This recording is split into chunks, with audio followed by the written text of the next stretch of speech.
In the once majestic Rose Castle, now reduced to a smoldering ruin, the air is filled with screams and the stench of blood. The proud Ragnar clan's members, servants, and workers lie scattered, slaughtered mercilessly. Amid this chaos, a lone figure stands, Theo, the young lord of the Ragnar clan.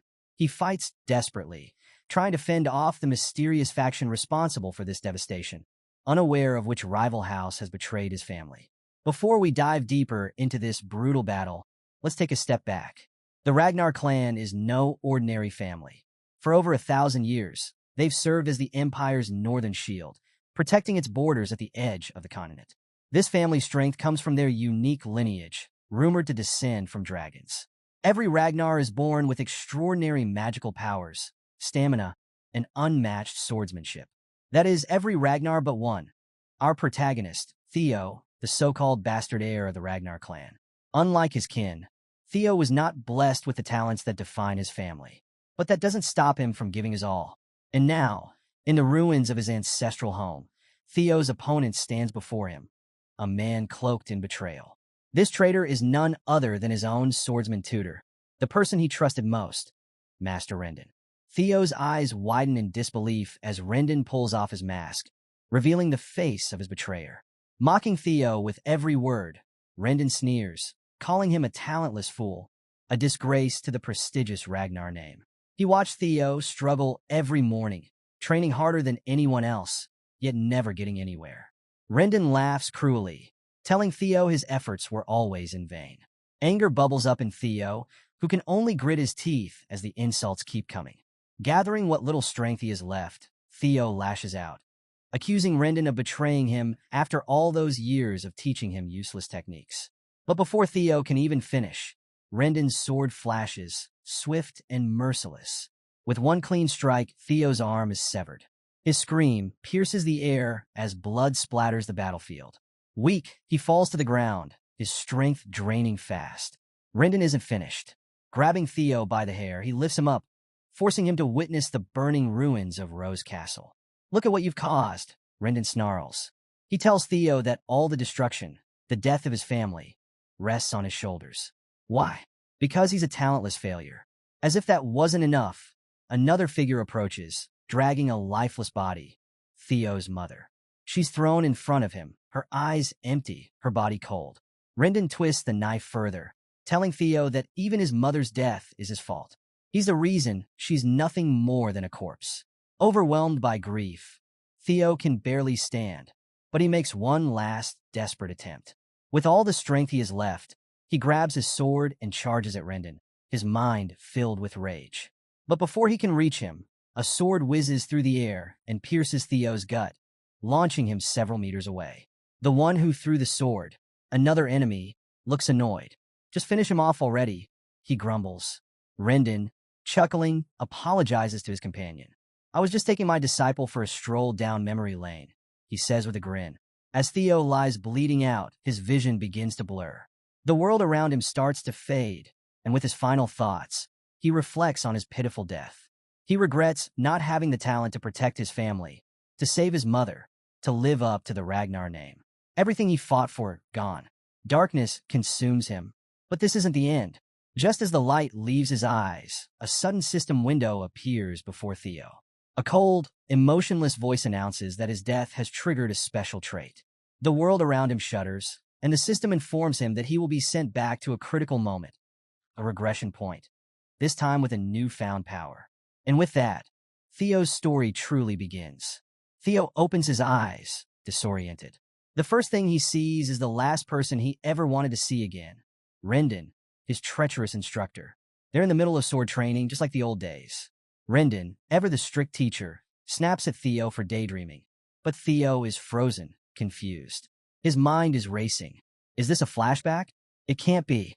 The face he never wanted to see again, the one that betrayed him, now stares back at him like nothing ever happened. It feels like some cruel cosmic joke. Suddenly, a system window appears in front of Theo, and he's completely clueless about what's going on. The message? Punch Rendon in the face, part of a tutorial quest.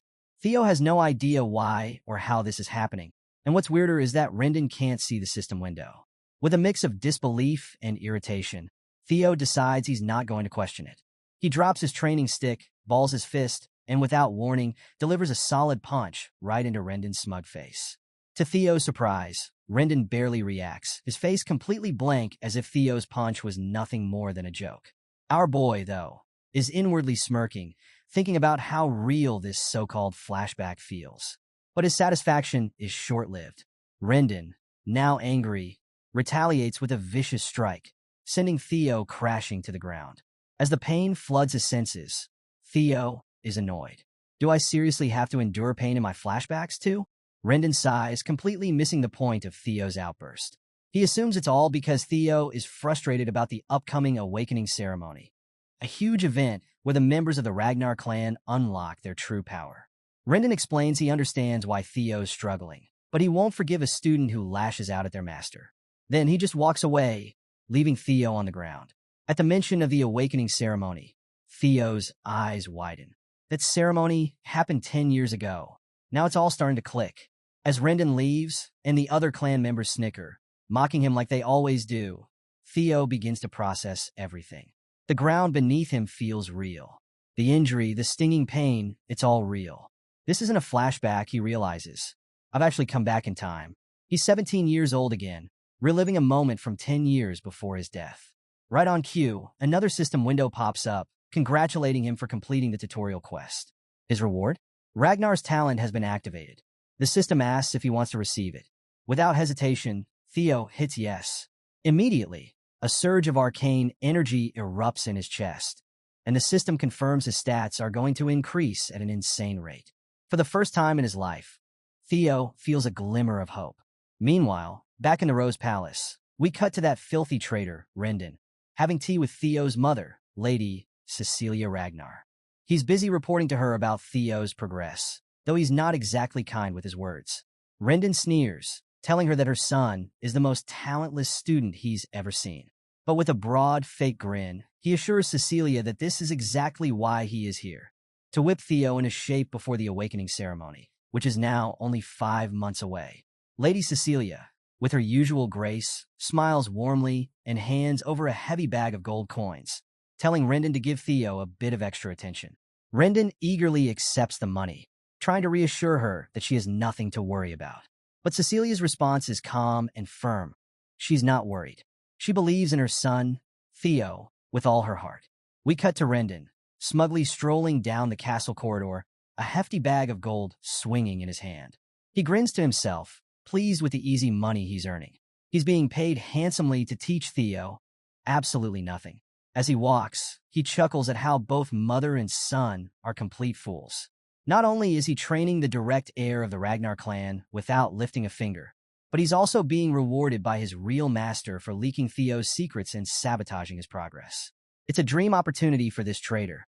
Betrayal never felt so sweet. As he walks, Theo zooms past him at full speed, sprinting down the corridor. Rendon barely glances at him, scoffing under his breath, calling Theo an idiotic loser as he watches him dash away. But Theo's not running aimlessly. He's rushing to see his mother. When he finally reaches her, he calls out to her, gasping for breath. As she turns to face him, Theo can't hold back. Without saying a word, he embraces her tightly and bursts into tears. For the first time, it truly hits him. He's really back, 10 years into the past. The painful memory of Rendon forcing him to watch his mother's lifeless body flashes in his mind. But now, feeling her warmth, hearing her voice, Theo is overwhelmed with happiness. Seeing her alive again fuels his resolve. He swears to himself that this time, things will be different. This time, he'll change the future for her sake. And with the mysterious system backing him and his Ragnar talent awakened, he's sure he'll become powerful enough to face the war for the throne head-on. Most importantly, he's determined to take revenge on that piece of garbage, Rendon. Just as his thoughts solidify, the system delivers his next tutorial quest. Train your body to the limit. It's still the crack of dawn. The sun hasn't even risen yet, but Theo is already hard at work. Fueled by thoughts of revenge and a burning desire to protect his mother, he pushes himself harder than ever before. In his previous life, he was part of the intelligence agency, Blackword, but was always stuck in the background due to his lack of combat skills. Now, with the Ragnar talent, everything is different. He recalls critical pieces of information he had gathered, like the secret elixirs and manuals he never expected to use. One thing stands out: the Bloody Sword Emperor Elixir, a potion that enhances the body's strength to terrifying levels. More than anything, he remembers the extreme training methods he once abandoned, believing he didn't have the talent to endure them. But now he's sure he can unlock his true potential. As he runs laps around the training hall, he feels his speed increasing. His body is responding to the intense training, and the system window is there to show his progress. Other clan members watch in disbelief, whispering amongst themselves. Has Theo always been this fit? Every day, he swings his sword faster and stronger than the day before.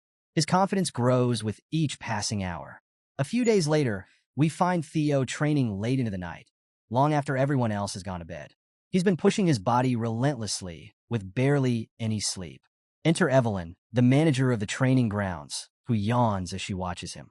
She's starting to wonder if this so-called talentless fool might not be as useless as everyone thinks. She can't help but feel intrigued. Meanwhile, Theo is on the verge of collapse. His body screams in exhaustion, but his determination is unshakable. He's fixated on that progress bar, watching it edge closer and closer to 100%. Just last night, he hit 90%, but the moment he rested, it dipped back down to 89%. That's why he's pushing himself beyond his limits. No rest, no slowing down. Now he's hit 98%, and he knows he's almost there. With every ounce of strength he has left, he picks up speed, determined to reach the goal. His muscles ache, his breath is ragged, but he refuses to stop. Finally, he does it. The progress bar reaches 100%. Exhausted and barely able to stand, Theo collapses to the ground, but the system immediately congratulates him for completing the tutorial quest. His reward? The Dragon Heart, a rare and powerful ability that will increase his strength beyond anything he ever imagined. But before Theo can bask in the details of his reward, he faints from pure exhaustion. As he lies there, barely conscious, the system hovers over him, asking if he wants to receive the reward now. With a trembling hand, Theo manages to press the yes button. Suddenly, a brilliant blue light engulfs him, filling the training hall. Evelyn, standing nearby, watches in complete disbelief as Theo's body undergoes a miraculous transformation. A while later, we find Theo waking up in a quiet room. As he opens his eyes and looks around, Evelyn appears at his bedside. She reassures him that he's in the break room of Training Ground 4, reminding him there was no need to push himself so hard. Theo recognizes her immediately, which takes her by surprise. She formally introduces herself as Evelyn Neville, the manager of the 4th Training Ground, and explains that he lost consciousness while training alone earlier that morning, so she brought him here to rest. Theo thanks her for the kindness, and she offers him some water. As he drinks, Evelyn's tone shifts slightly as she reminds him of an important rule within the Ragnar clan. Opening one's mana hall before the official awakening ceremony is strictly forbidden. Theo blinks, confused. He nods along, saying he knows about the rule, but has no idea why she's bringing it up. That's when Evelyn's expression hardens, and with a menacing look, she asks him point blank, "Then why did you break it?" Caught off guard, Theo stumbles over his words, asking why she's questioning him like this. Evelyn narrows her eyes and explains that right before he passed out, she felt a powerful mana wave, one that perfectly matched the opening of a mana hall. She demands to know if Theo had opened his mana hall without authorization. Theo is completely clueless at first, but then it hits him. He remembers the moment just before he collapsed, the reward he received from the system for completing his tutorial quest. He had been granted a Dragon Heart, along with the magic power of 10 past lives. He's at a total loss for words. A Dragon Heart is no ordinary prize. You see, a Dragon Heart is incredibly special because it allows a mana hall, the core of a warrior's power, to be placed directly inside it. Normally, humans place their mana halls in their lower abdomen because the heart can't handle that kind of raw energy. But with a Dragon Heart, the mana hall can operate far more efficiently, granting overwhelming power. In the Ragnar clan, every warrior dreams of obtaining a Dragon Heart, as it's the fastest way to ascend to immense strength. But no human has ever overcome the natural limitations of their heart to use one. Until now. Theo realizes the gravity of his situation. Sure, he's received an incredible reward, but it's also put him in a dangerous position. Especially with Evelyn Neville standing in front of him, a high-ranking swordswoman who once commanded the elite white armored dragon cavalry. Her skills were so feared, even a demon dragon revered her. But more than her skill, Evelyn was known for her unyielding principles. She was the type who couldn't tolerate dishonesty or cowardice, something Theo knows too well. Years ago, she was briefly his direct master, but when she found him lacking, she relinquished the role. Theo knows that if Evelyn discovers his secret, that he's received a dragon heart and has opened his mana hall, he might lose his head. But instead of panicking, Theo smiles. He's already got a plan in mind. As long as he doesn't get caught, he's safe. With a smirk, he makes a sassy comeback to Evelyn's accusations, questioning how she can accuse him of opening his mana hall without any real proof. Are you really willing to execute me just based on your gut feeling? He challenges. Evelyn falls silent, momentarily stunned by his confidence. Theo doesn't stop there. He presses further, reminding her that he is still an heir of the Ragnar clan. If word got out that she falsely accused him of breaking clan rules, it would be seen as defiling the Ragnar name. You know the punishment for humiliating an heir, don't you? He adds, his voice laced with menace. Evelyn, unfazed by his threats, calmly replies, execution. Theo nods, satisfied that she understands. He warns her to think carefully before she speaks again. Evelyn is taken aback. Is this really the same timid boy I knew? She wonders. Something has definitely changed about him, and it's not just his attitude. She's sure she felt that mana wave. She's certain he opened his mana hall. Despite Theo's threatening words, Evelyn is determined to investigate further. Even if he's a Ragnar, rules are rules, and she won't let him get away if he broke them. But as she probes deeper, something strange happens. After a thorough examination, she realizes there's no mana hall in Theo's body. Her expression falls as the truth sinks in. She was wrong. Meanwhile, Theo, feeling smug, crosses his arms and raises an eyebrow. Satisfied now? He asks, his voice dripping with confidence. Evelyn, bound by the rules and her sense of honor, kneels at Theo's feet without hesitation. She bows her head lower and lower, asking him to execute her, ready to pay for her sins with her life. The weight of her words hangs in the air as she waits for Theo's judgment. But instead of taking her life, Theo reveals something only the audience can hear, the nature of the dragon heart. Unlike ordinary mana halls, a dragon heart is far more powerful and unique. It allows its user to control and hide their mana at will.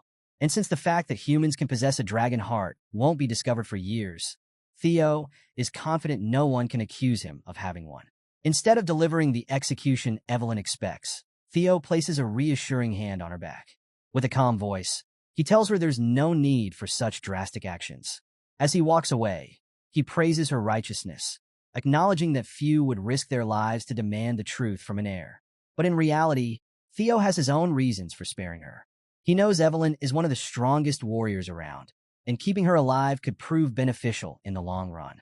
He then casually explains to her that the restriction on opening mana halls before the awakening ceremony exists to prevent mana overflow. He finds it amusing that she's so concerned about him, a mere bastard of the Ragnar clan, but he appreciates her principles. And with that, Theo leaves her sitting there in stunned silence. He walks away confidently, feeling on top of the world. Not only does he have the dragon heart, but he's also gained 10 years worth of magic power from his previous life. With these newfound abilities, his future looks brighter than ever. A few days later, we're back to seeing Theo in training, dealing with the same insufferable instructor, Rendon. This bastard keeps yelling at him, telling him to adjust his sword swings. Theo plays along, pretending to be weak, though it's getting harder to endure Rendon's constant insults. But Theo's sharp eyes pick up on something. Rendon isn't just incompetent, he's subtly teaching Theo weird, ineffective sword techniques. It's becoming clearer to Theo that Rendon is following orders from a mastermind. The pieces start to fall into place. Someone higher up is pulling the strings. Theo remembers the moment of his death in his previous life, and he's convinced the one who delivered the final blow must be the real mastermind. With a sly grin, Theo decides it's time to act. He needs to provoke Rendon into making a move, either to quit or to reveal the mastermind. Rendon's nagging reaches a peak, and Theo snaps the training stick he's holding in two. Turning to Rendon, Theo finally speaks his mind, telling him bluntly that his lessons are utter garbage. The look on Rendon's face is priceless. Theo's not done. He mocks Rendon, asking how someone with such trash skills even managed to become a mid-rank swordsman. Theo takes it further, taunting that Rendon would probably struggle against even low-level demonic beasts. Rendon takes the bait. He's fuming with rage, but Theo doesn't back down. He steps forward, looking Rendon in the eye, and makes it clear. His swordsmanship is pathetic. We soon learn that Theo's true goal is to push Rendon over the edge, forcing him to resign from his position. And if Rendon does run to his mysterious benefactor, Theo will finally find out who's been pulling the strings behind the scenes. The scene shifts to Camellia Palace, where a man bursts into a pub with an excited grin on his face. He calls out to someone named Axion, loudly announcing to everyone that the bastard of Ragnar, Theo, will be dueling his master next week. The man, clearly thrilled, starts bragging about how Theo is blaming his instructor for his lack of talent and is convinced Theo will be left permanently disabled after the duel. But Axion, sitting quietly in the corner, doesn't share the man's excitement. His silence is tense, and without warning, the glass in his hand smashes into the loud guy's face, knocking him out cold with a single blow. Axion, clearly annoyed, makes it clear that he doesn't care whether a bastard like Theo ends up half-disabled. Why would he? He's just another Ragnar after all. Specifically, one of the four hounds of the north, known as the Dark Tiger Axion Ragnar. Standing beside him is Remington, another of the four hounds, known as the Silver Lion. Just then, another man strides into the pub, Ed Trevion, also known as the Nine-Dragon Sky Dragon. Ed looks particularly worried, warning the others that things could go wrong if they let their guard down. But Axion, still annoyed, brushes off his concern. That's true only for people with talent, he says coldly. We don't need to worry about Theo. He's just a muddle-headed nobody. D, ever cautious, points out that with the Ragnar clan, even the slightest possibility can lead to something unprecedented. Axion dismisses the concern, believing that Theo messing with Rendon is actually a good thing. His instructor should be more than capable of handling the so-called bastard. But a week later, the situation escalates far beyond anyone's expectations. At Training Ground 4, the atmosphere is tense. It's not just the usual clan members in attendance. Big shots from across the region have gathered to witness this unexpected duel. Theo stands in the middle of the arena, visibly anxious under the piercing gazes of hundreds of spectators. He curses himself, recalling how he just wanted to get Rendon fired after being humiliated, but things spiraled out of control fast. Still, he isn't too worried. This was bound to happen eventually, and he's fired up to take revenge on Rendon. The system notification confirms his next task, third tutorial quest: fight Rendon and win.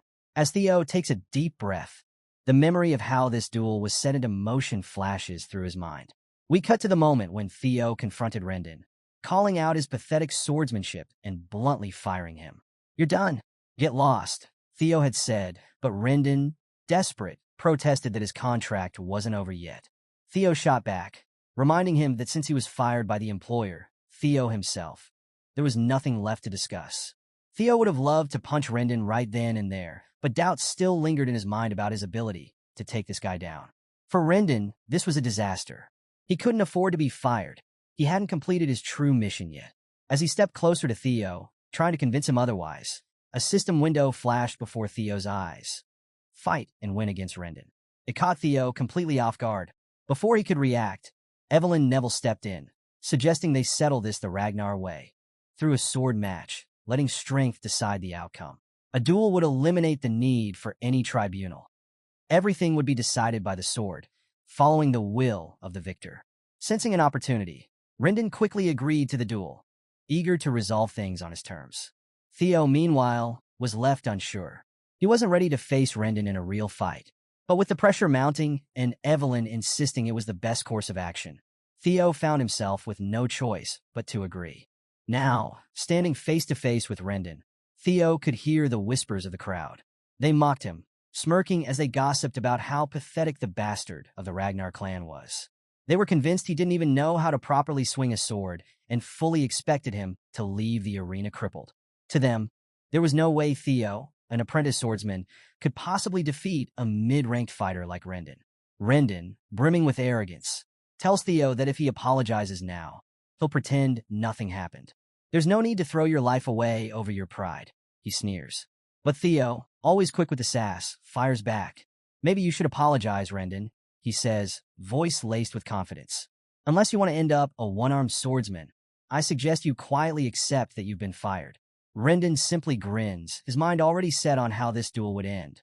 To him, this was the perfect opportunity to accidentally kill Theo under the guise of an official match. As the fight begins, he mockingly invites Theo to take the first strike. With a determined shout, Theo charges forward, sword raised. The crowd is stunned as they watch Theo rush recklessly toward his opponent, clearly lacking any proper form or technique. They murmur among themselves, certain this will be over in moments. Rendon smirks, easily blocking Theo's attack and delivering a series of sword strikes in return. But much to his surprise, Theo manages to defend himself, albeit clumsily. The battle continues as Rendon keeps swinging, pushing Theo back with every strike. In his mind, this outcome is inevitable. Theo is still nothing more than an apprentice, barely a swordsman at all. Rendon's confidence grows as he corners Theo, his sword strikes coming down harder and faster. As the crowd watches, Rendon can't help but think that Theo may have improved slightly, but it's nowhere near enough to pose a threat. If Theo were at the level of the Four Hounds of the North, it might have been a different story. But to Rendon, there's no way this imbecile from the Ragnar clan could ever hope to defeat him. The scene shifts to a few days earlier, where Theo, looking bewildered, turns to Evelyn and asks, "What were you thinking when you suggested that match?" Evelyn, ever calm, simply replies that she was trying to help him. She explains that if Theo really wants to get rid of Rendon, he needs to be more strategic about it. Firing him isn't enough. She believes that Rendon has someone powerful backing him up. Theo, curious, asks how she knows this, and Evelyn reveals that it was obvious because Rendon had been teaching him a bizarre, inefficient sword style. She even had someone secretly investigate him. Theo is caught off guard by her revelation. In his past life, Evelyn never bothered to expose Rendon, but now she's digging into the mystery, just because he piqued her interest after the whole Manhua incident. Evelyn's investigation uncovered that all of Rendon's actions trace back to Camellia Palace. While this isn't entirely surprising to Theo, it irritates him to realize that all this chaos is yet another part of the miserable war for the throne. Quickly brushing aside his annoyance, Theo remarks, "I'm surprised you figured this much out." He confesses that with his current skills, he's not confident he can beat Rendon yet. Evelyn, however, offers him a smirk and reassures him. "You can beat him. Stop underestimating yourself," she says with unwavering confidence. Back in the present, the duel rages on. Rendon, relentless, throws blow after blow, but Theo blocks and counters each one effortlessly, as if it's nothing. The tables have completely turned. Rendon, once sure of his dominance, is now the one struggling. As the fight continues, he starts to question what's happening. This isn't the same Theo Ragnar he knew. Something has drastically changed. The crowd, too, senses it. Whispers ripple through the spectators as they watch, stunned by Theo's unexpected prowess. Meanwhile, off to the side, Remington watches from beneath his hood, while Evelyn, watching with pride, enjoys the spectacle. We flash back to the week before the duel, and it's revealed that Evelyn is the one who personally trained Theo. It turns out she bent the rules to help him, even though technically it's forbidden. But she didn't care. Rendon wasn't fit to be a teacher anyway. Theo can't help but smirk at this revelation, feeling a rush of excitement and satisfaction. Having Evelyn in his debt was proving to be worth it after all. However, one thing nags at him. Why is she going so far to help him? He asks her outright, wondering if it's all because of what happened with the Manhua incident. Evelyn admits that played a part, but there's more to it. She mentions there's someone she knows who would be interested in Theo, someone obsessed with collecting talented individuals. Theo takes note of that, filing it away for later.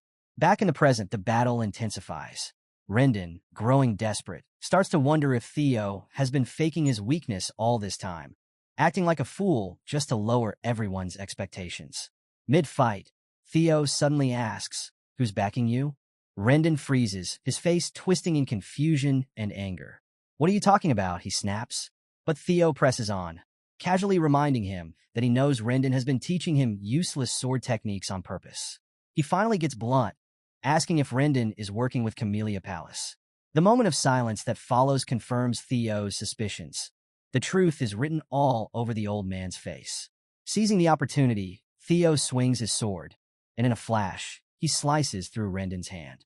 The severed hand flies through the air, and the crowd gasps, completely stunned. Rendon lets out a howl of pain, clutching the stump where his hand used to be. He stumbles, cursing under his breath, while blood splatters across the arena. Theo, feeling a surge of confidence, strides toward his defeated foe. As he stands over Rendon, Theo recalls the painful words this man once said to him in his previous life. that Theo was a weak, talentless fool and that everything was his fault. Now, with a menacing swing of his sword, Theo throws those same words back in Rendon's face. "You're the weakest one here," he growls, reminding Rendon that in the Ragnar clan, the rule of the strong is absolute. Someone as weak as you shouldn't have come here in the first place. With one final, powerful strike, Theo's sword comes down, severing Rendon's head clean from his body. The crowd watches in shock as Rendon's head rolls across the ground, blood pooling beneath him. The arena falls into a stunned silence as everyone processes what just happened. And then, just as expected, a system window pops up, congratulating Theo for successfully completing Tutorial Quest 3. Not only did he win the fight, but he exceeded the objective, earning a bonus reward. The system asks if he'd like to receive his reward now, and without hesitation, Theo hits yes. The crowd? Yeah, they've officially lost it. It's mind-blowing to see our boy, a total apprentice swordsman, just slice through a mid-tier swordsman like it's nothing. Meanwhile, our guy, yeah, the one you're rooting for, he's standing there completely underwhelmed like this old bastard. This is the guy I was sweating over in my past life. He's embarrassed, feeling like he shouldn't have ever been scared of this dude. But hey, life's different this time around, right? Then the system drops the bombshell. It announces that the ability called Observation has been activated as a reward. Oh, and to sweeten the deal, he's also gained a year's worth of magic power. That's when things go from crazy to absolute chaos. Boom! Suddenly, a guy crashes down from the sky like a goddamn meteor, slamming into the ground with enough force to wreck the place. Before Theo can even process what's happening, this guy's already yelling his name, Theo. And oh man, he's grinning like a madman. Who is it? None other than Julius Ragnar, the demon dragon and commander of the White Armored Dragon Cavalry. Yeah, that Julius Ragnar. Theo is stunned, completely frozen. He can't believe it. How long has this guy been watching him? Meanwhile, the crowd? They're going absolutely insane, trying to figure out why someone of Julius' rank is even here. They're like, isn't this the dude Evelyn mentioned? The one who's obsessed with collecting talent. And speaking of Evelyn, oh man, she's devastated. The commander has literally destroyed the floor with his landing, and she's standing there like, what just happened to my life? On the other hand, Julius looks like a total beast. His appearance alone is enough to make Theo start sweating, completely unsure of what to do next. But here's the thing, his worries are totally unnecessary. Julius just bursts out laughing, giving Theo a not-so-gentle pat on the back, as if he's some sort of proud older brother. He's surprised, really surprised, by the amount of talent Theo's carrying. Then, without missing a beat, he casually mentions that while it was a bit disrespectful to kill his teacher, Rendon definitely deserved it. And then, get this, he invites Theo to join the White Armored Dragon Cavalry. Yep, you heard that right. Julius Ragnar, the demon dragon, just asked Theo to join his elite squad. Evelyn? She's not even shocked. She saw this coming a mile away. But the crowd? Oh man, their jaws are literally on the floor. They cannot believe someone as inexperienced as Theo, who hasn't even gone through his awakening ceremony, is getting scouted by the infamous Julius Ragnar. And guess who else is here? Remington. Yeah, he's lurking in the back, asking some random guy if he's ever heard of an apprentice swordsman being recruited like this. The guy? He's clueless. He's like, no, this has never happened. And of course, Remington knows that. He's just fishing for some confirmation. Meanwhile, we get a glimpse into Theo's head. He's thinking, it's impossible to gauge someone's true potential before their mana hall opens. Sure, Julius can see my swordsmanship, but can he see my magical potential? Even someone like him can't be sure. Despite all that, Theo doesn't even hesitate. He flat out declines the offer like, nah, I'm good. No hesitation, no second guessing, just straight up rejection. And let me tell you, the silence in that hall? Deafening. Julius Ragnar, this legendary commander, just got turned down, and the crowd is left standing there, trying to process what just happened. Their jaws? Still on the floor. News of this spreads like wildfire, and before you know it, everyone's talking about Theo. Half the people think he's being humble. The other half think he's straight up arrogant. But the story doesn't end there. We get a quick shift to Camellia Palace, where we meet Emil Ragnar, who is not happy. She's pissed that things are spiraling out of control and that Rendon got himself killed.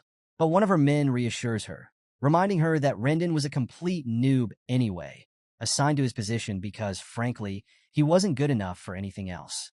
Emil brushes it off, not too concerned about his death because, let's be honest, he wasn't much of a loss. So we switch scenes and catch up with Emil Ragnar, who's talking to her brother, the Sky Dragon, Ed Troyven. You might remember him from the pub scene earlier. She's not happy. Emil explains that the demon dragon Julius reached out to Theo personally, which in itself is troubling. But what's even worse? Rumors are flying that Evelyn was behind this whole thing. This means they can't interfere anymore by assigning Theo a new master. If Theo starts making waves, their plan to take control of Rose Palace will get a lot more complicated. And that's when Axion enters the scene, super casual, like nothing's wrong.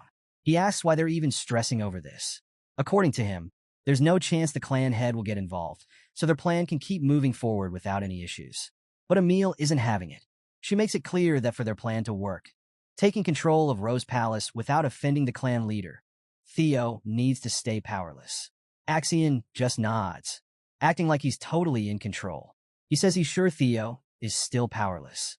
I mean, how much could someone like Theo really have changed, right? He figures that Evelyn and Julius just have a soft spot for underdogs, so there's no reason to freak out. But Ed Troyven? He's not vibing with his nephew's laid-back attitude. He warns Axion to take the situation seriously. That's when Axion pulls out a letter and, with a sly grin, tells them that since they're both so worried, he'll just mess with Theo a little to remind him of his place. What could go wrong, right? Next scene, we're at the training grounds where Evelyn is watching Theo wrap up a training session. She's impressed with how far he's come. Theo thanks her, admitting that it's definitely different learning from a proper master like her. Then, Evelyn drops the question we've all been wondering about. She asks why he didn't join the White Armor Dragon Cavalry. Theo pauses, thinking to himself. And here's where it gets interesting. He admits he's got a tiny bit of regret. After all, in his past life, joining them was his dream. But now, things are different. He knows that joining the cavalry too early would limit his potential. He's aiming higher. He's got his eyes on the top, and the awakening ceremony is the key. So he smiles and tells Evelyn he didn't want any special privileges. And besides, he still feels like he's not quite ready. For now, he's happy just training with her, focusing on the awakening ceremony. Evelyn seems to buy it, but she reminds him that Julius will probably be disappointed after getting turned down like that. Big yikes, right? But Theo just shrugs it off. He's got bigger plans. Then something cool happens. Theo decides to use his new observation skill for the first time. He scans Evelyn's stats, and whoa, she's a high-ranking swordwoman, no question about it. But that's not all. He also learns that Evelyn admires his humility and character. Training him has brought her a sense of purpose she hasn't felt in a long time. And here's the kicker. She misses her time in the White Armored Dragon Cavalry. Theo's surprised by this little revelation, and he files it away for later. But before he can think too much about it, a new guy walks in, introducing himself as Sybil Dree. He's from the Southern Inspection Post and says he's got something important to discuss with Theo. And let's just say, Theo's not feeling good about this. Sybil's got a serious, intimidating vibe that instantly makes Theo sweat. Naturally, Theo uses his observation skill again, and he discovers that Sybil's got a strong desire to spar with him. Yup, this guy isn't here for casual chit-chat. Theo's anxiety kicks into overdrive, and he's terrified at the thought of going up against this guy. Right on cue, the system notification pops up with Theo's next tutorial quest. His goal is to shed the title of Imbecile of Ragnar. He's already made some progress, but he's still got a long way to go. Sybil, on the other hand, is blunt about his intentions. He straight up says he wants to follow Theo. He confesses that he was one of those people who used to ignore Theo, writing him off as Ragnar's imbecile. He admits he thought that title was a perfect fit for Theo. And yeah, Theo appreciates the honesty, but he can't help but feel a bit pissed off. I mean, Sybil's practically bad-mouthing him to his face, without even realizing it. But Sybil's change of heart came when he saw something that blew him away. Theo's insane dedication. Every morning, the young master was out there training harder than anyone else. And the results? Oh man, Sybil was thrilled watching Theo take down that fraud, Rendon, in that epic fight. He still couldn't forget the sight of Rendon's head flying through the air and seeing Demon Dragon Julius Ragnar personally invite Theo to join the White Armored Dragon Cavalry. From that moment on, Theo became Sybil's idol. Sybil explains that he had pretty much given up on himself, always being called the idiot of the Southern Inspection Office. But Theo's rise inspired him to change. All Sybil wanted now was the chance to clash swords with his hero, the guy who gave him hope. Theo's surprised by the young man's straightforwardness. Normally, he'd be skeptical of someone's intentions, but thanks to his observation skill, he can tell that Sybil is genuine. The guy's respect for Theo is real, and all he truly wants is a sparring match. At this point, Theo's starting to realize something big. After taking down Rendon, and now with rumors swirling about Lord Julius's attention, he expected people with massive inferiority complexes to swarm him, looking to test his strength. But instead, people are starting to admire and even follow him. That means some still have Ragnar pride in their veins, and Theo could use that. After all, if he wants to become head of the Ragnar clan, he's going to need loyal subordinates.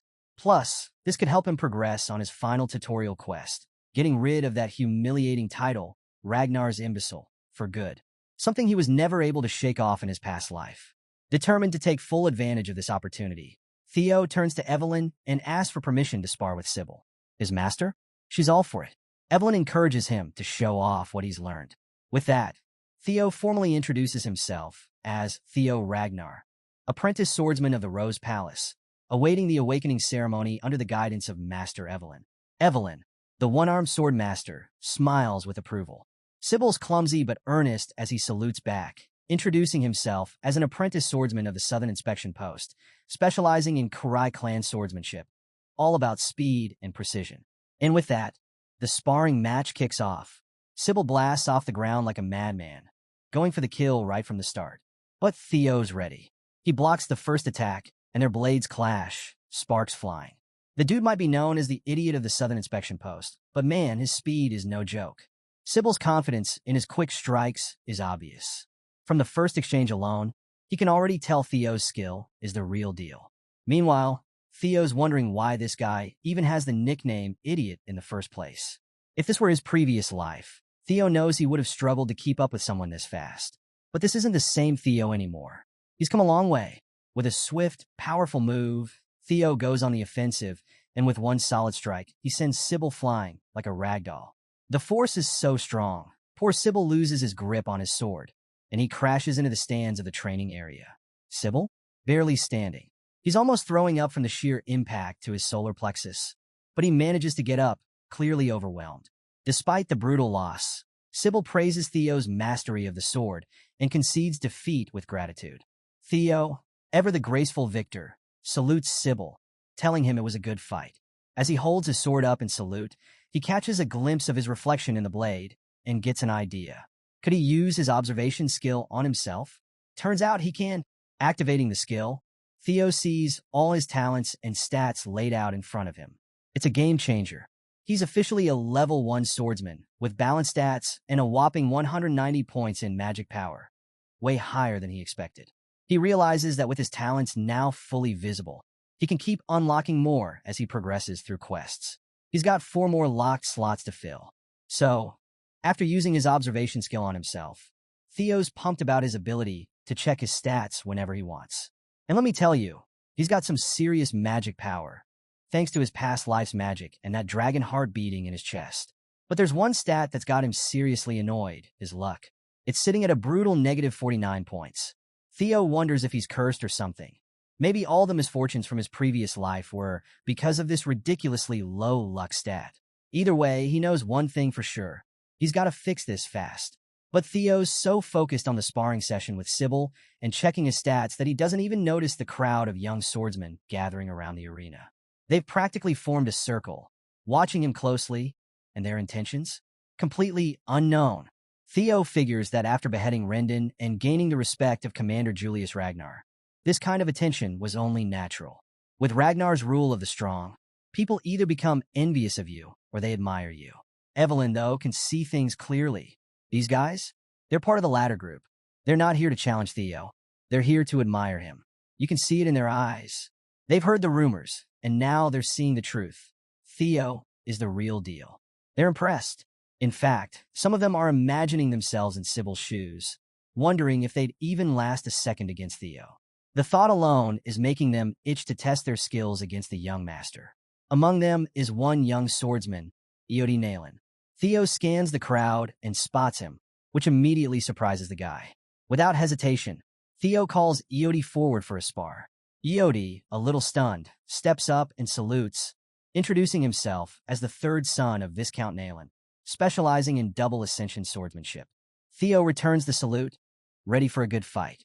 And with that, they dive straight into battle. Each clash of their blades sharpens Theo's swordsmanship even more.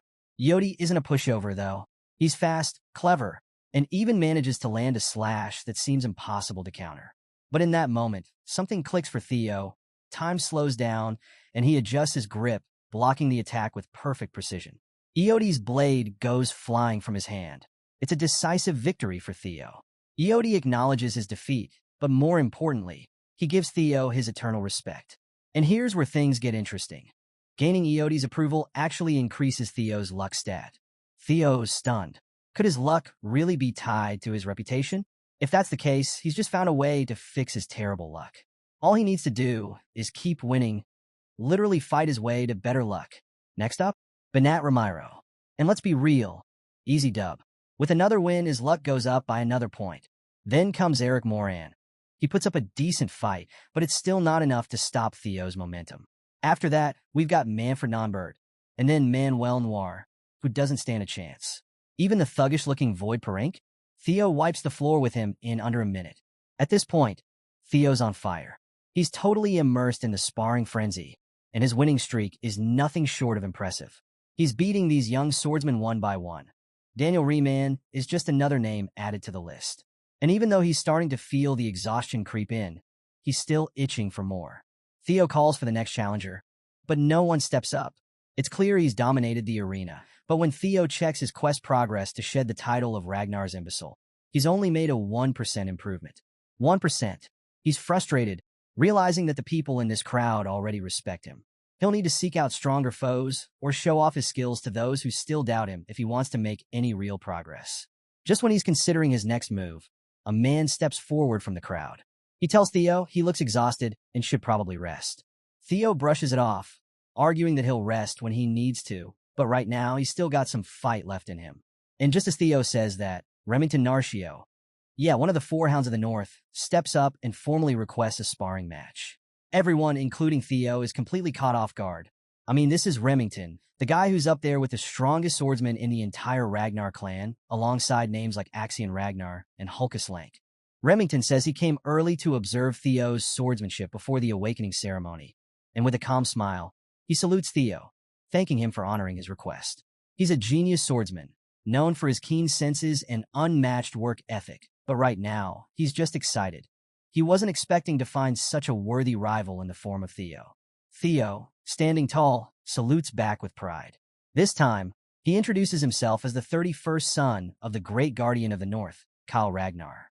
Theo's in awe. He never expected to spar with a legend like Remington, someone he respected even in his past life. He means it when he says it's an honor to cross blades with such a renowned figure. The arena is buzzing, and Theo is fired up. He's ready to show Remington just how far he's come. Both fighters lock eyes, and the tension is palpable. The Silver Lion, as Remington is called, unleashes his aura.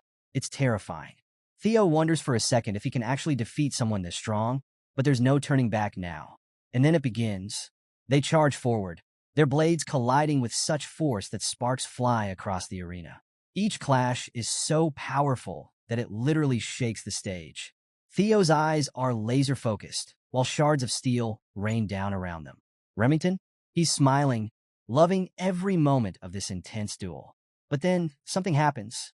After a relentless series of strikes, one of their swords gives out. The blade shatters, and the arena goes deathly silent. The only sound is the clanging of the broken blade hitting the ground. It's Theo's sword. In a single, powerful clash, Remington had sliced Theo's blade clean in half. His sword stops just inches from Theo's neck. The result is clear. Theo has lost. The crowd is stunned. Theo had been dominant all day, but no matter how much he's improved, going up against one of the Four Hounds is a whole different level. Sybil. Remember him? Can't believe it. He refuses to accept that his idol, Theo, would lose so quickly. But even he has to face reality. Remington is on a whole other plane. And just when everyone is about to write off the duel, Remington does something unexpected. He declares that the duel is actually his loss. The crowd? Shocked. Remington salutes Theo with impeccable form, thanking him for the spar and explaining that Theo's sword was already worn out from all his earlier fights. Plus, Theo was fighting while exhausted. Remington says that in a more ideal setting, with both of them at full strength, the outcome could have been very different. But Theo, ever the pragmatist, insists that on the battlefield, no one offers such considerations. As soon as he lost his blade, he accepted the defeat. Remington just nods, smiling in understanding. And in that moment, something profound happens. Mutual respect is forged between them. The White Lion and the former imbecile shake hands, and the crowd watches in awe. One of the four hounds of the North had just publicly acknowledged Theo. This wasn't just a sparring match. This was a game changer for Theo. Not only did his quest progress shoot up to 35%, but his luck stat jumped by 10 points and his reputation skyrocketed. The young swordsmen in the arena, who had doubted him, they're starting to realize that Theo is built different. From the sidelines, Evelyn lets out a sigh of relief. Things couldn't have gone more perfectly. Theo now understands just how strong the four hounds are, thanks to this duel. Despite all his progress, he's still got a lot to work on. The moment he crossed blades with Remington, he felt true power. A reminder that even though he's grown stronger, there's still a long road ahead. It's a shame the duel ended early due to his worn-out condition, but Theo gained so much from that brief exchange. Now, with a clearer picture of what he's up against, Theo knows he needs to actively seek out more ways to grow, both in strength and reputation. His quest to shake off the title of Ragnar's imbecile is still far from over, and he's going to need to find new challenges, stronger foes, to push himself further. After the intense duel, Remington confesses that he didn't just show up for a simple sparring match. He had another purpose. He hands Theo a letter, an invitation to the prestigious Scaled Dragon Society. Now, just hearing that name sends shockwaves through the crowd of young swordmen watching. The Scaled Dragon Society isn't just any group, it's a high society club with a brutal selection process. For a rising star like Theo, getting invited is a huge deal. Theo, always modest, asks if he's really qualified for something like this. But Remington quickly assures him that Theo is more than deserving of the invite. He downplays the whole thing, saying the society is really just a place for their peers to gather and socialize while waiting for the upcoming awakening ceremony. Nothing too serious, at least, that's what Remington says. But Theo isn't sure if Remington has ulterior motives. You see, Theo knows the Scaled Dragon Society is centered around none other than his half-brother, Axion. It's basically a nest of snakes who look at Theo with contempt and ridicule. But Theo realizes this is the perfect opportunity. Not only could it help him progress in his quest, but it's also the ideal chance to do some recon on Axion and Camellia Palace. Knowing there's more to gain than to lose, Theo takes the letter of invitation and thanks Remington, promising to participate and step into the den of his enemies. Remington, thrilled to have reeled in another rising star, shakes Theo's hand, happy to offer any help he can. He tells Theo the meeting will be in 2 weeks, so he's got just enough time to prepare and come up with a plan. As Remington leaves, Evelyn, cool as ever, takes a drag from her cigarette, looking a bit worried about her new disciple stepping into this dangerous game. Meanwhile, word travels fast, and soon, news of Theo's invite to this high society gathering reaches Rose Palace. Theo's mom, Cecilia, practically bursts into his room, beaming with excitement. She was about to deliver the news herself, but well, Theo already knows. Cecilia's overjoyed. This is the first time Theo's been invited to something so significant, and she's not about to let her son show up unprepared. Without missing a beat, Cecilia's already gathered the palace's grooming team. She knows that everything from Theo's appearance to his composure will be under close scrutiny. The Scaled Dragon Society features Axion, the son of the cunning Emil, and other brilliant talents like Remington, so every detail matters. Cecilia immediately grabs a tape measure and starts taking Theo's sizes, all while giving him advice on attire and demeanor. She's confident that Theo can handle himself when it comes to etiquette, but the finer aspects of high society? That's where she can help. After all, she used to be a successful actress, so if anyone knows how to navigate this world of appearances, it's her. Theo knows that, deep down, his mother has always carried the burden of having an illegitimate child with a commoner concubine status.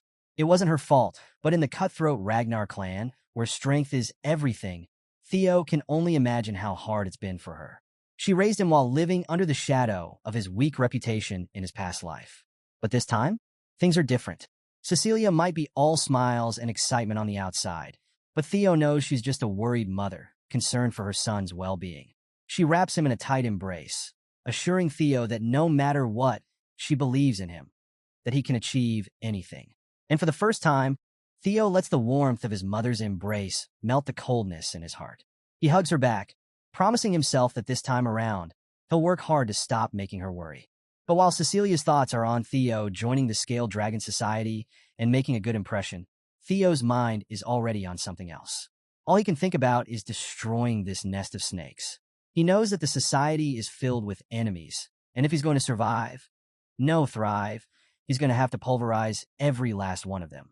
It's been 2 weeks since Theo's invite to the Scale Dragon Society, and tonight's the night of the banquet.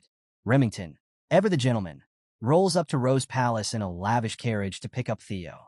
But the moment he sees him, Remington has to do a double take. Theo? This isn't the same guy who spent days in training clothes.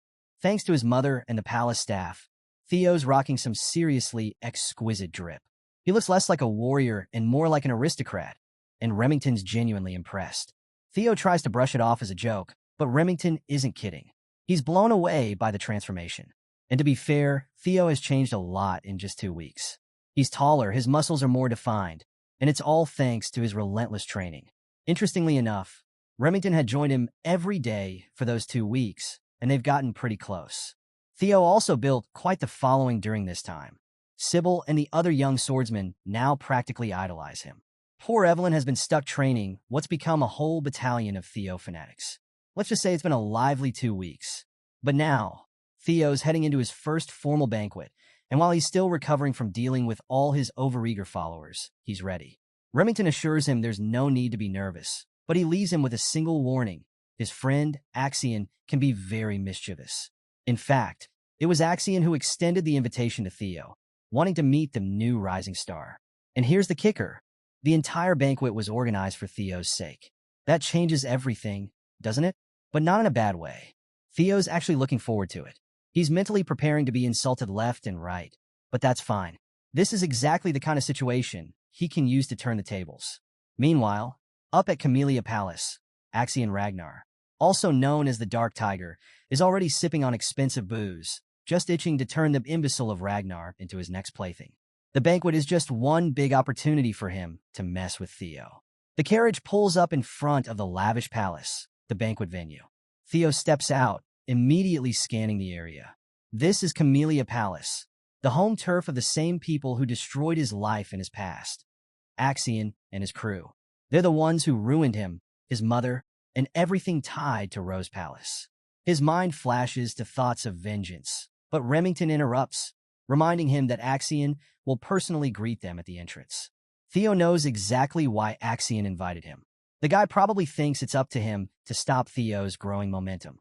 But Theo didn't come into this snake's nest without a plan of his own.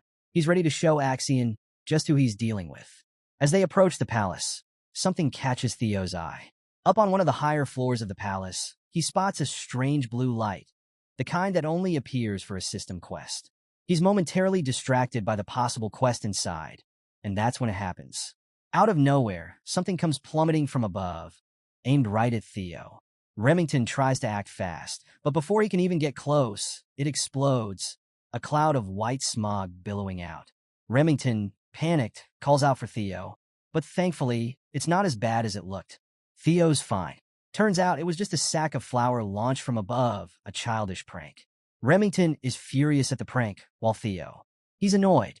He admits that he wouldn't have been able to dodge it, and worse, the outfit his mom painstakingly prepared would have been completely ruined. After the childish flower prank, Theo had a moment of reflection. If this had been his past life, he might have suspected Remington was in on the joke. But this time around, it's clear Remington's just as angry and confused as he is. The White Lion was ready to throw hands over it, furious at the unexpected welcome. As for Theo, he figured this was probably the best those noble idiots watching from the palace windows could come up with. Then, a familiar voice cuts through the crowd.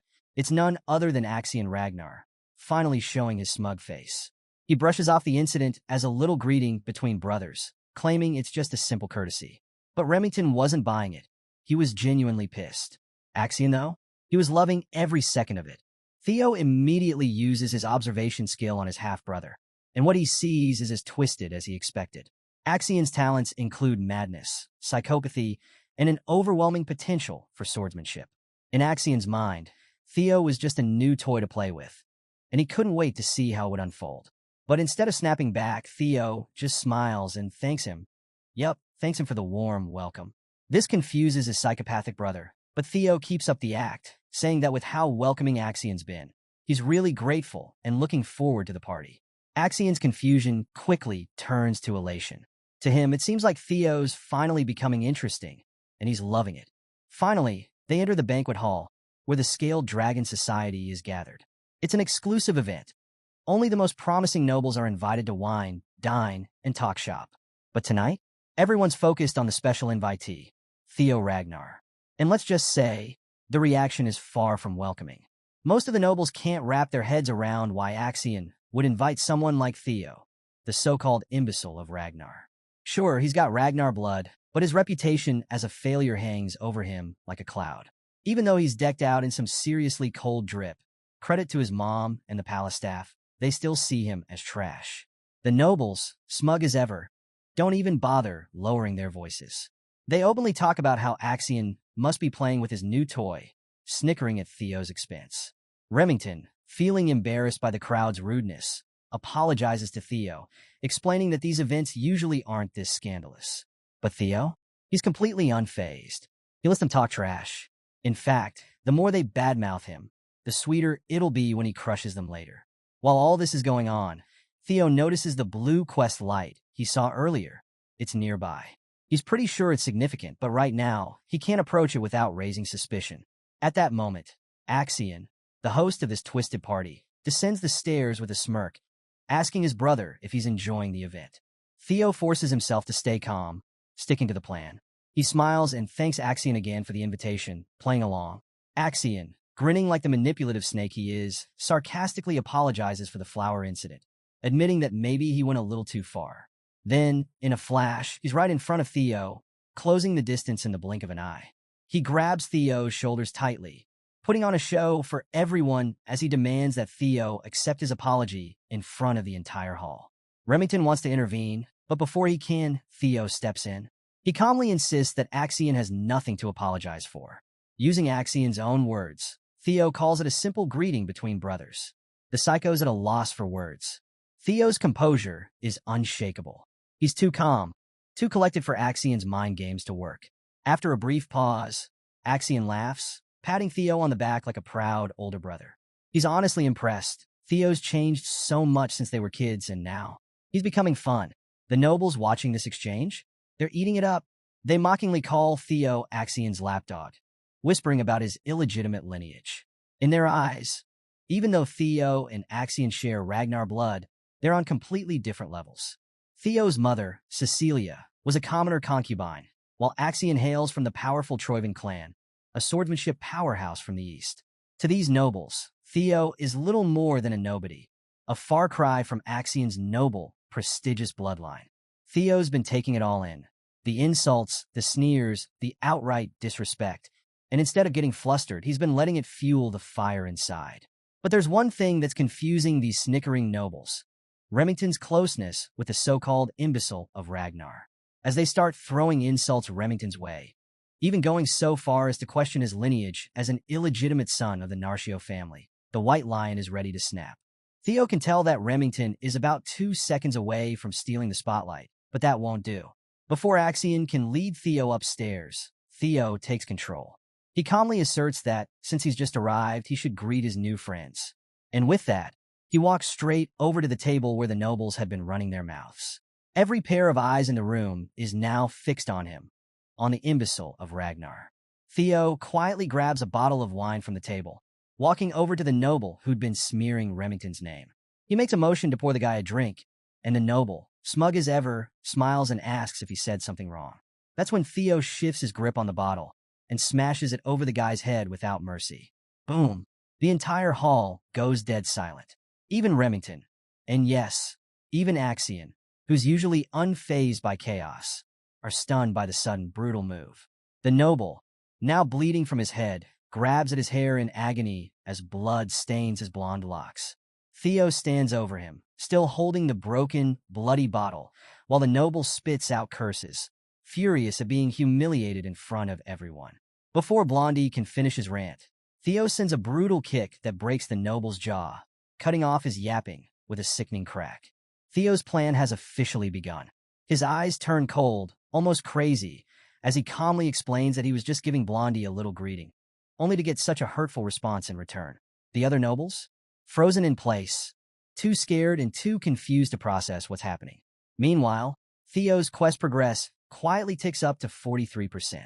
Remington, watching this unfold, can't help but wonder if Theo's doing this for his sake. After all, he spent the last 2 weeks training with Theo and knows he's not the type to be a hot-headed thug. But now, as Blondie bleeds on the palace floor, Theo insists this is just his form of welcome. Theo steps on the noble's arm, pinning him to the floor as he begins to apply pressure, the tension building in the room. He leans in, his voice deadly calm, and says, "Since I've sent my hellos, I guess it's time for goodbyes now." Blondie, now desperate, starts shouting for Theo to stop, but it's too late. Theo stomps down hard, and the sound of bones shattering echoes through the banquet hall. The other nobles, who were talking trash just minutes ago, are now utterly tongue-tied, stunned into silence by the sheer ruthlessness of Theo's actions. Blondie, jaw broken and arm shattered, passes out from the pain, his drool mixing with blood on the palace carpet. Theo discards his limp body like the trash it is and turns to the rest of the crowd, casually asking if anyone else wants to say hello. The tension in the room is palpable, and Theo's quest progress jumps again, this time to 66%. Suddenly, knights who had been hiding in the shadows burst into the hall, surrounding Theo on all sides. Their blades drawn, they're ready to neutralize the threat, for swords hover around Theo, trapping him in place. These knights want payback for the insult to their young master and declare that the punishment for such vile actions must be death. But Theo? He smiles. This is exactly what he wanted. His plan is working perfectly. He casually asks the knights who their young master is, and they proudly respond, Ian Hanabi, the third young master of the Hanabi clan. Theo chuckles to himself. The Hanabi clan, one of the 6 snow clans that support Ragnar. It's all falling into place. Theo knew that the bodyguards of these spoiled nobles wouldn't just stand by and watch. They were always the type to look down on the imbecile of Ragnar, waiting for any excuse to put him in his place. But Theo has them right where he wants them. With a voice full of pride, he asks the knights, "So, what's the problem if I roughed up your young master?" The knights, full of self-righteous fury, demand his death. But Theo, undeterred, leans in, eyes gleaming with intensity. He coldly asks if the dogs of one of Ragnar's bannerman clans dare to threaten the life of a direct bloodline of Ragnar. And then he drops the bomb. Kyle Ragnar, his father, isn't exactly known for tolerating disrespect to his family. The knights falter, realizing the gravity of their situation. It's one thing to defend their master, but threatening Kyle Ragnar's bloodline? That's a death sentence for them. The knights, who were so confident just a moment ago, felt the weight of Theo's threat sink in. Their grip on their swords loosened, and the rage they felt for their young master's humiliation was quickly replaced by fear. The kind of fear that only the Ragnar clan could command. Theo wasn't the same imbecile they had mocked for years. The oppressive aura he now exuded was suffocating, a stark reminder that Theo, as a direct bloodline of Ragnar, was untouchable. These knights weren't dealing with just anyone. They were dealing with the blood of the dragon, and declaring death upon him could mean the destruction of their entire snow clan. And Ragnar wasn't just any lord. He was the ruler of the north, the one who reigned over the 6 snow clans. To threaten his bloodline was a death sentence. For so long, people had forgotten that Theo, too, carried this protection and prestige, mainly because he had been seen as a useless descendant. But now, that was over. The knights realized their colossal blunder. They needed to apologize and fast, but it was already too late. Theo had issued a silent kill order to a mysterious presence lurking nearby. And just like that, the swift glint of a blade blinded the room for a split second. The next thing they knew, severed heads flew through the air, and the knight's blood splattered across the palace floor. The entire hall was frozen in shock. And Theo? He stood there, calm as the eye of a storm, while the blood of his enemies swirled around him. The mysterious figure responsible for the slaughter gracefully landed on the blood-soaked carpet. It was none other than his master, Evelyn. The arrogant nobles, who had been so carefree earlier, now felt a looming threat overhead. They had no idea that things would escalate to this point. Theo's quest progress jumped to 70%, and even Axion, the one who orchestrated this twisted banquet, had no choice but to watch as his carefully laid plans crumbled. This was no longer a game. The banquet had become a showcase of Theo's dominance. Evelyn turned to her disciple and asked, almost casually, when he realized she had been tailing him. Theo, not entirely sure himself, admitted that it was a given. He didn't know why she'd followed him all the way to Camellia Palace, but one thing was clear. Thanks to her intervention, Theo now had the upper hand, and the nobles were terrified. The hall was gripped by a tense silence, the kind where everyone is waiting for Theo's next move. All eyes were on him. Moments ago, these nobles had ridiculed him, but now they were scared to even speak. But let's rewind for a second, because this wasn't a random act. The night before the banquet, Commander Julius had paid Evelyn a secret visit. He'd come to nag her about not taking on more disciples while still diligently training Theo every day. The truth is, Julius had been sneaking into Evelyn's quarters for ages, mostly to steal her expensive wine and torment her with his presence. And as usual, Evelyn didn't entertain his games. But this time, Julius had a different reason for showing up. He wanted to know what Evelyn saw in Theo. Why was she training him so seriously? What was it about this kid? After all, even Axion had trained under Evelyn. So saying that Theo was beyond expectations was a bold claim. Julius was curious. Evelyn didn't hold back. She told Julius that Theo was different. His attitude, his work ethic, and his talent were unlike any she had ever seen. In fact, she said Theo had more potential than Axion himself. That's no small statement. Julius, who trusted Evelyn's judgment when it came to talent, after all, she had two eyes, while he only had one, admitted that something about Theo didn't add up. How could someone change so drastically overnight? The most logical explanation, he thought, was that Theo had been hiding his strength all along. But why? Why keep his power hidden for so long, only to unleash it now? Evelyn had her own theory. She believed that people who move too fast, who rush their steps, are destined to trip and fall. But with Theo, it was different. It felt like he was being chased by something intangible, like he was pushing himself out of fear. That's why she was worried about him attending the Scaled Dragon Society banquet. Julius, finishing off another bottle of wine, agreed that Axion was indeed someone to worry about. But that's not why he'd suggested Evelyn follow Theo tonight. Julius had a gut feeling that something big was going to happen at the banquet. And here's why. Being a Ragnar himself, Julius knew firsthand that when wolf cubs hungry for blood gather in one place, they'll do anything to establish a hierarchy. Commander Julius had paid a visit to Evelyn, trying once again to convince her to rejoin the white armored dragon cavalry. He wasn't just interested in Theo, he wanted Evelyn back in the ranks too. Julius refused to accept that Evelyn had retired just because she couldn't ride a dragon anymore. Before he left, he laid out a pristine uniform on her table, hoping it would tempt her to come back. And honestly, maybe it worked. Sure, Evelyn lost an expensive bottle of wine that night, but in return, it seems like she's found her purpose again. Back to the present. Inside the blood-soaked banquet hall, Evelyn begins to piece together what's really going on. She realizes that Theo probably noticed her following him from the start and had orchestrated this entire situation on purpose. Maybe he joined the Scaled Dragon Society with this very scenario in mind. Her worries? Unnecessary. She starts wondering, at what point did Theo realize she was tailing him?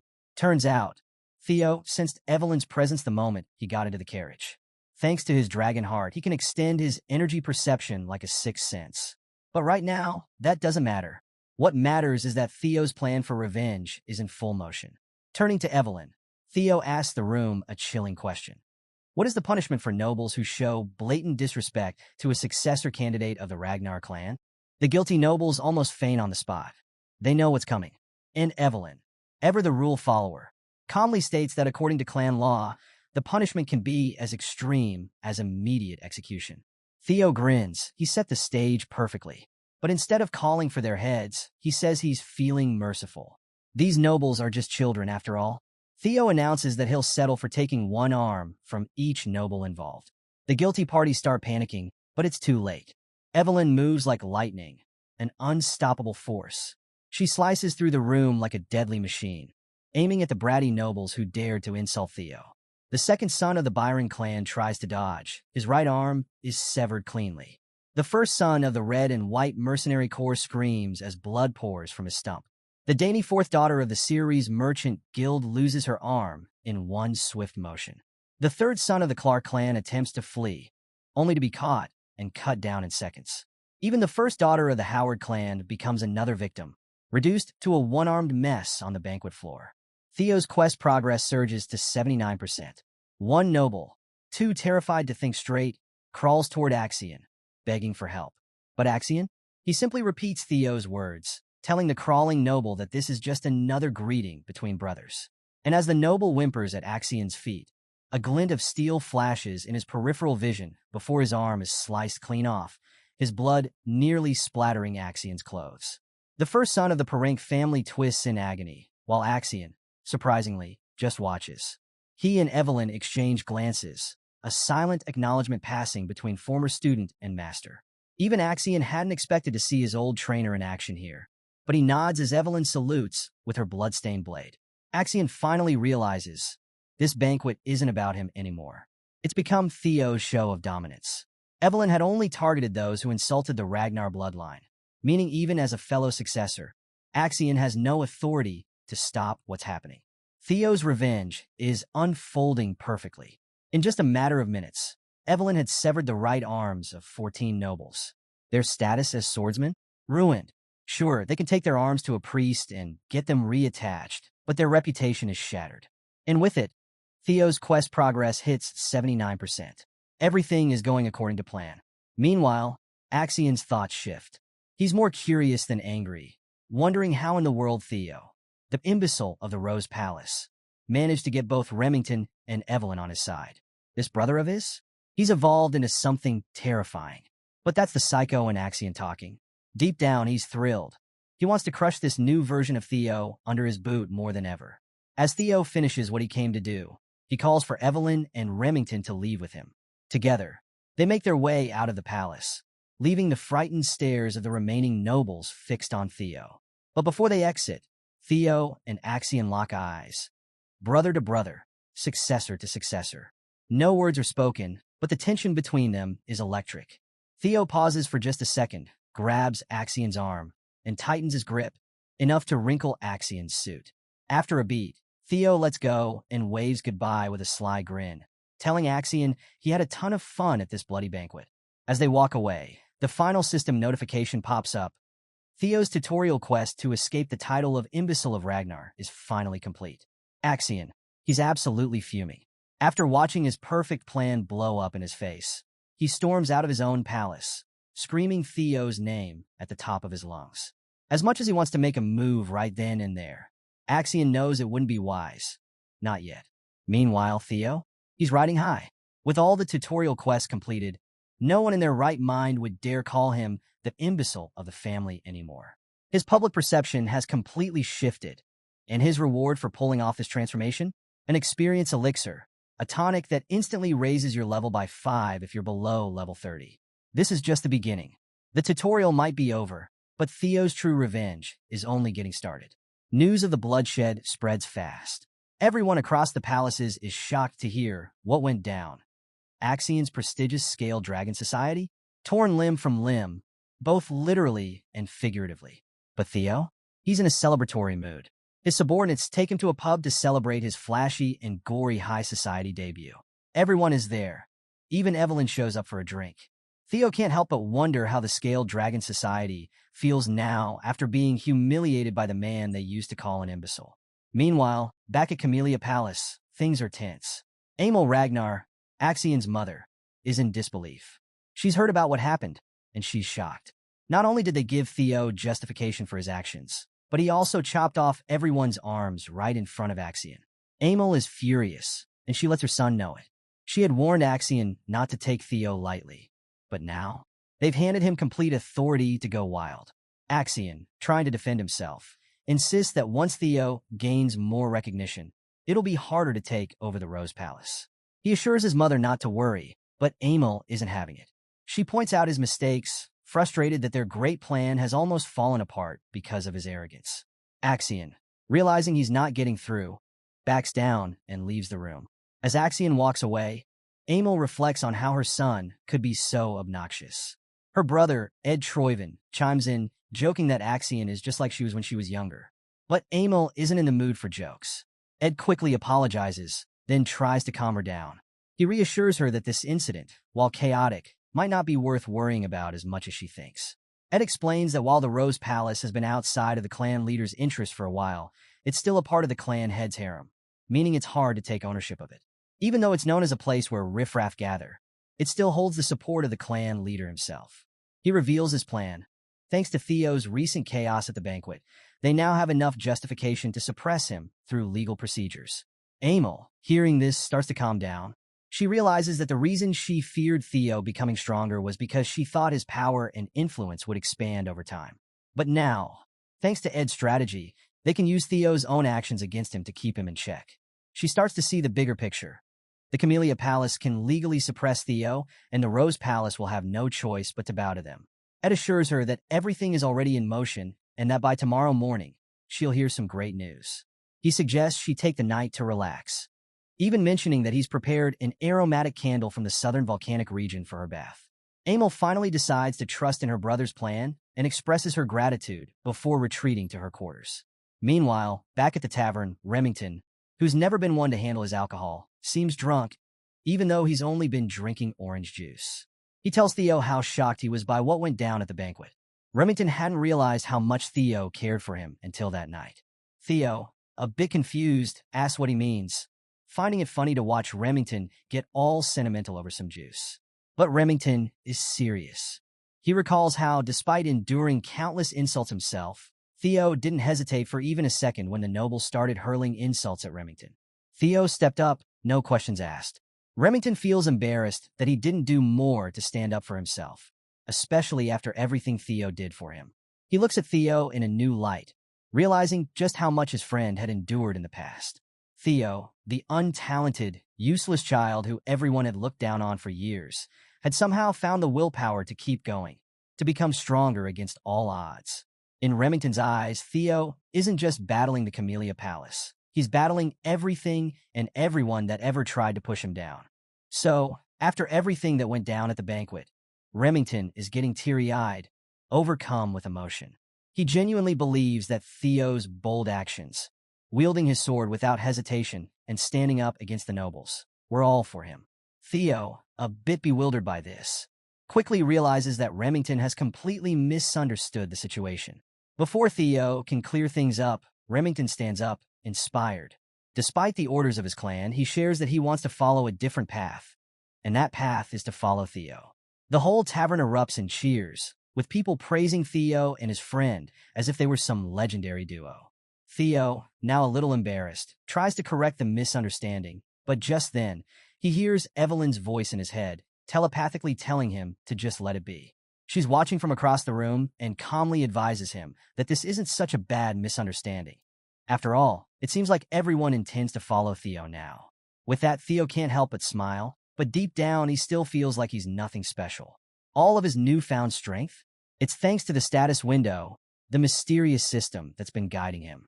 As Theo reflects, he looks at his stats and realizes that every bit of progress he's made comes from this strange system. He recalls thinking, at first, that the status window might be a manifestation of his own regrets from his past life.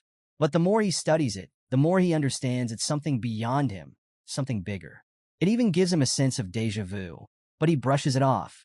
Whatever it is, it's helping him improve, and that's what matters. After the Scaled Dragon Society incident, Theo noticed his level had increased, and with each level up, the system gives him points to distribute across his stats. Now, Theo's starting to understand that he has complete control over how he can improve his abilities. The future ahead of him, shining with potential, is both exciting and terrifying. Evelyn catches a glimpse of Theo's sinister smile as he thinks about all of this, and it leaves her feeling a bit concerned. But Theo's got bigger things on his mind, specifically the counterattack from Camellia Palace. He knows they won't sit quietly after what he pulled, so he decides to start preparing. Theo turns to Remington, casually calling him Remy, and asks if he's willing to help with something important. Remington, a bit taken aback by the sudden friendly nickname, assures him that he's ready to help with anything. Theo then pulls out a piece of paper and hands it to Remy, explaining that the war for the throne between him and Axion is about to begin, and he'll need all the help he can get. Remington becomes silent, his mind drifting back to his past life, where he eventually became the clan head of Narcio, and the Narcio forces became powerful enough to challenge the Ragnar clan. Theo recognizes just how valuable it is to have someone like Remington on his side, and in this moment, he's determined to solidify their bond. Remington, now fully committed, reassures Theo that he's pledged his loyalty and will do everything in his power to support him. Theo thanks him sincerely, knowing that with Remy by his side, his chances of success have just skyrocketed. But just as they're starting to plan, the tavern door suddenly bursts open. A group of knights storm in, shouting Theo's name. Everyone turns, startled, as the knights announce that Theo is under arrest for assault, threats, and intimidation. Evelyn immediately calls, but Theo remains calm, telling her to relax. He steps forward to see the arrest warrant, noticing the ink is still fresh, meaning his enemies were in a mad rush to get this out. Despite knowing the charges are a setup, Theo decides to go without a fight. Recognizing this is just another move in the game. He's quickly handcuffed, and as he's being taken away, Theo turns to his friends with a confident smile. He trusts them to handle everything while he's gone. Remington and Evelyn are both in complete shock. Remington, in particular, can't believe what's happening. But then his focus shifts back to the piece of paper Theo handed him just moments before the knights barged in. And now, as Theo is dragged away to face whatever traps his enemies have set, the question is, what's on that paper, and how will Remington and Evelyn respond? Back at Rose Palace, the news of Theo's arrest hits like a bomb. Cecilia, Theo's mother, is completely stunned. When she hears that her son is being taken to the tribunal, she literally falls to her knees in shock. Her servant rushes to her side, worried, but Cecilia assures him she's fine, though the news has clearly shaken her. She asks why Theo was taken, and the servant reveals it's because of the Scaled Dragon Society incident. Theo's being accused of inciting rebellion. Cecilia, trying to process everything, is surprised. She wasn't expecting Theo's invitation to such a prestigious event to lead to such a mess. Her servant even mentions that Theo might be put on trial, and given the damage he caused at the banquet, it won't be easy for him to escape punishment. But Cecilia, despite her shock, believes in her son. She's convinced that Theo can handle this. That's the kind of person he is, resilient. All she can do now is pray for his safe return. Meanwhile, inside the carriage, Theo is being escorted to the tribunal. As they arrive at their destination, Theo realizes it's been a long time since he's seen this place. He knows the stakes are high. After obliterating the Scaled Dragon Society, there's no way he'll get a simple slap on the wrist. He's well aware that, as a successor of Ragnar, this trial will likely question his very right to the throne. As the knights order him to get out of the carriage, Theo walks with confidence. His enemies might think they're about to crush him, but Theo's smiling, because everything is going exactly as he planned. The knights announce Theo's arrival, and as he steps inside the tribunal, he's greeted by some of the most powerful figures in the Ragnar clan. Theo feels a bit of anxiety. Who wouldn't, with such legendary figures gathered in one room? Among them is Julius Ragnar, the demon dragon and commander of the White Armor Dragon Cavalry. Then there are 4 of the 9 dragons who protect Ragnar: Sky Dragon Ed Troyven, the Sword Dragon Lady of Plum Blossom Palace, Osa Ragnar, and the Elder Dragon, Head Counselor Wolfgang Ragnar. Seeing all these formidable figures, Theo admits to himself that in his past life, he would have been overwhelmed by their presence, especially when he notices Wolfgang, the Elder Dragon.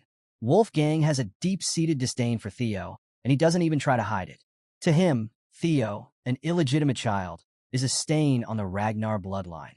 Wolfgang, with a cold gaze, addresses Theo directly.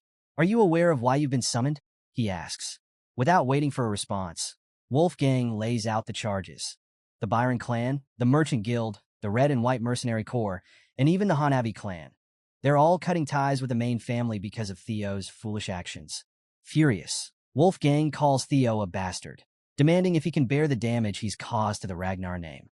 He makes it clear that Theo will be held accountable for dragging the clan's honor through the dirt. But Theo, cool as ever, agrees with him. He calmly admits that, yes, he was too careless. Instead of merely cutting off their arms, he should have cut off their heads. The room falls silent with shock. Theo continues, showing no hesitation. He reminds the tribunal that the other clans, the ones who have now defied Ragnar, are, in fact, the subjects of Ragnar. The Lord has given them land and honor, he says. Their duty is to offer their loyalty and their lives in return. This is the way of chivalry. Theo's frustration rises as he speaks. He tells Wolfgang that if he had known about their insolence earlier, he wouldn't have stopped at their limbs. He would have severed their heads. And now, he believes they should be punished accordingly to restore Ragnar's honor. Everyone is left speechless. Even Julius, who's never one to mince words, chuckles, calling Theo's performance impressive. He fully expects that Theo will walk away with a lighter punishment after such a bold justification. But Wolfgang isn't convinced. To him, this is nothing more than mockery, a clever ploy. He's about to challenge Theo when Osa Ragnar, the sword dragon lady, steps in. She admits that Theo is correct. Ragnar may be strong, but it is not truly great. For the Ragnar clan to survive, they must listen to the voices of their vassals and knights. If they only rule by force, they will inevitably fall. Power alone won't hold Ragnar together. It requires respect and loyalty. Wolfgang, clearly surprised that Osa is taking Theo's side, falls silent. He wasn't expecting this turn of events, but Osa's words hit hard. She understands that power isn't enough to rule the world. It's about more than just strength. After hearing Osa Ragnar, the sword dragon lady and first wife of the clan head, Theo is surprised to see her taking his side. She's one of the best swordsmen in the north, and her support wasn't something Theo expected. She emphasizes that the punishment he's about to receive is justified and hopes he understands the gravity of the situation. Theo, staying calm, asks what his punishment will be.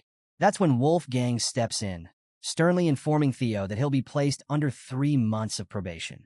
But Theo doesn't let that slide. He boldly expresses his wish to participate in the awakening ceremony next year. Wolfgang, angered, thinks Theo's talking back, but Osa once again steps in, giving Theo's words consideration and allowing him to participate. This stirs things up, especially for Ed Troyven, who had been scheming in the shadows. Ed knows that the children Theo injured at the banquet were set to participate in next year's awakening ceremony.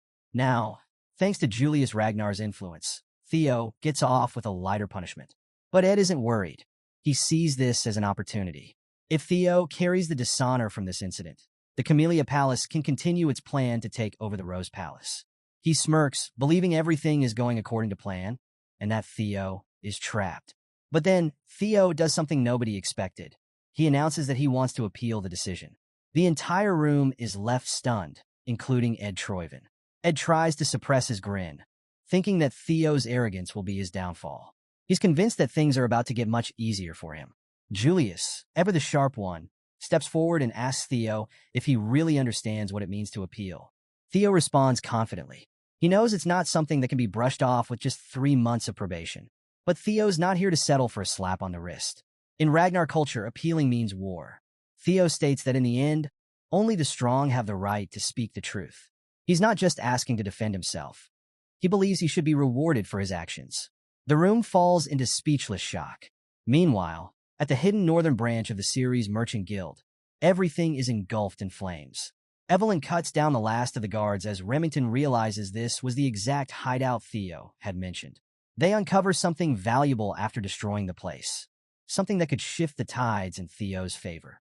Back at the tribunal, Ed Troyven's eyes light up with joy. He believes his plan is coming together perfectly. Theo's standing before some of the most important figures in Ragnar, and now he's pushing an issue that could have been resolved in 3 months into a full-blown war. Wolfgang, furious, accuses Theo of arrogance and questions whether he really thinks he can face the forces of 15 clans alone. Theo, unshaken, explains that this is exactly the kind of situation that needs to be handled directly.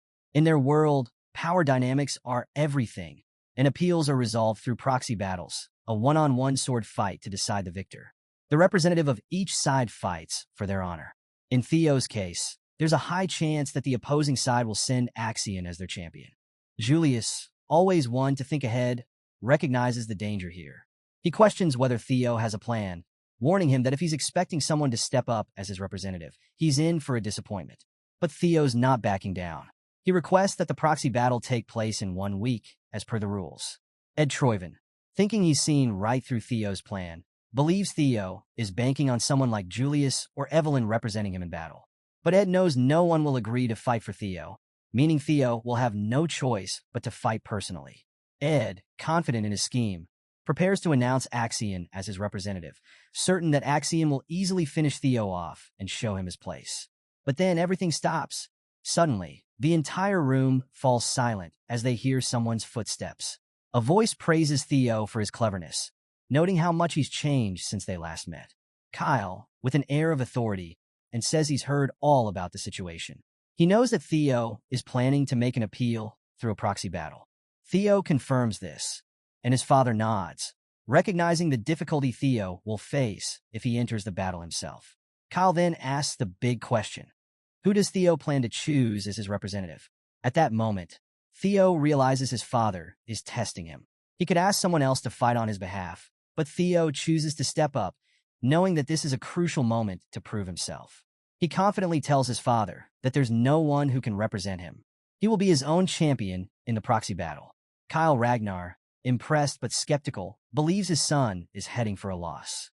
But Theo, standing firm, challenges his father's assumption. He argues that no one should come to a conclusion before he's even had the chance to prove himself. Theo is determined to face his challenges head-on, unwilling to bend to anyone's will. Kyle bursts out laughing, clearly enjoying Theo's spirit. He turns to the rest of the trial members, asking if they've heard his son's bold declaration. For the first time, the clan head seems genuinely impressed with Theo's unwavering resolve. He praises Theo's Ragnar spirit, the strength to never lower yourself before others.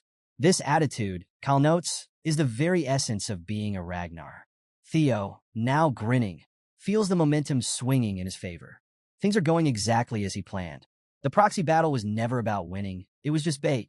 In the meantime, Theo knows his friends Remington and Evelyn are working hard to dig up the proof of Camellia Palace's treasonous conspiracy. If all goes well, Theo's victory will be absolute, and he won't even need to fight. But then, the clan head throws a massive curveball. Kyle Ragnar, with a serious look, tells Theo he wants to test him personally. Forget the trial, forget the proxy battle. If Theo can endure a single strike from the clan leader, all charges will be cleared, and there will be no punishment. Theo is stunned. The room goes silent. Kyle's challenge is no joke. A single blow from the strongest man in Ragnar could crush him. Before Theo can react, Ed Troyven, ever the schemer, starts shouting in protest. He knows that if Theo somehow survives this test, it'll mean the king himself approves of him. That would be disastrous for Ed's plans to take over Rose Palace. Desperate, Ed tries to stop the challenge, arguing about the rules of the proxy battle and how this isn't fair. But Kyle Ragnar shuts him down immediately. The king makes it clear that if a vassal dares to speak against the Ragnar bloodline, they should be removed. Ed, forced to back down, has no choice but to obey the clan leader, though he's clearly seething inside. He glances nervously at Theo, knowing the stakes have just changed. Kyle turns to Julius, the demon dragon, and asks if he has anything to add. Julius, who's been silently giggling throughout the trial, admits he's just surprised to see the king showing interest after so long. The last time Kyle got involved like this, it was for something huge. Finally, Kyle turns back to Theo, asking if he's willing to take on the challenge. Theo, though caught off guard, quickly recovers. He knows this moment has the potential to make or break him. Refusing would make him look weak, but accepting such a blow from his father could be suicidal. Theo speaks up, calling the situation unfair. Not in a way that backs down, but rather to negotiate. He points out that comparing a single strike from the clan leader to a proxy battle between vassals and bannermen isn't exactly a fair trade. The king, amused, asks if Theo is refusing. Theo smirks and responds that he's not refusing. He's simply asking for a fair compensation if he endures the blow. Kyle Ragnar, intrigued, asks what Theo wants. Theo turns toward Ed Troyven, glancing at him with a look of calculated ambition, and then makes his boldest demand yet. With a cheeky smile, Theo says, "I want something like Camellia Palace." The room falls silent once again. Ed Troyven is left absolutely speechless. His carefully laid trap for Theo has somehow flipped into an opportunity for Theo to shine. His frustration is evident, and as he watches the situation unfold, he can't believe Theo had the audacity to make such a bold proposal to the clan leader. But Wolfgang steps in, calling Theo's demand madness. After all, making an agreement with the clan leader requires equal standing, and in his eyes, Theo is way out of his league. But what really catches everyone off guard is Kyle Ragnar's response. The clan leader actually agrees with Theo, much to the shock of the room. Kyle sees something in Theo's courage and boldness, traits he believes any future successor of Ragnar should possess. He then turns to the Sky Dragon, Ed Troyven, asking if he has any objections. Ed, forced to play along, assures Kyle that everything belongs to his lord, so how could he dare object? Satisfied, Kyle orders a stage to be prepared immediately. He wants to test his son personally.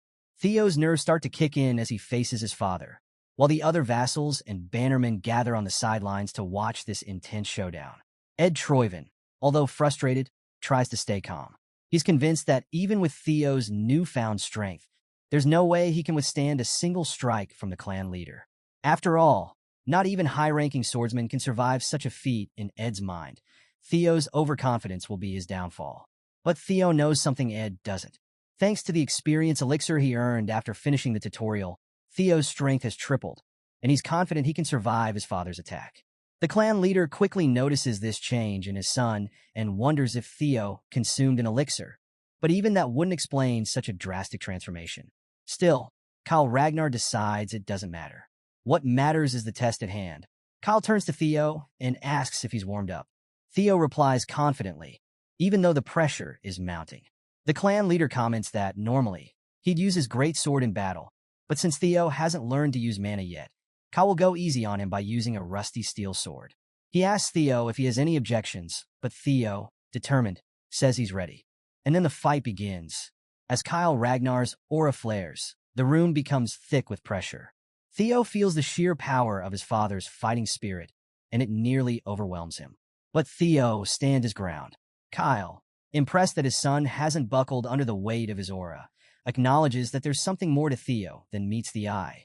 Inside, Theo is focused. He knows his strength has grown exponentially since using the experience elixir. After gaining 5 levels, he poured all his points into strength, and now he feels like he's finally escaped the realm of the weak and entered the domain of the extraordinary. He's confident he can survive at least a single strike from his father, and that's all that matters.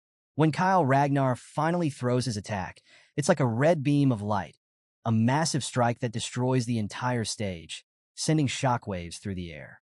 Everyone watches in horror as the dust settles. Ed Troyven is sure that Theo must be dead, but when the smoke clears, there stands Theo, still alive, though barely. The room falls in a stunned silence. Kyle Ragnar, with a wide grin, is impressed. He's finally found a worthy son. Theo, standing tall after surviving the blow, has proven his innocence through his sheer willpower and determination. The trial concludes, and the system window pops up, revealing that Theo has successfully completed the sudden quest, single strike from Kyle Ragnar. As a reward, Theo receives a mysterious blue key and a new inventory slot. But there's no time to focus on that just yet. Later, Theo wakes up, groggy and unsure of where he is. His mother, Cecilia, is by his side, overwhelmed with relief. She holds his hand and, with tears in her eyes, tells him how worried she was when she learned that the clan leader himself challenged Theo. She asks if he's hurt, offering to call a physician if there are any fractures or injuries. But Theo reassures her that he's fine, though he still doesn't recognize his surroundings. Just then, Julius, the demon dragon, enters the room. He shares some shocking news. By order of the clan leader, Camellia Palace has been vacated.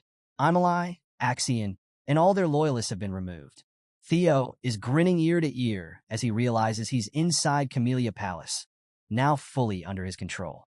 The system window updates him, showing that all he needs to do now is uncover the palace's hidden secret to complete the next part of his quest. He's come far, and things are finally falling into place. Meanwhile, in the garden of Camellia Palace, Emil Ragnar, Axion's mother, is causing a scene. Furious at being forced to vacate her own property, she shouts at the servants, who are desperately trying to calm her down. But there's no calming her anger. This is a major loss of power, and she knows it. Watching all of this unfold, Ed Troyven, who's seething with frustration, quietly gives an order to Axion. He tells him to kill Theo once and for all. Axion, who had been planning something for the awakening ceremony, is taken aback by the sudden command, but Ed's intense desire for revenge is burning. He's not willing to wait any longer. Theo has to be eliminated now. Axion sees the rage in Ed's eyes and knows there's no arguing with him. Back in the palace, after things settle down, Theo is reflecting on the unexpected success of his plan. Even though there were plenty of obstacles, he's managed to secure Camellia Palace without using his trump card, and now he holds even more authority than before. He opens his inventory and casually pulls out an apple. The perks of having this magical system at his disposal never fail to surprise him. He munches on it, marveling at how useful the system has been so far. But there's something more pressing. Theo pulls out the blue key he recently acquired and can't shake the feeling that it's connected to something important. As he focuses on a nearby door, the keyhole lights up, and he realizes this is it. He slides the key in, unlocking the door to reveal a deep tunnel. The system chimes in to inform him that he's just discovered his first dungeon, and that all experience gained inside will be doubled. A dungeon inside Camellia Palace? Theo knows there's more to this than just a random underground cave. It must be connected to his quest. Deciding not to miss out on any potential experience, he heads inside. But before entering, he makes sure to prepare, filling his inventory with weapons. As Theo ventures deeper, he comes across a huge wolf, a beast large enough to be classified as a demonic monster. The wolf charges at him with terrifying speed, but Theo is ready. He quickly defends with his shield, but as the wolf pushes him back, he realizes that this isn't an ordinary fight. The wolf's hide is too thick for his attacks to pierce, and its speed is greater than he expected. Theo knows he can't win this fight with half-hearted attacks. He remembers his father's incredible single strike, the devastating attack that nearly obliterated him during the trial. He wishes he could replicate that move and take the wolf down in one blow. But when he tries, nothing happens. He realizes that mimicking his father's strength won't be that easy. It's more than just a single swing of the sword. To land a decisive blow, he needs to put everything into one focused strike. With that revelation, Theo shifts his strategy. He drops his shield, deciding to focus on speed. The sword arts he learned from Evelyn come to mind. As the wolf charges once again, Theo moves swiftly, landing a precise stab into its eye. The wolf howls in pain, taking a step back, and Theo realizes his plan is working. He charges forward again, determined to win this battle. Fast forward 2 months, and back at the training grounds, Theo's absence has not gone unnoticed. Iodi and Sybil are talking about how the number of people wanting to train with Theo is growing. The rumor about the clan leader teaching Theo a single strike has spread like wildfire, and now, everyone wants a piece of the action. As Sybil chats about the situation, Henry Morris from Plum Blossom Palace approaches, arrogant and full of himself. Henry addresses Sybil with disdain, calling him a lackey and demanding to know when the incredible young master Theo is going to show up. After all, it's been 2 months, and he's nowhere to be seen. Henry, obviously unimpressed by the rumors, mocks Theo, calling him a coward and insinuating that he's running away from the attention. Henry's taunts continue, much to Sybil's irritation. He accuses Theo of spreading false rumors about the clan leader's strike, suggesting there were no witnesses to confirm it actually happened. Henry Morris from Plum Blossom Palace is still running his mouth, assuming that all the rumors about Theo, including the destruction of the Scaled Dragon Society, must be fake news. But Sybil's patience finally snaps. He's had enough of Henry's disrespect, and with all the pent-up frustration from the last 2 months, he punches Henry square in the face, completely destroying it. Henry's arrogance is wiped clean as his face gets rearranged by Sybil's fist. Another guy from Plum Blossom Palace tries to step in, furious that Sybil would dare touch Henry. He throws insults at Sybil, calling him a dropout, but the tables have turned.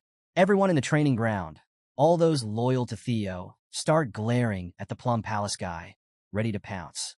Sybil doesn't hold back. He calls him a shit face, and makes it clear that no one is allowed to insult their young master Theo. Even Iodi is surprised by Sybil's words, especially since Sybil isn't exactly the prettiest guy around. For him to call someone ugly? That's bold. But Sybil brushes it off, still boiling with rage. He's been annoyed by the Plum Palace guys coming around and causing trouble, and he's had it. There's no way he's going to let them walk all over Theo's name.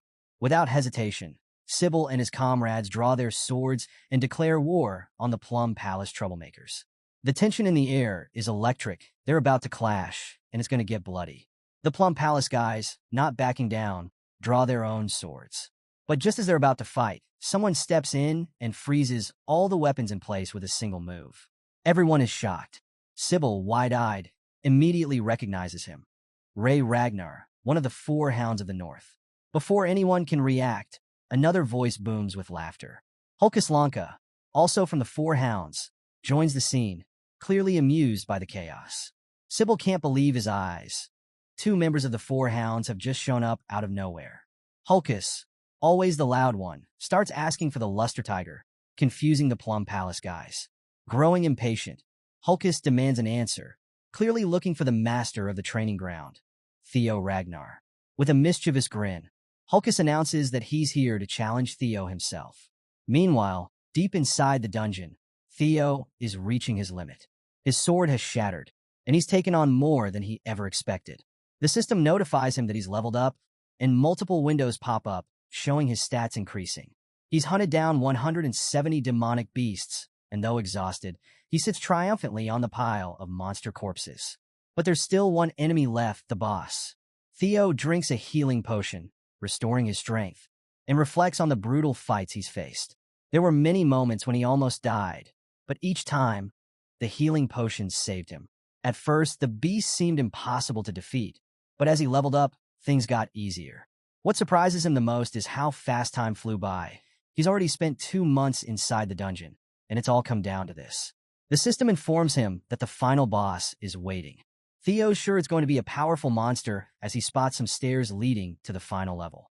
He walks forward, ready to face whatever's waiting for him. But as he looks down at his shattered sword, he knows it won't be of any use. He opens his inventory and pulls out another blade. It's his last sword, one his mother gave him as a birthday present. As Theo grips the ceremonial sword, memories of his past life flood his mind. He remembers how, back then, he had a lot of friction with his mother. Leading up to the awakening ceremony, he had tossed the sword aside, thinking it was useless. He had been too focused on his bloodline, convinced that no amount of fancy equipment would change who he was. He had told his mother to leave him alone, but looking back now, he regrets how he treated her. Not this time. Theo vows not to repeat the mistakes of his previous life. With the ceremonial sword in hand, Theo heads for the boss room. The system warns him to be cautious. A strong demonic beast lies ahead. When Theo opens the door, he's surprised to find a dragon taking a nap. His initial shock fades when he realizes it's just a lesser drake. Still, the sight of a draconic creature makes him wonder. The Ragnars are said to be descendants of dragons. Is this just a coincidence? But there's no time for speculation. Theo knows he has to defeat the boss to complete the dungeon and get out of there. Inside the dungeon, the system flashes Theo the quest details. One more monster to defeat. The Lesser Drake, the final boss, is a kind of dragon, and it's no easy opponent. Theo steels himself for the fight, but even with his strength, he questions if he can really take down a dragon, even if it's a lesser one.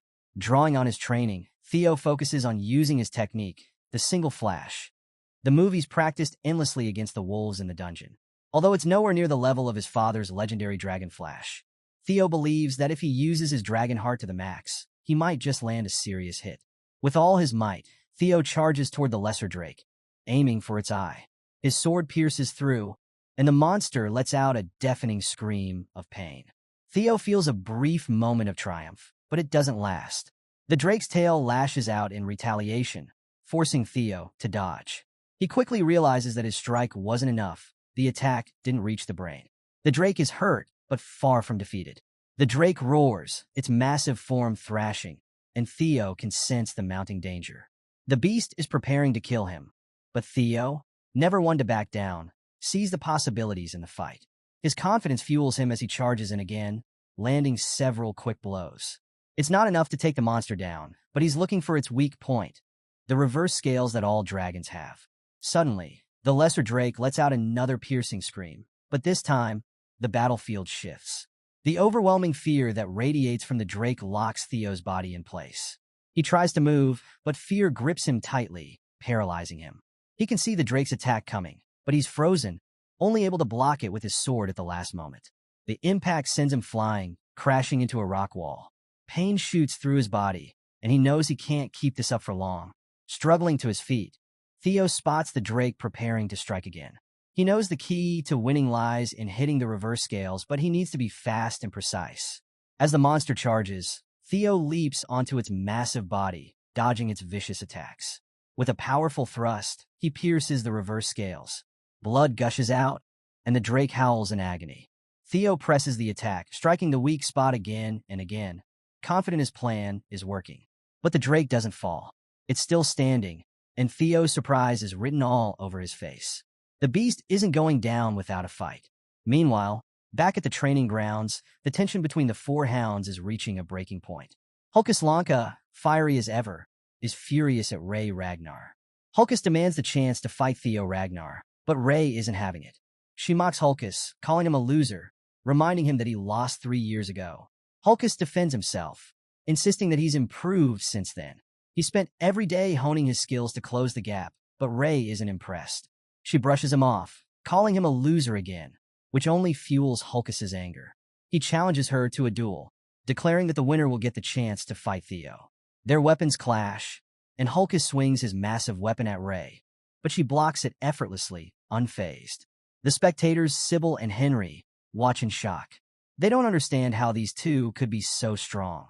But seeing two members of the Four Hounds go head-to-head is terrifying enough. Just as they're about to get serious, Remington appears. Remington steps between them, making it clear that this is the domain of young Master Theo, and he won't tolerate any trouble here. Hulkus, ever the warrior, is excited to see Remington and even suggests fighting him. But Remington stays firm, asking Hulkus to respect his words. Then suddenly, everyone feels it. An immense, menacing pressure washes over the training grounds. It's a killing intent so powerful, it makes everyone pause. They all turn to see the source of the energy, and their eyes land on Theo. He's finally arrived, and the air is thick with his overwhelming presence. Even Remington, who knows Theo well, is surprised. He can't help but wonder, what happened during Theo's seclusion? Where did this intense pressure come from? As Theo walks onto the grounds, Ray and Hulkus can barely contain their excitement. The young master, the one they've been dying to test themselves against, is finally here. The entire training ground falls silent as Theo steps into view, dominating the atmosphere with the same fear he learned from the Lesser Drake inside the dungeon. Back in the dungeon, Theo had managed to land the critical blow. After repeatedly attacking the reverse scales, the Lesser Drake finally collapsed. The system flashed a congratulations, acknowledging that Theo had successfully hunted the beast. When he touched the reverse scales, the Drake went into a frenzy, and Theo had thought he was done for. But, in the end, the Drake wore itself out, leaving Theo victorious. After finishing his dungeon quest inside Camellia Palace, the system notifies Theo that he's earned some serious rewards. He's gained the Lesser Drake's tooth and claw. The tooth is a material for enhancing weapons, and the claw can be used to increase a weapon's sharpness. Theo's immediate thought is to use these materials to repair his mother's sword, a gift he doesn't want to lose, no matter what. The system also surprises him by awarding a new skill, Lesser Drake's Fear. This skill allows him to inflict fear on any target with weaker magic power, which stuns Theo. He had always believed that only a select few could use such abilities. He's thrilled at the opportunity to try it out, but he wonders whether the skill will be useful in Ragnar, considering the place is crawling with powerful people. After finally clearing the dungeon and completing the quest of uncovering Camellia Palace's secrets, Theo receives another reward, a nest compass. Though he doesn't fully understand what it's for, he assumes it'll come in handy for his next quest. He stores it in his inventory and decides to go rest in his room, completely exhausted after the dungeon run. But before he can catch a break, a maid rushes over to Theo, informing him of an urgent matter. She notices his wounds and offers concern, but Theo brushes it off. There's a brawl happening in Training Ground 4, and she needs him to handle it. Theo, not in the mood for games, heads to the training grounds. As soon as he steps onto the field, he unleashes his new skill, Lesser Drake's Fear, and the effect is immediate. The overwhelming aura fills the air, knocking people unconscious as Theo commands them to get lost, declaring that he needs rest. But Hulkus Lanka, ever the battle-hungry member of the Four Hounds, isn't fazed. Instead, he's excited by the sheer killing intent Theo is putting out. Without hesitation, Hulkus charges straight at Theo, eager to test his strength against the young master. Hulkus swings his massive sword, but Theo, fresh from his dungeon training, easily overpowers him with just a single strike. The crowd is left shocked, their jaws dropping as Hulkus is knocked back, unable to comprehend how Theo deflected his attack so easily.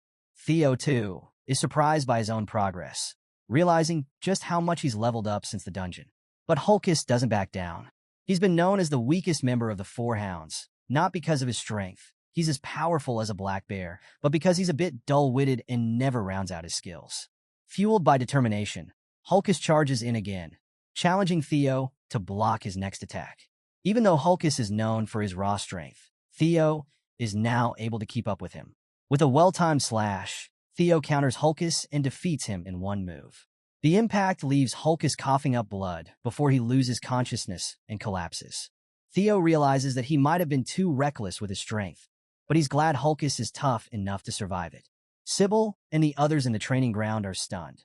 They never expected Theo to defeat Hulkus Lanka, the black bear of the Four Hounds, so easily.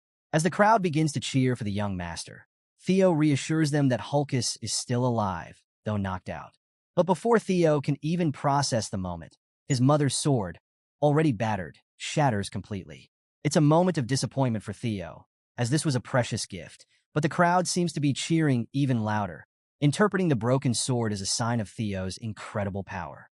Everyone is thrilled by what they've just witnessed. Theo Ragnar has taken down a four-hound with just a single strike, and his sword even broke from the sheer force of it. But Theo doesn't quite understand why they're so excited. Meanwhile, as the crowd roars, Ray Ragnar stands off to the side, deep in thought. A memory comes flooding back to her. When she was younger, she had been wandering through the cold and thin clothes when Theo found her. Concerned, he asked why she was out in such freezing weather, barely dressed.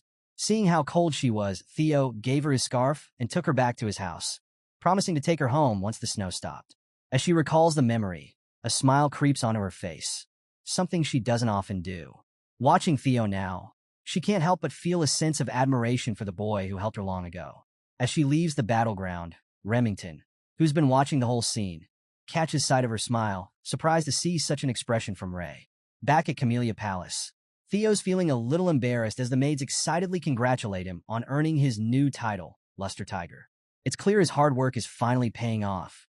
One of the maids, especially proud of him, advises Theo to keep the momentum going until the awakening ceremony.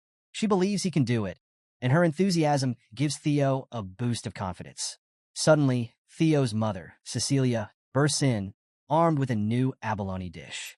Without wasting a moment, she starts force-feeding him, determined to stuff his face with as much food as possible. Theo, caught off guard, tries to stop her, but she's having none of it. As she keeps piling food into his mouth, Theo is reminded of his past life, and a warm feeling fills him. It's moments like these that make him grateful for the second chance he's been given. Between bites, he manages to tell his mother the food is delicious, which seems to please her. But then, Cecilia notices something that wipes the smile from her face: the broken sword. Theo starts sweating nervously, quickly explaining that it broke during training. He's deeply sorry, since the sword was a precious gift from her on his birthday. Cecilia's mood shifts from concern to anger, but not at Theo. She's furious at the person who swore the sword wouldn't break. It was made with white snow steel and ebony steel wood, two incredibly rare and valuable materials. Theo, surprised, asks if she means the steel wood from the southern jungles. Cecilia confirms, adding that the materials are incredibly precious, and she's disappointed to find out the sword wasn't as durable as promised. Theo, realizing just how valuable the sword was, is stunned.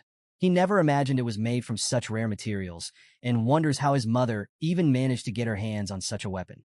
Cecilia, still fuming, declares that she's going to have a word with the sword's maker. And by word, she means she's going to force them to create an even better sword for her precious son. Theo tries to reassure her, saying it's fine and that he can use another sword, but Cecilia won't hear it. She reminds him that people are finally starting to notice his strength and that he needs to be more careful than ever with the awakening ceremony just around the corner. No way is she letting him show up with a shabby sword. Theo, touched by his mother's love and care, can't help but feel grateful. Just as Theo thinks the conversation is winding down, Cecilia tells him it's time to get going. Theo, confused, asks where they're headed.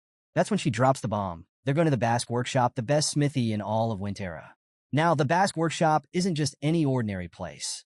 It's one of the top 3 manufacturing workshops in Winterra, known for its factory-like size and legendary craftsmanship. But what's truly special about the Basque Workshop is its master blacksmith, Kurson, known as the Elf of Capitalism and one of the few artisans with the title of Master Craftsman. Kurson's reputation is on a whole other level, and even Theo is shocked. He never expected to meet someone of her stature, and he's immediately curious about how his mother has connections with someone like Kurson. When they arrive, the first thing Theo hears is Cecilia angrily addressing Kurson as her mother, catching Theo completely off guard. Speechless, Theo realizes his mother isn't just any ordinary woman. She's the daughter of one of the most renowned blacksmiths in the region. Suddenly, everything clicks. He's quarter elf, and the reason for his handsome looks finally makes sense. Curson, clearly not fond of being called mother, snaps back at Cecilia, insisting that their relationship is not that of parent and child. Theo recalls that growing up, he was always told his mother was an orphan with no family. But now, here she is, the daughter of Curson, the high elf blacksmith. Cecilia doesn't waste any time. She throws the broken sword down in front of Curson, accusing her of making a defective product. Curson, prideful and a little insulted, doesn't believe her at first, until she pulls the sword out and sees for herself that it's broken. Speechless, Curson can't deny the evidence in front of her. As they bicker, Curson asks who wielded the sword. When Cecilia points to Theo, Curson's eyes widen in realization. "That's the kid behind you?" she asks incredulously. Cecilia wastes no time in defending her son, telling Curson to watch her mouth. Theo isn't just any kid. He's a genius who will one day reign over Ragnar. Theo, ever respectful, steps forward to introduce himself to the legendary blacksmith. He expresses his gratitude for having the chance to meet her, acknowledging her reputation as the master of the Basque workshop.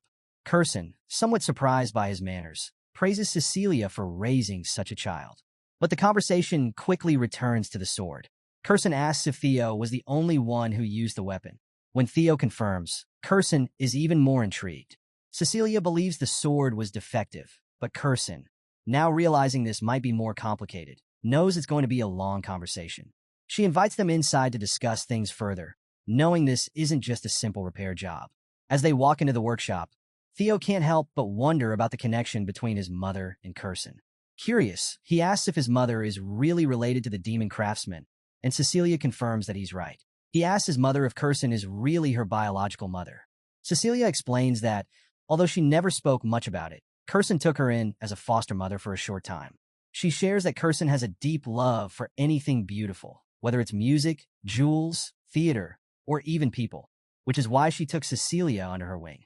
But Curson, ever the gruff elf, cuts them off, calling the past pointless. Cecilia rolls her eyes, clearly not buying it, and Theo notices the affection behind the rough words. Curious, he asks how his mother ended up leaving such a place. Curson, with a tinge of frustration, reveals that Cecilia left because of her desire to marry the leader of the Ragnar clan. She never expected Cecilia to willingly walk into such a miserable life, especially with how dangerous the Ragnar clan could be. Yet, to her surprise, Cecilia survived and even returned last year, begging her to forge a sword for Theo. Curson, always the hard one to please, calls her shameless, which only makes Cecilia more annoyed as they start to bicker. As the two go back and forth, Theo smiles, realizing he's never seen his mother talk like this. It's a side of her he didn't know existed. In his past life, Theo had been so focused on the clan that he never took the time to understand his mother. He was too obsessed with status and power to notice the people who genuinely cared about him. Now, watching them argue, he begins to realize that Curson cares about his mother far more than she lets on. He wonders why Curson never intervened in his past life. But maybe things are different now. Eventually, they reach Curson's private quarters, and as they step inside, she abruptly grabs Theo and shuts the door, locking Cecilia out. Cecilia's muffled protests can be heard from the other side, but Curson ignores them completely, focusing her full attention on Theo. Without wasting any time, Curson asks Theo a cryptic question. Does he possess the relic of the primordial dragon? Theo, confused, asks if she's talking about the ancestor of the guardian dragon that protects the Ragnar clan. He explains that he's heard stories about the legendary treasures scattered across Winterra for the descendants of Ragnar, but to him, it always seemed like just a myth. Curson cuts him off, making it clear that the relics are not a legend. She's frustrated, almost on the verge of tears, as she examines the broken sword. It's a piece she had poured her heart and soul into, and it shouldn't have broken, unless it came into contact with something as powerful as a relic. She can't believe the sword failed so easily, and she's convinced that only a relic could have caused such damage. Theo, feeling guilty, apologizes, explaining that the sword broke while he was fighting a lesser drake. He doesn't know anything about relics, but before he can say more, Curson decides to show him instead of explaining. She pulls out a casket, sealed tight with chains, and asks if Theo notices anything unusual. Suddenly, Theo's system lights up, showing the familiar blue glow he saw before, just like the door to the dungeon in Camellia Palace. Realizing it's the same energy, Theo asks if it's part of a quest. Curson, who can't see the glow herself, notes his reaction and realizes that he's sensing something. She explains that inside the casket is a relic of the primordial dragon. She's tried countless times to open the casket, but every attempt has failed. Placing the heavy casket down, she tells Theo the story of the primordial dragon, a being so powerful that it removed one of its own fangs and had it forged into a weapon. This weapon is known as the White Moonlight Blade, a sword said to possess unimaginable power. Curson then drops a bombshell. If Theo can break the seal on the casket and claim the relic, the White Moonlight Blade will be his. But there's a catch. If he fails, the consequences could be fatal. The process could end his life, and there are no guarantees. She asks him if he's still willing to take the risk. Theo's reaction is immediate. He's smiling, his heart pounding with excitement. The danger, the risk, the legendary sword, it's all part of the challenge, and Theo can't back down now. With a confident grin, he tells Curson that the sword is as good as his. The system immediately pops up, revealing the next scenario quest. Be chosen by the primordial dragon's relic, the White Moonlight Blade. As Theo faces the sealed casket in Curson's workshop, the pieces of the puzzle start falling into place. The White Moonlight Blade isn't just any relic. It's the sword of the Black Dragon, one of the 9 dragons. Theo remembers the legendary Black Snow leader, someone who commands fear across Winterra, known as the Black Dragon. Very few know the truth about this sword, and those who've even spoken about it have either vanished or met a grisly fate. Flashes of his past hit him hard. He remembers running into the Black Dragon 4 years ago, and to this day, he doesn't understand why the Black Dragon let him live. It was sheer coincidence that he even saw the true form of the sword back then. Now, standing before the very relic he once glimpsed, Theo is in shock. How could Curson have been in possession of the primordial dragon's relic this whole time? Curson snaps him back to reality, asking if he's ready to open the casket. Theo, fueled by the desire to claim this legendary weapon, smiles, determined to make the sword his own. As he examines the casket more closely, he realizes its design is eerily similar to the dungeon door he unlocked in Camellia Palace. Trusting his instincts, he pulls out the blue key from his inventory and, to Curson's confusion, unlocks the casket. As the chains fall away, a strange, ominous light begins to shine from the casket, and suddenly, Curson's face turns from intrigue to concern. Before Theo can react, a mysterious black fog emerges, wrapping itself around him and pulling him inside the casket's depths. Theo struggles to break free, but the fog is relentless, dragging him into a mysterious world. When he opens his eyes, Theo finds himself in a place he recognizes but can't explain, Rose Palace engulfed in flames.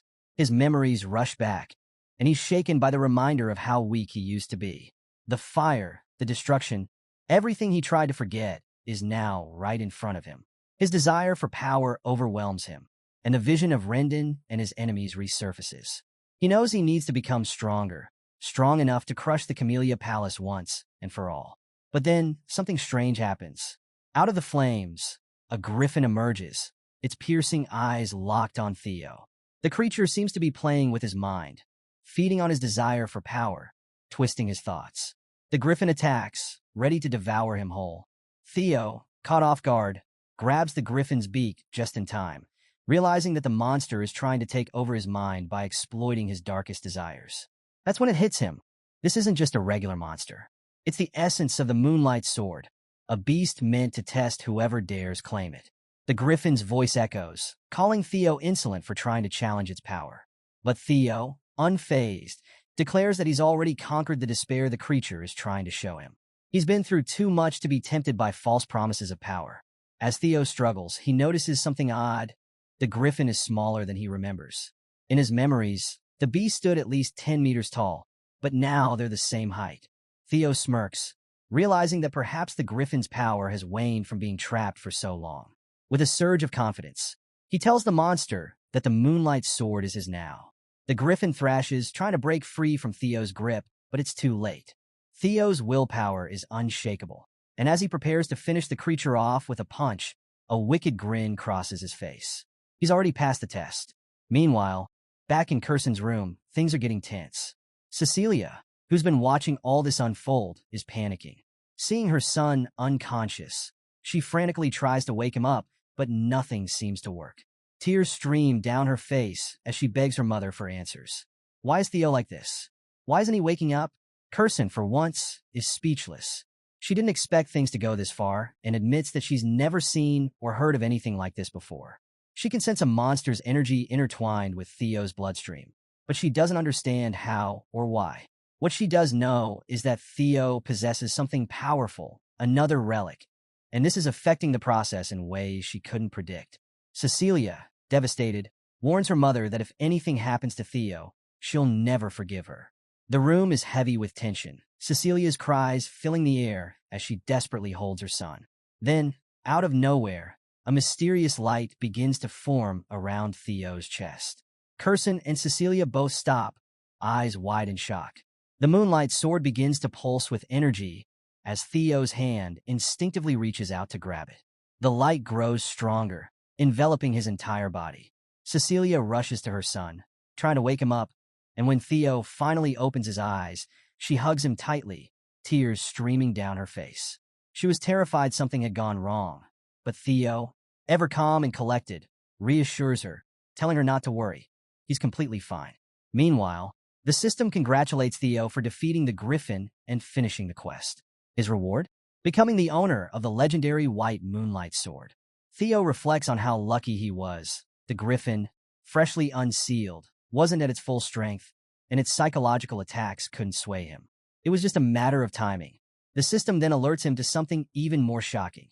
By absorbing the monster energy of the sword, Theo's magic power has skyrocketed, now surpassing 200 points and pushing him to the level of a high-ranking swordsman. His body begins to glow with newfound power, but there's a catch. He can't fully use this magic until after the awakening ceremony. Curson, visibly impressed by what she's witnessed, congratulates Theo on successfully claiming the sword. But Theo, always the practical one, asks if she's going to keep her promise. Curson, with an air of pride, assures him that elves don't lie. However, Theo can't help but notice that the sword seems a bit rebellious. It hasn't fully acknowledged him as its master yet, and this makes him uneasy. Curson, ever the sharp observer, explains that the sword's behavior is to be expected. After being trapped for 400 years, the Moonlight Sword is like a caged beast. It's ready to let loose. Theo, a little hesitant, wonders if the sword will ever calm down. Curson suggests he take a swing at the wall to let the sword vent some of its pent-up frustration. Theo isn't too sure about the idea, but Curson mocks him a little, saying that even with a legendary sword, someone as inexperienced as him couldn't possibly damage the Basque workshop. Feeling a bit unnerved by the challenge, Theo decides to give it a try. After all, this is a chance to test out his Dragonheart ability in a controlled way. He gets into position, readying the Moonlight Sword as its rebellious energy hums through him. As Theo excuses himself and prepares for the strike, Curson watches with mild curiosity until things take a drastic turn. With a swing powered by all of his magic, Theo lets loose an attack called Single Flash. The result? Complete destruction. The wall of the workshop, 10 feet thick, splits in half, sending rubble crashing down. Cecilia stands frozen in astonishment, while Curson's eyes fill with anxious tears. Contrary to what she thought, Theo didn't just dent the wall. He literally cut the building in two with one swing. And he wasn't even trying to destroy it. Curson, watching the devastation, sinks into despair. She's just witnessed yet another costly loss at Theo's hands. First, he broke the sword she crafted, and now he's leveled part of her workshop. Even Theo himself is stunned by the sheer power of the sword, realizing that it drained almost all of his magic in that single, devastating slash. Before he can fully process what happened, Curson dashes toward him with alarming speed. She reaches him in an instant, laying a hand on his shoulder and immediately giving him mana to help replenish his strength. Theo didn't even notice her move.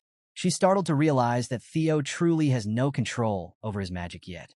But after seeing what he did to the wall, she's also struck by his raw potential. This kid is something else, a true genius. A sly grin spreads across her face as she places her hand on Theo's shoulder. She proudly declares that she'll be his patron from now on, telling him to spread his wings and show the world his incredible abilities. Of course, Curson isn't just being kind. She's got dollar signs flashing in her eyes. It's clear that in her mind, Theo is about to become a walking, talking billboard for her workshop. If the world sees what Theo can do with a sword from Basque Workshop, it'll bring in massive profits. Theo, ever sharp, immediately sees through her plan. He bluntly tells Curson that he can practically see the dollar signs in her eyes, a statement that catches her off guard but makes her laugh. She doesn't deny it, she's greedy, but she's also proud to have a grandson like him. And in her own way, she's offering to help him reach even greater heights. As the day winds down, and after destroying half a building, Theo and Cecilia prepare to leave the workshop. Before they go, they exchange a few last words with Kirsten, who, despite everything, seems genuinely impressed with her grandson's strength. It also turns out Theo handed over Drake Fangs to Kirsten as wall repair funds after that accidental destruction of the Basque workshop. Kirsten, being the business-savvy elf she is thrilled to have this rare material. She's not only impressed with the fangs Theo snagged from his battle with the lesser Drake, but also swelling with pride at how her daughter, Cecilia, raised such an incredible son. Just as she's basking in that motherly pride, a familiar voice echoes in the workshop, addressing her by her infamous title, Demon Craftsman. Kirsten freezes, recognizing the voice. She turns to find herself face-to-face with the mysterious crow of Ragnar, a man known for his eerie presence and glowing red eyes. He doesn't say much, just simmers with intensity, leaving us on a cliffhanger as Kirsten nervously asks why he's here. Fast forward 5 days. The much-anticipated awakening ceremony has finally arrived. We find Theo in the middle of yet another sparring session with Evelyn, his one-armed swordmaster. And while they're exchanging blows, it's clear to her that Theo has leveled up. His speed, strength, and precision have all improved significantly. Even the onlookers who've been following Theo's journey are watching in awe and sweating profusely as they realize just how far ahead of them he's gotten. After a solid bout, Evelyn can't help but praise Theo, admitting that he's pushing her back during their spar. Theo, grinning like the cat that got the cream, humbly accepts the compliment, though you can tell he's soaking it up. He never thought he'd hear such high praise from someone like Evelyn, and he's secretly loving every second of it. Evelyn, ever the commenter, tells him he's done well, and even hints that he might just be able to become valedictorian of the awakening ceremony. Theo, with a cocky smirk, thanks her and jokingly says that if he does make valedictorian, he'll be sure to mention her name in his victory speech in front of everyone. Evelyn gives him a look, a mix of amusement and exhaustion, wondering if that's even necessary. But Theo's fans? Oh, they're all in. His comrades rush over, eagerly asking him to shout out their names during his speech too. Theo, soaking in the attention, can't help but feel a little proud of his newfound popularity, thinking to himself that maybe being adored by everyone isn't such a bad problem to have. But Evelyn just stands there, giving him a creeped-out look, thinking the fame is getting to his head a little too fast. The scene transitions to the central headquarters, where the awakening ceremony is about to begin. Theo walks in, confidently introducing himself as Theo Ragnar of the Camellia Palace. As he enters, he notices the large crowd gathered for this prestigious event. The awakening ceremony is the annual event for the Ragnar clan, where young swordsmen finally get the chance to prove themselves and earn recognition, not just among their peers, but in front of the entire clan. Everyone who's anyone is here. Big names like the Nine Dragons, and even the former clan head from 2 generations ago, Hilda Ragnar.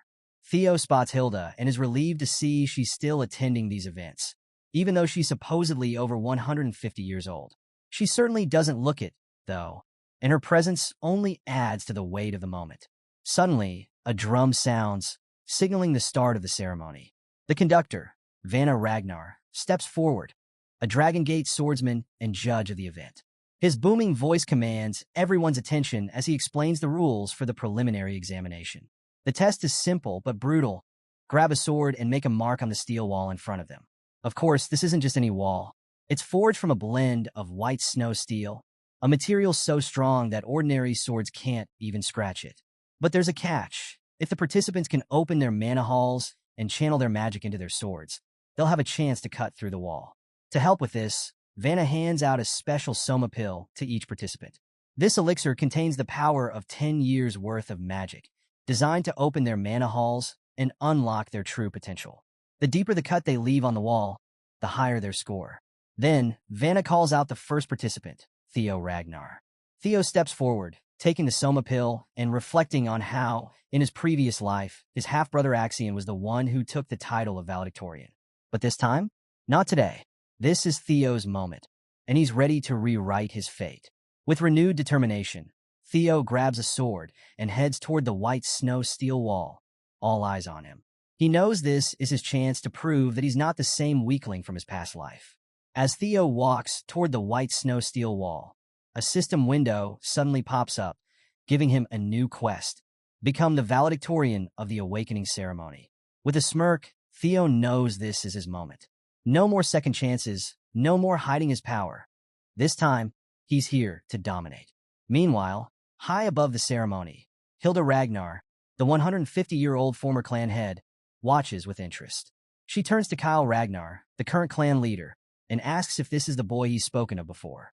Kyle confirms with a slight nod, and Hilda, intrigued by the story she's heard, admits she's curious to see if Theo truly has what it takes to live up to his potential.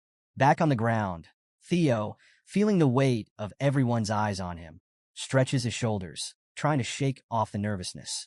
The judge, Vanna Ragnar, steps forward and reminds Theo to swallow the Soma pill, which will help unlock his manhwa.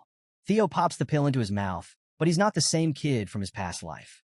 Last time, he couldn't control the Soma's power, and it severely injured his dantian. But not today.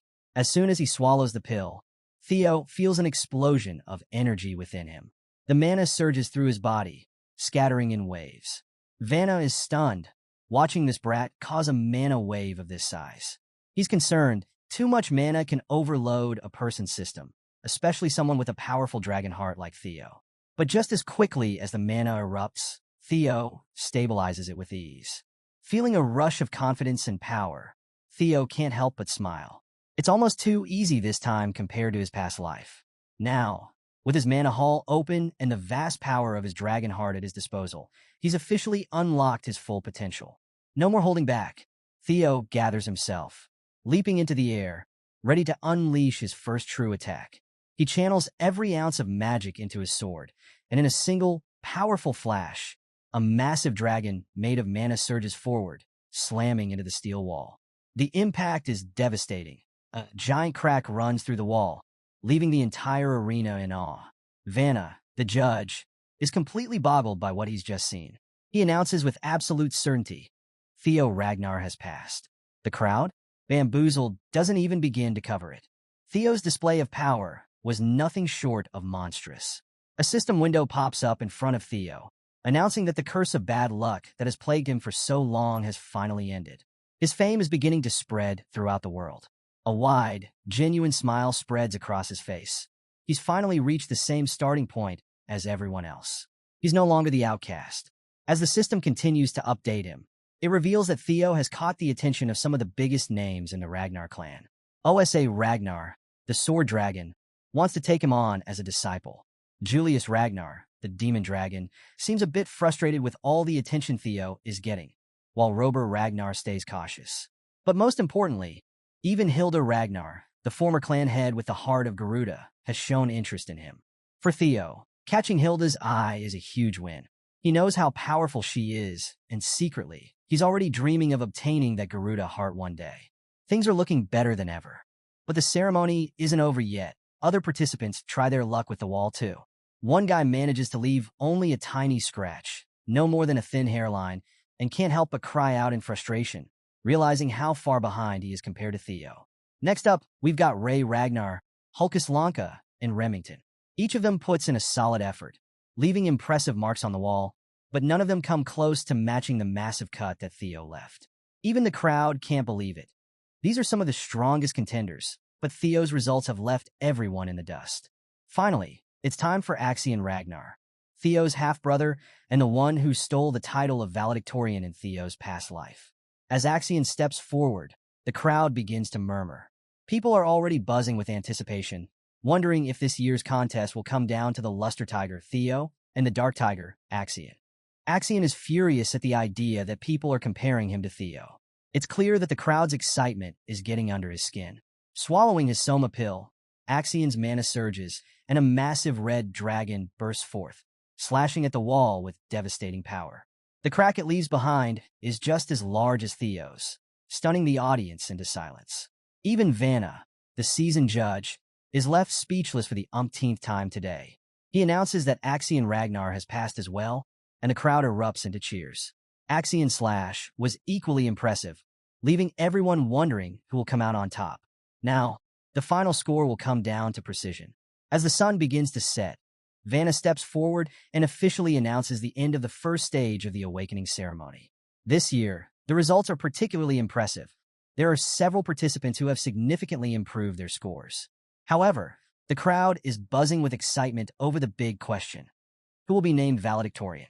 Stay tuned, because with the first round over, things are about to get even more intense as the Ragnar clan's best and brightest continue to clash. Will Theo claim the title of valedictorian, or will Axion strike back? Either way, it's going to be an epic showdown. As the scene kicks off, we hear this booming announcement. The first stage of the awakening ceremony is officially wrapped, and the results are about to drop. The camera zooms in on Theo Ragnar and his cousin Axion Ragnar, both standing among the participants, waiting with anticipation. Suddenly, the announcer calls out, "Theo Ragnar." The crowd gasps, and Theo himself? Completely floored. Nobody, and I mean nobody, saw this coming. Theo has been declared the valedictorian of the first stage. The entire place is in shock. And it doesn't end there. The announcer elaborates that Theo scored a perfect 10 out of 10. Every part of his performance, from mastery and technique to magic control and speed, was absolutely flawless. They're calling him Flash Tiger now, and you can hear people murmuring. Did he really beat Axion? They ask. Axion was supposed to be the unbeatable one. But here's the kicker. Theo's sword mark? Nearly identical to the legendary Thorkel Ragnar's record. The crowd is in awe. Now we switch scenes for a moment. Somewhere in the snowy mountains, we see a lone figure walking. That's Thorkel Ragnar himself, one of the top contenders for the clan succession. This guy's a big deal, and you can tell he's going to be a key player in this whole thing. Back to the ceremony. The announcer calls out Axion Ragnar's name for second place. That's right. Axion, who also scored perfectly, gets second because his sword mark was just a little shorter than Theo's. And he is not happy. The crowd goes silent as he lifts his head, eyes blazing. The tension is real. While the announcer keeps naming other winners, the focus stays on Axion, simmering in rage. Eventually, the announcer congratulates everyone and drops a heads up. The second stage of the awakening ceremony will be in 3 days, up in the Winter Mountains, and the 87 examinees who pass better be ready. The scene shifts, and we're now in this cozy little wooden cabin, blanketed in snow. Inside, Theo is celebrating with Remington and a few others, all congratulating him on snagging first place. Theo's grateful, but he reminds everyone that the fight's far from over. The next goal is to ace the second stage together. Theo places a hand on Remington's shoulder, reassuring him. Remington smiles, but you can tell he feels a bit down, maybe even ashamed of his own performance. Theo brushes it off, calling his own win luck and reminding Remington that, as friends, things like that don't matter. It's a touching moment, and Remington feels a spark of determination, joining Theo in a toast to their next stage. Now we cut to the snowy mountains again. Theo is standing alone, reflecting on his victory. Scoring first place, he would have never thought that possible in his past life. But he knows this isn't the end. Winning the first stage over Axion was just a fluke. It wasn't a real battle. His fist clenches as he remembers his true enemies, Axion and Sky Dragon. This is only the beginning. Theo pulls out a strange-looking compass, and a system notification pops up. It's the Nest Compass, which guides him to the direction of the nest. The compass points toward the Winter Mountains, and Theo realizes there's something more to the second stage. Maybe it's going to reveal where this nest really is. Just then, Theo feels someone behind him. In an instant, he vanishes and reappears with his sword at the stranger's throat. The man raises his hands, introduces himself as Getsby Jotun from the Gale Sword Unit, and says his captain was impressed by Theo's performance. They're offering him a shot at taking the entrance test for their elite squad. Theo's a little suspicious and asks why he has to take a test if they're interested in him. Getsby explains that even being invited to take the test is a rare honor. Before they can talk further, a voice cuts through the tension, calling Getsby and his group Sword Platoon fools. Enter Ian So Sorry, Vice Commander of the Black Iron Cavalry, aka the Fire Goblin. She wastes no time, offering Theo a spot in her unit and claiming her offer is way better than what the Gale Sword Unit can give. But wait, more representatives from other elite units appear, each one wanting Theo for their own team. It's turning into total chaos as everyone tries to recruit him, and Ian's getting visibly frustrated. Theo, meanwhile, is just watching the whole thing, wondering if he should quietly slip away before this recruiting battle gets even crazier. Right when he's about to leave, another voice echoes through the air. This one's calm and commanding. and everyone goes silent. Flower petals drift around as Prunus Ragnar, the lady of the Plum Blossom Palace, steps forward. Everyone is shocked to see her. She just smiles, saying she's here for the same reason as everyone else, to see Theo Ragnar. And then we cut to another scene, Axion Ragnar, in a very different light. Furious and out of control, he's slashing and striking at anyone around him in a fit of pure rage. He's completely consumed by thoughts of Theo's victory. It's brutal, and he's not holding back at all. Then his uncle steps in, calmly stopping Axion's sword with just 3 fingers. Venting your anger like this won't change anything, he says. Axion, frustrated, calls him uncle, and his uncle just tells him to calm down and focus.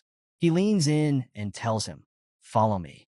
I'll tell you how to turn the second stage into Theo Ragnar's funeral." So, just as the dust is settling from all that drama on Theo's side, we see Prunus Ragnar, the lady of the Plum Blossom Palace, arrive with this powerful stride. She's got one goal in mind, to check out this rising star Theo. Standing tall, confident, and absolutely radiating strength and elegance, Prunus can't help but question the absurdity of having to impress someone in such a place. Why should a lady of her stature even bother? But, seeing the talent in Theo, she's here anyway, making a serious impression on everyone around. And trust me, the onlookers are losing it. Some of them even think it's a bit of a power play and try to hold her back. But Prunus isn't having it. She lets out a surge of energy that practically hums with power, and the crowd is shocked. They start speculating that she might be creating a separate space just for Theo, maybe even teaching him directly. And sure enough, Prunus and Theo are now standing apart from the crowd, enveloped in this mystical energy. Theo's in awe. He can barely believe he's standing alongside Prunus Ragnar, this legendary figure. She mentions something about the Ragnar Lord possibly disapproving of her being here, but that doesn't faze her. She's determined to give Theo a gift. Theo's a bit surprised, but Prunus clarifies by demonstrating her sword style, which is nothing like the destructive power of Lord Kyle Ragnar. Her technique is all about grace, control, and finesse, and she calls it the Celestial's Flower Rain. She executes an elegant, powerful sword move with a flurry of flower petals, leaving Theo speechless. Theo's blown away, soaking in every bit of the technique he just witnessed. But as Prunus finishes, she reassures him that he doesn't need to master it all just yet. What's important is that he's learned something from her. She leaves him with a powerful burst of energy, inviting him to find her after the ceremony for more lessons. Theo, now encouraged and feeling the weight of her gift, reflects on its significance and the responsibility it brings. 3 days pass, and now we're at the Winter Mountains near the northern Great Wall. The landscape is massive, stretching as far as the eye can see, and it's no ordinary mountain range. The Ragnar clan has protected humanity from the horrors beyond these walls for over 1,000 years. This is where the second stage is set to begin. Jackie Ragnar, the ceremony supervisor, steps up to address the participants. He emphasizes that the Ragnar clan has been humanity's shield against the Demon Sea, a cursed land filled with monstrous creatures, and that one day these apprentices will bear that responsibility. For this test, though, they must stay within the Great Wall. Anything beyond is far too dangerous. The objective? Simple. Hunt down beasts, collect the bells around their necks, and survive in the Winter Mountains for 15 days. The bells vary in color, with the higher ones indicating tougher challenges. Oh, and there's a catch. Jackie mentions a beast so formidable that no one here could take it down alone. That's right, it's worth major points, but teamwork will be essential. Participants are allowed to go all out, meaning they can steal bells from others. It's survival of the fittest, the Ragnar way. Jackie also shows them a totem for safe zones where they can rest and resupply. As soon as Jackie announces the start, everyone takes off into the mountains. Theo's allies are quick to head into the forest, aiming to secure supplies and help Theo as best they can. Meanwhile, we see a pair of red-haired siblings, Hulkus Lank and his sister, brimming with excitement and ready to jump into the action. And then there's Axion. He's already speeding through the mountains, dead focused, remembering his uncle Ed Troyven's words. This test could be Theo's final stage. Axion's face is serious, determined to make this mountain Theo's grave. Just behind him is Ray Ragnar, one of the clan's 4 hounds, watching Axion carefully. Back to Theo. He's about to dive into the forest when someone calls his name. It's Remington, and he's got a lot on his mind. He reminds Theo of their friendship, And after days of thinking, he's decided he considers Theo not just a friend, but a rival. He's determined to surpass Theo, and Theo can see that competitive fire in his eyes. Theo smiles, welcoming the challenge, and admits that he feels the same way. They're friends and rivals. Remington's relieved Theo doesn't take offense, and he vows to give his all in this second stage, disappearing into the forest with newfound resolve. Left alone, Theo is feeling pumped, the thrill of the competition sparking a fire inside him. He takes a deep breath, setting his emotions aside to focus on the task ahead. With a steady hand, he pulls out his compass, ready to follow it to the dragon's nest. The compass lights up, pointing the way through the vast, snowy landscape, and Theo's eyes gleam with excitement. Meanwhile, somewhere deep in the mountains, we catch a glimpse of a steep, snow-covered cliff illuminated by a mysterious blue light. It's hinting at something hidden, maybe a secret or a path waiting to be uncovered. So, we catch up with Theo, trudging through the snow in the outskirts of the Winter Mountain Range, muttering to himself. He's following his trusty compass, but he's not exactly thrilled with the situation. It's buried somewhere under all this snow, and he's joking to himself that he should have brought a shovel instead of his prized moon-white sword. The sword, known as Griffin, is silent as ever, until Theo grabs its hilt, and suddenly, the blade trembles as if it's alive. But hey, he's got no choice, so he swings the sword with all his might, aiming in the direction the compass is pointing. With a flash of blue energy, snow goes flying everywhere, clearing a path and revealing a hidden trail beneath. As the last of the snow settles, Theo senses someone watching him from the trees. Without missing a beat, he calls out, daring them to show themselves. From behind a tree, a man chuckles and steps forward, asking Theo when he noticed them since they'd been tailing him for quite a while. Theo turns, eyeing the three figures holding swords. One of them, a fat guy, points at his friend, blaming him for being too loud, while the bald one mutters that they're doomed because Theo's even stronger than they expected. The leader of the group smirks and greets Theo, calling him first place in a mocking tone. And Theo recognizes these guys instantly. They're Hai Chao and Loon, known as the Roughnecks of Book Mountain. These aren't just your average thugs. In his past life, Theo uncovered their dirty deeds while working under Hyuk-Seol. They'd used their missions as a cover to slaughter innocent civilians, leaving behind a bloody trail of carnage. The whole massacre left over 700 dead, with bodies so mangled and heads so crushed that no one could even identify them. Theo had cleaned up the aftermath, and he'd never forgotten that horrifying scene. Remembering this, Theo immediately realizes he'll have to deal with these three sooner or later. He just hadn't expected it would be today. He asks if Axion sent them after him, but the fat guy just stares while the leader scoffs, saying they don't take orders from someone their own age. Theo squints at them, suspicious, and demands to know who did send them. The three thugs move in closer, taunting Theo, saying he couldn't even imagine who's pulling the strings. Then suddenly it clicks for Theo. These guys were sent by the Senate.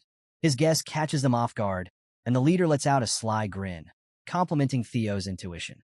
The fat guy, looking a little nervous, asks if they're in over their heads. But the leader sneers, brushing it off. After all, who's going to know once they've finished Theo off? Smirking, he draws his weapon and taunts Theo, mocking him about ruining his handsome face. But Theo? He's not rattled. He just calmly draws his own sword, and in a flash, a blue dragon of energy surges from his blade, roaring as it charges straight at the Roughnecks. They barely have time to react before a powerful slash tears through the leader. In an instant, Theo unleashes three quick slashes that slice through them like a dragon's claw. Blood splatters across the snow as the three thugs are split in half, their bodies collapsing in a bloody heap. Theo's eyes flash crimson as he gazes down at the severed heads. "I don't want to be like you guys," he mutters, leaving their heads intact as a message. Standing amidst the carnage, Theo thinks back to his past life and realizes that maybe these three weren't as strong now as they were back then. Tossing their heads off the mountain without a second thought, Theo then recalls the technique Lady Prunus taught him, the Celestial Flower Rain.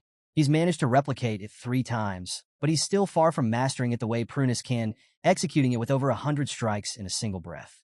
He shakes his head, focused on the task ahead, and as he turns to leave, he catches a glimpse of something at the edge of the cliff. Peering over, he notices a hidden staircase carved into the rock below, partially concealed. And just then, the system pings with a hidden quest. Find the invisible staircase and explore the blue cave. Without a second thought, Theo leaps down, following the staircase that spirals deep into the mountainside. Meanwhile, back in the monitoring room, things are heating up. A man is holding a scroll and providing updates on the second round, announcing that Axion Ragnar is currently in first place, followed closely by Ray Ragnar. Julius, who's sitting around a large round table, is quick to ask about Theo's progress. The announcer hesitates before revealing that Theo has yet to score any kills or ally himself with anyone. Julius raises an eyebrow, surprised, while the announcer speculates that Theo might be hiding or setting up an ambush. But Prunus, who's also at the meeting, clearly thinks otherwise. Just as she's about to speak, Wolfgang interjects, laughing menacingly as he dismisses Theo's chances in this round. Just because he stood out in the first round doesn't mean he'll stand out here. Wolfgang sneers, calling Theo a coward with zero real-world battle experience. He even goes as far as to mock Theo as an illegitimate child, grinning as he thinks about the roughnecks he sent after him, confident they've already taken care of Theo. Ed Troyven, sitting across from Wolfgang, narrows his eyes, growing suspicious. He telepathically asks Wolfgang if he had anything to do with Theo's situation, and Wolfgang just chuckles, admitting he hadn't bothered to give Ed a heads up. Ed's jaw clenches in frustration, thinking Wolfgang's crazy for acting without consulting him. Inwardly, Ed fumes. Ever since Theo took control of the Camellia Palace, he and his allies had been forced to relocate to the Rose Palace. It had given Ed an opportunity to search through it, but despite all his efforts, he still hadn't found the ancient dragon artifact. He now suspects Theo might hold the key to finding it, and he's willing to do whatever it takes to get it from him. Turning to his subordinate, Ed gives a silent, telepathic order to find Axion and tell him to hurry up with a plan to eliminate Theo. Meanwhile, Prunus warns Julius that the Senate must be plotting something in the background and suggests they set up a backup plan. But Julius brushes it off, confident in Theo's resilience. He believes Theo wouldn't just back down, and there must be a reason for his apparent inactivity. Turning to Prunus, he adds, "Besides, I haven't forgotten you met Theo behind my back." But Prunus just laughs, brushing him off, saying that what Theo thinks is what really matters here. Now we're back with Theo, who's made his way inside a dark cave filled with skeletal remains. Bones and skulls are scattered everywhere, and as he moves through, the skeletons almost seem to come alive, letting out eerie roars, trying to intimidate him. But Theo's mental stats are sky-high, and he's unfazed by these mental traps, barely sparing them a second glance. With a sigh, he places a hand on the cold cave wall and activates his skill, sensory perception. A surge of awareness spreads through the cave as his senses extend, mapping out the paths ahead. And there it is, a glowing path within the cave. Theo's lips curl into a smirk. This must be the hatchling's nest. He recalls a memory from his past life, remembering how Hyuxiol was rumored to have found a legendary item here years later. But this time, Theo's determined to beat him to it. Following the path, he soon approaches a massive, ancient-looking door. Standing in front of it, he can't help but feel a slight twinge of pity for Hyuxiol. After all, Theo is about to claim the prize before he ever gets the chance. Just as he's about to step forward, the door seems to come alive. Behind it, he senses a presence, and then he sees it, a massive eye, wide open and staring right at him from the darkness. So, Theo is standing there, totally dumbfounded as he pushes open this massive door, stepping into the mysterious space beyond. And what's in front of him? It's something straight out of a fantasy novel. Piles of glittering gold, rare swords, treasures from all over the world. But here's the thing. Theo's not drooling over the treasure. He's actually feeling uneasy. This isn't the hatchling's nest he thought he'd find. No, this is something way bigger. It's the lair of the ancient dragon. He takes a shaky breath, a single drop of sweat rolling down his face. He's hit with the reality that if he even thinks about challenging a dragon of this magnitude, he won't stand a chance. Not if he wants to leave this cave alive. All that legendary treasure might as well be miles away. As he glances around, trying to make sense of how he ended up here instead of the hatchling's nest, a thought pops into his head. Did he somehow get faulty intel from Hyuxiol? Or maybe he's just way too early, arriving 3 years before anyone else? Deciding it's probably best to just leave and regroup, Theo starts to turn away, but then he senses something. His blood runs cold as he feels an intense gaze on him. Turning slowly, he finds himself face to face with a massive, gleaming golden eye, wide open and locked right on him. The dragon's awake.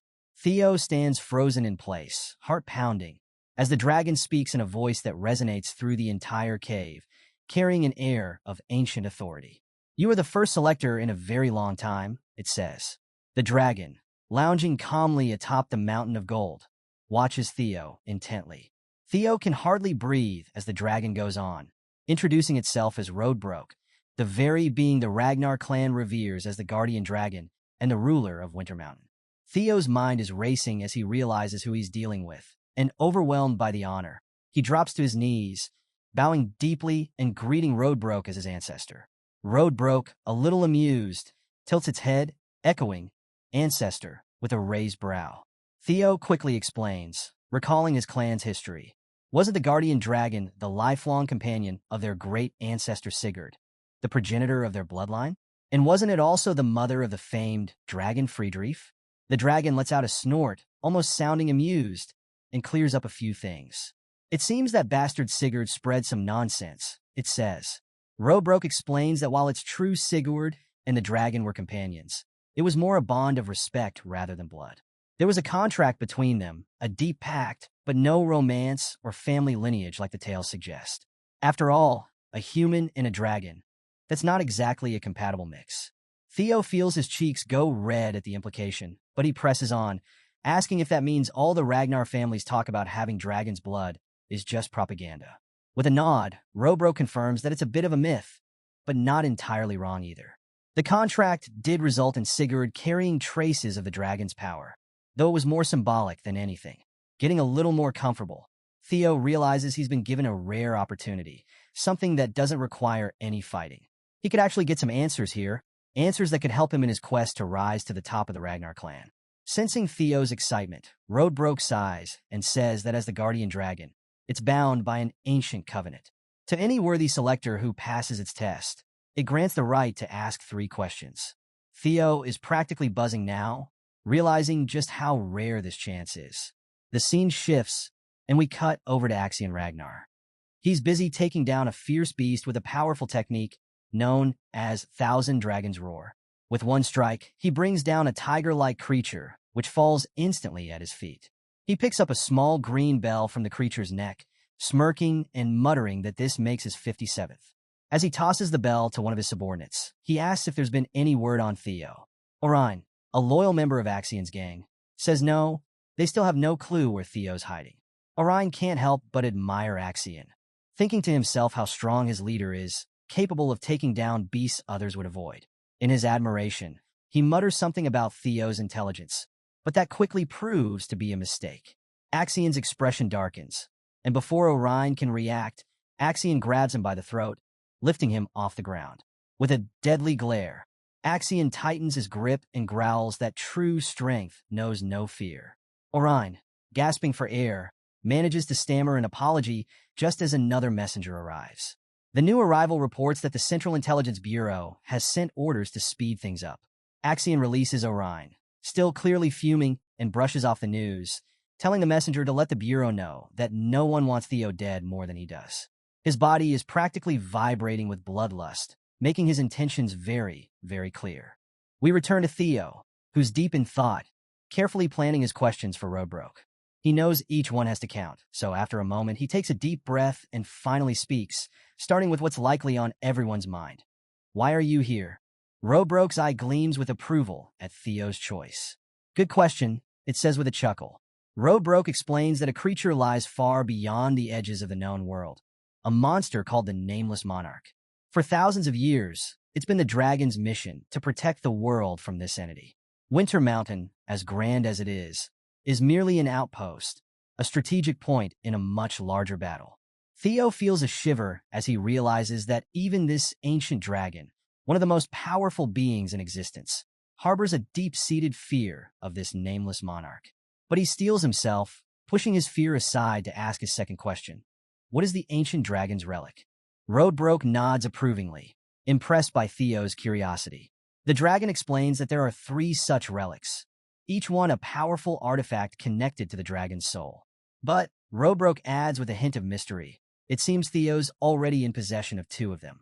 Theo's jaw drops. 3 relics? He quickly recalls that one of these relics is the dungeon in Camellia Palace, while another is his white moonlight blade. But what could the third relic be? Roadbroke reveals that the third relic is named Papnir, a result of the ancient dragon soul being split into 31 pieces, each one entrusted to humans to help them guard against the nameless monarch. The relics, Roadbroke explains, can take any form: an item, a weapon, or even a strange occurrence. Theo's mind is racing now, recalling his impossible return to the past, where he'd lived a full 20 years, only to return to his 17-year-old self. Could his strange regression have been caused by Papnir? The revelation stuns him, making him wonder about the significance of these relics and his own miraculous return to this point in time. After a moment, Theo gathers his courage to ask his third and final question. Why was I chosen? Inwardly, he's wondering what makes someone like him, who was once talentless, worthy of facing the nameless monarch instead of others who might be stronger or more gifted. Roadbroke meets his gaze with a knowing look and asks why Theo thinks he's the only one chosen. Theo's eyes widen in shock, his mind racing as he realizes what the dragon's hinting at. Others must have been selected by the relics too. He thinks of figures like Ed Troyven, Curson, and even the Black Dragon. Did they know about the relics? Did they experience regression as well? Theo feels like he's on the brink of uncovering a much bigger truth. But now he's faced with even more questions than answers. A terrifying nameless monarch, an ancient dragon bound by duty, and other possible regressors. The weight of it all settles heavily on his shoulders. Breaking the silence, Roadbroke announces that Theo's 3 questions have been asked, and the hidden quest is complete. Now, as per their covenant, Theo will be granted a reward. Theo thinks to himself that he came here hoping for Amon's relic, but maybe he can gain something even greater. A system window appears, congratulating him on completing the hidden quest and offering him the opportunity to claim a treasure. Roadbroke gestures toward the treasures surrounding him, saying Theo can choose whatever he wants: gems, relics, elixirs, skill books, or armaments. Anything he picks will be beyond ordinary imagination. With excitement, Theo's gaze sweeps over the treasures, and with a bold smile, he finally says what's on his mind, surprising even himself. I want you, Roadbroke. Roadbroke is stunned into silence, completely bewildered. And that's where we leave it. Roadbroke froze, visibly stunned, as Theo's unexpected request sank in. Her initial confusion gave way to a booming laugh, her voice echoing through the cavern like a rumble of thunder. She called his claim an amusing jest, remarking that her popularity must truly be eternal if someone dared make such a bold request. But her amusement didn't last long. Her tone sharpened like a blade as she demanded to know what he really wanted. Theo stood silent for a moment, his gaze steady. Then, with a cryptic glint in his eye, he hinted that she was standing atop the very treasure he sought. Roadbroke's laughter died instantly. Her golden eyes narrowed, irritation flickering like embers beneath her composed exterior. Her voice dropped, heavy with suspicion. That wasn't a joke, was it? Theo confirmed her suspicions with unshaken confidence, his tone calm yet resolute. Roadbroke's massive wings unfurled, their movement stirring a powerful gust that swept through the cavern. The force nearly sent Theo tumbling backward, but he braced himself. A suffocating aura followed, oppressive and thick, radiating the unmistakable power of dragon fear. Her voice boomed with unrelenting authority. Do you mean to claim all my treasure? My knowledge? Everything that is mine? The weight of her presence pressed down on Theo like an avalanche, but he stood firm. Despite blood trickling from his eyes and mouth, he refused to falter. Summoning his will, he conjured the lair Drake's fear, an ethereal blue smoke emanating from his body. Roadbroke sneered, unimpressed. How foolish, she mocked. Do you truly believe such a minor fear can stand against me? Theo remained undeterred. His voice, though strained, carried the boldness of his conviction. He reminded her of her own promise, that he could claim any treasure within her nest without limitation. And with a daring twist of logic, he declared that she herself, the heart of the Horde, could be considered a treasure. The air grew tense as Roadbroke studied him, her fiery gaze unyielding. Theo, his life hanging by a thread, clenched his jaw and pressed forward. He understood the stakes, but he also knew the unparalleled significance of his claim. Roadbroke, the legendary guardian dragon who had once forged a pact with Sigurd, the progenitor of the Ragnar clan, represented the ultimate prize. Summoning every ounce of his determination, he demanded she honor her promise, declaring her as his choice and vowing to stand by her side. For a moment, silence reigned. Roadbroke's eyes flickered with something unspoken, a flicker of recognition, a memory of another stubborn, unyielding soul centuries ago. Slowly, her fiery aura began to recede. Her wings lowered, and she exhaled, her voice tinged with both amusement and nostalgia. "Very well," she said at last. "I accept your request." Theo stood frozen, stunned by her words. Before he could fully process her agreement, a thick fog enveloped her colossal form.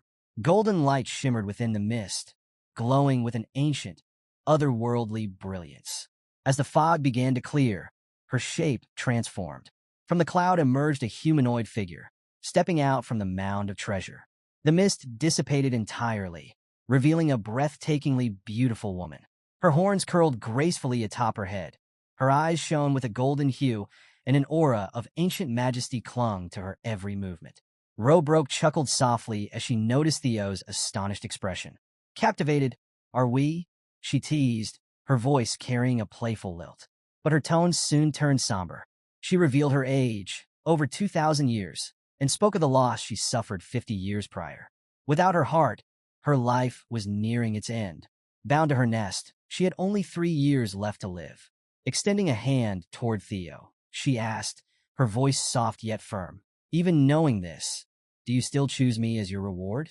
Theo's resolve did not waver. His smile, though bloodied, was unwavering. "My answer remains the same," he said.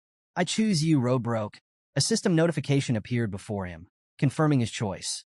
"Ragnar's guardian dragon, Robroke, has been selected as your reward." She shook her head, a blend of amusement and exasperation in her expression. "You're a fool," she said, though her words carried a hint of approval. "But such stubbornness suits a chosen one." The system chimed again, granting Theo 2 new titles: Guardian Dragon, Significant Other, and Descendant of the Progenitor Sigurd. Bloodied but victorious, Theo stood tall, his fierce determination lighting his eyes. He vowed to grow stronger and seek out relics of the primordial dragons, determined to find a substitute for Roadbroke's lost heart. His voice, filled with conviction, promised that he would uncover a way to save her. Another system notification flashed before him. "A soul link has been established between you and Guardian Dragon, Roadbroke." His level increased as experience points flooded in, marking a tangible reward for his resolve. "I must accomplish this," Theo declared firmly, "to be worthy of the title Guardian Dragon's Significant Other." Roadbroke smirked, her expression laced with both pride and amusement. "Then take care of me in your new role, my chosen partner," she replied. She warned, however, that her condition would soon force her into hibernation, bound to her nest until a solution could be found. Before retreating to rest, she produced a glowing blue book from the treasure hoard. In an instant, she appeared directly before Theo, pressing the book against his chest. "This will awaken your mind gate," she explained. "Only then will our soul link become true. Use this time wisely." She gestured toward the cavern, noting the abundance of food near the nest, and encouraged him to study carefully. A system notification lit up before Theo's eyes, announcing that he had acquired the Grimoire of Amon. For a moment, he was stunned, his gaze fixed on the glowing book in his hands. The system elaborated, describing the tome as a mystical artifact tied to the sound that resonated at the dawn of creation, a holy resonance embodying universal truths. The weight of the revelation left Theo awestruck. This wasn't just a treasure, it was a link to the origins of existence itself. Marveling at his fortune, Theo turned to Roadbroke, his voice carrying a mix of curiosity and urgency. He inquired how long it would take to awaken his mind gate. Perched gracefully on a treasure chest, her golden eyes gleaming with amusement, Roadbroke explained that the initial process would take roughly a month. Theo's expression darkened as the gravity of her words settled in. He recalled the pressing urgency of his current predicament. The second stage of the awakening ceremony was in full swing, and only 15 days remained to complete the trial. Anxiety crept into his voice as he asked if he could return to her nest after finishing the exam. Roadbroke's response came with a teasing smirk, but her tone carried an unyielding authority. "I won't permit you to leave until you've opened your mind gate." Theo froze. She wasn't joking. The realization hit him hard. He now had just 13 days to achieve something others required a month to accomplish. All while his competitors continued their hunt, gathering bells and battling for dominance. The pressure was suffocating, but there was no way to back down now. 3 days earlier, the grounds of the Central Intelligence Bureau lay buried beneath a thick blanket of snow.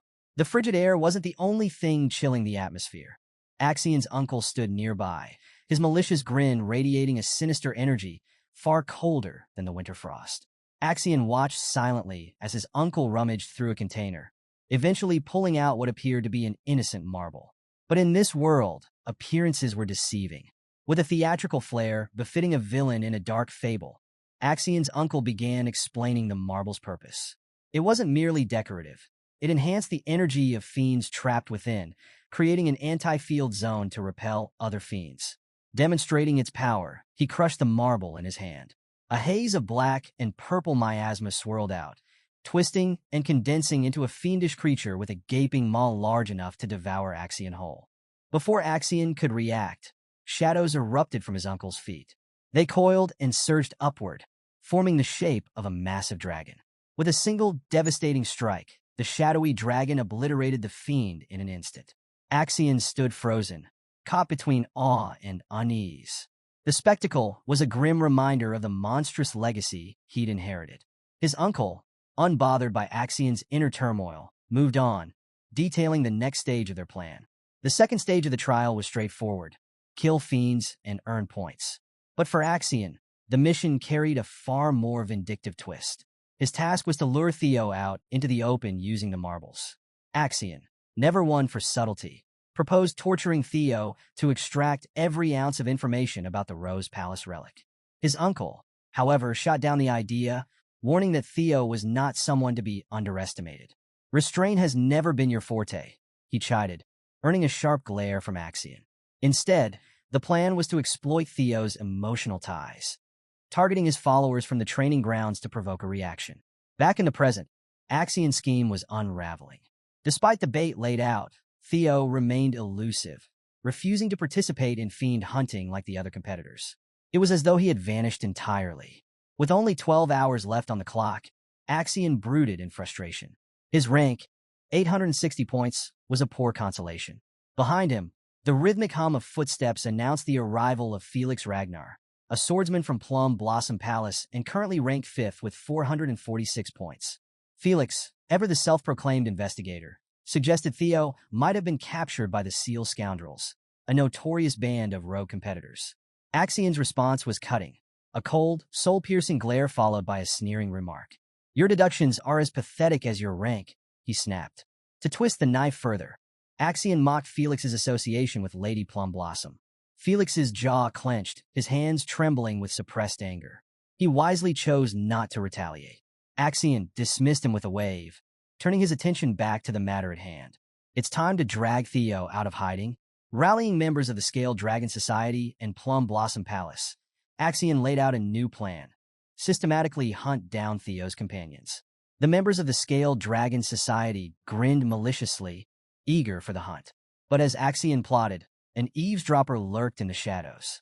Concealed behind a tree, Ray Ragnar, ranked 3rd with 561 points, listened intently. Deeper within the forest, the dying screech of a forest lizard echoed ominously.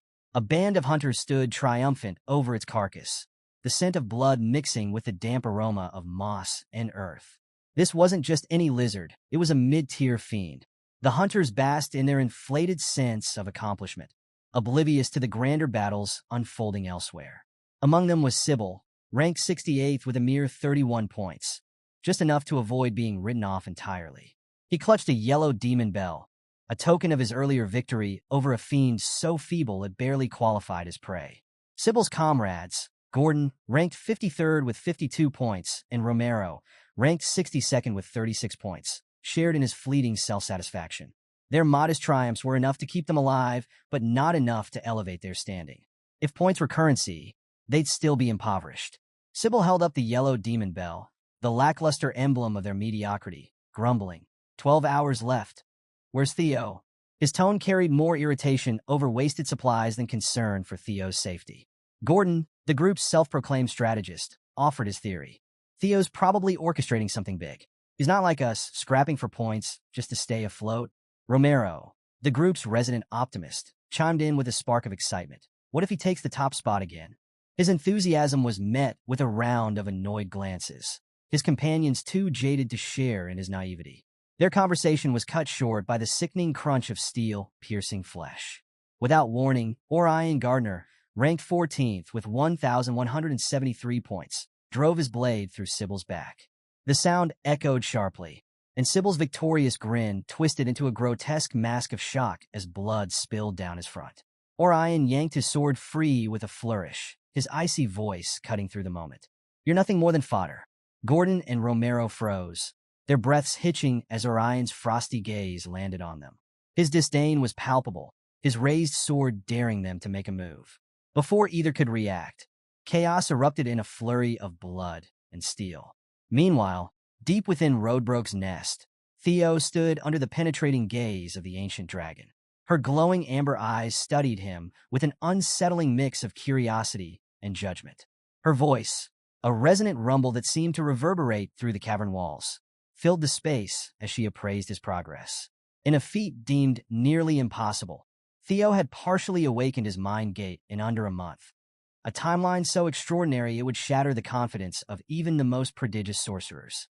A system notification materialized before Theo, proclaiming his partial mastery of the grimoire of Amon.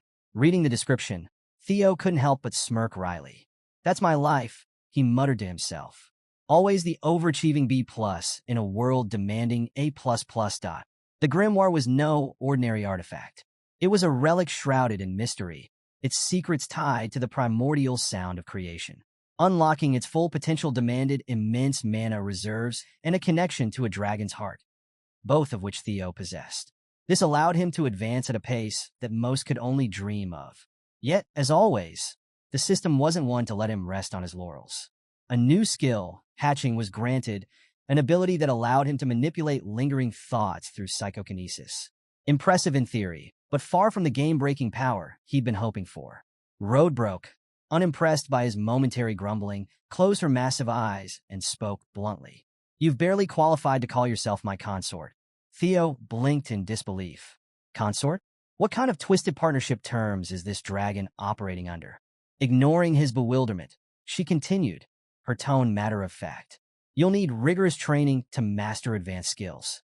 And don't forget, I have only 2 years left. If you don't restore me, we're both doomed." Her bluntness only fueled Theo's resolve. He met her gaze with a determined grin. "Don't worry, I'll fix this. You stuck with me now." Satisfied with his conviction, Roadbroke initiated the primordial covenant.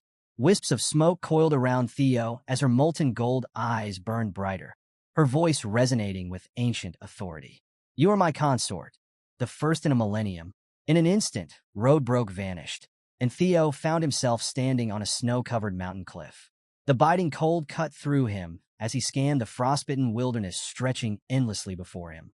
Exhaling a frosty sigh, he muttered to himself, 12 hours, just 12 hours left. And what do I have to show for it? The weight of his situation pressed down on him like the icy winds. First place wasn't just slipping through his fingers. It was sprinting away, leaving him in the dust. He kicked at the snow in frustration, his irritation mounting. Hunting fiends for demon bells was beginning to feel like a glorified scavenger hunt. It wasn't enough, not if he wanted to claim the top rank. Then, an idea struck. Dim and desperate, but an idea nonetheless. Axion had claimed the top spot during this stage in a previous life. If Theo wanted to surpass him, he couldn't rely on standard tactics. Gathering bells from fiends wouldn't cut it. He had to target other participants. Their bells were the real prizes. As determination crystallized into a plan, a darker thought surfaced. One name, one opponent loomed in the back of his mind. The thought of facing him was suffocating, teetering on the edge of outright lunacy. Before the doubt could take hold, a faint rustling broke the silence. Theo's head snapped toward the noise, his heart pounding. A figure stumbled into view, their steps uneven, leaving a grisly trail of blood across the pristine snow. Theo tensed, his gaze darting between the staggering figure and the ominous presence just beyond sight. A voice, soft yet chilling, sliced through the frigid air like a dagger. Theo froze, his blood turning to ice. A figure stumbling through the snow, dragging their feet with uneven steps. "Ray," Theo called out, his voice a mix of relief and concern. Ray Ragnar, a warrior renowned for her indomitable strength, approached, though her usual vigor was absent. Her shoulders drooped, her movements labored, and her face, normally a mask of determination, was pale and drawn. Sweat glistened on her brow, an odd sight in the biting cold. As she came closer, Theo noticed her hands trembling, one clutching the hilt of her sword with a grip that spoke of desperation. "Ray, what happened to you?" Theo hurried toward her, his eyes scanning for injuries. "Were you attacked by beasts?" Ray didn't answer immediately. Her breathing was shallow, her chest heaving with exertion. Theo's sharp eyes quickly caught the dark stains spreading across her side. A wound, fresh and jagged, leaking crimson onto the snow. A chill ran down his spine, colder than the winter air. "This wasn't a monster," he muttered, his voice tinged with unease. "Ray, did someone ambush you?" She tried to steady herself, but her knees buckled. Theo reacted instantly, catching her before she collapsed into the snow. "You need to rest," he urged, his tone firm but gentle. "You can explain everything later." Ray shook her head weakly, her voice rasping through her shallow breaths. "Go west, now," she managed, her words barely audible but charged with urgency. Theo eased her to the ground, carefully propping her up against a tree. Her sword slipped from her grasp, falling into the snow. Without thinking, Theo reached down and picked it up. The moment his hand closed around the hilt, a searing light erupted, enveloping him in a blinding flash. System notification. Hatchling synchronization initiated. Accessing memories within the sword. Reading the thoughts of its owner, Ray Ragnar. Theo's vision blurred, the snowy forest dissolving into swirling colors. When the scene solidified, he found himself standing in a secluded section of the woods, shadows cast long by the pale light. He wasn't alone. Hidden behind the massive trunk of a tree, he saw Ray Ragnar crouching, her eyes locked on a clearing ahead. Axion stood at the center, his presence as oppressive as the cold. Surrounding him were Theo's comrades, bound and bloodied, their faces swollen from merciless beatings. Axion's subordinates circled them like wolves, their weapons glinting ominously. "No sign of Theo yet," one of Axion's men reported gruffly. "But we've left enough tracks to lure him here." Another henchman snickered, his tone dark and gleeful. "We even let monsters roam the area. If Theo's alive, he'll come running." Axion remained silent, his icy gaze fixed on the hostages. His expression was unreadable, but the chilling aura he radiated spoke volumes. After a moment, his lips curved into a cruel smirk. "Should I execute them?" He mused, his tone casual, as though he were deciding what to eat for dinner. "Why bring so many? 2 or 3 would have sufficed." A subordinate shrugged, his blade already raised. "Why not start now? It'll make the message clear." The blade descended, gleaming in the faint light. But before it could strike, a resolute voice cut through the tension. "Stop this!" Ray stepped out of the shadows, her sword drawn, her stance unyielding despite the odds. Axion turned toward her, his brow furrowing in surprise before a mocking smile spread across his face. "Ray Ragnar," he drawled, his voice dripping with condescension. "What brings you here? This doesn't concern you." Ray's voice was steady, each word sharpened by conviction. "They're Theo's companions. Release them." Axion's smirk widened, his tone turning derisive. "So, you've decided to side with Theo." "How predictable." Ray didn't respond. Instead, she lunged, her blade slicing through the air with deadly precision. Axion met her charge effortlessly, his sword flashing in a perfect arc. The clash of steel rang through the clearing, sparks flying with each strike. Ray's attacks were relentless, her determination unwavering, but Axion's skill and strength were overwhelming. With a crushing blow, Axion's blade sent Ray sprawling to the ground. She struggled to rise, her body trembling under the strain, but her strength was nearly spent. Axion loomed over her, his sword poised for the final strike. The memory shattered like glass, and Theo found himself back in the present, the snow-covered forest returning around him. Ray leaned heavily against him, her breath shallow and uneven. Her earlier words echoed in his mind, "Go west now." Theo's heart raced as the gravity of the situation sank in. Axion wasn't just targeting him. He was hunting everyone connected to him. Gritting his teeth, Theo tightened his grip on the sword, his resolve hardening. The snow-covered forest seemed to hold its breath as Theo, his voice taut with tension, questioned Ray Ragnar about Axion's intentions. The weight of the situation was palpable as Ray hesitated, guilt casting a shadow over her features. She admitted quietly that Axion had taken Theo's comrades to draw him out, a desperate attempt to force his hand after Theo had remained elusive. Theo's fists clenched tightly, his nails biting into his palms as anger and determination swirled within him like an oncoming storm. He demanded to know their location, his voice sharp and unyielding, but Ray's fragile voice wavered as she warned him of the danger. The Central Intelligence Bureau supervisors, she revealed, were backing Axion, a force even Theo couldn't hope to confront alone. Her words fell on deaf ears as Theo's jaw tightened, his resolve solidifying like iron. To him, every moment spent deliberating was another moment his comrades remained in peril. He declared that this was no longer a trial. It was something far more critical. Ray's voice cracked with emotion as she shouted that this was a carefully orchestrated trap designed to eliminate him. She pleaded with him to regroup, rally support, and strategize, but Theo's fiery determination blazed brighter. He barked that there was no time to waste and that he would not stand idly by while those he cared for suffered. Ray's frustration boiled over, her voice trembling as she voiced her fears. She couldn't bear the thought of losing anyone else. But Theo's reply erupted like thunder, a declaration of his own anguish. He had already lost more than he could endure, and he refused to let history repeat itself. Elsewhere, in a secluded grove, Axion stood among Theo's captured allies. The once pristine snow was stained crimson, a grim reminder of the violence that had unfolded. One of Axion's subordinates approached cautiously, reporting that Theo had been sighted near the northern cliffs, in communication with Ray Ragnar. A wicked smirk spread across Axion's face as he relished the news. This was the moment he had been waiting for, the opportunity to make Theo pay for defying him. A guttural voice resonated in Axion's ear, a cold whisper that only he could hear. The voice reminded him that a direct confrontation wasn't necessary. Their priority was extracting information about the relics, leaving the task of dealing with Theo to more capable hands. Axion's expression darkened as he acknowledged the directive, though he fully intended to make Theo suffer before handing him over. The voice suggested using the summoning orb to distract the supervisors, a diversion to keep them occupied. Meanwhile, in another part of the forest, three figures stumbled upon a grim scene. Supplies lay scattered across the snow, and faint streaks of blood trailed into the distance.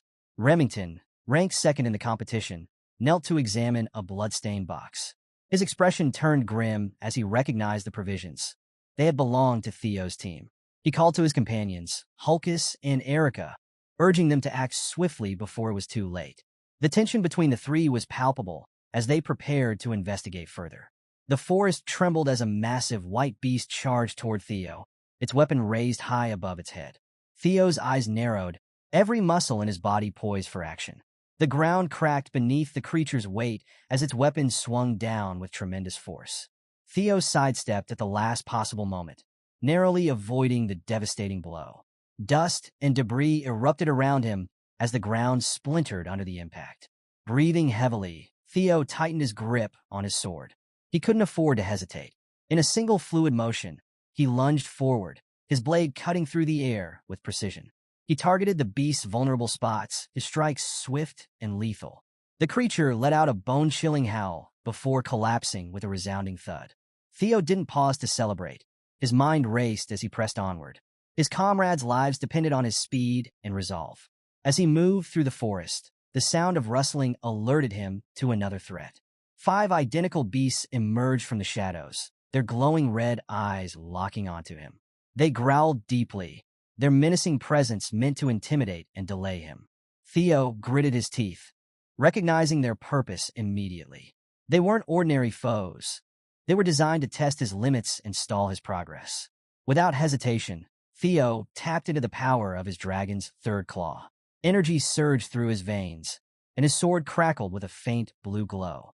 With a single, sweeping strike, he unleashed an arc of energy that tore through the beasts like a blade slicing through silk. The creatures collapsed in unison, clearing his path once more. Theo's determination burned brighter with each passing moment, his resolve as unyielding as steel. His mind raced, calculating the challenges ahead. Axion was unpredictable, a volatile wild card, but Theo knew the real threat lay in the shadows, the supervisors of the Central Intelligence Bureau. Their calculated interference was the driving force behind Axion's erratic actions. If Theo didn't act swiftly, the situation could spiral out of control.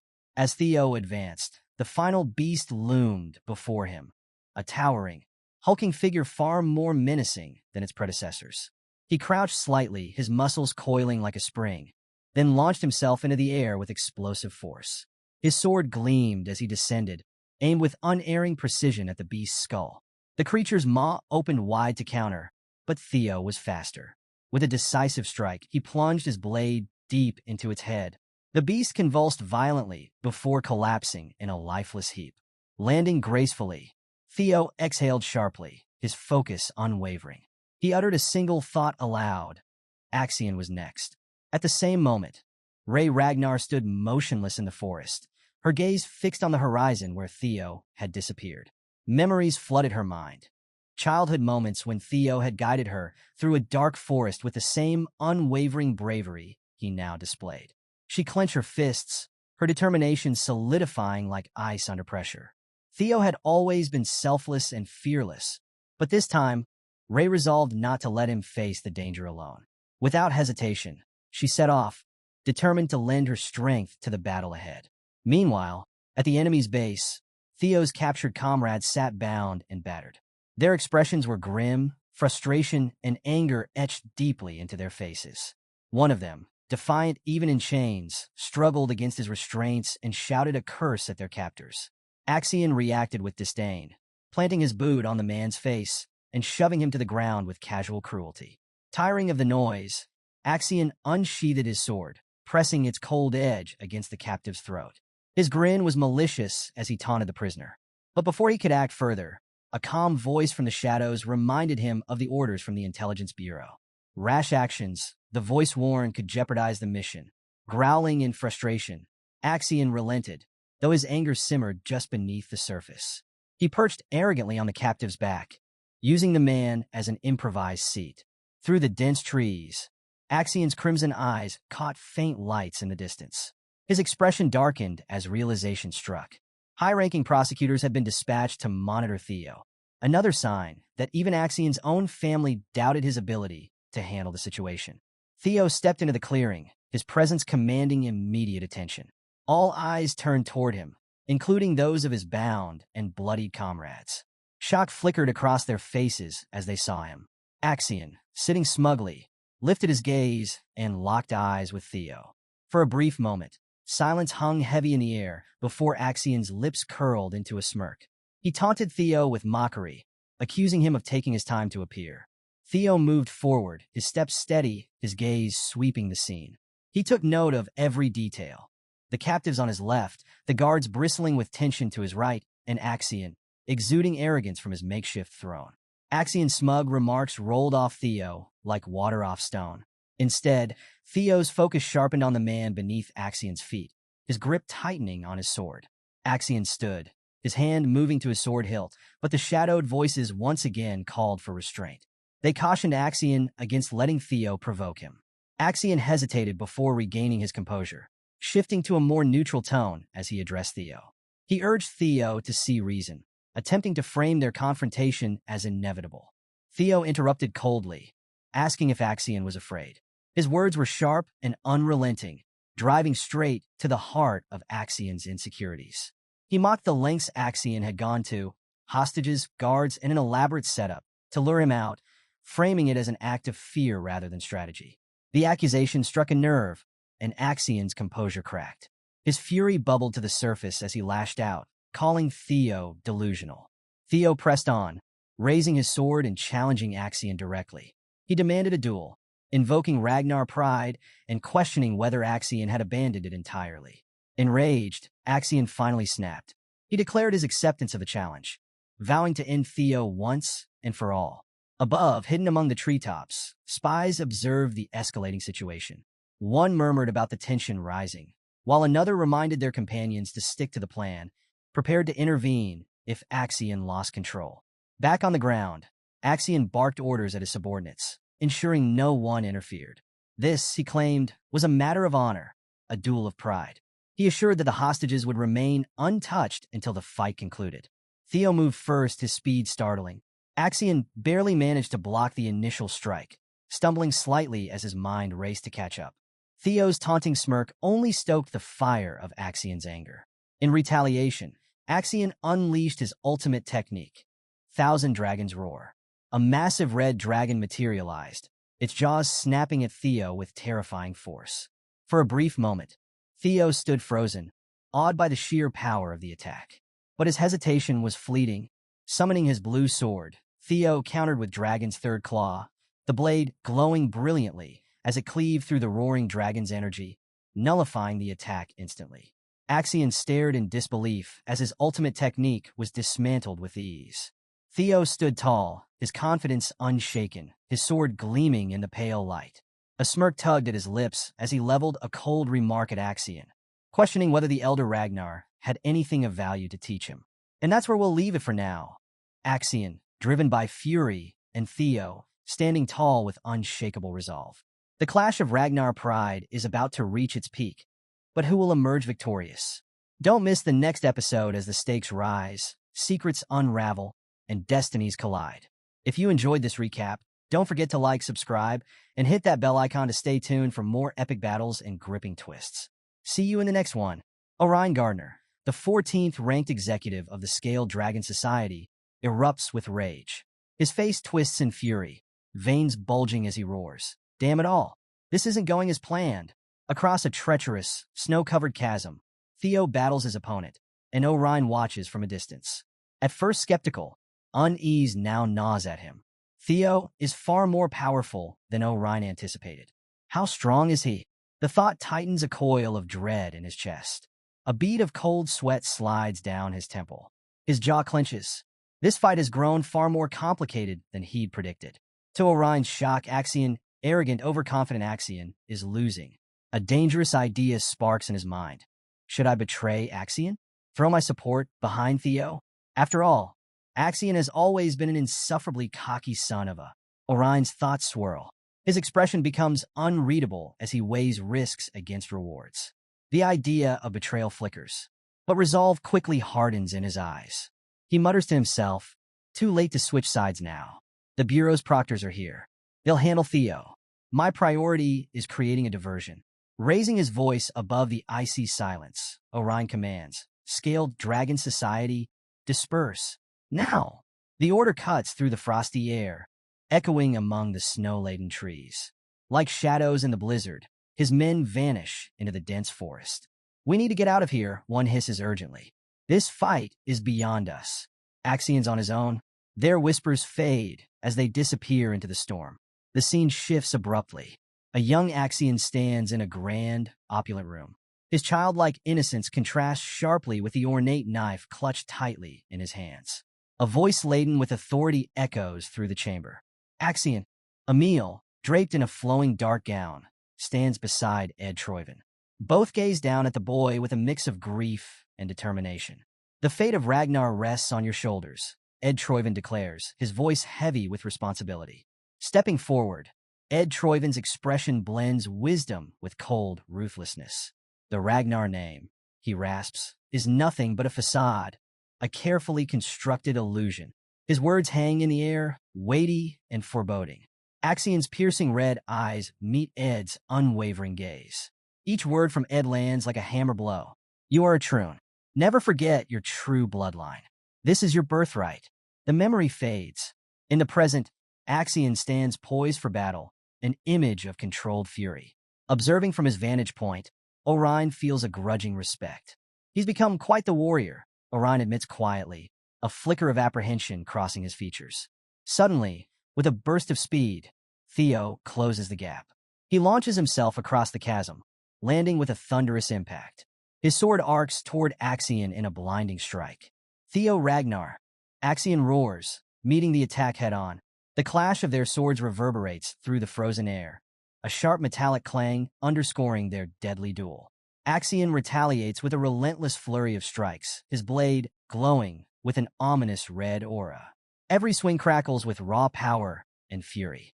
Theo matches him blow for blow, their blades colliding in an explosion of sparks. The sheer force of their strikes shakes the ground beneath them. Snow flies in all directions as their duel rages on. a whirlwind of steel and determination in the heart of the blizzard. The air crackles with tension as Axion and Theo lock eyes, their grim expressions mirroring one another's determination. Each move is a calculated step in their deadly dance, both vying for dominance.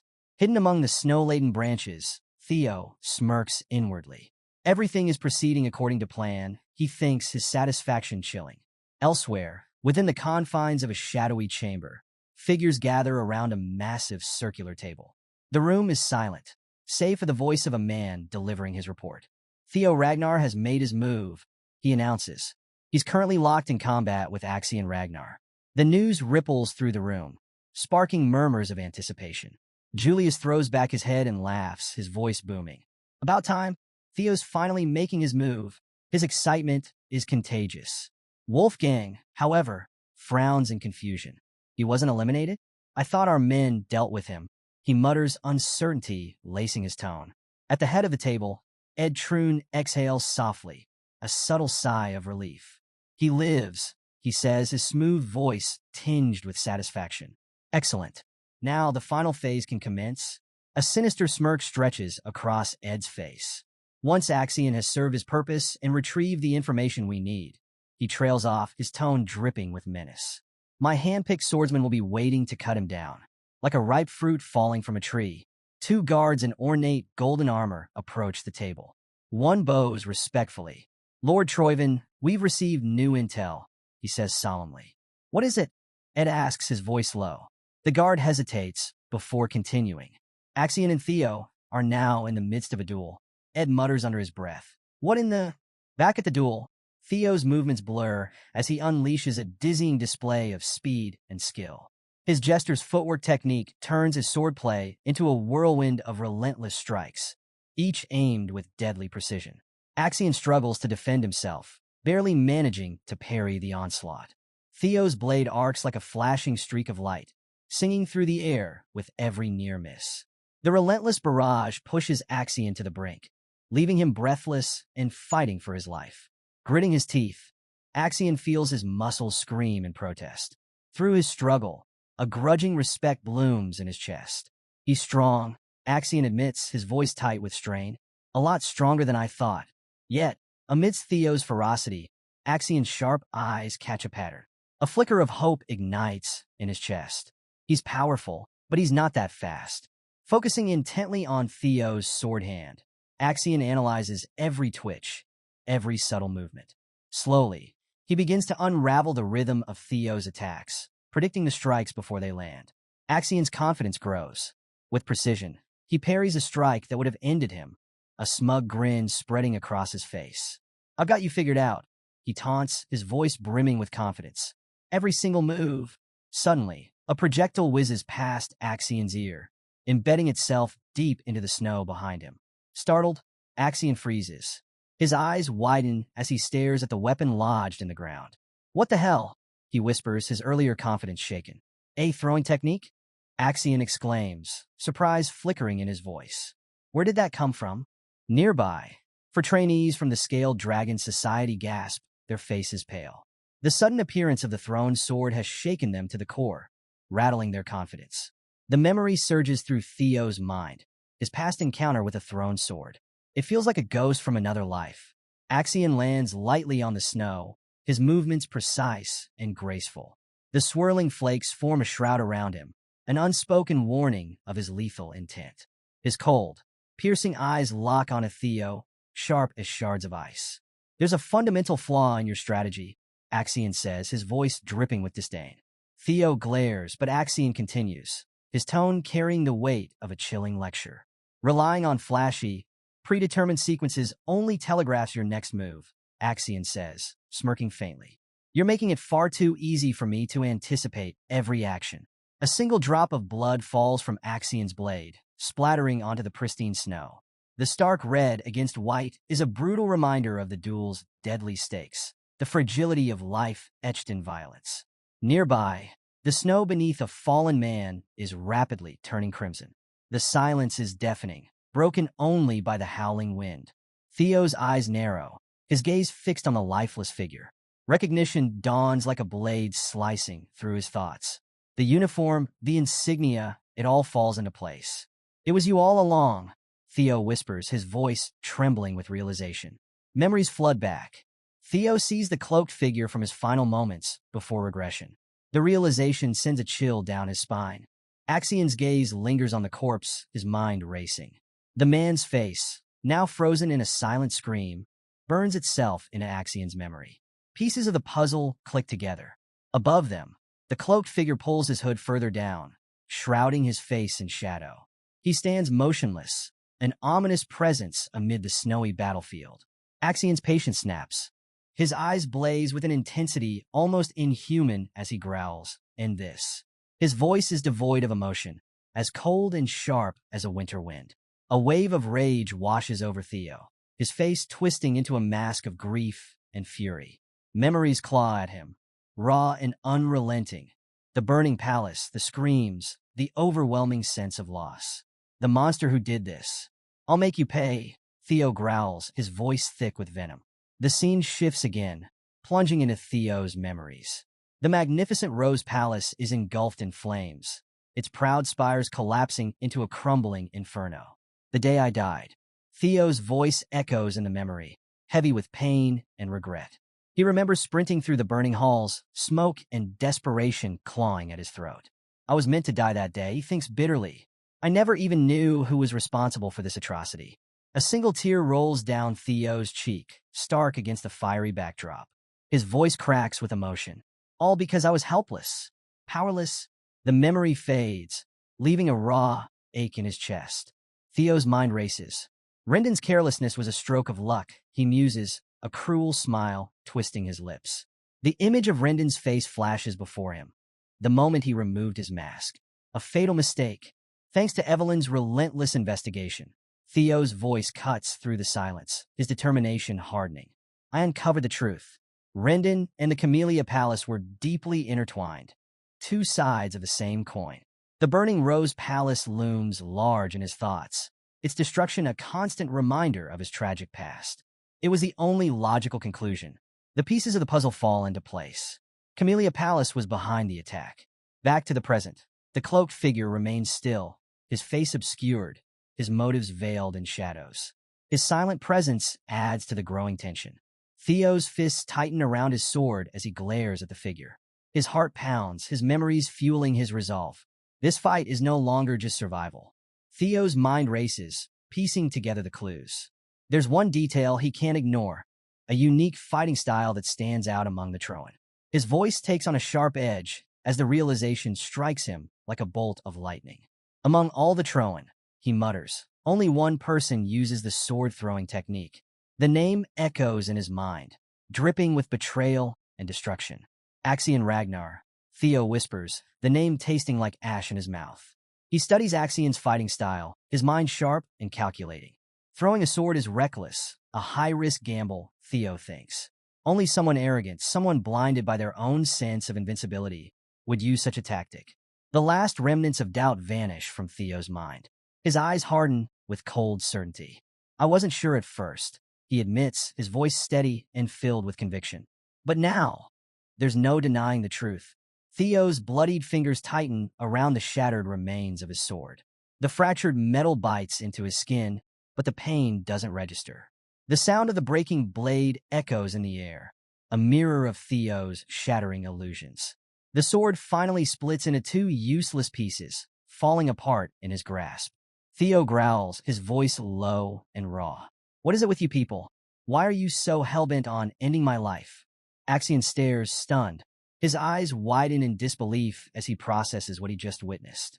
He just broke a sword with his bare hand. Axian stammers, his voice betraying a mix of awe and shock. Theo lets the broken pieces fall to the ground, his expression unyielding. He glances down at his bloodied hand, then back at Axian. "This isn't like before," Theo declares, his voice unwavering. "I won't make the same mistakes again." In one swift motion, Theo retrieves a sword lying in the snow, a weapon discarded by one of his fallen comrades. He grips the hilt tightly, the cold steel biting into his palm. A steely glint flashes in his eyes, his face a mask of determination. "I will survive," Theo vows, his voice brimming with strength. "And I will protect those I fight alongside." With a sudden surge of power, Theo throws one half of the broken sword at Axion. Axion scoffs, unimpressed. What was that pathetic display? He sneers, his tone dripping with contempt. A pale imitation of my technique. You're a fool. But as the words leave his mouth, something shifts. Axion's eyes narrow, a flicker of recognition sparking in their depths. His expression falters. Theo's movements blur. His speed accelerates exponentially, catching Axion off guard. Axion struggles to follow the sudden shift in tempo, his senses overwhelmed. What in the world is this speed? Axion thinks, his mind spinning as he tries to process the impossible. A chilling premonition washes over him, the hairs on the back of his neck standing on end. He finally recognizes the aura surrounding Theo, a raw, unbridled power radiating from him. This isn't just killing intent, Axion whispers, his voice shaking. This is something far more sinister. Theo's mana surges, an overwhelming wave of raw energy exploding outward. The air itself seems to warp under the pressure, suffocating and oppressive. Axion staggers, his breath hitching, his body instinctively recoiling under the crushing weight of Theo's power. How? Axion's thoughts spiral in panic. How can his mana levels be this high? A horrifying realization dawns, his blood running cold. Could Theo have been holding back this entire time? Was this all part of his plan? Why was he hiding his power? Axion mutters, his voice trembling. But he doesn't have time to finish the thought. Theo launches a devastating attack, his sword radiating an almost otherworldly light. A wave of pure energy tears through the forest, splintering trees and shaking the earth itself. The ground cracks, the air crackles, and the world becomes a maelstrom of destruction.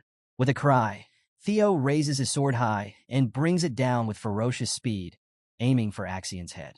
Desperate, Axion raises his own blade, barely managing to block the strike.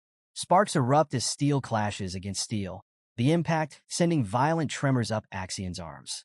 Fueled by adrenaline and rage, Axion retaliates with a series of frenzied attacks. Each swing is a desperate attempt to regain control. Every ounce of strength and skill pushed to its limits. One of Axion's wild strikes connects, slicing into Theo's arm. Blood sprays onto the snow, a vivid reminder of the brutal reality of their duel. Theo stumbles, but doesn't falter. Instead, a cruel smile twists his lips as he presses his advantage. So, Theo taunts, his voice dripping with sarcasm. Is this the extent of your mighty power? I must say, I'm disappointed. Axion's face contorts with fury. He snarls, his voice a guttural growl. You'll pay for that. In a bold move, Axion grabs Theo's hand, catching him completely off guard. Theo stumbles, his balance thrown, his eyes widening in shock. Axion seizes the moment. His blade arcs toward Theo's head with deadly precision. A sharp cry tears from Theo's throat as he narrowly avoids the strike, jumping back just in time. But Axion isn't finished. He rolls to his feet, countering one of Theo's lightning-fast kicks. The force of the blow staggers Axion, his arms trembling as he blocks. The battle becomes a brutal, relentless exchange of blows. Each strike carries the weight of their shared history, the unspoken grudges and destinies intertwined between them.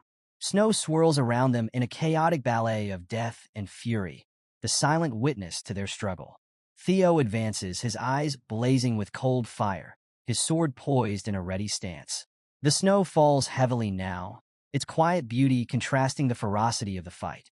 Axion pauses mid-stride, his head cocked slightly to the side. His instincts scream at him, something's changed. What's this? He murmurs, sensing the shift in Theo's demeanor. Theo doesn't answer. His focus sharpens, and with deadly intent, he charges again. Their swords collide, the impact creating a vortex of energy that explodes outward. Snow and debris scatter in all directions, and for a moment, the air seems to distort and bend around them. Theo's face is a mask of grim determination, his gaze fixed solely on Axion. Finally, he utters a single word, a name dripping with venom and hatred. Axion. With a ferocious roar, Theo charges forward, his boots kicking up sprays of snow as he closes the distance. Every ounce of his strength, every drop of his fury is poured into this final attack. Let me give you a taste of your own medicine, Theo growls, his voice chilling and menacing. He pauses, letting the weight of his words hang in the air. Do you know what it feels like? Theo's voice is low, deadly. as his burning gaze locks onto Axion. His face, illuminated by the ethereal glow of his blade, radiates cold, hard fury. To have a sword plunged through your stomach? The question cuts as deeply as the promise of violence it carries. Axion's eyes widen in disbelief, his mind racing. But it's too late. Theo's blade finds its mark, slicing through the air with lethal precision. The glow of the sword arcs toward Axion's head, its radiance burning bright against the snowy backdrop.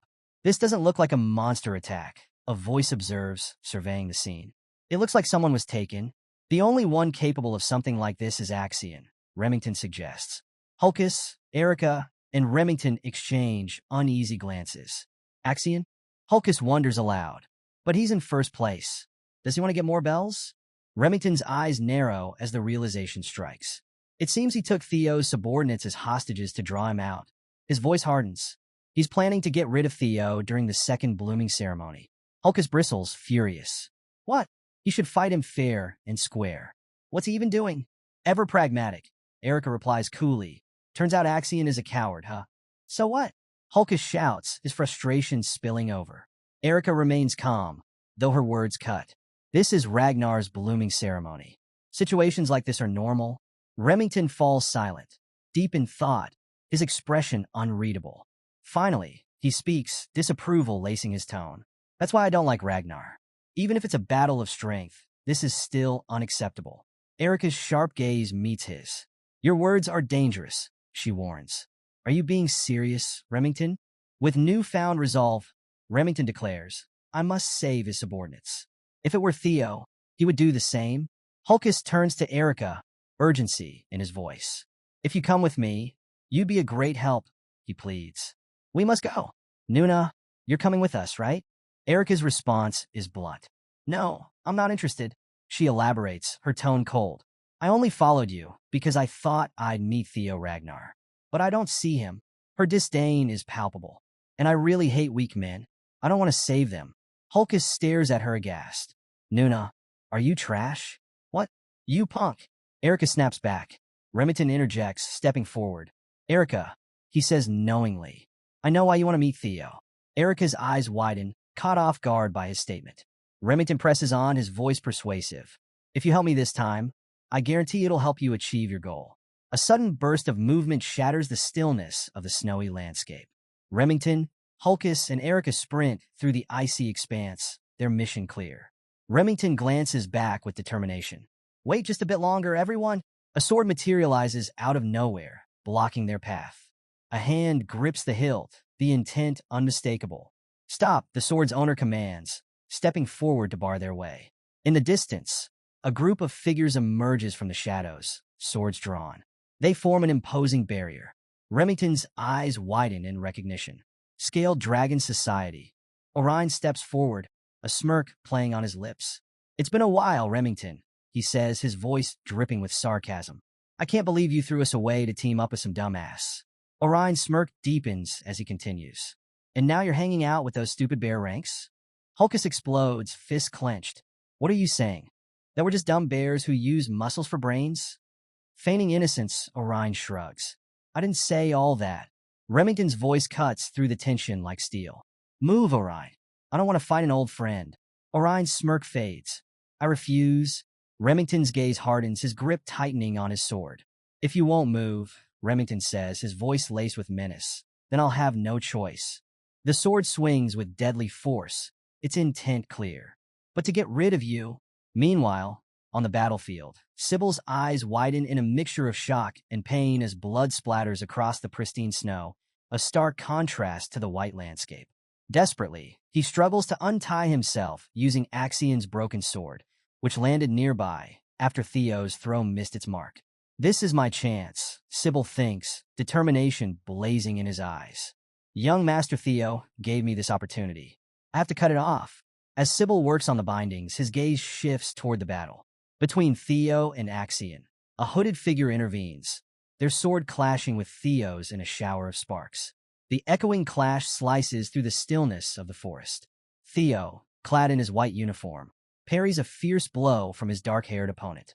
His eyes briefly soften as he watches the unfolding chaos, a single tear slipping down his cheek. He's finally stepping forward, Theo whispers, his voice filled with an odd mixture of sorrow and resolve. Liam Troyven, he murmurs, recognition settling heavily over him. Liam's grim expression offers a somber apology. Forgive me, young Master Axion, Liam says, his voice weighted with resignation. I'll accept my punishment after the blooming ceremony. The battle intensifies.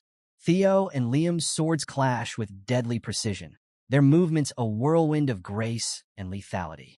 Escort the young master, Liam barks to his men. Behind them, Axion watches the events unfold silently, his expression unreadable. Liam's forces move swiftly, surrounding Axion with their swords poised, ready to protect him. You've done enough, young Master Axion. Liam addresses him firmly but respectfully. Let us handle the rest. One of Liam's subordinates approaches, presenting Axion's sword. We've retrieved this for you. Axion's hand closes around the hilt, his grip tightening. He stares ahead, his eyes sharp, a hint of seriousness betraying his otherwise stoic expression. Liam's next attack is brutal, his sword cutting through the air with lethal intent. The blade hurtles toward Theo, their swords clashing once more. The impact reverberates through the forest like a thunderclap. Theo grits his teeth, deflecting the powerful blow. His quick parry throws Liam off balance, leaving him momentarily exposed. Theo seizes the opportunity, preparing to counter. But Liam's sword doesn't stop. It continues its deadly arc, aiming directly at Theo's exposed position. Theo braces himself, his eyes blazing with a mixture of determination and defiance. Liam's face is cold and calculating, his mind racing as he commits to the final blow. I have no choice, Liam admits to himself, his thoughts a storm of regret and resolve. He won't be pushed back, not by Axion, nor by the senior prosecutors I brought today. His resolve hardens. We're not at the same level. This is the only chance to kill him without the supervisors nearby. For a moment, regret flickers in Liam's eyes. It's a waste to kill someone this talented. But everything must be for Troyven. With a steely resolve, Liam brings his sword down in a deadly arc. Goodbye, Theo Ragnar, he mutters. Suddenly, Theo's eyes blaze with an eerie red light. The intensity of his glowing gaze freezes Liam in place. A close-up captures Theo's terrifyingly sharp, blood-red eyes as they pierce through the tension. The battlefield erupts with a sickening sound. Blood splatters violently as a blade pierces through Liam's chest. Liam recoils, clutching his chest in agony. His cry of pain echoes through the snowy forest. Young master, Liam stammers, his voice trembling with shock and disbelief. Axion, standing nearby, stares at Theo, his own eyes wide with horror. What is this? Axion whispers, unable to tear his gaze away from the chilling spectacle before him. Axion's voice, distorted and seething with rage, cuts through the chaos. I told you not to intervene. His eyes glow with a malevolent intensity as his sword plunges through Liam's back. A crimson bloom erupts across the snow, staining the pristine white landscape. Liam's body stiffens in disbelief, his sword clattering to the ground. His face contorts in shock and pain, blood trickling from his mouth. His wide, uncomprehending eyes meet Axion's. With a sickening sound, Axion yanks his sword free, sending blood splattering onto the snow, a brutal testament to his ruthlessness.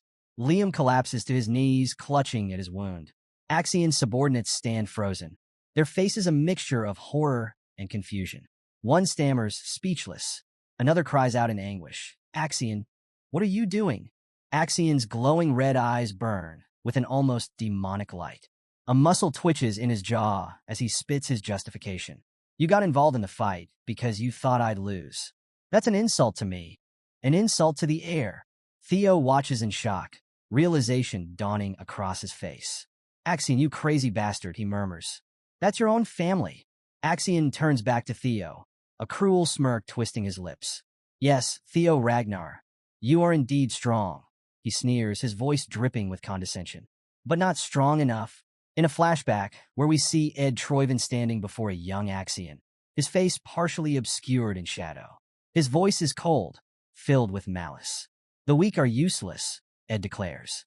But you, Axion, you were born with talent. The scene shifts. Ed's face becomes partially visible, a sinister smile playing on his lips. You must trample upon others and stand above them. Only then can you claim the throne of Ragnar. Young Axian's eyes burn with an unsettling intensity, his small frame carrying a dangerous ambition. Back to the present, Axian's smirk is tight with arrogance. His gaze bears down on Theo with disdain. You must be weaker than me. That is the only logical conclusion. Raising his sword, his stance radiates power and ambition. I will be the strongest. I will claim the throne, and I cannot possibly lose to someone like you in such a place. His grip tightens on the hilt, his knuckles white with tension. A silent promise of violence hangs in the air. Anyone who gets in my way. With a furious roar, Axian unleashes his attack, his blade a red blur against the snowy backdrop. All shall be killed. Theo's face is etched with determination, his gaze locked onto Axian. With precision and focus, Theo meets the attack head-on. Their swords clash with explosive force, sending shockwaves rippling through the forest. Axian's eyes widen in shock. Where is he? Theo has already slipped past his attack, preparing a counterstrike. Blood sprays as Theo's blade finds its mark. Axian staggers, pain and disbelief twisting his features. Nearby, Liam's men rush to his side, supporting his slumped form. Senior Liam, are you okay? One of them shouts, his voice thick with concern. Liam coughs, blood dribbling from his lips as he clutches his wound. Ugh! One of his men glares at Axian's direction, torn between loyalty and outrage. Damn it, Axian, I know you're reckless, but this is too far. Liam, despite his pain, grits his teeth and gives a desperate order. Don't worry about me. Go help Master Axian. Kill Theo Ragnar. His voice is hoarse, but filled with fanatical determination. One subordinate hesitates, looking back at his injured leader. Why? Why are you so persistent? He asks, struggling to understand Liam's unwavering loyalty after such a betrayal. Liam's face twists with pain and desperation. Now go, he shouts. If Master Axian dies, we're all doomed. Axian spits a mouthful of blood onto the snow, his face a mask of fury and pain. Yet his glowing red eyes remain locked onto Theo, his resolve unbroken. Theo presses his attack, his sword a streak of brilliant blue energy slicing through the snowy battlefield. The glow contrasts sharply with the pale landscape, a beacon of his unrelenting resolve. Axian's eyes widen in disbelief, his breath catching as he witnesses Theo's power. Ridiculous this can't be, he mutters. In another flashback, Ed Troyven, his expression smug and knowing, looks directly at a younger Axian. When it comes to Ragnar, Ed remarks, you can always expect the unimaginable. The scene shifts. A flickering lantern glows in a dimly lit room, its flame dancing precariously. Even a weak lantern before the wind, Ed's voice echoes, can suddenly ignite into a roaring fire. Back in the present, Theo's face is set with determination, a single bead of sweat tracing a path down his cheek. His focus is absolute. No way, Axian whispers, his voice tinged with disbelief. Ed Troyven's voice returns, this time cold and dismissive. Why are you so worried about that bastard? He's nothing, just a waste with no talent. Axian smirks arrogantly, holding a card in his hand. I'll toy with him for a bit, he replies smugly, and make him realize his place. But Ed's tone turns sharp, his face partially obscured in shadow. Don't you know? Ed's words cut through the air like a blade. The gap between your skills and his isn't as wide as you think. Back in the battle, Theo's sword slices through the air, leaving a vivid trail of blue energy. Axian's features contort with fury as Theo's attack hurtles toward him. A piece of trash like you, Axian snarls, can easily be torn to shreds. Unleashing his full power, Axian roars, crimson energy radiating around him. I will become the Northern Sovereign. I will take Ragnar's throne. Me, Axian Ragnar. Behind him, a massive spectral entity materializes, its jaws wide open in a silent roar, radiating raw, terrifying power. Theo stands firm, his expression resolute despite the overwhelming force before him. Throne this, throne that, Theo growls, his voice shaking with righteous fury. Because of your ambition, so many of my men have died. Clenching his fist, energy crackling around his hand, Theo steps forward. If you refuse to abandon that ambition, then I'll break it myself. Even if I have to do it by force. Brilliant blue energy explodes around Theo, his aura igniting into an intense radiance. Behind him, a magnificent blue dragon materializes, its blazing eyes filled with righteous fury. With the power given to me, Theo declares, his voice booming, I will end this. The dragon surges forward as Theo unleashes his ultimate attack. 3 claws of the dragon. His eyes glow with an unyielding blue light, his focus razor-sharp. The monstrous entity behind Axion lets out a silent roar as Theo's dragon races toward it. Theo glares, his resolve unwavering. I will become strong enough to cut down anyone who stands in my way. Liam, despite his injuries, stares wide-eyed at the battle. The raw power Theo wields leaves him speechless. Axion's subordinates watch in stunned silence, their faces etched with awe and fear. From a distance, Remington, Hulkus, and Erica observe, their expressions mirroring the sheer magnitude of the forces colliding before them. Pain and desperation twist Axion's features as he struggles against Theo's onslaught. Their powers clash violently, creating a blinding vortex of energy. The force of the collision erupts in a massive explosion, sending shockwaves rippling through the forest. In the aftermath, the battlefield falls silent, thick with smoke and debris. The air hums with residual energy as the dust begins to settle. Axion's boots dig into the snow, the pristine white now marred by drops of his blood. His feet slide backward, leaving a trail of disturbed powder before he crashes onto the snowy ground. A dark silhouette against the pale landscape, Axion lies motionless. His body, limp and lifeless, is surrounded by a growing pool of crimson, a gruesome testament to his defeat. Theo stands over Axion's fallen form, his sword lowered but still radiating power. His silhouette is imposing against the pale sky. Weariness and grim satisfaction mark his features as he gazes down at his defeated opponent. Liam stares in disbelief, his face pale with horror. His voice is barely a whisper, trembling with denial. Master Axion, the cold, sharp steel of Theo's blade hung in the air like a morbid pendulum, dripping crimson onto the pristine snow below.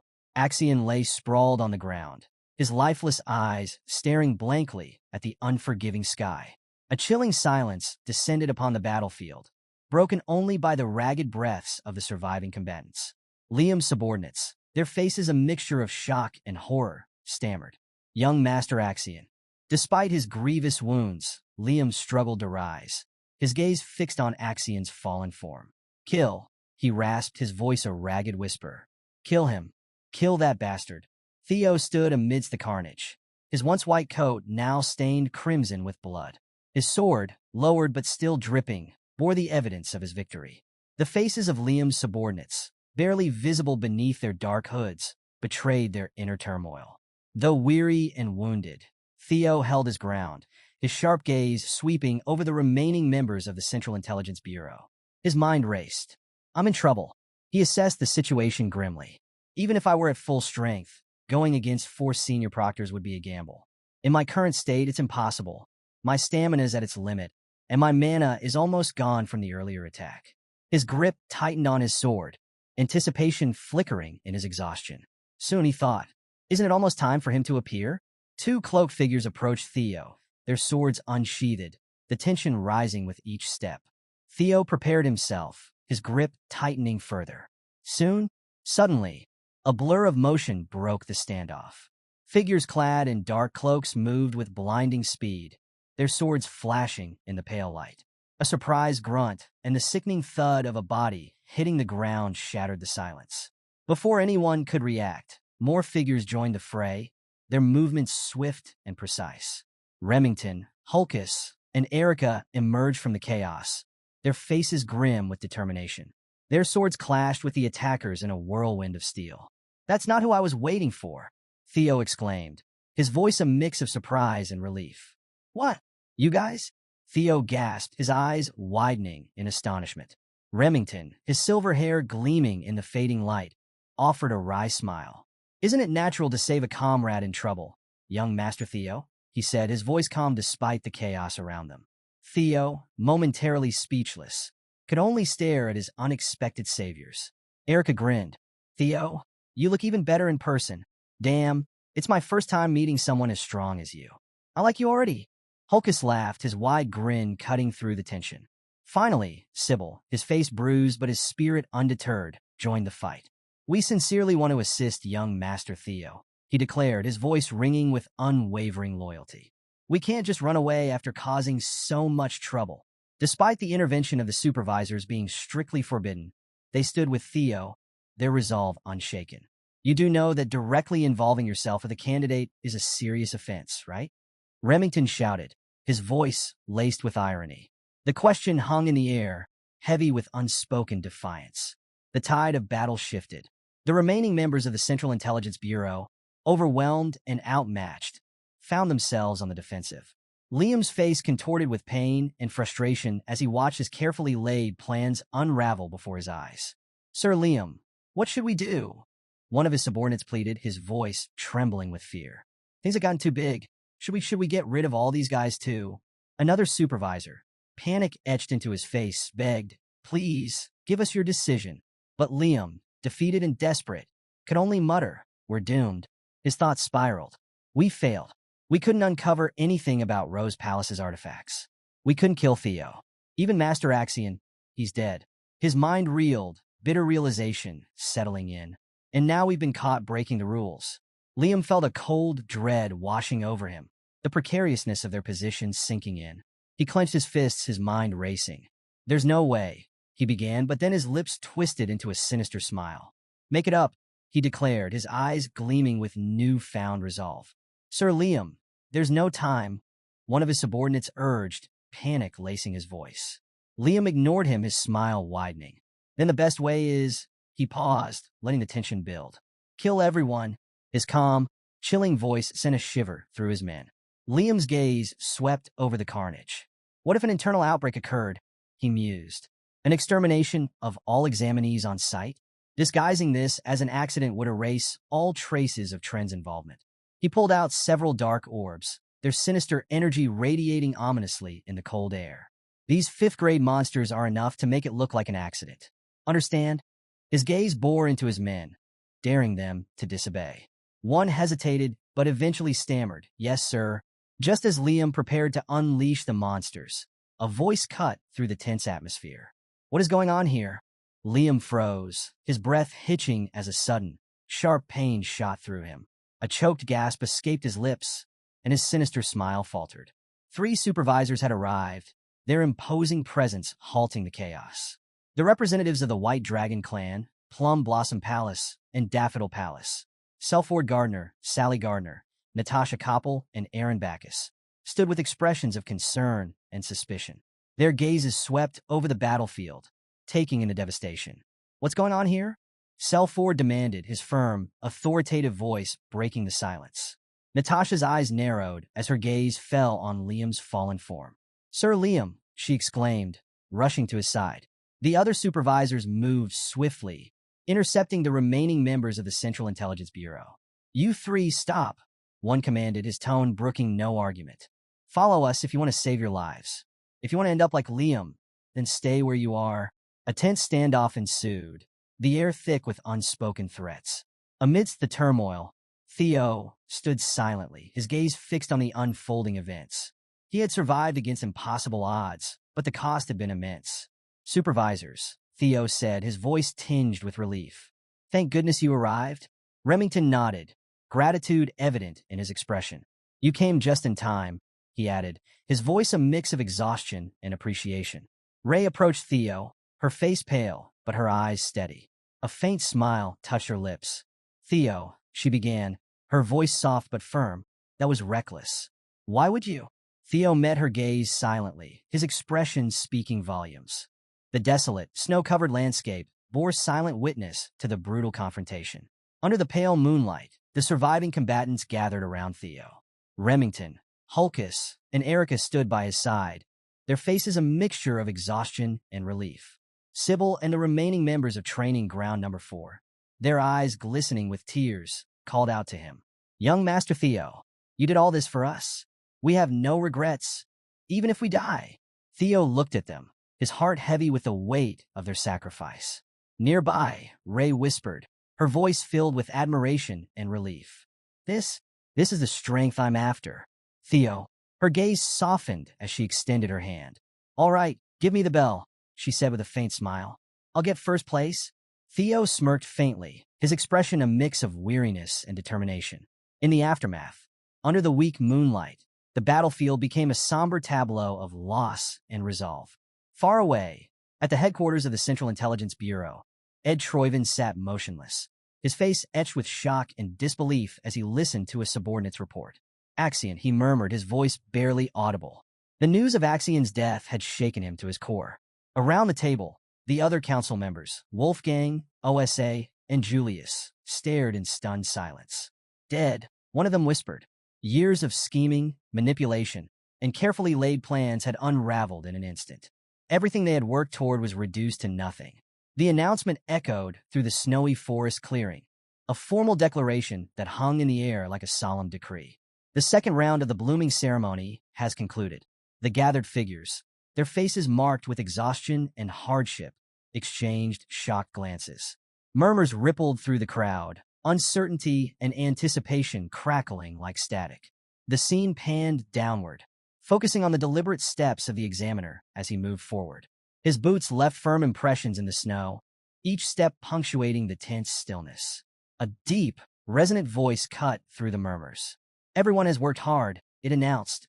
Pharaoh Ragnar, the Ascendant Dragon, stood tall at the center of the clearing. His long white beard framed a face etched with authority and wisdom.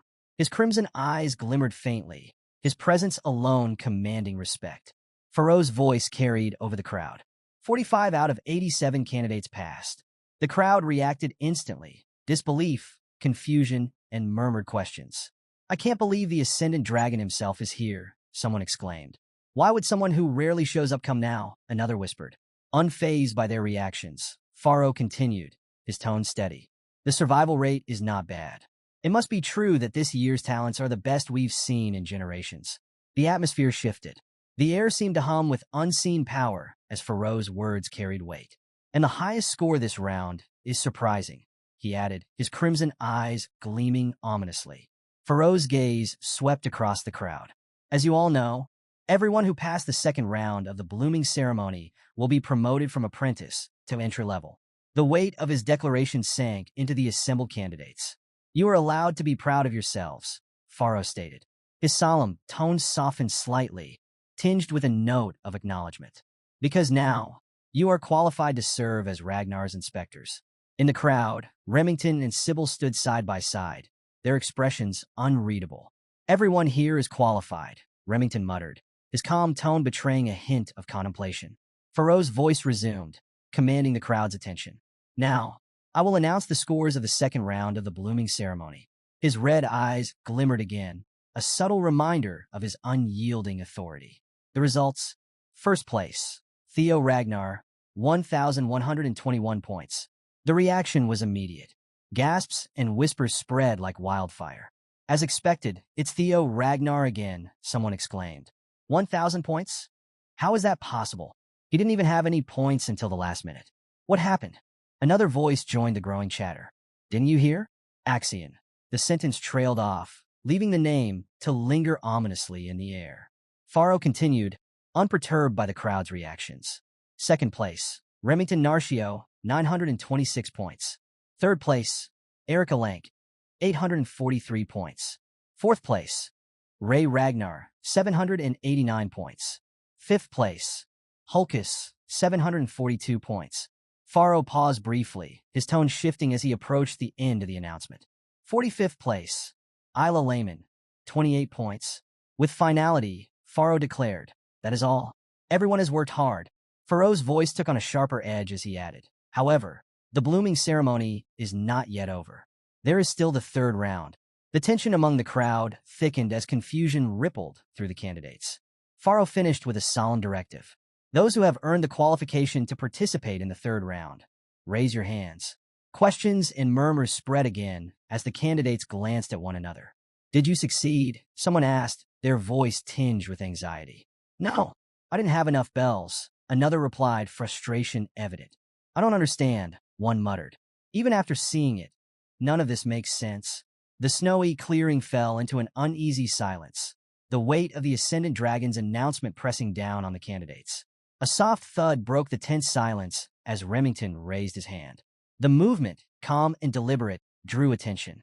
Erica followed suit, her expression resolute, while House hesitated, confusion clouding his face. Ray, after a brief moment of consideration, also raised his hand. From the center of the crowd, Theo raised his gloved hand high, the black leather standing out sharply against the pale light. Faro's gaze swept over the candidates who had raised their hands, his expression grim but intrigued.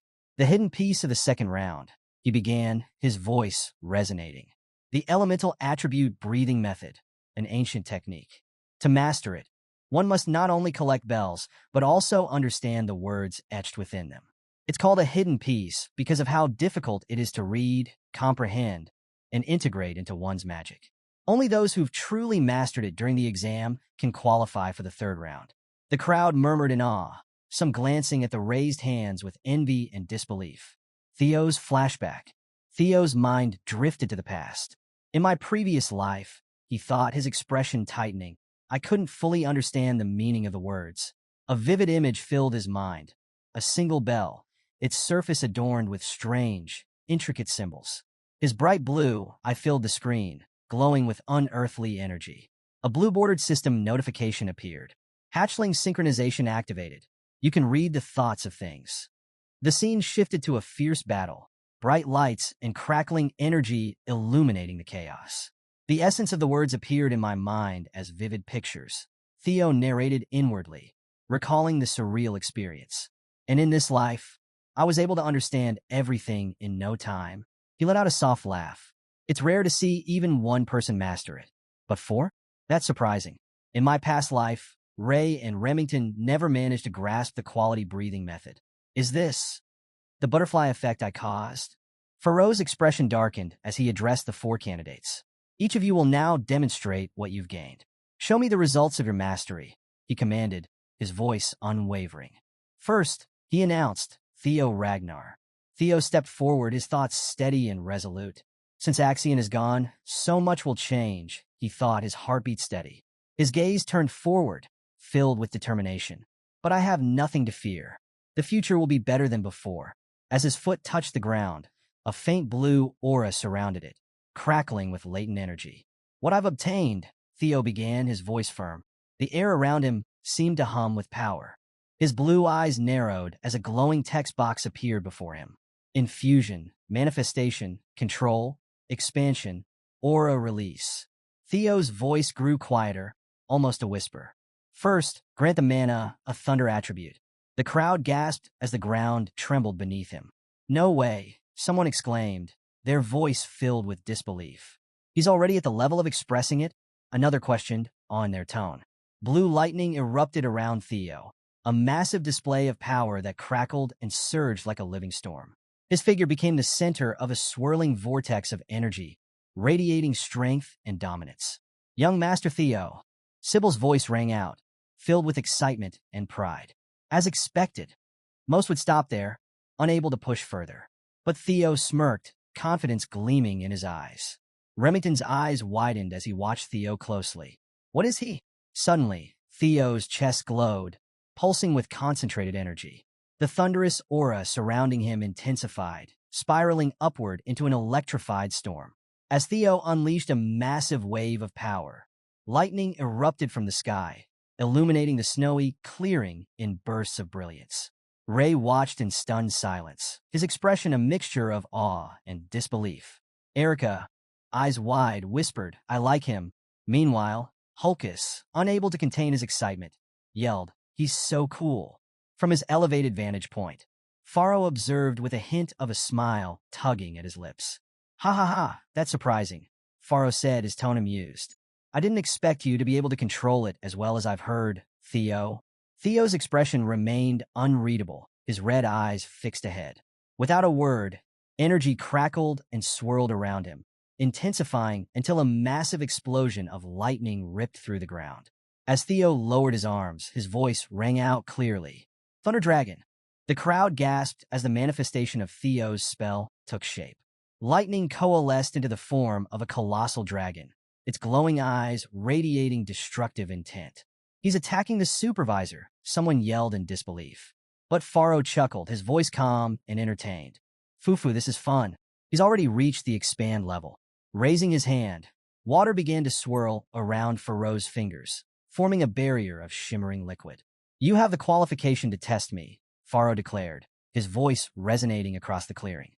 Theo stared ahead, his resolve unwavering, his gaze locked on Pharaoh. The onlookers murmured in shock, captivated by the exchange. "Good, Theo Ragnar," Pharaoh said, his tone laced with approval. "I'll give you an extra 1,000 points." Gasps rippled through the crowd as the updated score appeared. First place, Theo Ragnar, 2,121 points. 2,000 points, Hulkus exclaimed, his voice brimming with disbelief. "That's insane," someone muttered, while another voice added. "At this rate, he's on par with Lord Thorkel." Pharaoh chuckled once more, clearly pleased by the outcome. "Impressive." The scene shifted, highlighting the other top contenders as they stepped forward. A blue-bordered system notification appeared. Reincarnator plus 500 points. Next came Ray Ragnar. Ray Ragnar plus 300 points. Finally, Erika Aranka stepped up. Erika Aranka plus 300 points. Pharaoh, holding a scroll in hand, addressed the group with a note of pride. "This batch is exceptionally talented. Normally, surpassing 1,000 points would place you firmly at the top." The rankings updated once more. First place, Theo Ragnar, 2,121 points. Second place, Remington Narcio, 1,426 points. Third place, Erika Lank, 1,143 points. Fourth place, Ray Ragnar, 1,089 points. The scene transitioned to a sweeping shot of snowy mountain ranges under a pale gray sky. Pharaoh's voice echoed ominously. "Everyone has worked hard." Snow fell gently as the crowd began to disperse. "All candidates except those proceeding to the third round may leave," Pharaoh declared. "Prepare for the nomination ceremony happening in 1 week." The remaining candidates, Theo, Ray, Erika, and Remington, stood firm, their gazes fixed on Pharaoh, who stood atop a stone platform. Pharaoh's expression darkened, and a malevolent energy began to radiate from him. A crimson aura emanated from the mountain's peak, growing stronger with each passing moment. Suddenly, a burst of raw energy rippled outward, shaking the ground. The 4 candidates stumbled, crying out in surprise. Pharaoh's voice, now laced with a strange, dark energy, boomed across the clearing. "Shall we start the third round?" Theo's eyes widened as he felt an overwhelming surge of power course through him. His vision blurred as a massive dragon shape began to take form in his mind. "What is this?" Theo murmured, his voice tinged with shock. "How?" The image solidified, a magnificent dragon wreathed in energy, its form burning with intensity. Theo's eyes glowed fiercely, his expression hardening into one of rage and determination. "Roadbroke's energy," he whispered, his voice trembling with both recognition and fury. The massive screen flickered, revealing the image of an imposing man. His eyes glowed an eerie, blood red, sending an unspoken message of power and dominance. Pharaoh's voice carried a weight of foreboding. "Anything can happen during this meeting. The outcome is entirely in the hands of the clan head." The scene shifted. A grand, otherworldly manor loomed in the distance, bathed in an ethereal glow. This was no ordinary meeting. It was the deciding factor, the final step toward nomination. Only those deemed worthy could stand within the manor's halls. Every past candidate who had made it this far had served in the clan head's domain.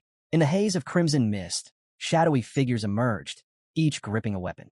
Their forms were barely visible, swallowed by the oppressive atmosphere. Pharaoh continued, his voice unwavering.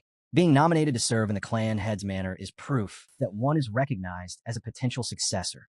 Theo's gaze sharpened, a flicker of unease passing through him. "So, the one waiting for us at the top is the clan head," he murmured. His eyes darted around, scanning the area, until a bead of sweat traced a slow path down his temple. His breath hitched. "Why? Why am I sensing Lodbrok's energy?" His voice was barely above a whisper, edged with suspicion. A realization struck him like a lightning bolt. His heart pounded in his chest. "No, it can't be." A silhouette emerged, bathed in an ominous red glow. Behind him, a massive, pulsating blue heart throbbed with unnatural energy. "The one who took Lodbrok's heart." Pharaoh's voice rang out once more, urging them forward. "Now, then, break through the dragon's fear and greet the clan head." A crushing force bore down upon them.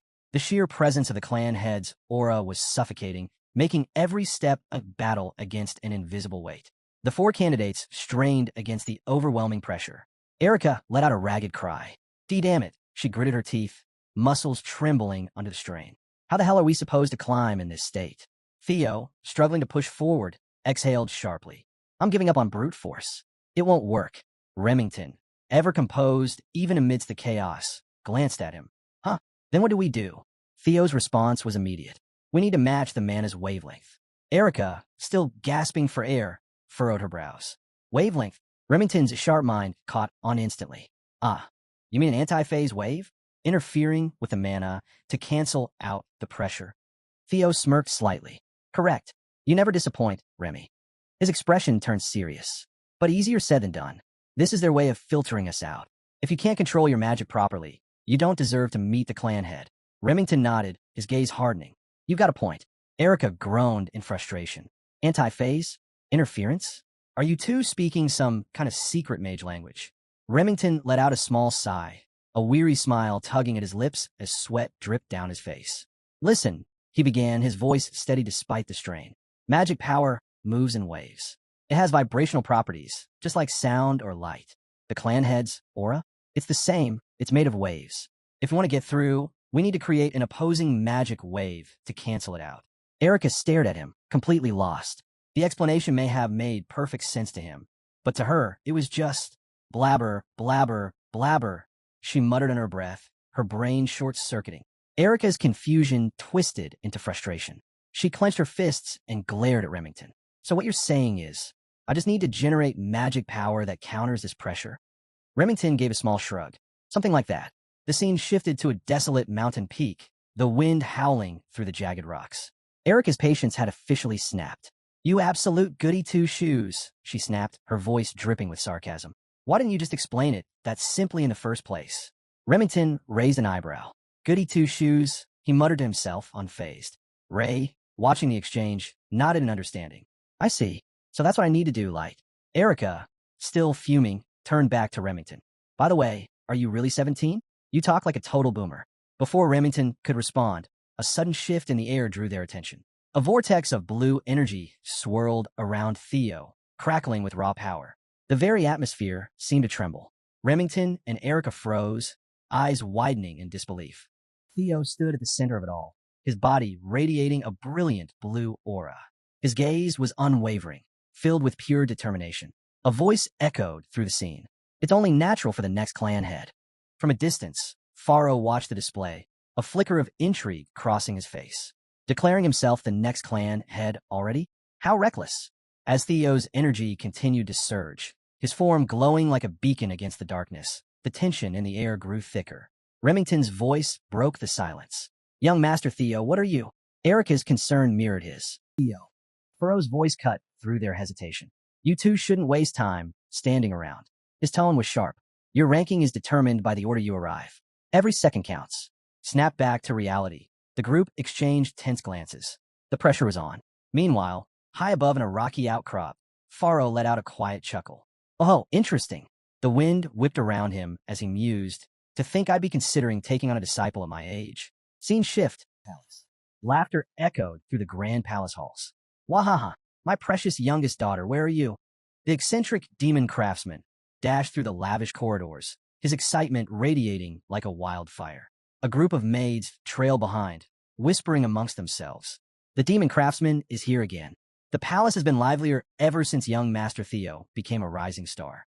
Meanwhile, in a secluded chamber, Cecilia Ragnar sat deep in discussion with Taylor. The moment Curson spotted her, his voice boomed across the room. So here you are, my dear Cecilia. Cecilia barely suppressed a sigh. Mother, please. At least try to maintain decorum within the palace. Curson waved her off with a hearty laugh. Decorum? Who cares about such pointless formalities? He leaned in, eyes gleaming with excitement. I'm about to become obscenely wealthy. Cecilia raised an unimpressed brow. Weren't you already wealthy? Curson smirked, their voice practically vibrating with glee. But not obscenely wealthy. At that moment, a caption flashed on the screen. Curson, the elf of capitalism incarnate. Curson let out a dramatic sigh of satisfaction. Ever since Theo became a rising star, orders have been pouring into my workshop nonstop. His laughter filled the room. Ha ha, my business is finally mainstream. His expression turned momentarily serious, his eyes burning with ambition. This is just the beginning. Cecilia offered Curson a simple smile, but behind that calm facade, her thoughts churned. I always believed Theo would excel. Her mind drifted back to him, a shadow of worry creeping in. But now that I'm seeing it unfold, I can't help but be anxious. What if he gets hurt? What if the pressure becomes too much? She clenched her fists, frustration bubbling to the surface. All I could do is stand by and watch. I hate this feeling. I wish I could do more. Her gaze shifted to a nearby display, a beautifully crafted outfit draped over a mannequin. She sighed. This is all I can do for him. But I wish I could help in a more meaningful way. Curson, completely undeterred by her somber mood, threw their arms wide, their excitement boundless. Haha, the days of crafting only weapons are over. They spun dramatically. I'm expanding my empire. Accessories, clothes, you name it. Cecilia, still lost in thought, barely reacted. Curson, however, was far from finished. Their eyes sparkled with mischief as they turned to her. Mother, they said with a sly grin. Cecilia blinked, startled. Huh? Curson leaned in, lowering their voice slightly. Tell me, have you ever made a prosthetic arm? The scene cut to a close-up of a mechanical arm. Intricate, meticulously designed, and gleaming with potential. Scene shift, graveyard of swords. Laughter echoed across the vast, desolate battlefield. Ha ha ha! Kyle Ragnar's voice boomed, his amusement raw and unrestrained. The next clan head, huh? He let out another deep laugh, shaking his head. I like your boldness, Theo. A raven perched on his shoulder, its piercing gaze locked onto the unfolding events below. Kyle's expression shifted, his amusement giving way to something more reflective. I know what you're worried about, he murmured, but a parent has no right to stand in the way of their child's ambition. His gaze hardened. Besides, trying to stop the passion of youth? Impossible. We were the same back in our day. He looked out over the endless field of swords, each one planted firmly in the ground, a solemn tribute to countless past battles. A caption appeared on the screen. Graveyard of Swords. The raven let out a sharp cry. Kyle chuckled. Didn't I tell you? There's nothing to worry about. Then, his expression darkened. His voice carried a quiet but unwavering intensity. What I want is Ragnar's prosperity. The wind howled through the field, making the countless swords tremble. And anything that threatens that, his gaze grew sharper, filled with an ominous resolve, will be dealt with. His eyes remained locked on the battlefield below. Nothing is set in stone yet. There's still time to observe. The raven's unblinking eyes remained fixed on the horizon. Kyle's expression grew even darker, his voice dropping to a menacing whisper. Even if my damn son. His gaze flickered to Theo, who surged forward with blinding speed. His final words were laced with a chilling intensity. Is a regressor. The world was a swirling blur of crimson. You finally arrived, my son. The words came as a low rasp, more of a declaration than a greeting. The clan head stood tall, his presence as imposing as the massive greatsword resting at his side. This was it, the true beginning. The air itself felt heavy, thick with an unspoken challenge. Theo's breath came in ragged gasps. Every step of this climb had drained him, every inhale a reminder of the unbearable pressure weighing him down. His body trembled. He looked toward the ground, his vision wavering. A single tear trailed down his cheek. A vortex of red aura spiraled violently around him, an unrelenting storm of oppressive energy. He had thought it would take him only an hour to reach this point, but in reality, 4 hours. Theo clenched his fists, his knuckles white. It should have taken me 1, but it took 4. This pressure, he murmured under his breath, his voice barely audible. The world pulsed with malevolent energy. The ground beneath him was littered with swords, remnants of past warriors, silent testimonies of those who had come before. A graveyard of steel. The weapons jutted from the earth like forgotten tombstones, shrouded in a blood-red haze. Kyle's voice sliced through the suffocating silence. Do you understand what this place is? Theo had heard the stories, but standing here, seeing it with his own eyes, it was different. This is the graveyard of broken swords. The words left his lips as a bitter truth. A somber realization settled over him. I've been told, these are the swords of those you've defeated, my lord. He forced the tremor from his voice, but his body betrayed him. A chill ran down his spine, his bones rattling under the sheer weight of the scene before him. Kyle's gaze was cold, his voice sharp as a shattered blade. Correct. His words cut like steel. This is what it means to be clan head. He took a slow step forward, his greatsword humming with a sinister glow. A position where you stand alone, facing unending threats, endless challengers. A position where you can never truly rely on anyone. His voice was heavy, final, like a sentence being passed down. A position ruled by strength. His tone hardened, growing sharper, more dangerous. You must stand above everyone else. with your own power. A gleam of something unreadable flashed in Kyle's eyes as he stared Theo down. Do you truly believe you have a right to seize this position? The question hung in the air, suffocating, inescapable. Theo met his father's piercing gaze. His heart pounded. He swallowed hard, then forced the word out, small but defiant. Yes. Kyle's expression darkened. His eyes narrowed, displeased. Do not answer lightly. His voice was ice, laced with something more, warning, or perhaps a challenge. I have slain thousands to stand here. The weight of those words crushed the space between them. Thousands upon thousands of souls, their blood staining my path. His voice echoed with the weight of all the lives he had taken. Can you still answer the same? After feeling their resentment? Before Theo could respond, the air around them crackled. A furious, unnatural energy surged through the battlefield. Then came the voices. A jagged, seething wail of tortured souls filled the space. Kyle! Kyle! I curse thee forever. The cries of the slain rose like a storm, howling with agony, fury, and unrelenting hatred. Spectral figures took form, shadows of those Kyle had cut down, their twisted faces contorted in rage, their eyes burning with vengeance. How dare you? Their tortured screams grew louder, surrounding Theo like a relentless tide. Monster, you will pay for this. The cursed wraiths surged forward, their hatred thick enough to suffocate. I'll tear you apart. The battlefield trembled, and in that moment, Theo realized this was no mere test. This was war. Despite the storm of hatred swirling around him, Theo stood unshaken. The chaotic wails of the vengeful dead were nothing but a backdrop to the unyielding steel of his resolve. My resolve remains unchanged. Kyle's gaze pierced through the turmoil. And why is that? Theo's answer came without hesitation. To avenge my past life. His voice was steady, unwavering. To become the clan head and put an end to this cursed battle for the throne. His fingers tightened around the hilt of his sword. No matter the challenge, I will overcome it. But then, for the briefest moment, doubt flickered in his eyes. I know that's not the answer he's looking for. Theo inhaled sharply, casting aside hesitation. The sword in his grasp felt heavier now, not from fear, but from purpose. He raised it, his voice cutting through the chaos. I shall answer with my sword. A slow, sharp grin stretched across Kyle's face. It was not one of warmth, but of cruel amusement, anticipation gleaming in his eyes. Very well. His voice carried a dangerous excitement.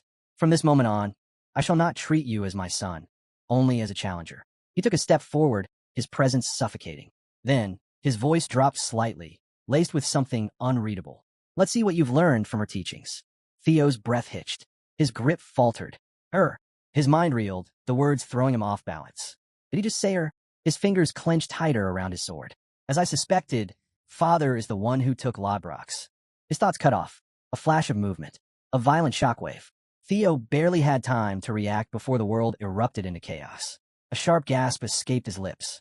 And then, darkness. Am I dead? His vision blurred. His body felt weightless, foreign. It was as if he was no longer part of himself, detached from everything. Then a sudden, explosive force tore through the void. His heart soared. A terrifying surge of power ripped through the battlefield as Kyle unleashed his next strike. His once amused expression had dulled into something almost bored. A black bird fluttered down, perching beside him, its glowing eyes fixated on the unfolding scene. Kyle barely glanced at it. Are you worried our little prodigy might die? He mused. The bird chirped twice. Kyle exhaled through his nose, acknowledging the response with a flicker of seriousness. You're right, he admitted. Only those with an unbreakable will can escape the heart sword. His tone held an unusual mix of pride and doubt. But his voice darkened, turning to ice. It's a cruel trial for a greenhorn, especially in the middle of an awakening ceremony. His fingers curled into a fist. His next words were cold, calculated. If his resolve is weak, if he hesitates even for a second, his gaze hardened. Then it's better if he dies here. His voice was as unforgiving as steel.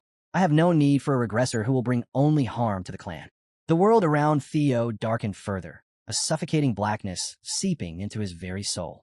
I'm dead. The realization settled over him like an inevitability. Makes sense. I was cut down by Father, after all. His consciousness drifted, a strange peace washing over him. I have no regrets. His mind detached, observing his own demise as if watching the final act of a play. I did everything I could. Images flickered before him, a replay of his past deeds, his sins, his victories, his failures. I stole Camellia Palace. I killed Rendon and Axion. And now, the curtain was closing, or so he thought. Theo's mind was heavy with the weight of his past. his crimes, his victories, his regrets.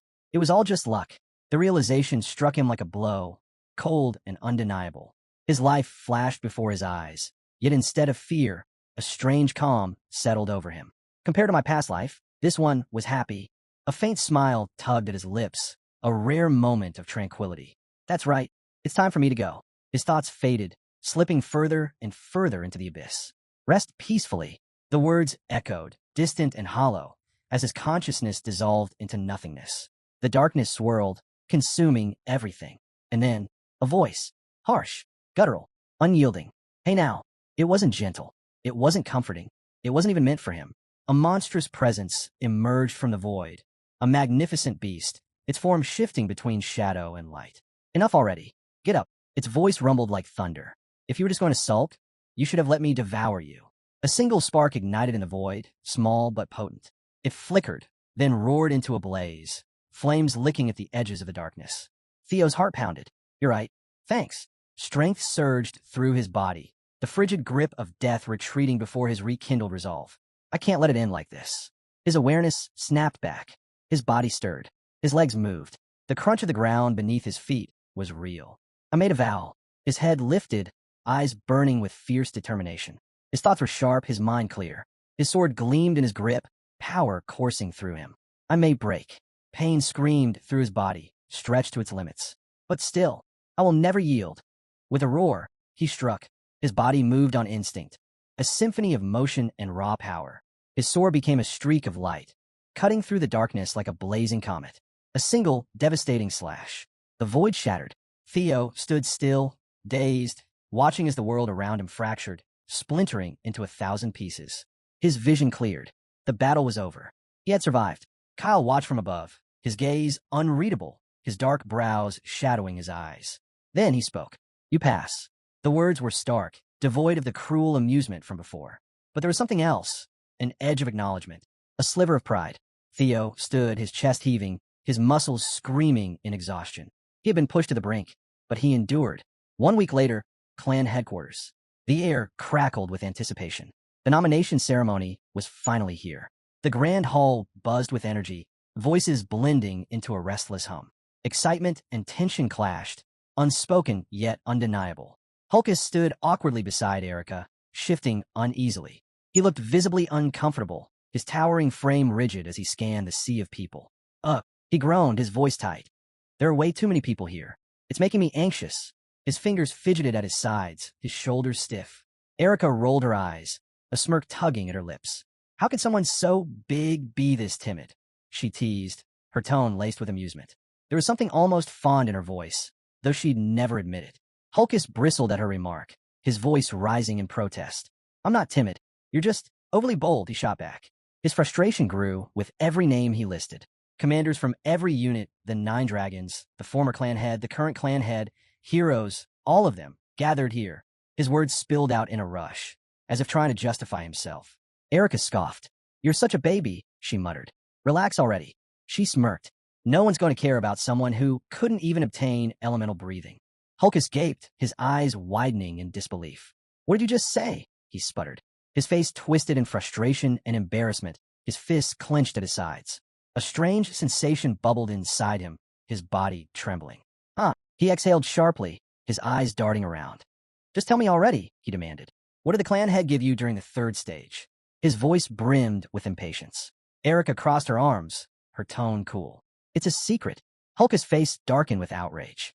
You're so stingy, sis, he yelled. My Theo would have already told me everything. His fist tightened in fury. Erica raised an eyebrow at his outburst, unimpressed. My Theo? She repeated, her voice laced with skepticism. What are you even talking about? Hulkus turned away, his expression hardening. You know as well as I do, he said firmly. A Lank exists to be the sword of a Ragnar. Our lives belong to them. His mind flashed to an image, dragons of bone and fire, surrounded by legions of bears. If I have to stake my life on someone, I want it to be someone powerful. Someone with character, strength, ambition. His eyes burned with determination. That's Theo. He's my Ragnar. Erica frowned. And Theo agreed to this? Hulkus hesitated, his brow furrowed. Does he have to? He asked. I was just planning to join the same unit as him. His gaze drifted to the side, uncertainty creeping into his expression. But his fists clenched again. For some reason, the clan head isn't taking Theo into the manor. His voice was tense, but resolve burned in his eyes. That means I can still follow him. Suddenly, a rhythmic thump echoed through the grand hall. A staff struck the stone floor, its metallic clang reverberating through the courtyard. Attention! Vanna Ragnar's voice boomed over the assembled crowd. He raised the staff high, his presence commanding. The nomination ceremony shall now commence. A charged silence followed, then an eruption of cheers. Valedictorian Theo Ragnar, Vanna announced, his tone carrying a forced edge of respect. Step forward. The roar of the crowd was deafening, their chants shaking the very walls of the great hall. Theo stepped into the open, his figure framed against the vast sprawl of the headquarters. The energy of the moment crackled in the air. All eyes were on him. Young Master Theo, a voice rang out from within the crowd, cutting through the tense silence. Where will you choose? The question lingered in the air, a challenge, a plea. Evelyn watched from the sidelines, her gaze fixed on Theo, a strange longing flickering in her eyes. I'd love for him to join our white armored dragon cavalry, she mused silently. But that's just a selfish dream.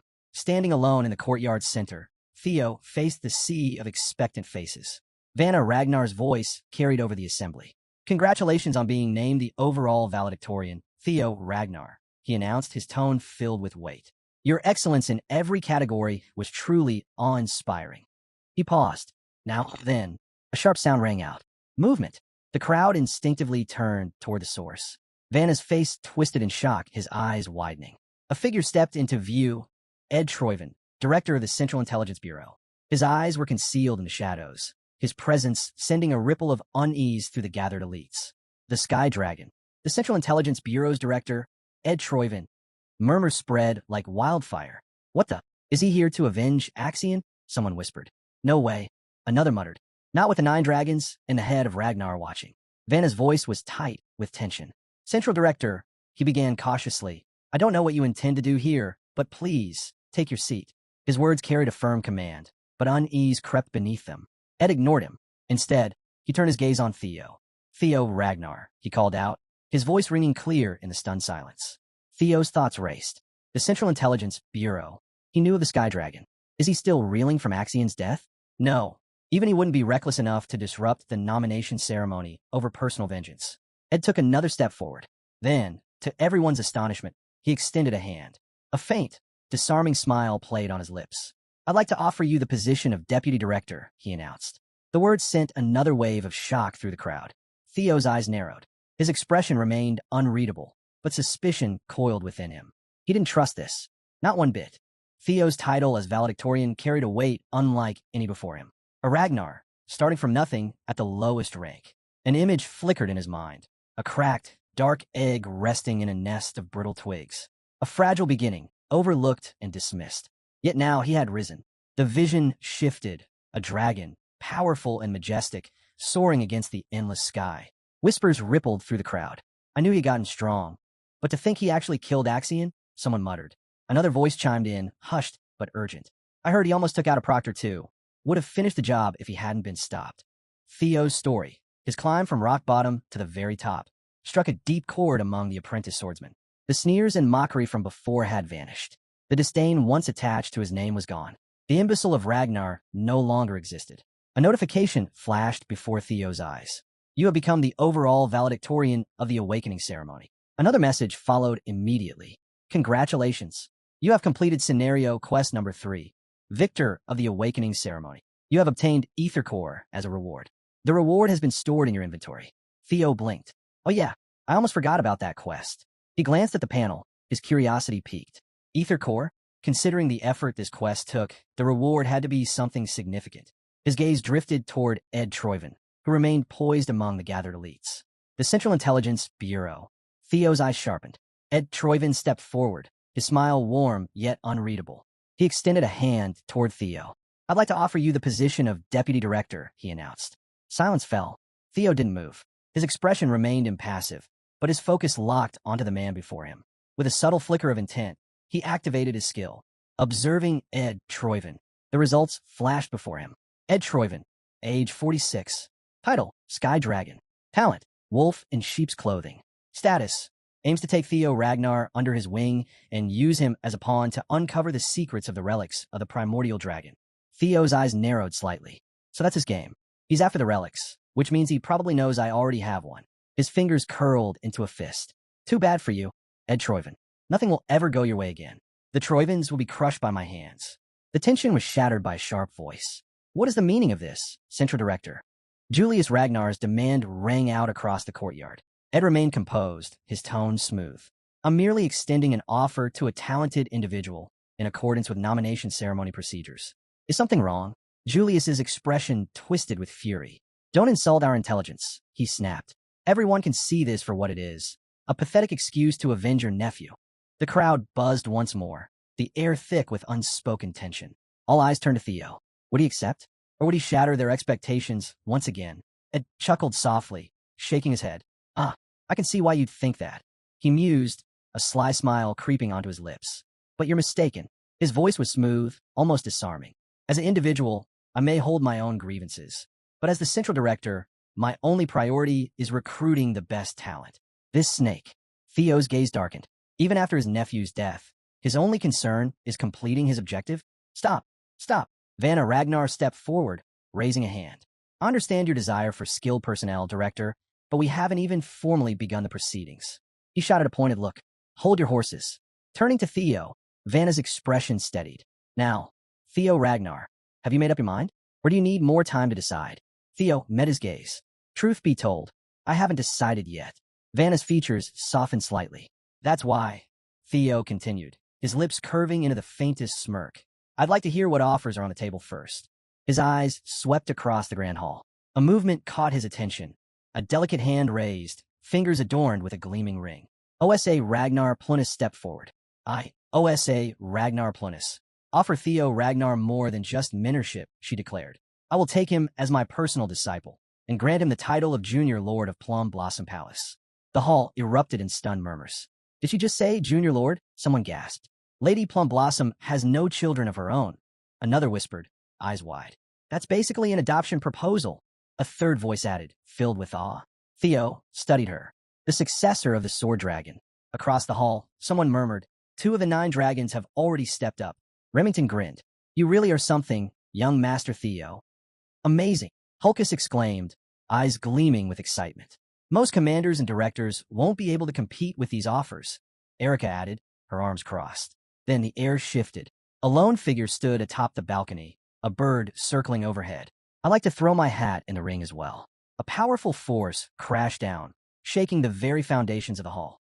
Crash! A dark, shrouded form descended from above, shadows rippling around him like living energy. As the dust settled, the figure emerged, long white hair flowing, his face partially obscured by a dark mask. A collective gasp spread through the crowd. The Black Dragon, the head of the Black Snow, Robert Ragnar. Stunned voices filled the hall. Even he's joining in. Robert Ragnar's piercing gaze locked on Theo. The hall fell into silence. Another powerful contender had entered the fray. Theo Ragnar. Robert Ragnar's voice carried through the hall, steady and unreadable. I've been watching you throughout the awakening ceremony. Theo met his gaze. He's been observing me this whole time. Come to Black Snow, Robert invited. I'll grant you the rank of Null Snow. Murmurs rippled through the crowd. Null Snow. The Black Snow was an intelligence agency, their agents working in secrecy, their names never spoken in public.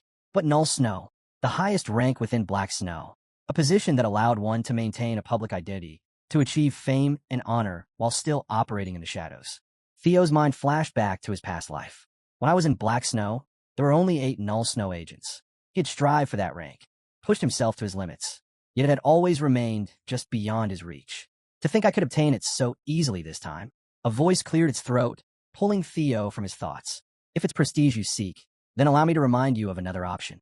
Pharaoh Ragnar stepped forward, his expression warm.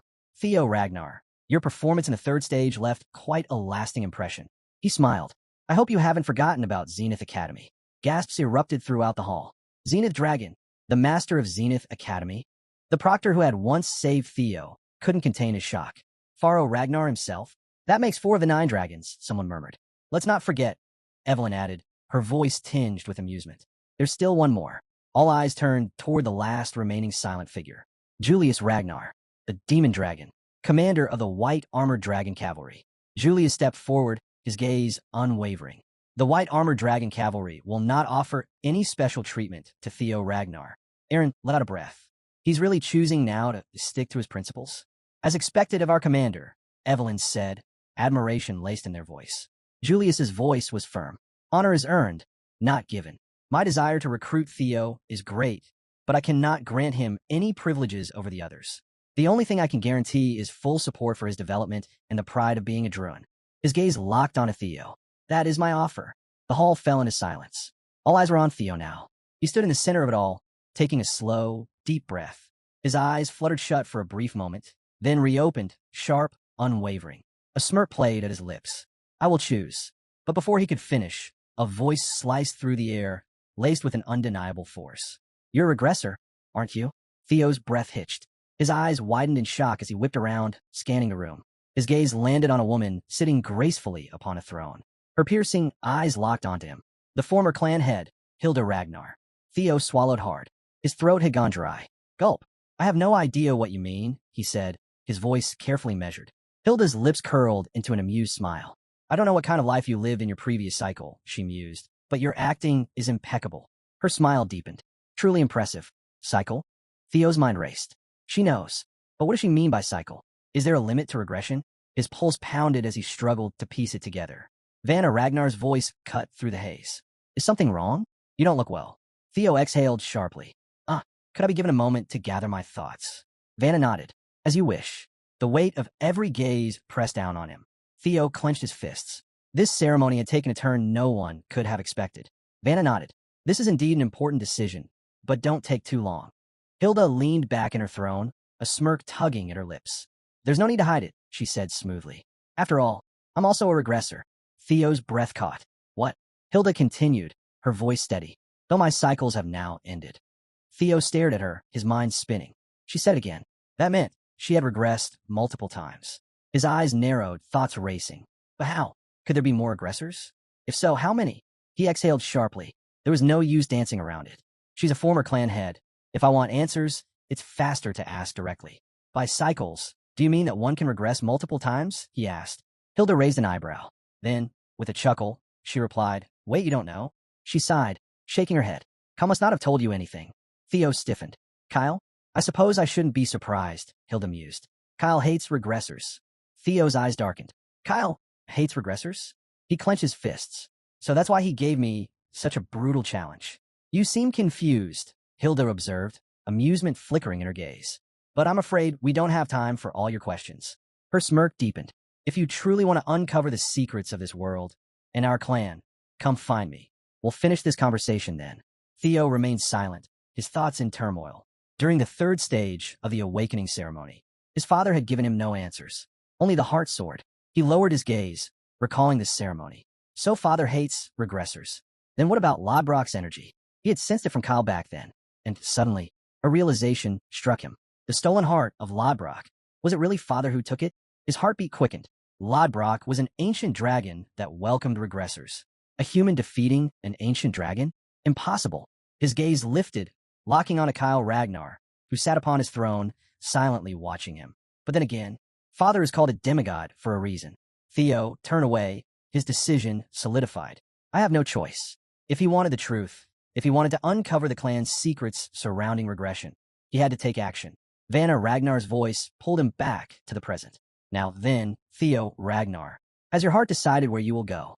Theo inhaled deeply. Then, raising his voice, he declared, I will. Yes, I've made my decision, Theo announced, his voice ringing through the Grand Plaza. He stood firm, facing the gathered dignitaries, his figure dwarfed by the palace's grandeur. But his resolve was unwavering. I will, he declared with certainty. Next was Remington's turn. He stepped forward, his choice clear. I select Zenith Academy, he announced. With that, Remington became the disciple of the Zenith Dragon, Furrow Ragnar. Theo wasn't surprised. He likely chose this path because they both used the water current breathing technique, he explained. In my past life, Remington had chosen differently. He returned to his Narshio clan to grow stronger. The scene shifted, bodies of fallen soldiers littered a desolate battlefield. Amidst the blood-stained ruins, Remington stood tall, his armor drenched in crimson, his presence commanding. Eventually, he led a rebellion against the Ragnar clan. But this time, things were different. The image changed again. Remington stood with power radiating from him, a spectral lion roaring behind him. This time, he did not leave the Ragnar clan. This is another change. Because of me, Theo realized. Remington stepped forward, extending a hand. This is just a temporary farewell. Theo grasped it firmly. Their bond was unspoken, but strong. Let's both grow stronger in our own paths and meet again, Remington said, his confidence steady. Theo nodded. Of course, young Master Remington. I'll be looking forward to it. A slight smile crossed Remington's lips, mirrored by Theo. In that moment, their determination was set. As expected, Ray returned to the Daffodil Palace, the place where her mother, the Ice Dragon, resided. A vision of the palace appeared, an imposing structure sculpted from ice and snow. Ray stood before it, her silhouette outlined against its frozen majesty. There's no better place for her, Theo murmured. Meanwhile, Sybil and the others from Training Ground Number 4 had wanted to follow him. Their faces reflected a mix of disappointment and determination as they clutched their admission papers. Their grades weren't high enough, Theo noted. It was tough parting ways with comrades, but there was no other choice. The nomination ceremony is now concluded. A voice rang out across the plaza. Good work, everyone. You are dismissed. As Theo turned to leave, a familiar voice called out. Oh, hey, Theo. Theo turned at the familiar voice. Hulkus. He raised an eyebrow. Didn't think we'd end up in the same unit. Hulkus let out a booming laugh, waving a hand. Huh, what a coincidence, huh? Nearby, Erica crossed her arms, her usual sharp expression softening. A small smile tugged at her lips. Theo glanced at them both and then at the others standing beside them. Looks like I made some new allies, he thought. With an easy grin, he extended a hand. Hulkus, Erica, good to see you here. Thanks for what you did back at the second stage, Erica said, her cheeks tinged with the faintest flush. Then, with a playful smirk, she added, Don't forget, you owe me. Hulkus, barely able to contain his excitement, slapped Theo on the back. Damn it, Theo, I like you. He then echoed Erica's sentiment. Strong guys are the best. Theo chuckled to himself. Why is everyone suddenly swearing allegiance to me? Before he could dwell on it, a commanding voice cut through the moment. Attention, the commander is approaching. All eyes turned as a figure strode toward them, his presence alone demanding respect. Theo's expression turned serious. No matter what happens, my goal remains the same, he reminded himself. His gaze locked onto the man in white and blue armor, the unmistakable symbol of the most prestigious unit in Ragnar. This is the perfect place to start my rise, to become clan head. He took a steady breath. The white armored dragon cavalry, he murmured. The figure stopped before them, his polished armor gleaming under the sunlight. Congratulations, he announced, his voice firm. You are now part of the white armored dragon cavalry. Theo clenched his fist. I'll check in with Hilda later. But for now, the commander took another step forward, glancing at the assembled recruits. A smirk played on his lips. Now then, let's hear your declarations. Hulkus, unable to contain himself, spoke first. I want to become an incredible dragon knight. Another recruit chimed in, determination burning in their eyes. I want my name to be known across the continent. Erica stepped forward. I'll become the strongest of my generation. Another voice joined. I want to earn your recognition, Commander. The recruits' voices filled the air, each declaring their ambitions. The commander listened, his gaze steady, but when it was Theo's turn, the energy shifted. Theo locked eyes with the commander. His mind flashed to a battlefield, lightning splitting the sky, warriors clashing, and in the distance, a massive shadowy dragon looming over the chaos. His voice rang out, unwavering. To prepare for the great war coming in 5 years, Theo declared. The crowd stilled. Then, a collective gasp. Aaron muttered under his breath, This guy's got guts. Then he chuckled, saying that right to the commander's face. Bull. The commander, instead of reacting with surprise, let out a deep, booming laugh. Huh, now that's the kind of ambition I like. He turned, his cloak billowing behind him. Good dreams should be grand, he said. Then his gaze landed back on Theo. Very well, you've come to the right place. He walked past the recruits, his words hanging in the air. Whatever your reason for choosing our cavalry, prove you belong. The commander's gaze swept over the gathered recruits. There is only one thing you need to remember, he declared, his voice carrying across the ranks. He raised a fist, his stance unwavering. Every drop of blood and sweat you shed will be immortalized in the history of Ragnar. His eyes burned with intensity as he continued. Today's hardship will be tomorrow's pride. Our shield does not break. Our sword does not yield. The recruits, their determination ignited, echoed his words in unison. The commander's voice rang out once more. Your comrades will always have your back, and in turn, you will always have theirs. He let the weight of his words settle, his gaze steady. Then, with the faintest hint of a smile, he added, and waiting at the end of the road forged in blood and sweat. His eyes flickered to the horizon. His glory. He stood tall, radiating authority. Congratulations, he announced.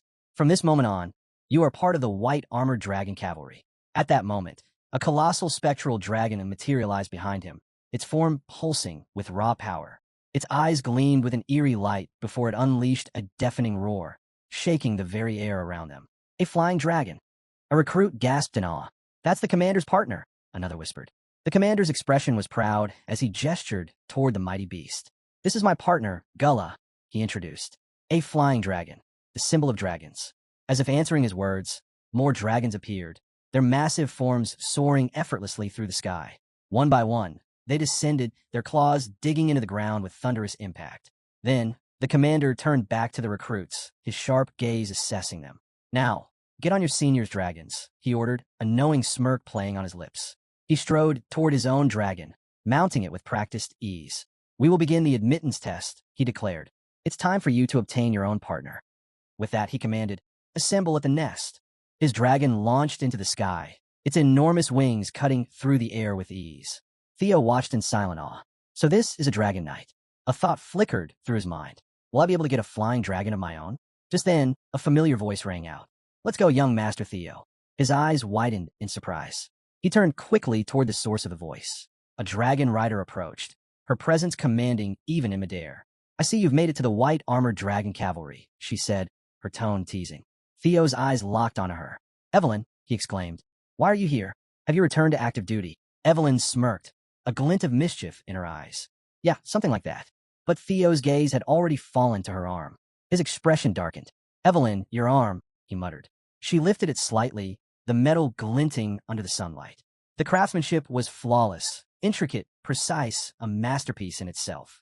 Evelyn simply smiled, her expression unreadable.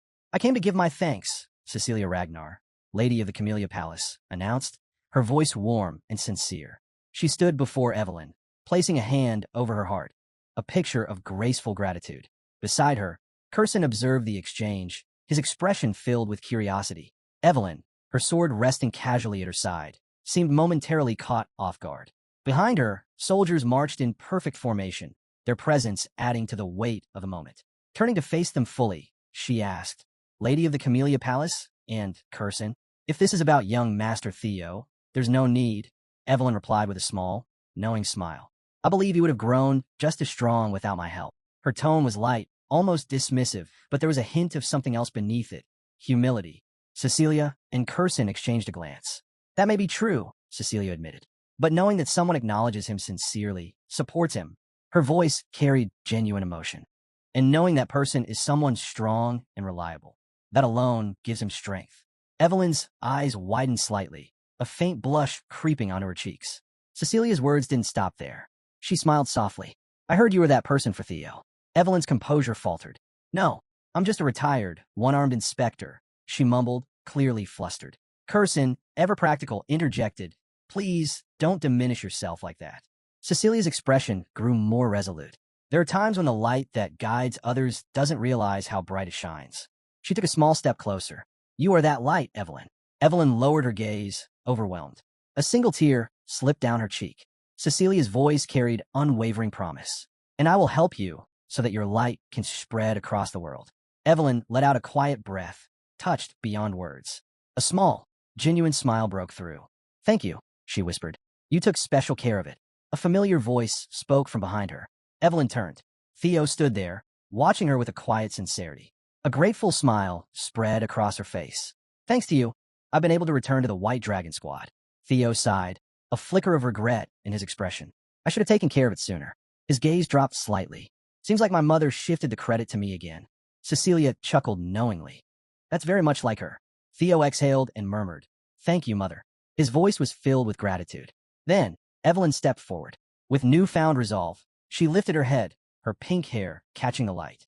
I, Evelyn, pledge myself to you, young Master Theo, she declared, her voice ringing with conviction. As your sword. Theo met her gaze, a faint smile playing on his lips. The scene shifted, revealing a breathtaking mountainous landscape, its jagged peaks rising toward the sky, vast and imposing. I'll be in your care, Theo said, his voice steady yet soft. His gaze was fixed on the towering peaks ahead, White Dragon's nest. The scene shifted, revealing an immense structure carved directly into the mountainside, its intricate design blending seamlessly with the rugged terrain. Above, dragons soared through the sky, their movements both graceful and powerful. This is White Dragon's nest, the narrator explained, where the wyverns reside. Theo and Evelyn stood at the foot of the nest, their figures small against the vastness surrounding them. As you know, the White Dragon Squad operates with wyverns, Evelyn said. That's why the entrance ceremony is held here. Theo's brow furrowed. If I fail to find a partner, I can't join, right? Evelyn gave a small nod. Yes, it's rare, but it does happen. Theo's thoughts drifted to Hulkus and Erica. Will the rankers be okay? He wondered aloud. Evelyn shrugged. They'll figure it out. Theo, however, wasn't convinced. This kind of thing doesn't really suit their abilities. Evelyn waved a hand. First, just take a look around. She gestured toward the massive expanse of the nest. Usually, you'll feel a connection with a wyvern that's meant to be your partner. Suddenly, the ground trembled. A massive clawed foot slammed into view, followed by an enormous dragon covered in thick brown scales. A demon species, Opterex, Evelyn said. The narrator continued. A tyrant predator, reaching up to 15 meters in size, covered in tough brown scales. Above them, a sleek, dark purple dragon with an elongated serpentine body twisted through the air. A poisonous species, Aviarai, Evelyn introduced. This dragon releases a deadly purple venom mist and has a venomous needle at the tip of its tail. One strike is enough to end a life. Without warning, the earth beneath them shifted and a stocky, gray-scaled dragon emerged from underground. Its bladed tail gleamed dangerously. A blade dragon, Sigia, Evelyn stated. A docile herbivore most of the time, but it attacks from below when it senses a threat. Above them, several smaller, agile dragons darted through the sky, spitting bursts of fire as they maneuvered in tight formations. Speed dragon, Velociraptor, Evelyn said. Highly intelligent, small but fast, and known to hunt in coordinated packs. She turned back to Theo. The wyverns managed by the White Dragon Squad are generally divided into these 4 types. Then, with a curious look, she asked, So, have you felt a connection with any of them? Theo's gaze swept across the nest, his expression thoughtful. Something, he murmured, eyes narrowing. He paused, then added, I do feel a connection, but I can't see it clearly yet. Theo's voice carried through the scene, pulling the past into the present. 6 years after the Great War, a mutated wyvern infiltrated White Dragon's nest. A flashback unfolded. A massive, shadowy dragon with a demonic presence tore through the nest, its menacing form striking fear into all who witnessed it. It slaughtered hundreds of wyverns that had been carefully raised by the White Dragon Squad, Theo continued. The scene shifted, revealing the grim aftermath. Villages consumed by fire. Fallen inspectors lying motionless. That day, 8 villages burned, and dozens of inspectors lost their lives. The devastation forced Ragnar to take action. They classified the demonic shadow dragon as a second-degree disaster and launched an extermination order, Theo stated. Dark silhouettes appeared, the battle that followed. In the end, it was finally captured, but only after both the demon dragon and the sword dragon intervened. A shadowed figure of the demonic shadow dragon lingered in the vision, its eerie form flickering like a nightmare reborn. They called it the demonic shadow dragon because of its unique ability to hide within the darkness, Theo explained. His thoughts drifted. It would be incredible to have a partner with that much potential. A memory surfaced, the dragon from his past. He focused, his sharp gaze searching the distance. The characteristics, they match, he murmured. Then, a sleek, dark-scaled dragon with piercing blue eyes swooped down from the cliffs. Found it! Theo's voice broke with excitement. As the wyvern stirred in the nest, the scene shifted once more. The commander sat atop his own dragon, watching Theo with a knowing smile. Nearby, OSA noticed Julius's reaction. You look happy, she commented. The commander chuckled. Wouldn't it be weirder if I wasn't? His voice carried a hint of pride. Unexpectedly bringing a dragon under my wing. That's a good thing. OSA nodded with a small smile. I was just about to bring that up. Julius, his gaze unwavering, remained silent. OSA turned to him. Captain of the White Dragon Squad. You plan to make Theo the center of the unit in the future, don't you? The commander said nothing. OSA smirked. Just as I thought. You're always careful with your words. There was a hint of challenge in her voice. Words are the source of all trouble. Anyway, the commander finally replied, his tone calm but deliberate. OSA studied him, her expression thoughtful. You see the bigger picture, don't you? Julius's gaze softened, but his response was simple. I didn't say anything. At that moment, OSA approached the commander, the weight of unspoken intentions lingering in the air. OSA stepped forward, her expression firm. "Don't worry," she said, her voice unwavering. "I came to make an offer for that kid." The commander raised an eyebrow, intrigued. "What are you thinking?" he asked, studying her carefully. He thought to himself, Theo already chose the White Dragon Squad. He can't go to the Plum Blossom Palace. So what exactly is she offering? Just then, OSA leaned in, whispering, "Let's share him." The commander's eyes widened slightly in surprise. OSA smirked. "What do you think?" High above, several wyverns soared across the sky, their cries echoing over the vast landscape. There forms a stunning array of colors and sizes. Evelyn's expression turned serious. "They're doing it again," she muttered. Theo glanced at her. "Do you know about that wyvern?" Evelyn's gaze settled on a particular figure among the wyverns. "That one has been an outcast for a long time," she said. "I've tried to do something about it, but it's no use." Theo frowned. "Why?" Evelyn sighed. "Because it's not a wyvern." Theo's eyes widened. "Huh, what do you mean?" She explained. "It was born from a female wyvern and a male viper." Theo gasped. "Wait, a biffer? A first-grade monster, a creature that lurked in the deepest parts of the sea. How is that even possible?" he asked, his voice filled with disbelief. Evelyn shook her head.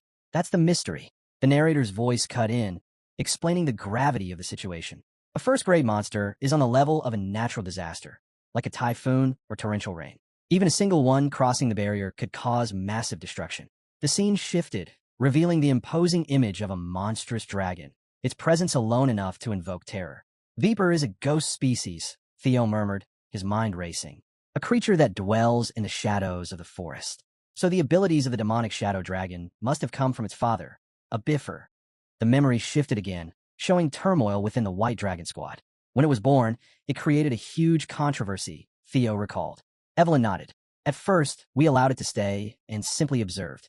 But," her voice trailed off. Theo's gaze darkened. "The other wyverns rejected it, didn't they?" Evelyn sighed. "Completely. It's been isolated ever since. But keeping it that way isn't a solution either." Theo's eyes locked onto the lonely figure in the distance. "What's that kid's name?" he asked. Evelyn hesitated. "It's, Then, her expression softened. In an ancient language, it means shadow." A slow smile spread across Theo's lips. "Then I have even more reason to choose that kid," he said firmly. Evelyn blinked in surprise. "Young master, wait. What are you doing?" Before she could stop him, Theo moved. With a powerful leap, he closed the distance between himself and the outcast wyvern. "My partner is that kid," he declared. Evelyn's eyes widened. "What do you mean?" "I'm going first," Theo called out, his voice unwavering. "Young master," Evelyn shouted, alarmed. Theo landed on a jagged rock formation, his crimson eyes burning with determination. "This time," he murmured, his voice carrying a sense of unshakable resolve, "I'll make sure you live a different life, Umbra." A surge of energy erupted around him, and with a decisive motion, he unleashed a powerful beam onto the ground, sealing his vow. "I'm going ahead," Theo declared, launching himself into the air with a powerful thrust. Caught off guard, Evelyn gasped. "Young master." But Theo was already soaring, his movements precise and controlled, determination radiating from him. As he ascended, a translucent blue system notification flickered into existence before him. Channeling his newfound psychokinetic abilities, he summoned several swords that hovered in the air, their blades gleaming with an eerie blue glow. His eyes shimmered with the same ethereal light. Hatchling Synchro, you can utilize psychokinesis to move designated targets. The message flashed briefly before vanishing. Theo's summoned swords floated protectively around him as he landed gracefully, their presence a testament to his growing power. Without hesitation, he propelled himself upward again, each motion swift and calculated. Evelyn stared in disbelief. When did he learn psychokinesis? And to wield it like this? She muttered, unable to hide her astonishment. His growth is unreal. From within the wyvern's nest, unrest stirred.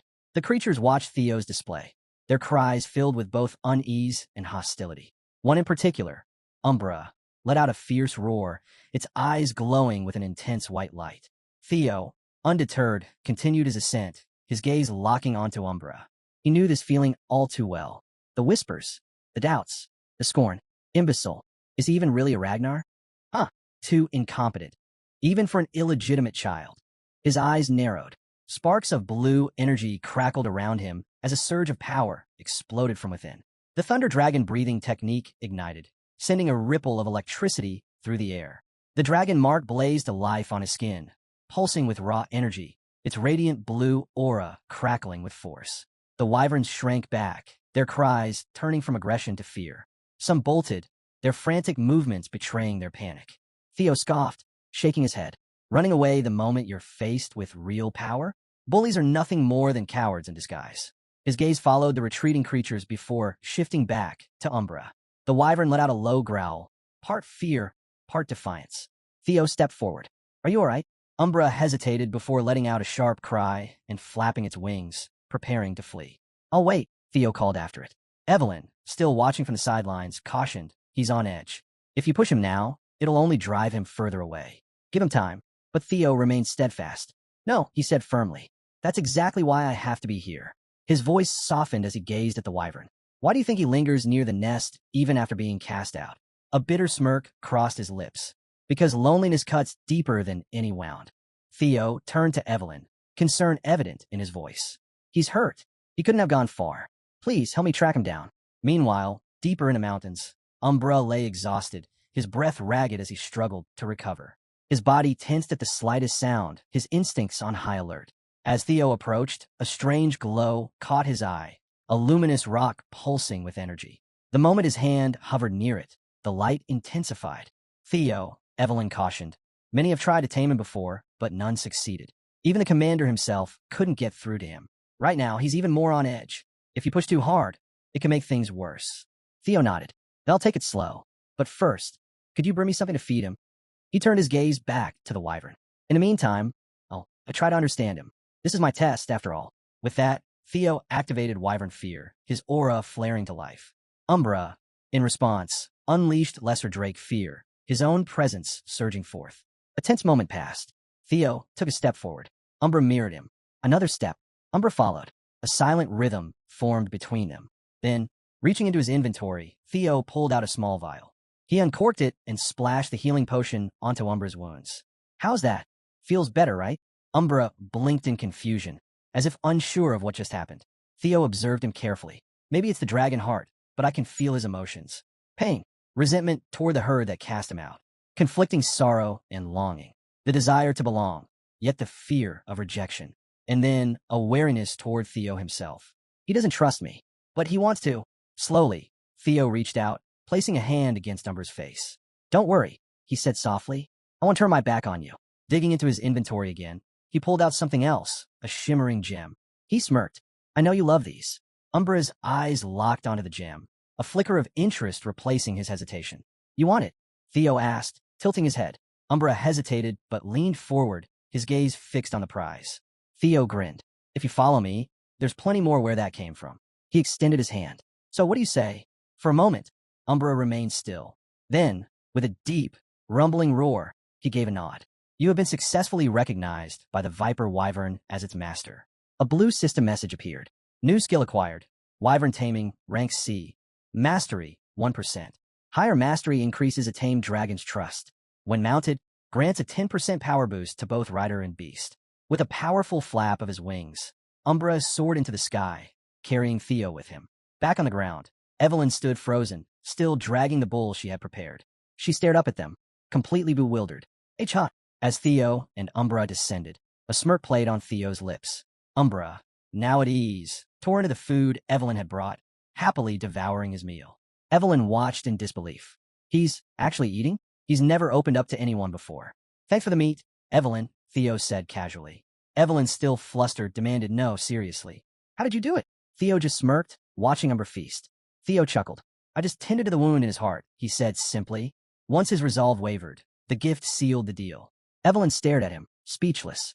Seeing her reaction, Theo grinned. What? You want me to eat that? He teased, eyeing the unfamiliar dish placed in front of him. Evelyn shook her head, deep in thought. That's just like young Master Theo, she mused. Not only can he charm people, but he even managed to win over a wyvern. Then, snapping out her thoughts, she gasped as she noticed something shocking. Wait, young Master, she exclaimed. Congratulations. He's officially acknowledged you as his partner. Theo raised an eyebrow. Oh, a wyvern offering their neck and back. Evelyn paused, realizing what was happening. Her eyes widened in panic. Wait, no. What are you doing? Theo calmly placed a hand on Umbra. He told me to get on. Evelyn's voice rose in alarm. Even if he's accepted you, you haven't had any flight training. Riding a dragon without proper reins in a saddle is incredibly dangerous. Her concern only deepened as she saw Theo preparing to take off. Taking off like that is a shortcut to death, she cried. But Theo simply flashed a confident grin. It's fine. I have my ways. Just then, a system notification appeared before him. Activating skill, Wyvern Taming.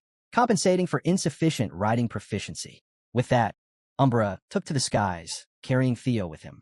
Evelyn stood frozen, watching in shock and worry as the two soared higher. Hey, Theo. Up in the air, Theo steadied himself, feeling the rush of wind against his skin. Umbra let out a deep cry, flying with newfound purpose. All right, Theo laughed. I get it. You want to show me something, right? He leaned forward slightly. Then let's go together. As they flew, Theo's expression darkened. A thought nagged at him. Something doesn't add up. He glanced down at Umbra. How would a pure-hearted dragon like him end up being labeled as the evil shadow dragon? Then, below them, a waterfall came into view. But something was wrong. Dark liquid seeped into the water, twisting and corrupting it. Theo's gaze sharpened. What is this? Far behind. Evelyn's frantic voice barely reached him. Young Master Theo. But Theo and Umbra had already descended toward a hidden grotto. As they approached, a crystalline cavern shimmered behind the cascading water. I thought I knew every inch of the winter mountains after my time with the black snow. Theo muttered, dismounting. But I had no idea this cave was here. He turned to Umbra, eyes narrowing. You really like shiny things, huh? Umbra rumbled softly in response, his eyes gleaming. Theo stepped further inside, but something in the cave's depths made him pause. His gaze locked onto a cluster of strange purple flowers. So that's it, he murmured, realization dawning on him. This is how you became the evil shadow dragon.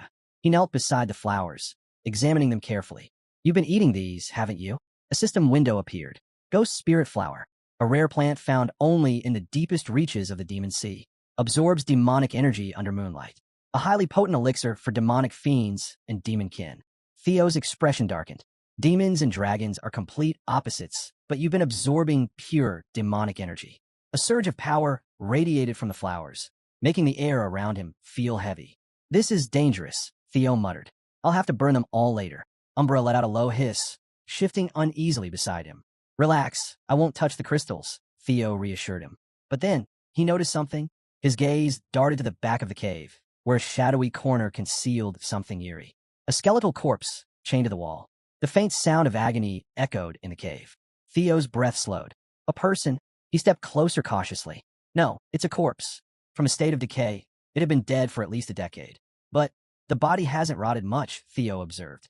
The cold definitely helped, but his eyes narrowed. Whoever this was, they must have had overwhelming magic power. Circling the remains, Theo's expression hardened. A high-level martial expert dead, bound in a place like this? Something wasn't adding up. Theo shook his head. Something's not right. I'll have to come back later and investigate, he muttered. But first, he turned his attention back to the ghost spirit flowers. I need to deal with these before anything else. Suddenly, the corpse jerked forward, lunging at him. A bone-chilling shriek echoed through the cave as the skeletal figure moved with unnatural, jerky motions. Theo's instincts kicked in. He leaped back just in time, eyes wide in shock. Did it just say Kyle? Before he could process what was happening, Umbra let out a thunderous roar, stepping in to protect him. The corpse's eyes glowed an eerie red as it snarled. Kyle, Robert, I will never forgive you both. Theo's breath caught. I wasn't imagining it. He's saying my father's name, and Umbra's. Who is this? Before the undead could lunge again, Evelyn burst into the cave, wielding her blade with practiced precision. Blade barrage. A flurry of strikes rained down, slamming into the corpse and sending it sprawling across the cavern floor. Theo swayed, his vision blurring. Evelyn. He rasped before collapsing. Pain exploded through his chest. His entire body felt like it was on fire. He clutched at his torso, his breath ragged. What is this? The toxin. Evelyn's voice was tense. It's laced with demonic energy. Theo could barely register her words. His strength was fading fast. If we don't get an antidote soon, this will drain your life away, Evelyn said urgently. I'm taking you back to HQ now. She bent down, trying to lift him, but Umbra suddenly roared, blocking her path. What's your problem? Evelyn snapped. I'm trying to save him. Umbra nudged her insistently, his large golden eyes filled with urgency. Stop it, Umbra, Evelyn shouted. If you keep this up, even if you're his partner. Wait, Evelyn, Theo gasped, barely able to speak. His hazy gaze met Umbra's. You have a solution, don't you? Umbra let out a low whimper. Despite the pain racking his body, Theo managed a faint smile. All right, I'll trust you. Evelyn's eyes widened in alarm. Young Master Theo, this isn't just any poison. It's corpse toxin fused with demonic energy. Survival rates are less than 30%, even with treatment. Theo's voice was weak, but his resolve was firm.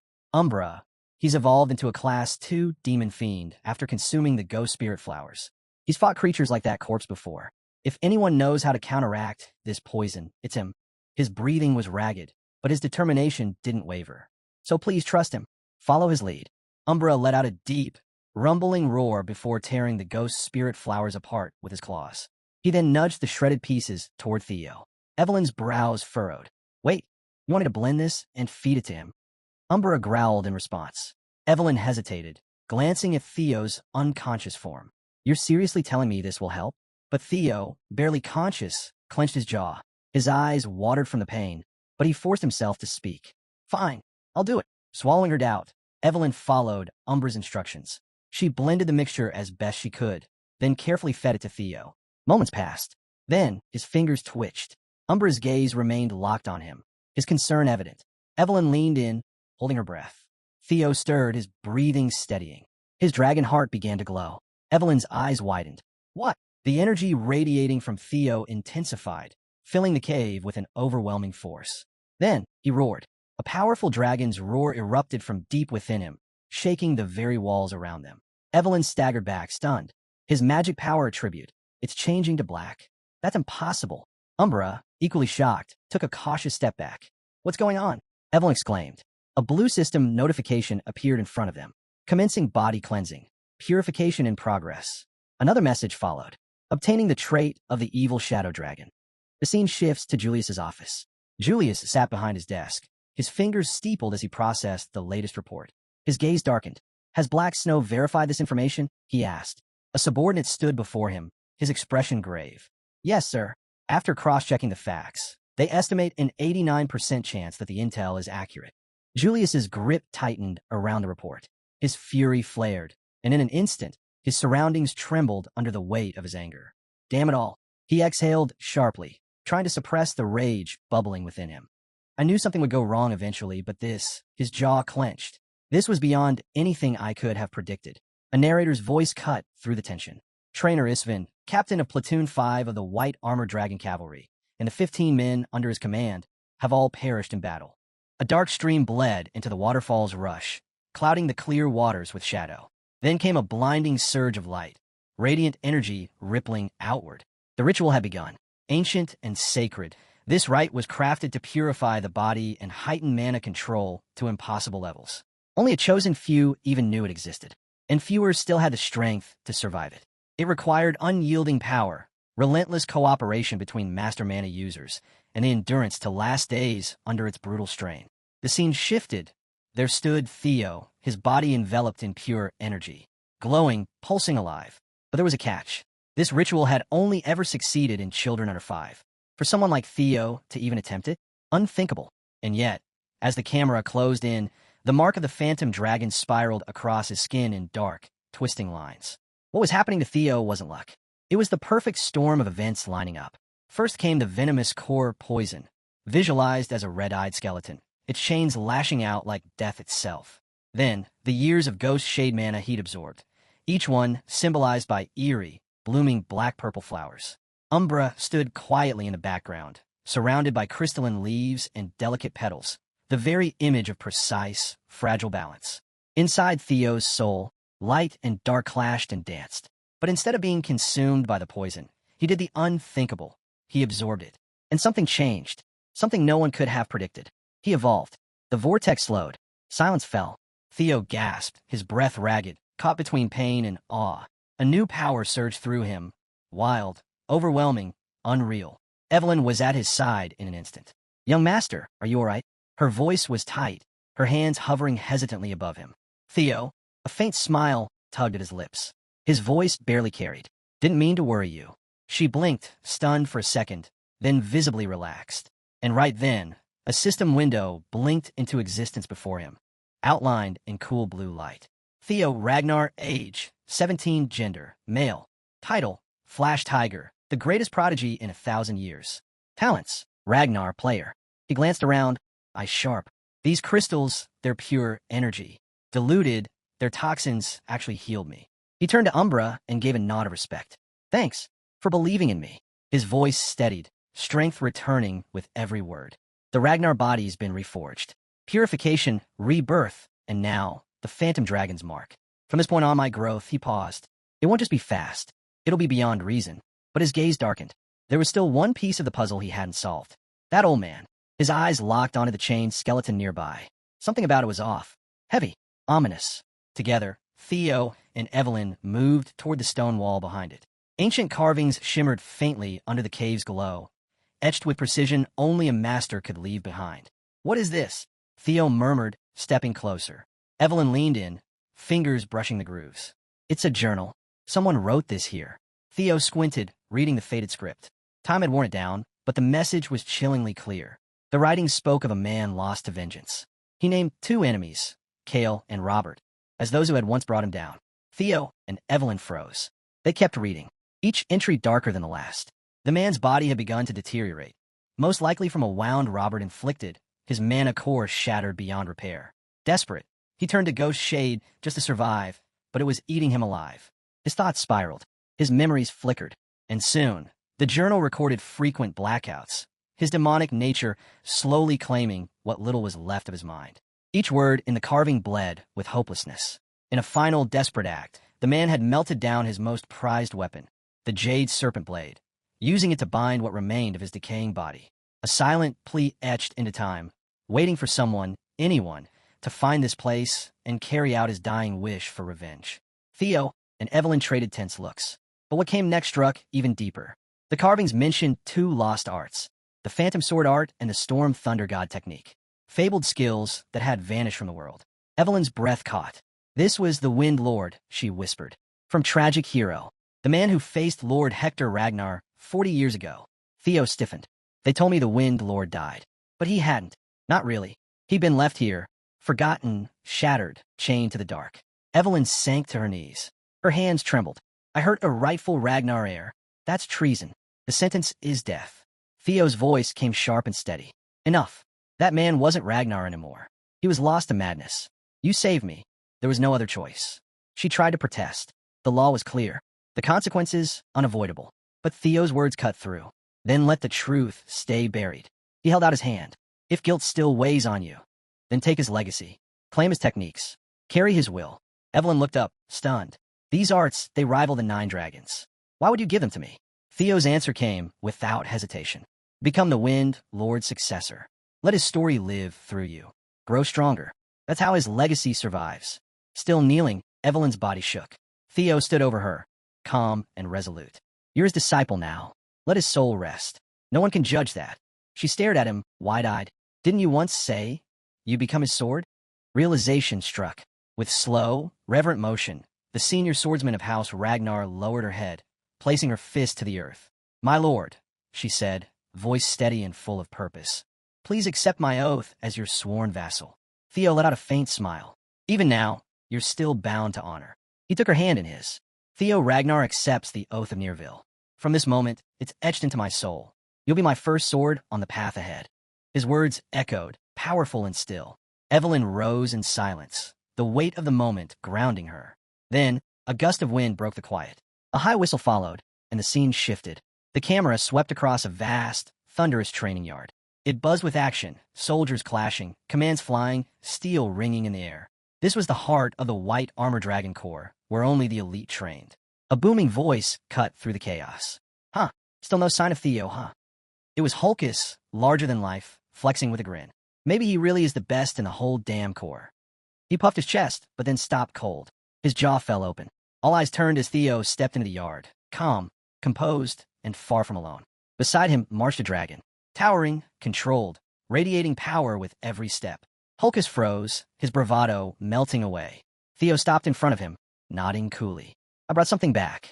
Evelyn followed close behind. Around them, silence rippled through the recruits. Wait, is that Umbra? Someone whispered, staring wide-eyed. No way. That's the beast no one could tame. This guy, now I get it. Why they call him the greatest prodigy in 1,000 years. Even something like this is just raw talent? Unreal. One recruit finally stepped forward. Senior swordsman Evelyn. Junior swordsman Theo, Ragnar. Welcome back. We've logged your return from the aptitude trial. But where's the captain? Theo's eyes narrowed. I noticed he wasn't around. What happened? The recruit shifted, clearly uneasy. He got an urgent message. Said nothing, just headed back to his office. Evelyn's expression tightened. Urgent, she echoed, voice low. A sudden gust cut across the courtyard. Static crackled faintly in the air.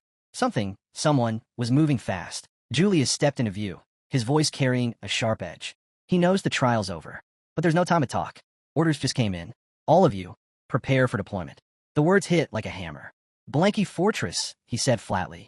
The courtyard froze. Evelyn barely whispered, combat? Already. Theo gave a slow nod. It starts now. A system screen flickered to life, displaying a jagged, monstrous maw locked tight around a blade. The dragon slaying sword. Strand of fate. Flames burst across the display. A dragon, roaring, wreathed in fire. This wasn't random. It wasn't an ambush. It was a strategic hit, an attempt to steal a weapon of legend. A rebellion in the making. Gasps rippled through the crowd. Unease turned into a murmur of panic. One recruit finally spoke. Commander, what kind of mission skips training altogether? Julius stood firm. His jaw was tight, his voice colder than steel. Platoon 5, led by Captain Trainer Ispin and his 14 knights, is gone. Theo's stomach dropped. His pulse skipped. Trainer Ispin, the oldest knight in the white armored dragon cavalry, the backbone of the corps. A warrior even Julius looked up to. And now missing. Theo felt a chill spread through him. Was this because of him? A thought clawed at the back of his mind. Did I break something just by surviving? Julius continued. Black Snow intel puts the probability at 89%. They're dead. If not, they're in no shape to fight. He scanned the recruits. We're rebuilding Platoon 5. You'll carry out their mission. Then his gaze fixed on Evelyn. You'll lead. You're the new captain. Deployment in 3 days. Train hard. We're not losing anyone else. His fists clenched tight. I won't accept they're gone. Not without a fight. The next morning, Julius stood at the edge of the yard, eyes locked on the horizon. He didn't say much, just one line, quiet and resolute. We'll bring them justice. Then he turned and walked away, each step heavy with purpose. The narrator's voice returned, peeling back the truth behind the headlines.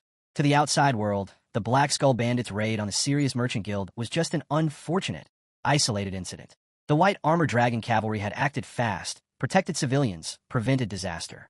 But the reality ran far deeper. The real goal wasn't destruction.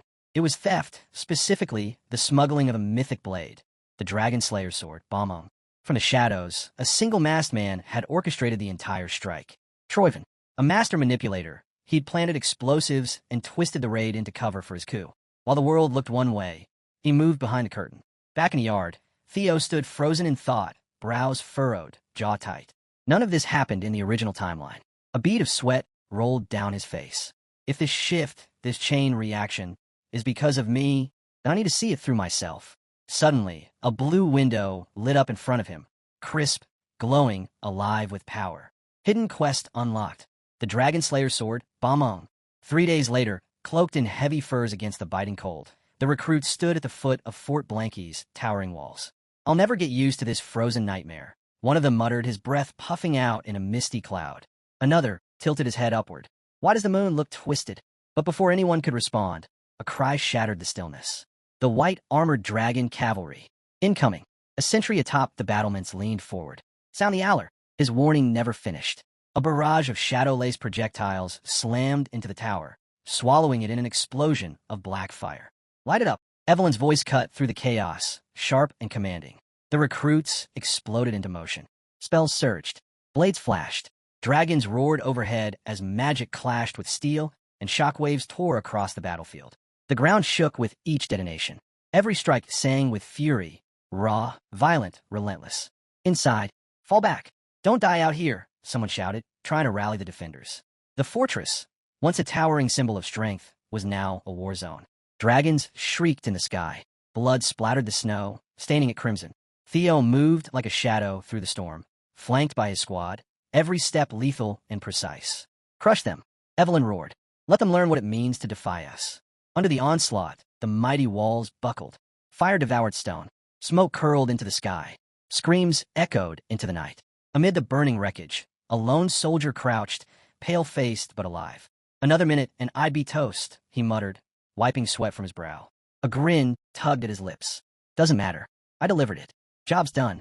Time to... His words caught in his throat. From the smoke, a figure emerged. Cloak flowing, eyes glowing red like embers. The soldier froze, shaking, and slowly held out a long, carefully sealed object. The figure took it without hesitation. Good. This is the one. His voice was flat, cold, dead inside. We got what we came for. Phase 2, Initiate. Yes, sir.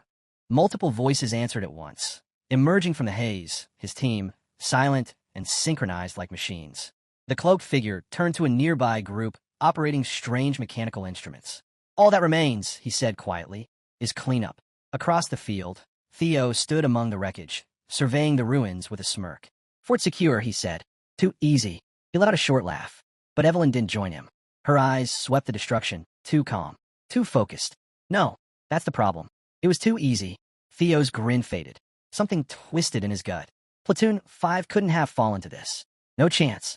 Without a word, he triggered hatchling Synchro, his mind diving deep into the fallen enemy's memories, scanning for the truth. This one's aware Balmong was taken, but never saw it. Low-level fodder, he muttered. Even the commanders, they don't know where it went. Something's off. Evelyn glanced at him. Something bothering you? He shook it off. Just thinking. Not far away, Sword gave a casual smirk. Flash Tiger or not, even rookies feel it the first time out. Come on, admit it. You were nervous. He gestured to the hostages in the distance. They're safe. Let's link back with the others. Theo sighed. Yeah, let's just get out of here. Sword walked past, but something stopped Theo in his tracks. His nose wrinkled. He went still. Gunpowder. Theo's eyes narrowed. In a flash, he moved, blade drawn, every motion precise and fluid like a dance of instinct and training. What's his deal? Aaron asked, half laughing. Probably just sick of your stink, Sword quipped. But Theo wasn't listening. He moved again, hurling a volley of strikes that landed with surgical accuracy. I knew it, he muttered, a knot of dread forming in his chest. Aaron caught the change in his tone. What is it, Theo? Then she saw it. Rows of barrels, half-buried and barely visible, each one humming with danger. The air stank of volatile magic and gunpowder. Her eyes widened. It's a trap. They were going to blow us to pieces. Everyone out. Now, Theo shouted, his voice cutting through the noise. Understood, came the sharp chorus. But it was already too late. The air bent, warping unnaturally. A vortex of swirling shadows tore open nearby. Theo's heart dropped. No, the word ripped from his throat, filled with panic and fury. And then it hit. A deafening blast tore through the fort. The sky lit up in blinding orange as the explosion erupted, ripping walls to shreds and hurling debris in every direction. Reload, came a cold, emotionless voice. The cloaked figure stepped from the smoke, untouched, indifferent. He reached into the swirling void again. Then another wave of destruction followed, shaking the ground like thunder. Erase them. No survivors, he ordered, flat and final. Far from the battlefield, deep in a chamber cloaked in silk and shadow, Amelia rocked gently, cradling an infant wrapped in soft cloth. There, Ashien, she whispered, voice tender yet trembling. My sweet baby. But her eyes, no longer simply sorrowful, flared with a terrifying red glow. Did it hurt? She asked softly, almost breaking. Her tone shifted. Rage seeped into every word. Don't worry. Mommy's gonna bring you the head of that monster. I swear it. A silent tide of shadows surged over the war-torn field. Figures of vengeance, moving with ghostly speed, striking without hesitation. Back at the smoldering remains of the fortress, Evelyn stood tall. Her sword was drawn, her gaze unflinching. No one escapes, she said. Her voice was steel. Yes, Captain. Her troops answered, ready to fight. They charged, battle cries ringing across the wasteland. Among them, Evelyn moved straight toward her double, the traitorous mimic. The fake's eyes widened in disbelief. The original 5th unit, wiped out by this supposedly green force? Impossible. No, this can't be, she whispered, staggering back. But fear crept in. Something was wrong. Deeply wrong. Then came fire. A storm of burning projectiles rained from the sky, lighting up the battlefield in a storm of chaos. Shockwaves slammed into the earth. Team leader, someone screamed, voice filled with raw fear. Evelyn reacted instantly, blade flashing, deflecting incoming blasts with ruthless precision. Damn it, she muttered, scanning for their attackers. Her eyes locked on the firestorm, closing in. It's a trap. Get to cover. But she was too late for one. A soldier was caught dead center. His scream pierced the night as he was launched skyward in flames.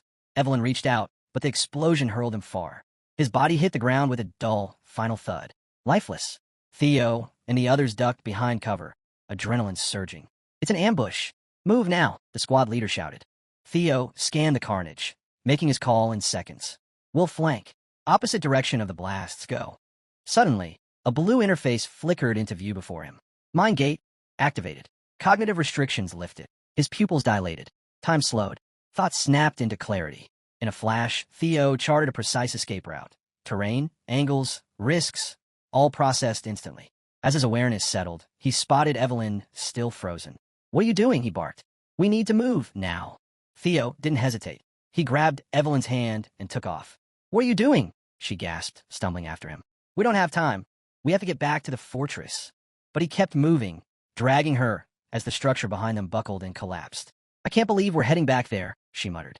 That place nearly killed us. Theo didn't slow. There are 21 people depending on you. He pushed forward. If we try to escape now, they'll rain down more explosives or catch us in another ambush. That's their plan. He explained fast. The enemy never expected anyone to seek refuge inside the wreckage. Eyes glowing, Theo activated hatchling synchronization. The fortress layout lit up in his vision, showing every hazard in vivid clarity. They think this place will finish us off, he said under his breath. His mind scanned the terrain, gunpowder buried to the left, a stack of cannonballs to the right. Only safe path is dead ahead. Take the stairs. The team bolted, but when they reached the top, they stopped short. Evelyn's eyes widened. It's a dead end. Frustration spread across the team. You told us to follow you, Evelyn snapped. And now we're boxed in. The fortress creaked and groaned, and then the floor gave way. The world spun. They crashed down in a storm of rubble, caught in the crumbling wreck. Theo landed hard beside Umbra and Hulkus, rolling as a wall of fire burst behind them. The cannonballs had gone off. From the shadows, a voice called out, low and venomous. This is for young Master Ashian. I don't care if he's in pieces. Bring me his head. Smoke thickened. Theo, lungs burning, felt the heat closing in. But instinct took over. Break the floor now, he shouted. They didn't argue. The ground splintered beneath their blows. Just as they gasped for breath, more enemies surged in. Theo's eyes widened. Black Skull, what are you doing here? One of them sneered. Wasn't for you. I can't cause this place has tougher foundations than the rest. Theo peered through a crack in the wall. Soldiers scattered across the area. But then he spotted something else. A man, chained and slumped in the shadows. His heart skipped. Trainer Ispin. Evelyn's eyes followed his gaze. You're alive, she breathed, rushing forward. But the moment she stepped into the room, her face twisted in shock. This is Ragnar's Intelligence Bureau, she whispered. The chains clattered to the floor as Ispin collapsed, weak but conscious. I knew a setup like this couldn't happen without help from inside, he said darkly. He stared up at them. But to turn your sword against your own people? One soldier growled, this is treason. We can't let this slide. We owe you everything, trainer. Ispin raised a hand. Hold it. Don't rush in. He scanned the wreckage. This whole thing was bait. They wanted us cornered. We're outnumbered. He looked toward the distant chaos. Our only move now is to make it out and report to the Black Pillar. Theo stepped forward, eyes firm. That's not going to work. He shook his head. If we haven't seen reinforcements yet, it means the Black Pillar was hit too. They're stuck, same as us. He looked at the fractured walls around them. That's why I brought us here. This wreck is our best shot. Theo's voice dropped, steady and calm. We can win this. They buried their own men in the blast. They're desperate to erase what happened here. They'll come back to confirm the kill. He looked each of them in the eye. When they do, we'll be waiting. A quiet fell over the room. Ispin turned to Theo, surprised. He's unlocked the mind gate, and, at that age, a faint smile pulled at the corners of his mouth. I would have quit back then, but this group? We chose well. Ispin shot up to his feet. You're right. The White Dragon squad doesn't fold. He faced the others, eyes blazing. You heard him. Get ready. We fight. Location. A battlefield soaked in blood, under a sky the color of spilled wine. Honestly, I didn't expect my riders to drop the ball this hard. After this scene, fire half of them. Back on the field, enemy grunts combed the rubble for bodies, unaware they were marching into their graves. While sifting through the debris, they found one of their own, barely clinging to life. No rescue. No hesitation. That twisted, Barbie doll-looking commander drove a blade straight into the wounded man's chest. He turned, bored. Any signs of the bodies? We've finished sweeping the west, the grunt replied. Heading east next. Barbie's lip curled. The ambush had failed. Only one team wasn't accounted for. The white armored dragon cavalry, he muttered darkly. Then, out of nowhere, a blade whistled through the air, aimed right for his face. He dodged, just barely, twisting aside. Before he could counter, a crack rang out, Evelyn slammed into him with a crushing kick to the chest. She was already inside his guard, dodging his swing like it was nothing. Barbie staggered, snarling. It's them, the white armored dragon cavalry. Form up, now. Too late. Half his squad had already been taken out by Theo's team, hitting hard from the shadows in a perfect ambush. Evelyn stepped forward, eyes locked on him. I was hoping this wasn't Central Intelligence, she said coldly. But now it's clear. Under Ragnar law, you'll be executed for treason. Steel met steel. Their blades collided in a storm of sparks. Barbie fought back hard, furious and fast, but Evelyn matched him, strike for strike. How are they still alive? He growled. He roared, unleashing his full strength in one brutal strike, forcing Evelyn to slide back. But she didn't flinch. Reaching into her prosthetic arm, she drew a concealed weapon and slashed, fast and lethal. Barbie ducked the first strike by a hair. The second came instantly, aimed right at his throat. He blocked it, but the impact shattered his guard, and he dropped to one knee, blood pouring from a fresh wound. Evelyn stood tall. Her voice rang out like judgment. The Central Intelligence Bureau is finished. This fortress is surrounded. You lost the moment your ambush failed. Surrender, while you still can. Barbie screamed, wild-eyed. Now, use the secret technique. Everyone froze. Secret what? Then, one of his men began to twitch. His body convulsed, muscles warping, veins swelling grotesquely. He was changing. The soldiers had been enhanced, forced into level 2. One of them, the same one who'd cowered from Theo earlier, charged, his face contorted like he was battling his own organs. Theo's eyes sharpened. Reverse blood surge. A forbidden technique. It burns away life force for a burst of raw power. The enhanced grunt hit harder than expected, forcing Theo back a step. But before he could fully recover, more came at him fast. One of their captured allies threw himself into the attack, shielding Theo at the last second. The hit landed. He crumpled, whispering, "Stay alive." It was unnecessary. Theo was stronger. But watching him fall, Theo's face hardened. Enough. He unleashed Thunderclaw. The force shattered the front line, bodies flung like dolls in a storm. Then, Mind Gate, active. Theo vanished. A blur of speed and precision, cutting through enemies like threads. But they just kept coming. He drew a deep breath. Time for the next step. Triple Thunderclaw. Theo slammed both fists into the ground. An enormous shockwave erupted, ripping across the battlefield. The land split open as streaks of raw energy carved through the terrain like molten veins. The blast threw everyone back. Dozens of enemies didn't even get the chance to scream. They were vaporized on the spot. Barbie survived barely, but his eyes were wide, his stance shaky. He couldn't process it. How had Theo crushed their secret technique like it was nothing? This monster, he can't be allowed to live, he growled. Around him, the rest of the squad stood frozen.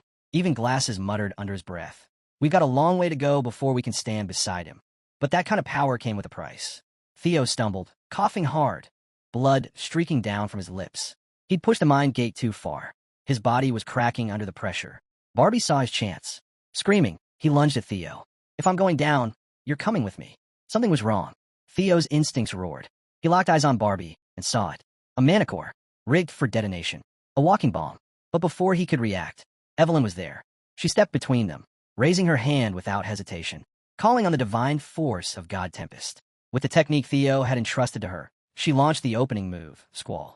Barbie was flung back like a rag doll. Evelyn dashed in, striking again before he could recover.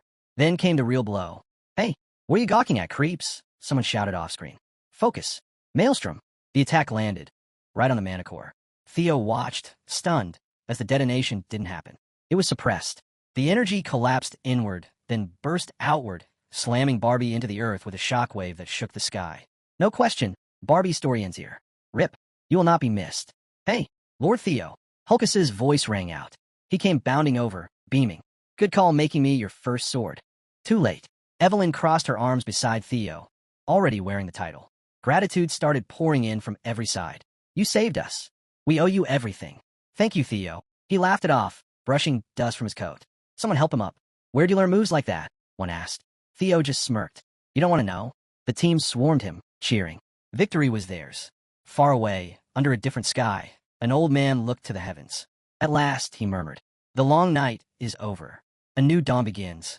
Location shift. Rose Palace. And there she was, collapsed on the floor, foaming at the mouth. If you know, you know. But no, she wasn't poisoned. It was Ed, holding her down with sheer magical pressure, choking her without laying a finger. He slammed her to the ground like a wild animal, growling through clenched teeth.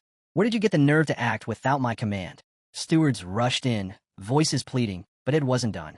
He hurled a pile of papers at her feet, seals broken, orders forged. You mobilized my army. Use my seal. You sent them after Theo Ragnar and the White Armored Dragon unit. Her eyes darted, her mouth trembling. Her mask shattered. She broke down, shaking. First laughter, then tears. I just wanted his head, she sobbed. For killing my son.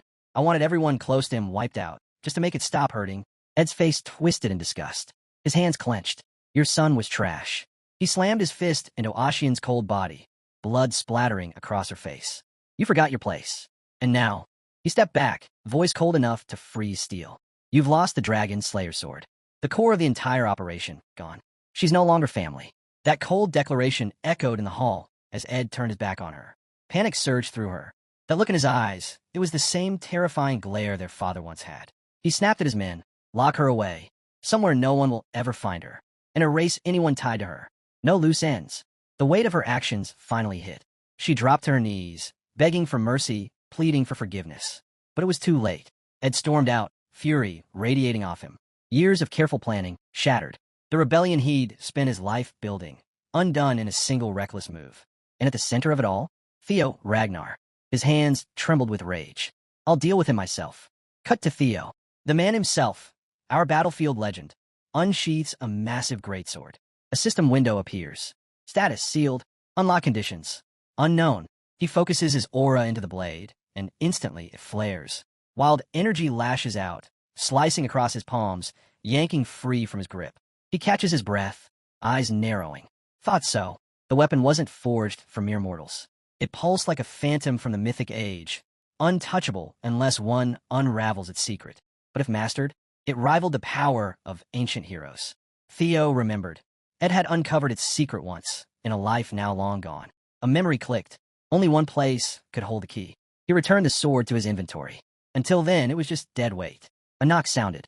Evelyn stepped in, composed. Apologies for the interruption. The commanders requested your presence.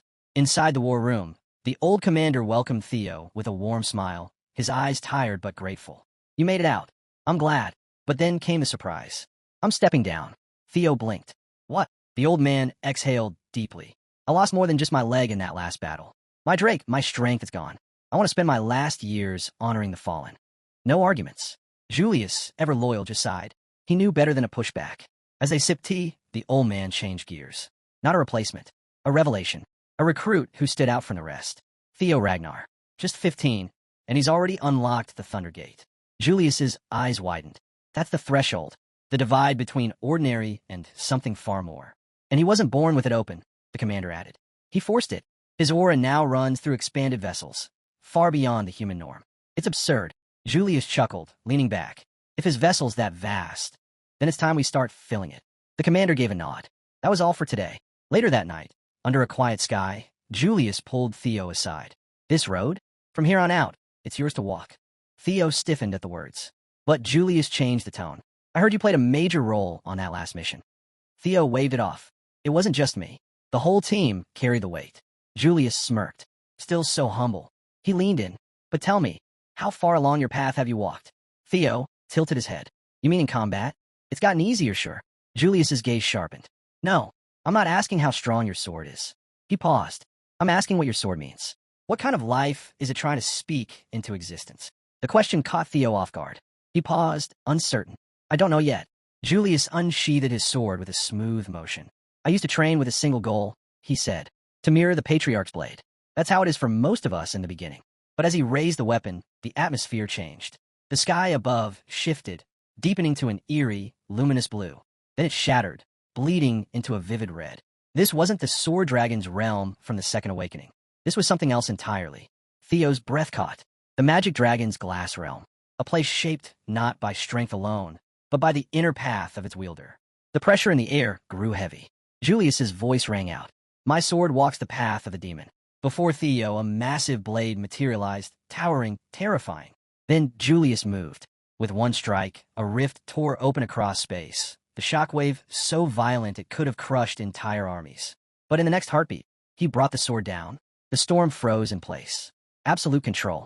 Julius turned calmly to Theo. Well, did you see it? The martial path of the Magic Dragon? Theo hesitated. I only saw raw force. Chaos. Destruction. but it felt feminine. Julius nodded. Exactly. The demon's path is instinct.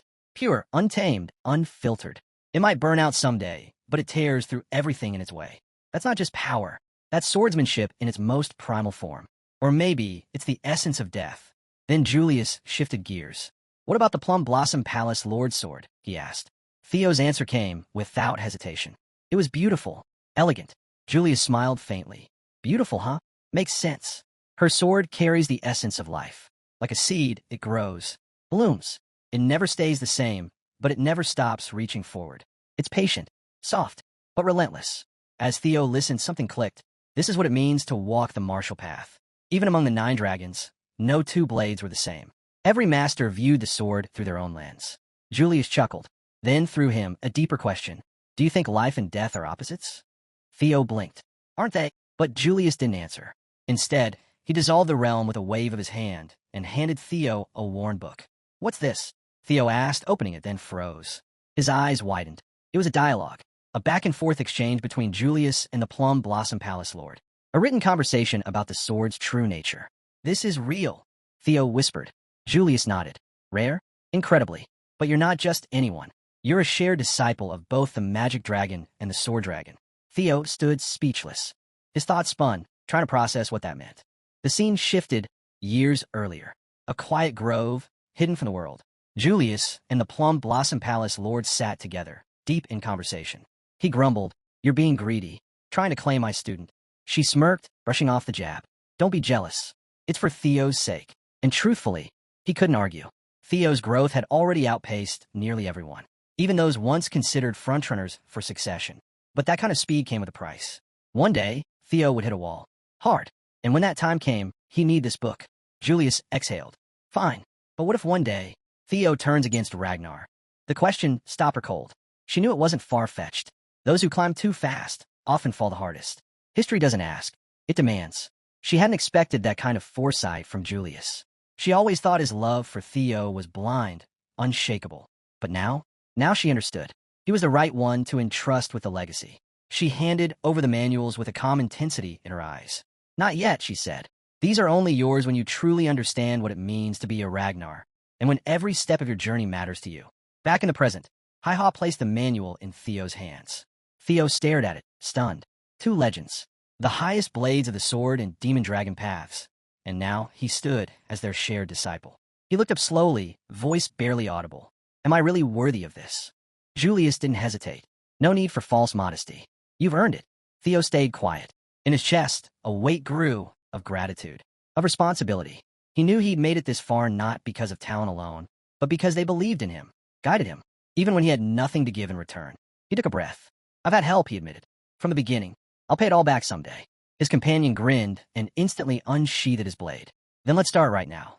It had been a while since he took on a new disciple. He wasn't about to let Theo slack. The room's energy shifted. This was the start of real training. Realizing what was coming, Evelyn made her move. I'm not sticking around for this, she muttered, and bolted, slamming the door behind her. Evelyn, Theo called out. From the other side, her muffled voice came through. Sorry, you're on your own. She kept the door sealed tight. That night, Evelyn finally cracked the door open. She looked satisfied, stretching a little. What she saw made her blink. Theo, slumped against the wall like a statue. Blank. Motionless. Meme-worthy. You okay? She asked cautiously. I mean, the commander might have gone a bit overboard. Theo let out a sigh. No, that wasn't just overboard. Trying to shift the mood, Evelyn brought up something else. By the way, I followed your orders. The prisoner's locked up in the underground cell. She hesitated. But he's tough. Won't talk. Not even a word. Theo just nodded. That's fine. Everything's going according to plan.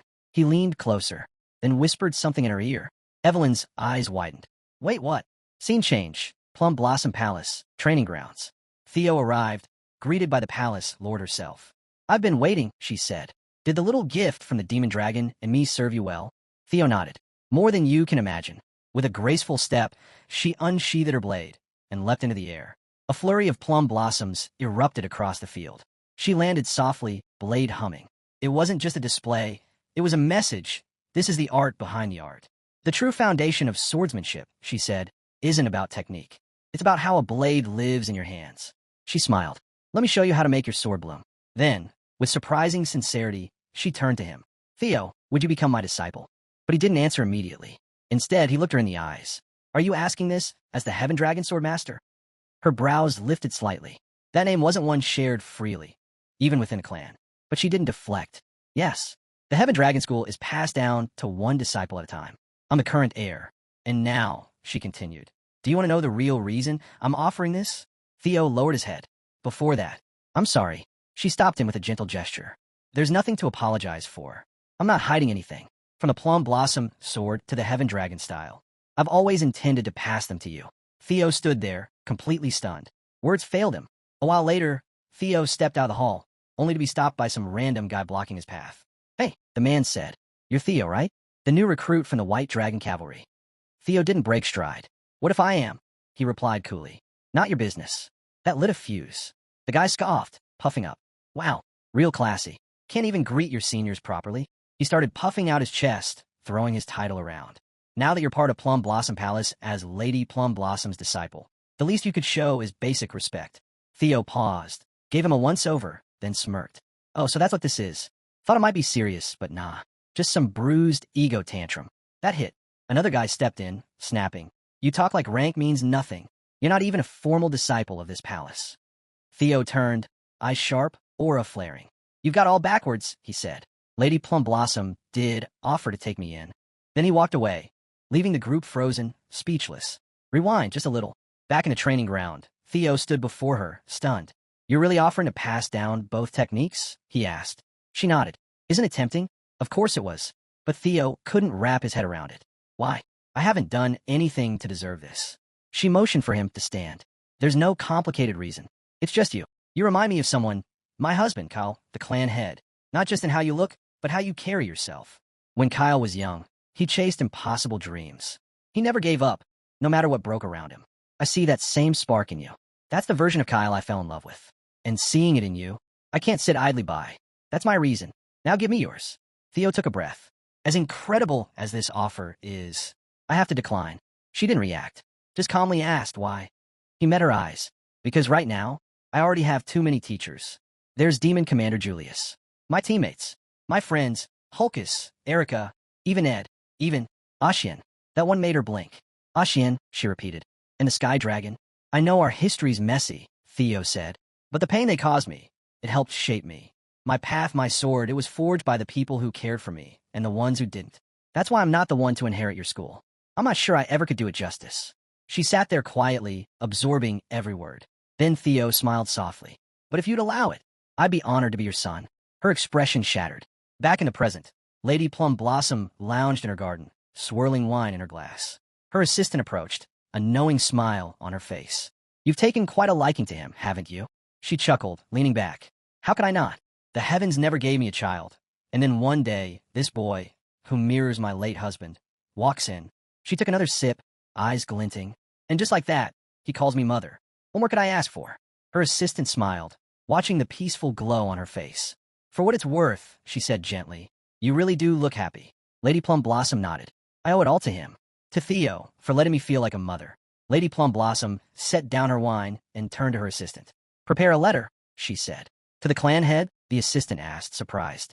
For my husband, she confirmed. It's regarding Theo's promotion exam. The words hit like thunder. The assistant blinked. Theo? He just completed his awakening. Drawing attention to him this early, you know how risky that is. I do, the lady said calmly. That's why we have to act now. If we wait, the Ragnar clan will be caught unprepared. I want to entrust our future to Theo. Deep in the prison's underground chambers, the cocky inmate grinned in the dark. Took you long enough, he said to the approaching shadow. Didn't think you'd actually show. A twisted smile curled on his lips. Hey, don't blame me. It's all going just as he planned. Across from him, the loyal captive gave a quiet nod. I never doubted it, he said. Then, without hesitation, he hurled 2 daggers straight at his own neck. But before they could land, a mysterious force intercepted them mid-air, stopping them cold. The clown-faced man froze, eyes wide. That wasn't part of the script. Then, boom, Evelyn dropped through the ceiling like lightning unleashed. The moment the intruder saw her, he realized he'd been played. This whole thing was a setup.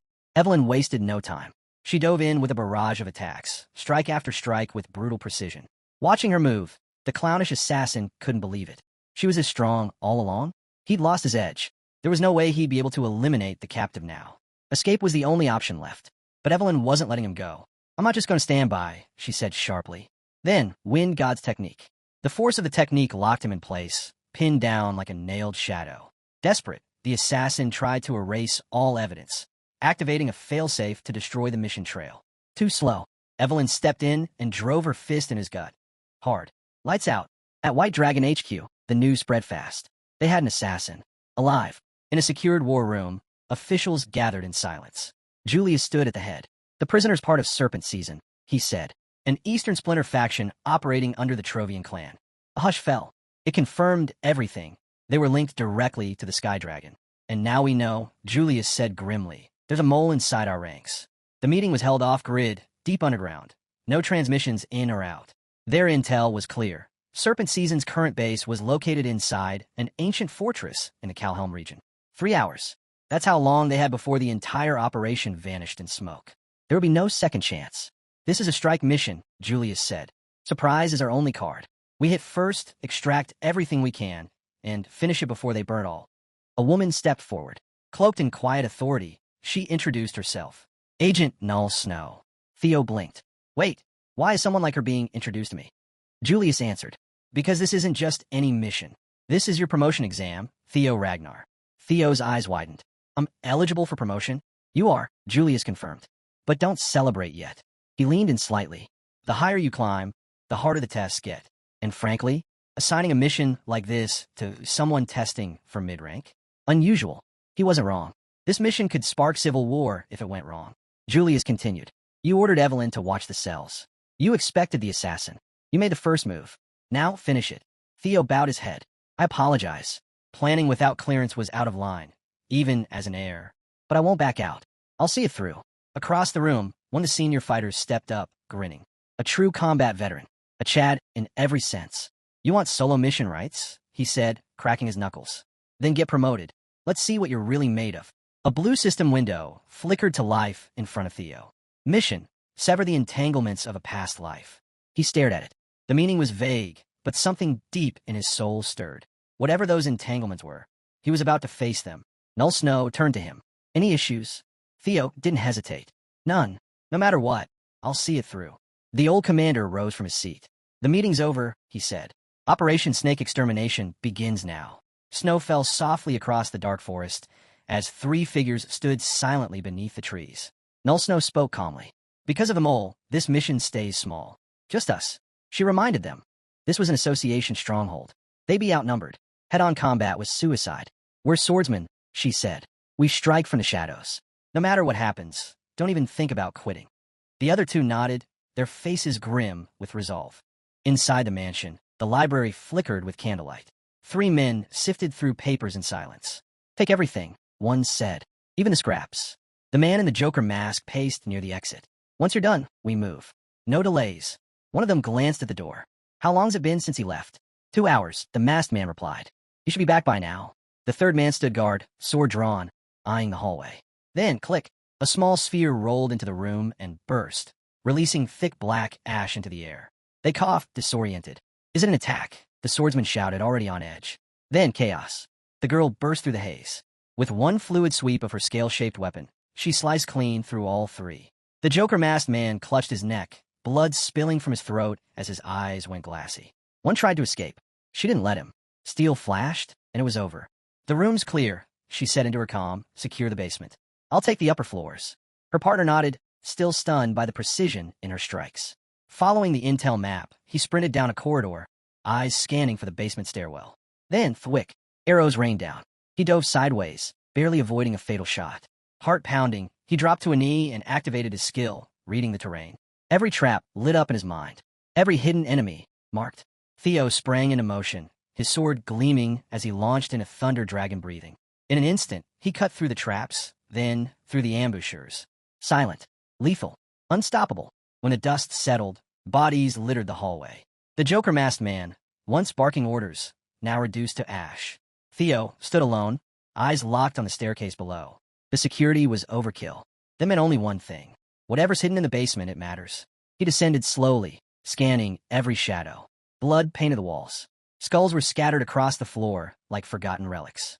And mounted on the far wall, one skull, jaw clamped tightly around his sword. Below, while aura clung to the room like mold, the figure in the center didn't flinch. He stood surrounded by carnage, gazing at the mess with quiet contempt. Couldn't even wait, he muttered. TCH. This was no ordinary hideout.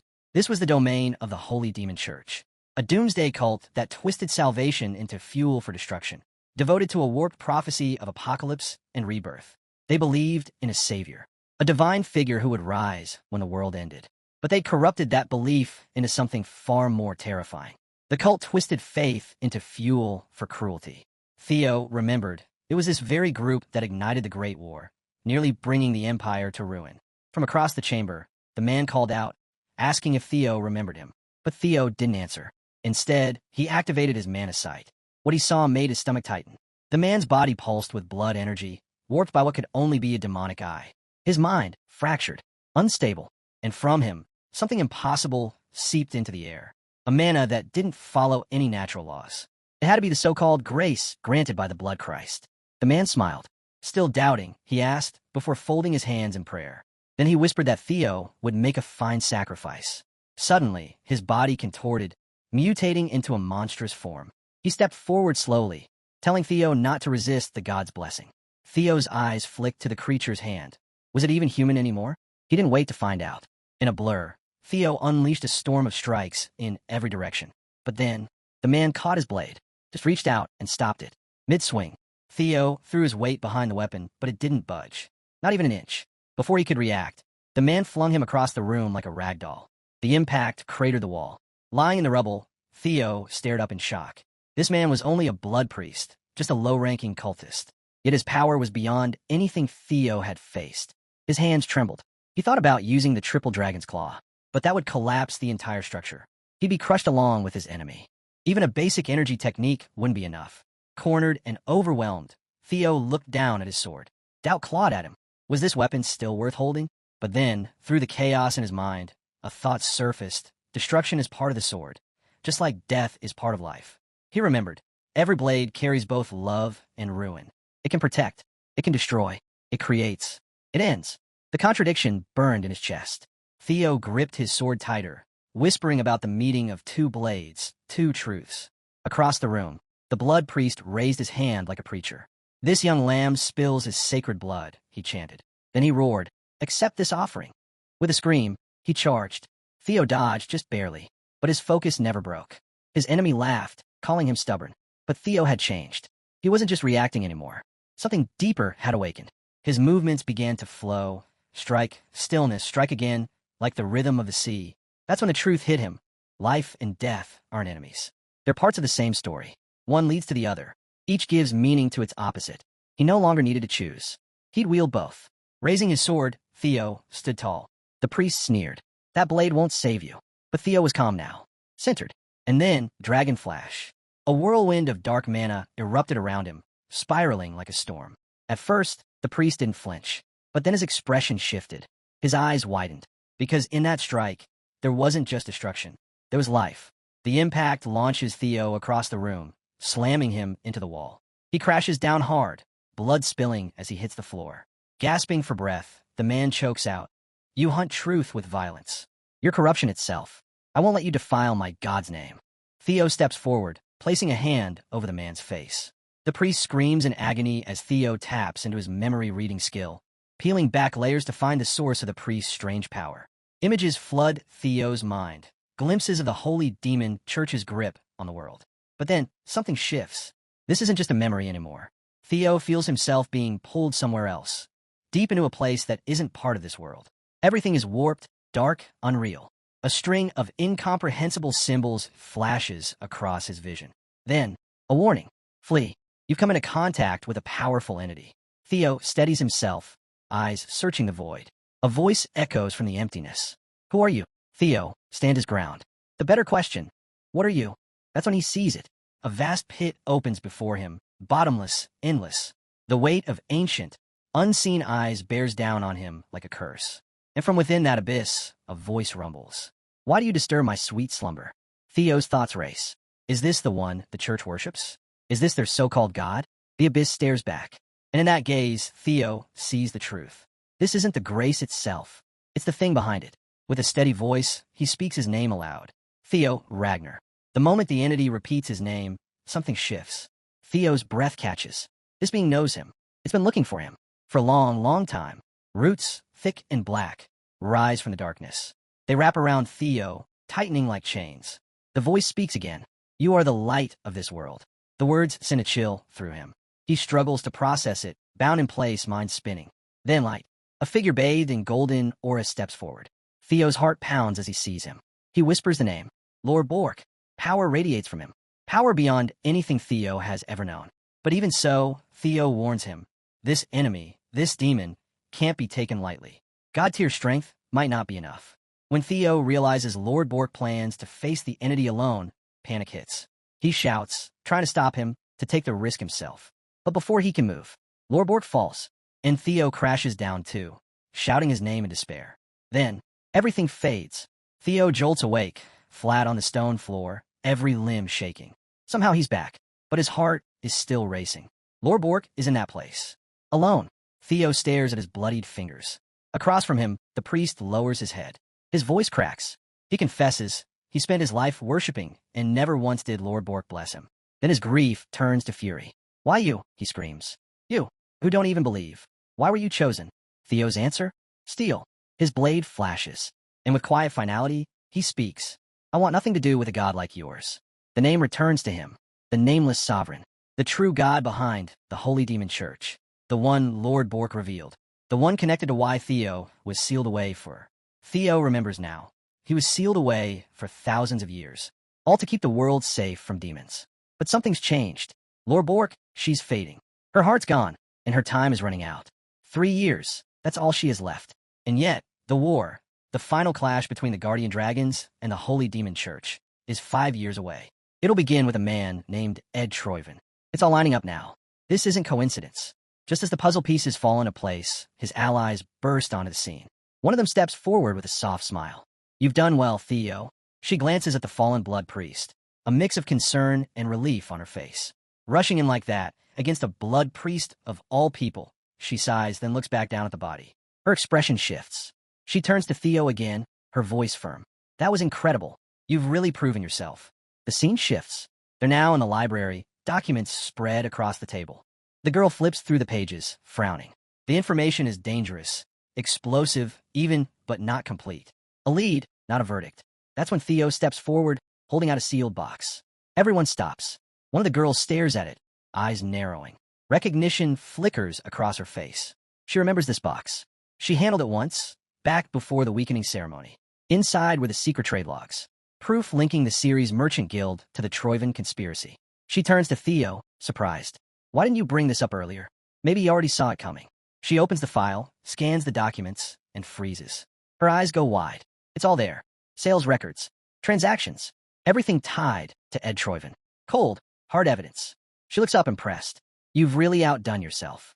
With this, the picture is clear. The Holy Demon Church is involved, and Troyven is going down with them. She snaps the file shut. They got enough. The moment they file the report, the next move begins. Ceres Guild is finished. Theo stares at the ground, speaking more to himself than anyone else. So this is it, the start of Ed's downfall. Another cut, different guild. Julius, a man with one ruined eye, leans back, speaking with measured calm. I already know Ed Troyven's going to betray us. Another guild member raises a brow. He warns Julius not to jump to conclusions without proof, though he admits Ed's been acting suspicious. Julius isn't buying the caution. Any dealings with the Black Dragons should be enough to sound the alarm. Then a third voice. Smooth, veiled. He suggests they stop speculating and start acting. Julius eyes him closely. You seem calm, he says slowly. Do you already know something? But the man dodges the question, steering the topic elsewhere. Theo Ragnar. He brings up Cleve's report. How Theo took down a blood priest on his own. Julius cuts in, clearly annoyed. But the veiled man doesn't stop. He wants Theo. He says the kid has sharp instincts. Dangerous mind. The kind of person the Black Snow Guild should be recruiting. Julius scowls. Drop it, he snaps. I've already contacted Deep. The message is clear. Theo is off limits. Elsewhere, the tone shifts. A boy laughs, teasing his older brother. He says they're all thieves. Him, OSA, Kyle. Nearby, a girl lifts her cup and smiles. It's been a while since you last reached out. Her mind drifts to the past. She remembers the day they became sworn siblings. To her, it still feels like yesterday. Julius cuts in, voice cold and clipped. Try poaching from my side again, he warns, and you'll regret it. But the veiled boy just smiles, calm, unreadable. You still don't get it, do you, Julius? He says quietly, almost teasing. Older siblings, they always end up learning something from the younger ones. Julius doesn't respond. For once, he's a loss. As the veiled boy turns to leave, he tosses a final parting shot over his shoulder. Next time, bring something with a little flair, yeah? The door clicks shut behind him. Julius shouts after him, voice laced with frustration, but the hallway's already empty. Outside, the boy's expression shifts. Alone now, his smirk fades into a quiet breath of relief. No spies. The white armored dragon cavity is clean, one of the last places untouched by the sky dragons. That give him room to move. He briefly considers walking away from the mission entirely. If he disappears now, no one would chase him. Not yet. Let the others deal with the series guild. They'll make their move soon. He chuckles to himself. One way or another, today's going to be interesting. The scene shifts. A grand wedding chapel, opulent and glowing beneath chandeliers. This is the heart of the series' merchant guild. A formal ceremony is in progress. A young man steps forward, introducing himself with practiced confidence. Naven, second son of the Bacchus clown family. Then comes Guild Master Quadric Series. Dressed in ceremonial splendor, he raises his voice so all can hear. He declares a new alliance, one sealed by blood. The series family and the clowns join together. As part of the arrangement, Quadric presents his fourth daughter, Lily Ceres, as Naven's bride. The audience watches in silence as Quadric's voice echoes through the chapel. This marriage, he says, will unite two great houses. But behind the polished smile and grand words, Quadric's thoughts are far from romantic. Naven may be young, but his noble blood carries weight. That's leverage. With this union, Quadric tightens his grip. On the future, on influence, and most of all, on the Ragnars. They'll be easier to control now. Exactly as he planned. A man casually introduces himself as Naven Bacchus, the second son of the Bacchus family. In response, the Viking man introduces himself as Teal, leader of a merchant group. He then says, I am formally proposing a marriage alliance with the Bacchus family. Next, he presents a beautiful young woman and says, this is my daughter, Lily Ceres, the fourth daughter of the Ceres family. Teal continues, from this moment on, you two shall form a bond as a couple. Through this union, the Bacchus and Ceres families will be joined by blood. The bald man seethed with disbelief. How dare a merchant speak so boldly, especially after introducing himself with a prestigious Bacchus name, one of the 6 pillars. Gripping his sword tightly, he thought, I have to endure this. If this marriage brings a dowry, I can save my family. His eyes flared with fury as he added, besides, who cares what happens to an illegitimate child? Meanwhile, Naven observed quietly. It's amusing how easily I can read him. Do these calculating merchants really intend to help us? They don't even know their own store is being used as collateral. Then, with a smirk, he slowly dropped to one knee. They won't last long anyway. I must witness how this cursed family falls. He extended his hand to the young woman and said, nice to meet you, Lily. As the Ceres family's son-in-law, and your future husband, I'll treat you well. But Lily remained silent, unmoved. Then she spoke something unexpected. How can you prove that? Naven faltered, clearly thrown off. Slowly rising to his feet, he replied, so you want proof? My family's already bankrupt. Even I'm being sold off in this deal. But if it's what you want, my bride, I'll give you the Bacchus family seal. The bald man cursed Naven in his mind. Lily spoke sharply. If you say it like that, then with a sudden shout, she screamed, bring me the head of Theo Ragnar. She yanked a cloth from her arm, revealing a scar shaped like a goose. The one who did this to me, I want his head. Naven observed silently. She's asking me to assassinate a noble in public. This woman, she's not normal. Around them, the soldiers began to sweat, exchanging nervous glances as they argued over Lily's madness. Cyrus grabbed her by the arm and whispered, don't say such things out here. Then, a voice cut through the tension. All right. Everyone turned, stunned. The girls looked up with hope. Naven stepped forward and calmly said, if that's what my young bride wishes, then I'll bring his head myself. Suddenly, the scene shifted to the skies. Sharp winds sliced through the air as 2 dragons flew over the city. People stared, murmuring among themselves, guessing they might be wyverns. Then chaos struck. Figures leaped from the wyverns. 3 fully armored assassins landed in the middle of the street. A bystander broke into a sweat upon seeing the insignia on the flag they planted. It's Ragnar, someone shouted. From this moment, in Ragnar's name, we will enforce justice. Kaliv raised an official scroll and declared, we have discovered that those who attack the Ragnar family have strong ties to the Ceres merchant group. An investigation will now begin to uncover evidence of treason. She continued, anyone who tries to interfere will be seen as a traitor and executed on the spot. Panic spread. People whispered in fear. Is this about immediate execution? Is the Ceres merchant group really plotting treason? The news reached the headquarters of the Ceres merchant group. They want to investigate us? If we're innocent, we must let them. One merchant asked, stunned. Ceres, the head of the family, seethed. Their enemies had moved faster than expected. He knew he had to act strong. The bald man stepped forward, asking for clarification. The rest of his allies pressed him. What now? Even the family members surrounded him, anxiously asking what they should do. Don't panic, Ceres roared. Anyone can forge a paper like that. This is a setup. No matter how dirty your tricks are, the Ceres family will prove its loyalty to Ragnar. We are not guilty. Then, with fury in his eyes, he turned to his soldiers. Crush anyone who dares insult the Ragnar name. The bald man tried to reason with him. What you're saying means you won't cooperate with the investigation. Ceres pushed his arm aside. This marriage is off. Do you really think we'll let this go after all that's happened? He stared coldly at them and finished. This is no mistake. The charge is treason. He stepped closer to the bald man and said, You, a member of the Six Pillars, should understand better what asterism means, right? Do you think you'll die alone? If they really had solid proof, it wouldn't just be the three of them showing up. It'd be an entire army darkening the skies. The bald man's followers shouted back. You don't understand. They're not even confident in their evidence. If we stop them just this once, we might be able to get through this too. The Naven cut in. What are you even saying, old man? You can barely make it to the bathroom on your own. He placed his hand on the elder's neck and added bluntly, Right, elder? The bald didn't like that. You punk, he muttered. But Naven kept walking casually. Isn't this better? What a perfect chance to bring a wedding present for my bride. Then, just as he reached the window, the bald froze, stunned. Without hesitation, Naven leapt out the window, landed on a nearby building, and disappeared like a damned cat. The bald man cursed under his breath, sweating. That bastard. The moment he drew his sword, he became an accomplice. He turned to his men. He's helping Ceres. Get ready. His soldiers rushed outside and took defensive stances in front of the Ragnar patrol unit. Cleve stepped forward and warned coldly. This is your last warning. Move aside, or we'll execute you on the spot for treason. The soldiers hesitated, feeling the immense pressure of the bald man's command. Suddenly, movement was spotted behind the Ragnar unit, from the rooftops. In a flash, Naven appeared among the 3 Ragnar soldiers within human speed. The Ragnars really love executions? Huh, he muttered. The 3 soldiers were stunned. Where did this guy even come from? Naven drew his sword and slashed at them. They managed to block, but the sheer force pushed them backward. Naven smirked. Nice to meet you, Ragnar's elite. Especially you, Theo. Never thought I'd be saying this the first time we met. Theo's eyes widened. He recognized him. During the Great War, the one who brought chaos to Ragnar was the ghost sword from the former merchant group, and that man is Naven. Now Naven was openly declaring that he was after their heads. He leapt again toward our protagonist. The boy narrowed his eyes, realizing just how insane Naven's speed was.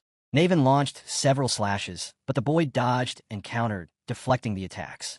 Then the boy thought to himself, if I use the knowledge from my past life, this could be my chance to gain immense power. He declared, I'll go with him. Evelyn shouted in protest, Young master, that guy. But Cleve said calmly, It's all right. Let's trust him. The others must be destroying the evidence right now. We can't wait. Let's finish this. The boy nodded. I'll do my best. Naven grinned. Good.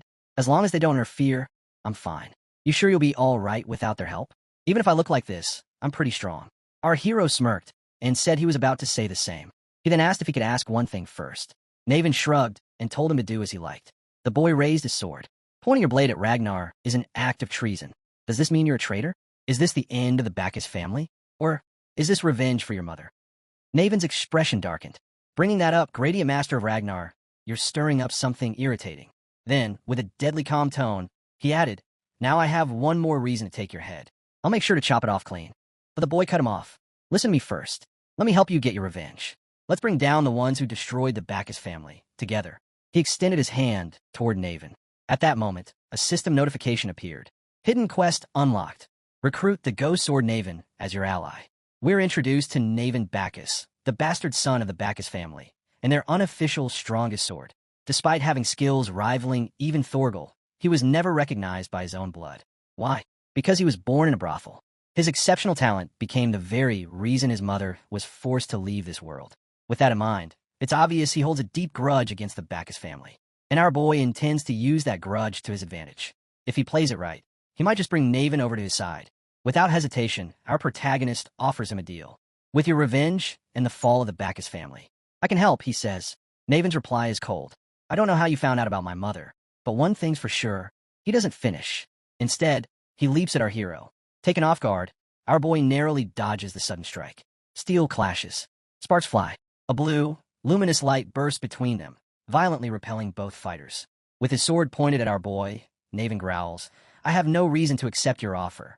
He makes it clear he doesn't need anyone's help. The Bacchus family is already doomed by their own treason. Our hero acknowledges it. You're right. The Bacchus family will fall. But without me, you're going down with them. Naven scoffs. That's a useless worry.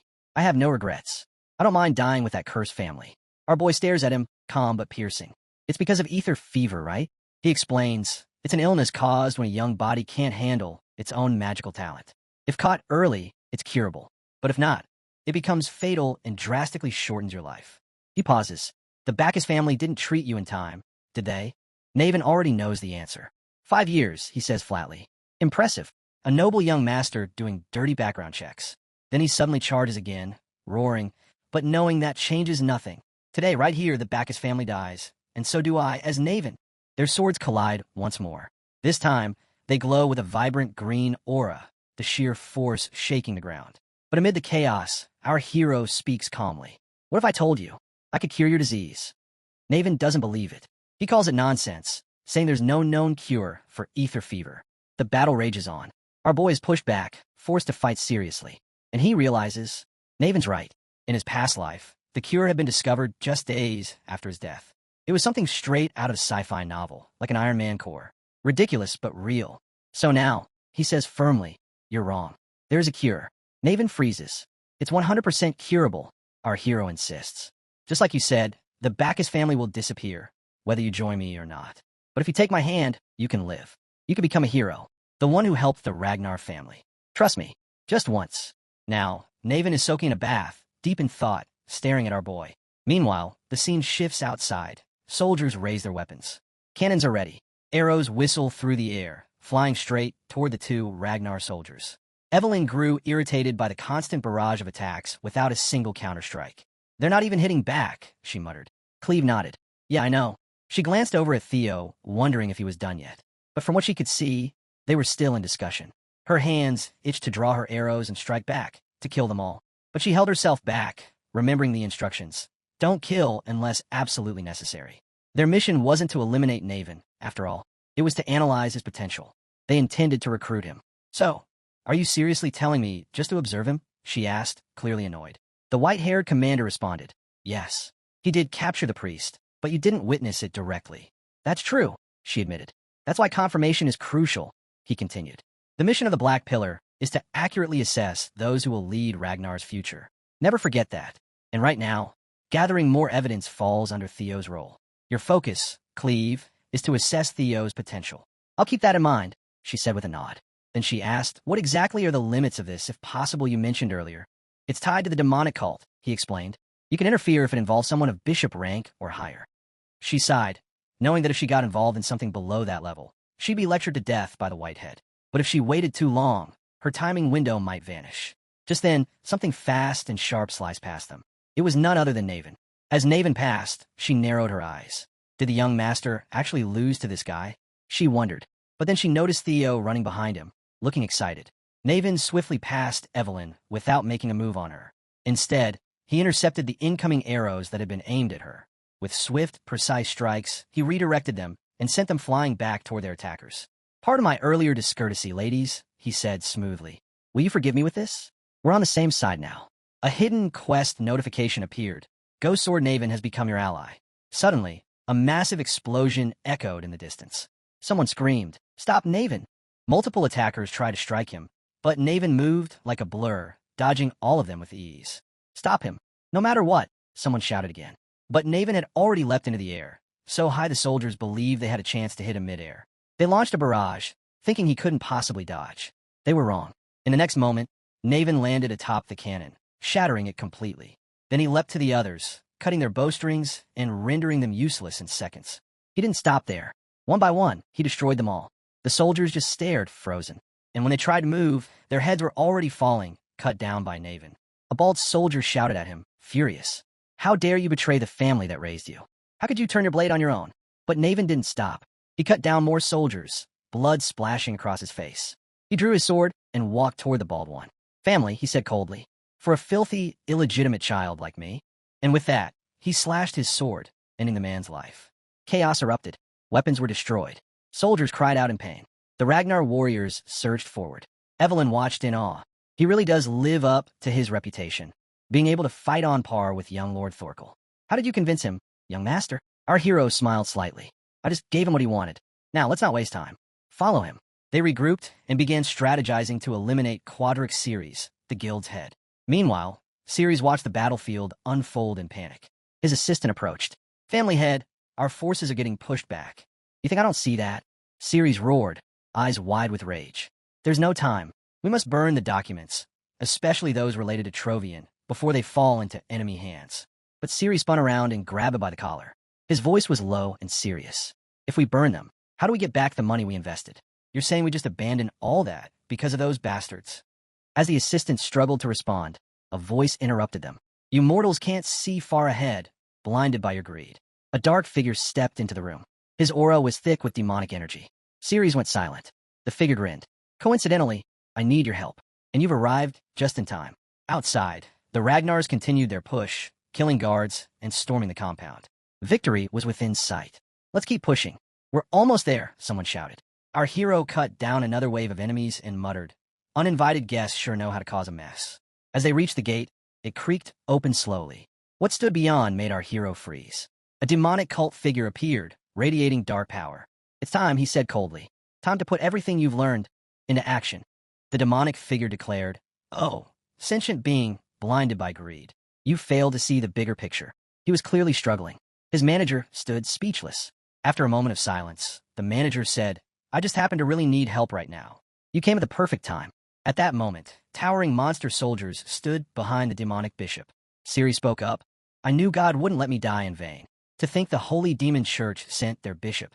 Since you're here, help us out a bit. He then extended his arm in a welcoming gesture and added, you're in bed with the Troivan clan, after all. So, we're basically in the same boat. I'm sincerely asking, please help me. Just then, someone emerged from the side.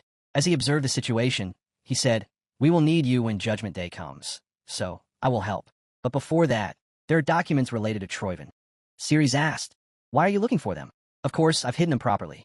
They're my cash now. He struggled to continue speaking, but managed to say, if they want money, they better do a good job this time. Before he could finish, the giant figure seized Ceres by the jaw, gripping it so tightly that he was silenced mid-sentence. The figure growled, you're arrogant. Just another fool, huh? Are you trying to defile the Great Lord's grand plan? Worthless non-believer. The bishop then turned to the soldier and said, whatever. Just kill him. We have people standing in queues to fund us anyway. Ceres tried to speak, struggling to free his jaw. He barely managed to get the words out, pleading for forgiveness. He said with sincerity, my deepest apologies. I have committed a great sin. Please extend your courtesy towards the bishop. If you kill me now, Troivan will remain under suspicion. Upon hearing this, the bishop stood still in silence. Then he raised his hand. The soldiers responded by throwing Ceres down to the ground. As they walked away, one of them ordered, burn all documents related to Troivan, right now. The bishop turned back, his tone deadly serious, and warned, don't even think about running. That will be best for you, because the Lord is watching everything. Make haste if you want to live. Ceres stood there, speechless and terrified, his jaw broken. As they left, he rushed to carry out their order. Meanwhile, outside, the Ragnars continued their assault toward the tower. They communicated that they would push forward to the entrance while slaying more soldiers. But just as they neared the gate, it creaked open, revealing a horde of demonic church figures looming ahead. The bishop gave his command to the demon cult army. This is your chance. Act now for the holy war. Our hero realized that the bishop had finally revealed himself. From afar, he could see the bishop's face clearly. It was indeed the leader of the holy demon church. The bishop raised his voice and instructed his minions. With our blood, the god shall descend. With our blood, the god shall descend. He kept shouting, rousing their spirits and warming their blood for war. He continued to praise and worship their Lord. As the bishop's cries echoed, the demon church warriors, now fully fired up, charged toward the Ragnars. What followed next was a spray of blood. Our hero began cutting through them like vegetables. He thought to himself, he had already suspected the holy demon church might be hiding here, but he never expected someone as high-ranking as the bishop to show up. In his eyes, the monsters were chiming in for war. He sliced through them with ease, until something unexpected happened. One of them blocked his attack. Without missing a beat, he drew another sword and cut through their bodies in a split second. Meanwhile, Evelyn struggled to fend off 6 members of the demon army that had pounced on her. At that moment, our hero asked Cleve, "If the enemy keeps attacking relentlessly like this, won't we be overwhelmed by sheer numbers?" Cleve stood still, deep in thought. She looked toward the entrance, where countless enemies were storming toward her, and the bishop was standing silently at the window. She realized this would be a far bigger hassle than she had anticipated. Gripping her sword, she thought to herself, or maybe that's a good thing. As she drew out both of her blades, she concluded, "After all, this is more than enough reason for me to step in." In the end, it felt like everything had returned to where it all began. Now, the trio stood together in a defensive stance. Suddenly, something struck with such force that blood splattered and enemy bodies were sent flying. In the next instant, we saw Cleve launch herself toward the enemy using a pole for momentum. She crashed into the center of their forces, causing a cloud of dust to rise and clearing out the enemies from that area. As she landed, she declared, "I'll take point from now on. I won't let anyone standing in the Ragnar's way get away with it. I will annihilate them all, here and now." Just as she prepared to charge again, our hero shouted, "Wait, don't forget why we're here. We have to rescue the documents before they destroy them." She sighed and replied, "Theo, it seems I overestimated you." But when he sliced his sword again, he said, "Now that the Holy Demon Church has shown itself, we don't need any more evidence." She proceeded to cut down enemies with precise strikes. However, our hero didn't agree and ran forward. She remained silent in response. Then a voice echoed, "In fact, since they're trying so hard to stop us now, it means those documents are more important than ever." Cleve understood his point and asked, "Then what are you planning to do? Either way, we need to get through here first before anything else." Our hero agreed, but argued. By then, they'll have already destroyed the evidence. As he cut through more enemies, he added, "But I have a solution for that." Just then, a system notification popped up, expanding Hatchling Synchro Domain by connecting to the Mind Gate. A sudden burst overloaded his vision. Using Hatchling Synchro, he scanned the surrounding terrain. Now, our hero could see the entire area clearly. Cleve still doubted if Theo had any solid proof, but remembering what the Black Dragon had said, she decided to wait and watch while continuing to slay enemies. Suddenly, a giant demon soldier attacked from behind her, shouting, "How dare you get distracted in front of me?" In the very next moment, we witnessed hundreds of precise sword slashes. The enemy was brutally shredded, limb by limb. While attacking, she said, "All right, I'll trust you just this once. We'll handle things here, so go and get the evidence." Our hero immediately leapt off the face of a demon soldier as the army swarmed to stop him. As he soared upward, something shocked him. The demon cult army had also launched upward in unison, blocking his path. Just then, something sped past him in a flash. It was Naven. He struck the cult's airborne formation with such brutal force that the entire structure crumbled under the impact. The damage he inflicted was devastating. Naven turned to our hero and said casually, "My humble self has cleared the way for you. Go ahead, my lord." Our hero was stunned to hear that. He asked, "Since when did you start calling the young master lord?" Then, with a surge of energy, they electrified their movements, racing forward at intense speed, running above the heads of the demon army. Our hero silently thanked his team for their assistance. Then, activating the Thunder Dragon breathing technique, he zigzagged at lightning speed across the sky above the massive enemy forces, swiftly reaching the entrance. Meanwhile, surveying the area, our hero thought to himself, "There's no way they'd entrust the destruction of classified documents to just anyone. The only one suited for the task would be Quodrak Ceres, the Guildmaster." As he scanned the surroundings, his eyes locked onto Ceres, who was sprinting away with the keys. Our boy smirked. He had finally found him. At that moment, the system triggered a scenario quest. You now have the chance to confront and resolve all fated ties from your past life by stopping their evil scheme. Now, back to Naven and Evelyn, they didn't retreat or dodge the demon army. Instead, they stood firm at the center of the battlefield, cutting down enemies mercilessly and turning the area into a bloodbath. Naven introduced himself boldly as the Lord's first sword, Naven Bacchus. Evelyn, unimpressed, remarked that his sense of humor was a bit too much. Despite their casual banter, the two continued to slaughter the demon army like they were merely chopping vegetables. While fighting, Naven observed that, judging by Evelyn's movements, she had likely been the first to arrive, which meant he didn't have much to worry about. He glanced over at Cleve and added that if Evelyn was the first sword, he would gladly accept the title of second. Evelyn shot him a sharp look, questioning whether he truly believed he was better than her. Without hesitation, Naven stepped up confidently, raised his sword, and confirmed that he did. Then, with a single devastating slash, he cut down more demon cult soldiers than Evelyn had managed up to that point. Then he grinned, noting that it just so happened they were on the same side, but proposed they settle things right then and there. The one who defeated the most believers would earn the title of First Sword. Evelyn dismissed the idea, stating she was on a mission and had no time for such trivial nonsense. But Naven, wearing a teasing smirk, suggested she might be scared, afraid she would lose. That comment hit a nerve. Evelyn swiftly slipped behind his arms, and Naven smiled, realizing their challenge had now officially begun. Without holding back, Evelyn launched into action, her strikes slicing so sharply that the bodies flew above Naven's head. She dashed past him, determined to prove why she deserved the title of First Sword. Charging straight into the formation of demon believers, she gave a sharp mental warning not to regret provoking her. Naven, not one to be left behind, rushed in right after her, joining the chaos to back her up. The scene shifts inside to the bar. It's completely deserted.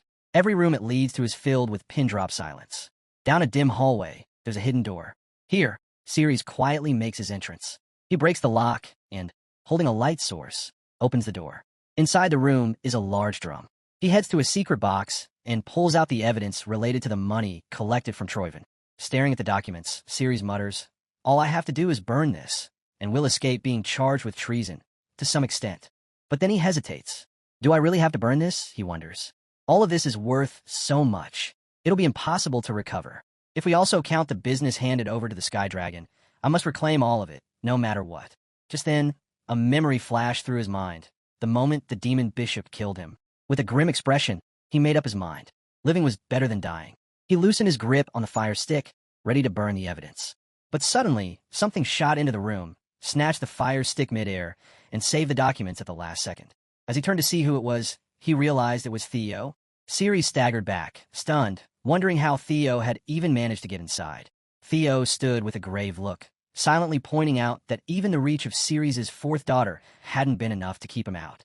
Ceres' face twisted in panic. He dropped to his knees, desperate, willing to do anything just to be spared. But there was no room for mercy.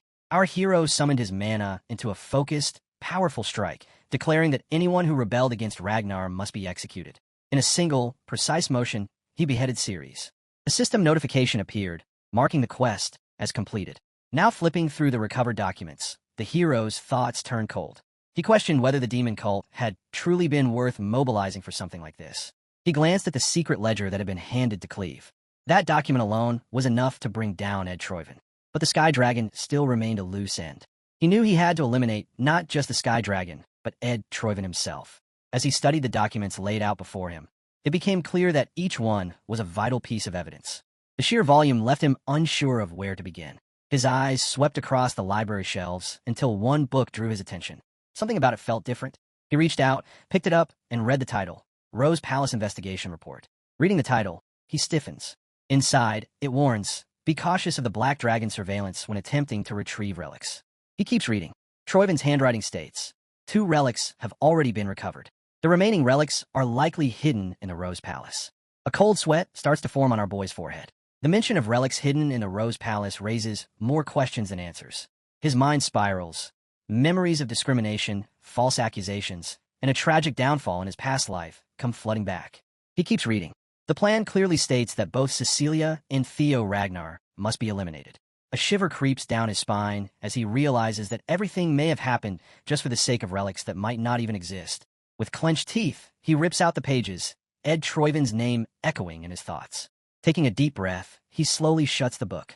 Reading this now won't change anything. Revenge must be taken one step at a time. He turns to the bookshelf with renewed determination. Every single relic stolen through lies and blood. He plans to take them all back. A system notification flashes across his vision. 2 relics of the ancient dragon have now been discovered. The scene shifted back to the Merchant Guild's headquarters. Naven and Evelyn stood firm. Evelyn, catching her breath, said, "I remember you, Naven Bacchus." They closed in, their movements calculated, unwilling to give the 2 warriors a moment's respite. Evelyn, with a flash of her blade, dispatched another cult follower and, in a serious tone, added, 7 years ago, you placed second in the blooming ceremony, and then hid yourself, right? Naven, his exhaustion evident, launched himself into another attack. He said, For a guy like me, it's an honor to be remembered. He charged again, cutting down 2 more cult members with brutal efficiency, but now's not the time to care about those things. With a flawless strike, he cleaved an enemy in 2. At this rate, he said through, he'll become the first sword, Evelyn. But before the words could fully leave his lips, a sudden surge of green energy exploded around them. Naven's eyes widened in surprise, swirling in a massive way. He turned to see Evelyn, her eyes glowing with determination as she unleashed her wind thunder god technique. As the whirlwind subsided and the energy faded, he glanced at Evelyn. Her eyes gleamed with a fierce green light, and she spoke, her voice steady and resolute. With this, it's a tie. Naven, still catching his breath, by his own expression, filled with respect. Yeah, I agree. But just as Naven let his guard down, something unexpected happened. The hulking man gripping his sword as he prepared to strike. Naven's eyes widened, but he quickly dodged as the giant's strike shattered the ground. The man rose, eyes glowing red with rage. He warned them not to celebrate yet, tightening his grip on the axe as he questioned whether punks like them could really disrupt the great god's plan. Naven smirked and said they would finish it with that man. Evelyn stepped forward with the same fire in her eyes, agreeing that they would decide the outcome with him. Without hesitation, they both charged. Green energy swirled around Evelyn, while Naven surged forward in a blue glow, ready for the final clash. The hulking giant stood his ground, but just as from above, a senior member of the White Dragon Cavalry, mounted on his wyvern, entered the battlefield. The wyvern descended swiftly, its claws reaching out and grabbing hold of the hulking giant, halting both Evelyn's and Naven's charge in an instant. The beast's powerful claws dug into the giant's body, pinning him in place and sending a shockwave through the battlefield. Naven and Evelyn skidded to a halt, their eyes locked on the new arrival, both surprised and confused by the sudden intervention. The dust and debris from the battlefield swirled in the air, and as the dust slowly began to settle, the hulking giant was found completely immobilized, pinned beneath the claw of the wyvern. The beast stood tall, its claws embedded deep into the giant's body, crushing the life from him. The senior member of the White Dragon Cavalry, a man with yellow hair, stepped forward with a satisfied grin. His eyes gleamed with pride as he looked at Evelyn. He said he came just in time. Both Evelyn and Naven stopped dead in their tracks, their eyes locked onto the senior member, and in perfect unison, they both shouted a single word. Why? Their expressions morphed into pure rage. They both yelled again, asking why he had even touched him. The senior member was completely taken aback, his face going pale as he realized he was being scolded by both of them. He stammered, trying to defend himself, claiming he thought he was helping. Suddenly, the sky darkened as more wyverns filled the air, descending in waves. The White Dragon Cavalry's entire army arrived. Their landing was so forceful that several of the demonic cult's followers were crushed instantly. Another senior member, a woman, she turned to her army and issued orders in a commanding voice. All members of the White Dragon Squad 15 were to get rid of everyone from the Serious Merchant Guild and the demonic cult. With her orders given, the White Dragon Cavalry soldiers surged forward, attacking the remaining demonic cult forces with relentless ferocity. The remaining wyverns tore through the cultists with their claws, slashing through them as if they were mere paper. The chaos was overwhelming. The battlefield became a maelstrom of fire, poison, and the screams of the vanquished. Meanwhile, inside the Merchant Guild headquarters, the bishop could be seen slumped on the ground, weapons impaled through his body, the wounds deep and bleeding.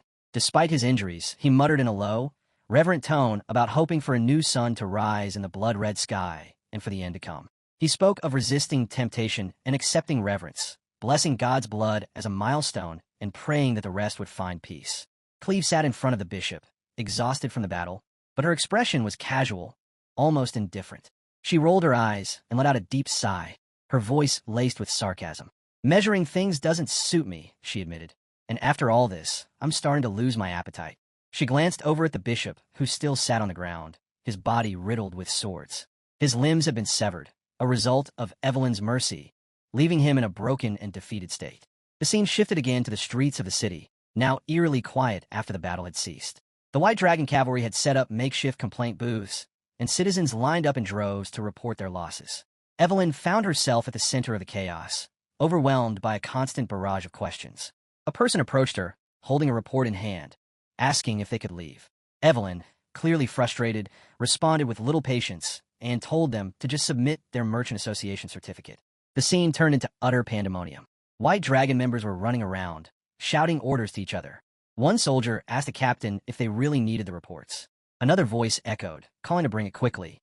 Someone tossed a report to Evelyn, and one of the papers read that a drake had eaten a horse. The confusion was palpable, and Evelyn's frustration only grew. She muttered under her breath, asking who had said that. Another report came her way, and a soldier asked in a half-serious, half-joking tone if this job gave extra pay. Evelyn closed her eyes as questions continued to pour in from all sides. She was overwhelmed, and her patience was wearing thin. Suddenly, something inside her snapped. Her eyes turned into fiery slits. She grabbed the nearest table and threw it into the air with all her strength. The force of the throw sent several members flying, their surprised yelps echoing through the air.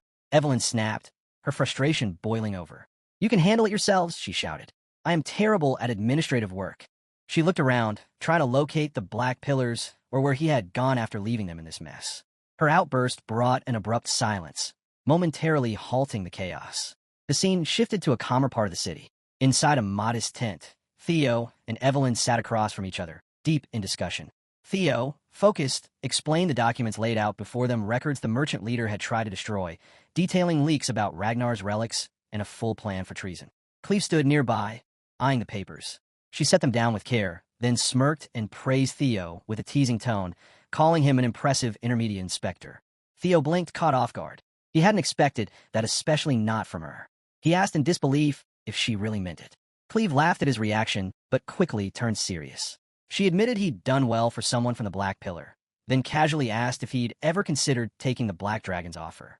Theo scratched his head, avoiding her gaze. His reply was vague and awkward. About that." Cleve sighed, her expression now a little more amused. She told Theo he didn't need to be so flustered, it was just a joke. Theo chuckled, shaking his head and remarking that a joke should be easy to distinguish.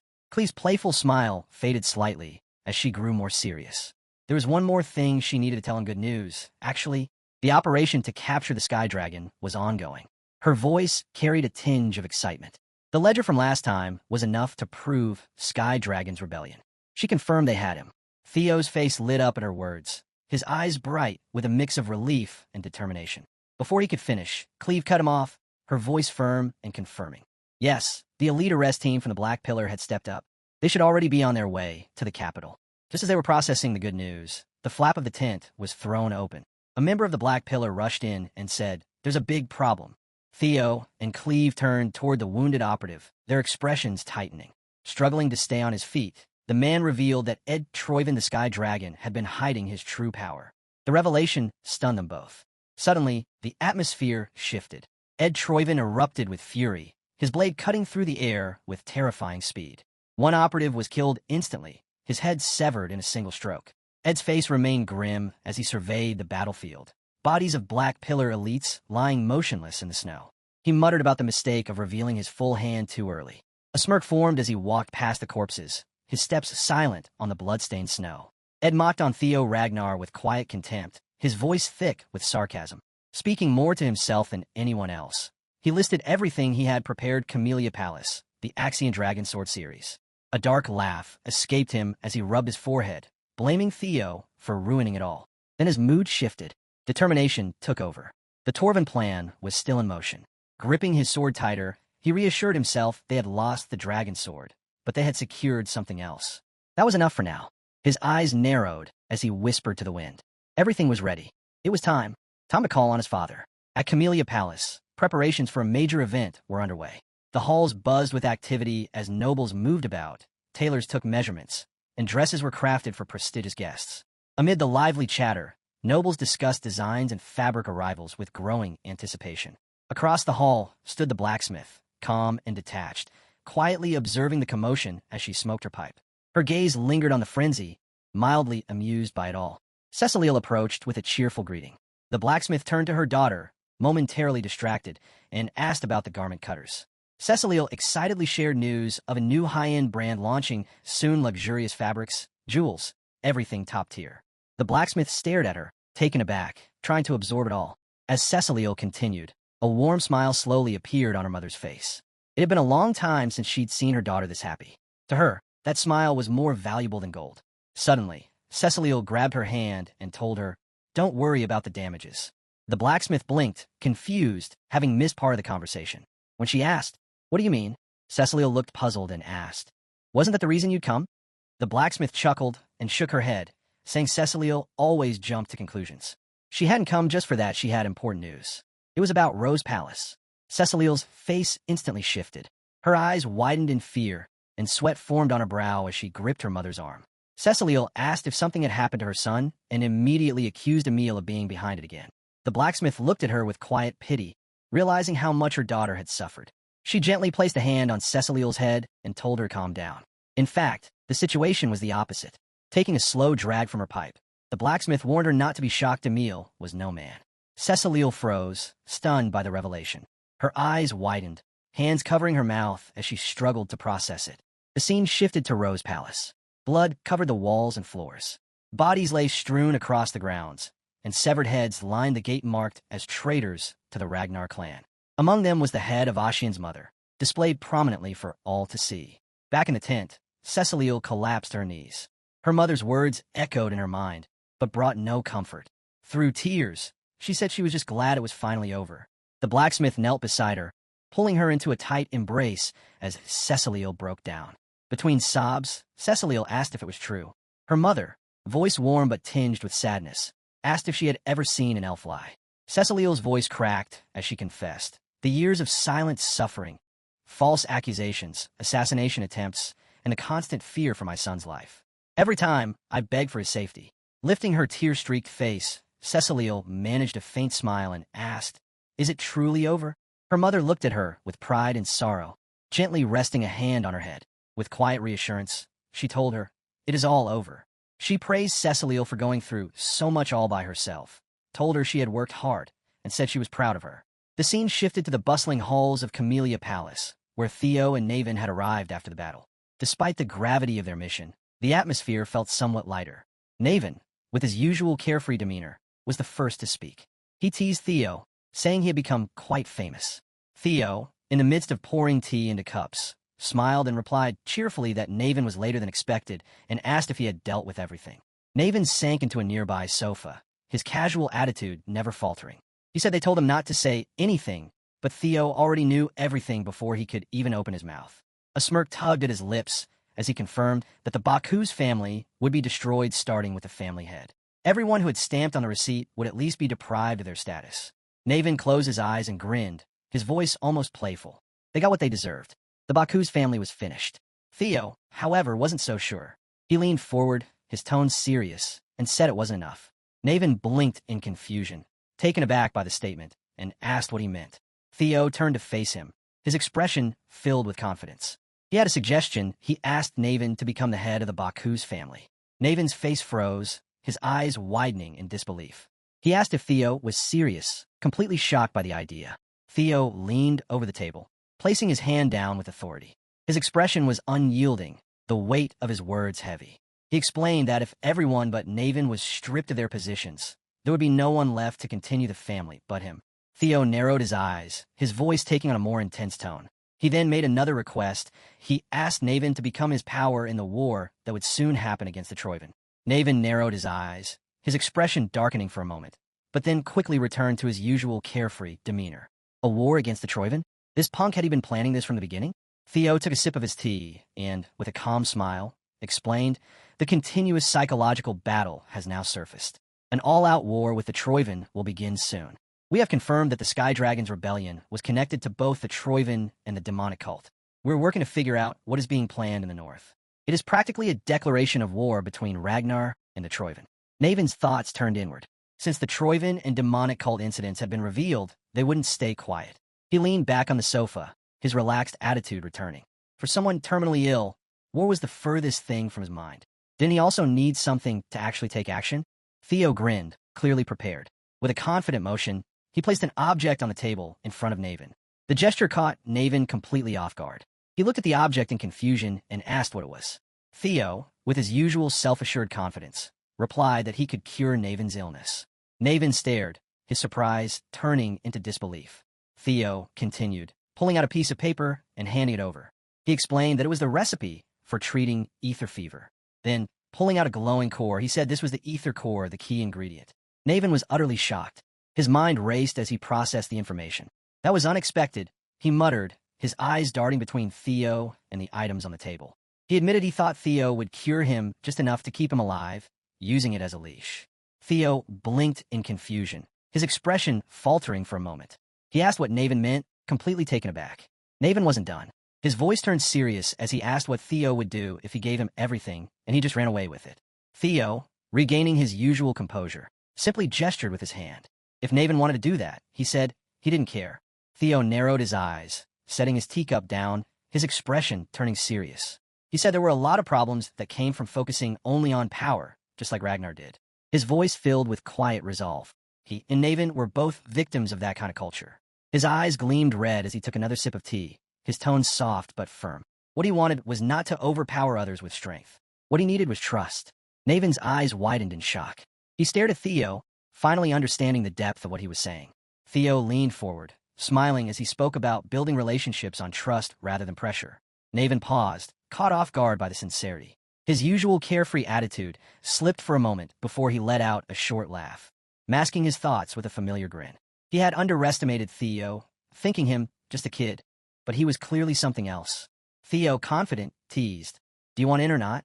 Naven stared into his tea, considering the offer. After a long silence, he took a sip, set the cup down, and stood. Theo watched him with curiosity.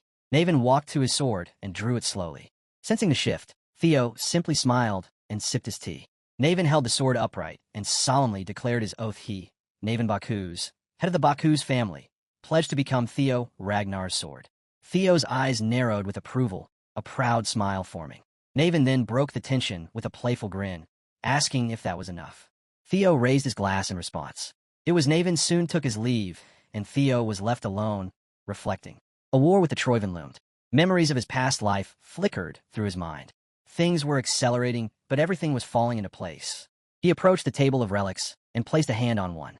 A smirk tugged at his lips. First them. Time to see what's inside the treasure chest. A system window appeared before him. Theo reflected on the relics he had absorbed so far. Lesser Drake and Griffin, both now vital assets. He studied the new relic from the Merchant Guild, a ring, and considered its potential. Without hesitation, he opened the box, slipped the ring onto his finger, and grinned at the thought of gaining new power. A system window appeared. Ancient Dragon Relic. Mima Rune Ring equipped. Before he could react, another message followed. Moving to dungeon. Before Theo could react, the ground shook violently. In an instant, he was transported to an unfamiliar place, a vast desert stretching in every direction. Nothing but cracked earth, sand, and scattered bones. He stood still, disoriented, eyes scanning the barren landscape. The heat was far worse than he'd imagined. Stripping off his coat, he wiped the sweat from his brow and muttered in frustration, wondering what he was supposed to do in a place like this. A new system window appeared. You have entered the Guardian's domain. Survive here for 72 hours. Theo blinked, stunned. 3 days in this unbearable heat? Before he could fully process it, the ground trembled again. At first, he thought it was an earthquake, but that idea vanished when a massive explosion erupted ahead, sand blasting in all directions. He shielded his eyes, trying to make sense of it. As the dust settled, he looked up. An enormous sandworm-like creature stood before him. Covered in sharp scales, it glared at Theo and let out a low growl. In a deep voice, it declared the intruder had been found. Theo turned and ran without hesitation as the massive desert worm roared and charged after him. Drawing his sword mid-sprint, he spun around just in time to face the oncoming beast. With narrowed eyes and a sharp shout, he activated Lightning Dragon Streak. Black lightning spears burst from his blade, streaking through the air toward the charging creature. The resulting explosion rocked the ground, sparks flying in every direction. But despite the explosive force, the attack did little to no visible damage to the massive creature. Theo gritted his teeth in frustration. The worm was fine even after being hit by the dragon streak. How? His mind raced, trying to figure out how to overcome this unexpected challenge. But before he could come up with a plan, something caught his eye, a sudden flash of lightning. His eyes widened in horror as he realized that the desert worm was now enveloped in its own crackling aura of lightning and thunder. The beast's body crackled with energy, and it unleashed a violent bolt of lightning aimed directly at Theo. Theo's heart pounded as the electricity surged toward him. With a tense expression, he pushed himself harder, sprinting even faster to avoid the incoming attack. The worm roared again, its entire body shuddering with energy as it prepared for another devastating strike. Its massive form shuddered as thunderous energy crackled from it. Thunder properties, so it was fine because it shared the same properties as him. The massive creature, now fully charged with lightning, sent a surge of electricity hurtling toward Theo as it charged with killing intent. The desert worm bellowed, its voice a low rumble that vibrated through the sand. Theo, eyes wide with focus, sprinted away, dodging the oncoming attack as best he could. His heart pounded in his chest as he tried to maintain his pace. Just as he thought he had a moment of relief, the lightning struck the rocky hill ahead of him, shattering it. Massive chunks of rock came tumbling down toward him, blocking his path. What the hell? Theo cursed under his breath, momentarily halted by the rockfall. But before he could recover, the desert worm surged forward, its massive body lunging at him, mouth wide open and ready to crush him with full force. The ground beneath the worm tore apart as it charged, the sheer force of the beast's body ripping through the earth. Theo barely managed to dodge the worm's strike, but the impact from the creature's massive bulk sent him flying backward. He crashed into the sand, but quickly regained his footing, eyes scanning the battlefield, fully aware that the desert worm could appear from anywhere. Theo glanced at his system window, his eyes widening in shock as he saw the time. 5 minutes. Panic crept into his mind. He wouldn't last like this for long. The ground trembled again, the desert worm's thunderous energy building beneath the earth. Theo cursed himself. It was already hard enough to attack since it moved underground. With lightning surging across its body, the desert worm suddenly erupted from the ground, its massive form emerging like a natural disaster. Theo leapt back. Realizing the creature shared his lightning attribute, his usual techniques wouldn't work. The terrain favored it too. Then an idea struck him. His eyes lit up with a grin. The terrain could work both ways. This might actually work. Without wasting a moment, Theo opened his inventory and pulled out the relic he had obtained from the Merchant Guild during his last mission, a snowflake-shaped relic. The desert worm, however, wasn't giving him any chance to breathe. It kept charging at him with relentless fury, sending blasts of lightning his way and closing the distance with each attack. Theo dodged and weaved, but the attacks were coming too close for comfort. Should he use this relic now? His mind raced with the weight of the decision. With the situation growing more dire by the second, he made up his mind. He had no choice. He quickly equipped the snowflake relic, placing it on his ear. As soon as the relic touched his skin, a surge of energy rushed through him. His heart raced as he braced himself for the unknown. It was clearly a gamble, but it was more than worth trying. As Theo equipped the second relic, a system window appeared. Relic of Ancient Dragon, Ice Flower Butterfly equipped. Before he could react, an error flashed. You are currently on a dungeon mission. Cannot start another. His smile faded. As expected, he thought things weren't going to go perfectly. But before he could think any further, something caught his attention. A massive crack appeared in the sand in front of him, its jagged edges glowing with an eerie light. Theo's eyes went wide in disbelief. This was no ordinary crack, he realized. It was a crack between dimensions. On the other side of the rift, Theo could see an icy, blizzard-filled landscape. The cold, biting wind from the icy dimension swept through the desert, the temperature dropping drastically as the blizzard raged on. Both Theo and the desert worm halted in their movements, their attention now fixed on the strange phenomenon before them.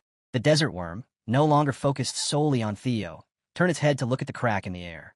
The icy wind swept toward them, causing the sand around them to swirl and freeze in the strange, unnatural cold. A system window appeared. The two dungeons attempt to invade each other. Then another followed. The boss of the Ice Flower dungeon has appeared. Theo turned toward a dimensional crack as a massive glowing eye emerged, followed by a creature part icy dragon, part giant butterfly forcing its way into the desert. Both Theo and the desert worm froze, stunned. The two guardians locked eyes, beings from separate realms, now face to face in one they didn't belong to. A voice rang out calm, commanding. It had been a long time since it had served as the selector, and Theo's reckless act had crossed a line. Theo turned to see the fairy dragon, its eyes glowing with mystical energy. Snowflakes gathered around it, the air turning bitterly cold as spears of ice formed and hovered in place.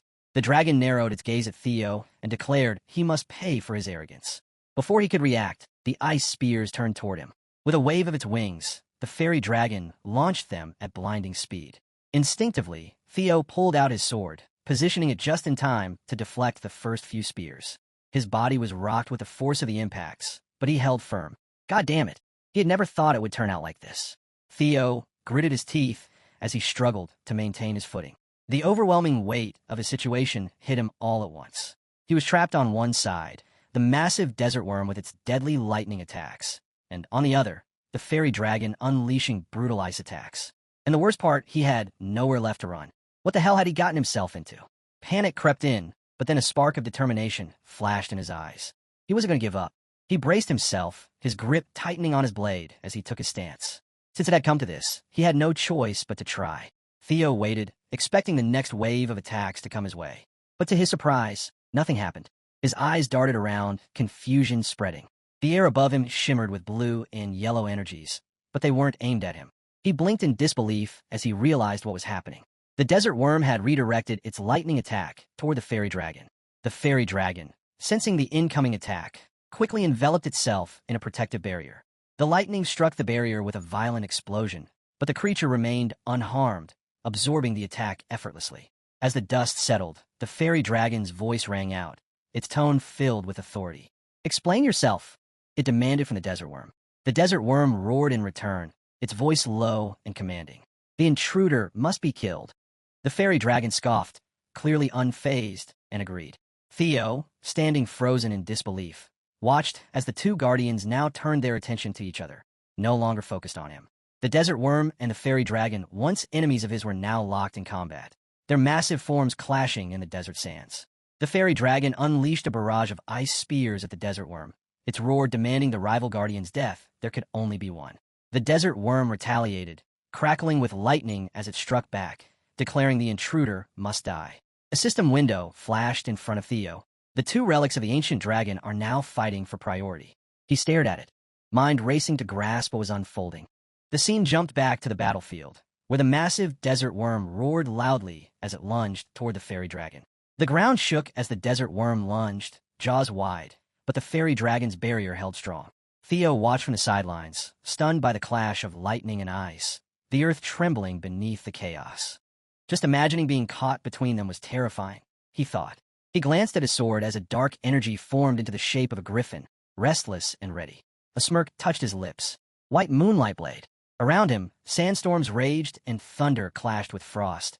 Yet Theo stood firm, eyes steady on the fight. Just a little longer, he thought. It looks like they'll be done soon. The desert worm's attacks began to overwhelm the fairy dragon.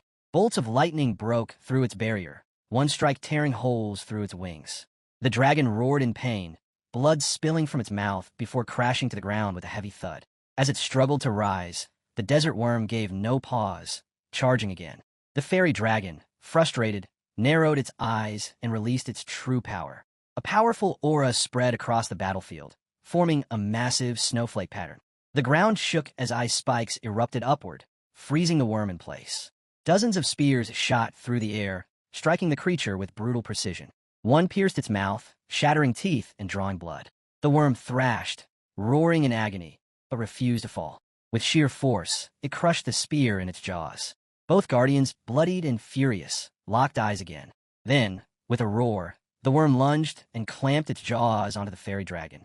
Gritting through the pain, the dragon retaliated, summoning more ice spears and driving them deep into the worm's body without mercy. Despite the relentless ice spears, the desert worm kept its crushing grip on the fairy dragon.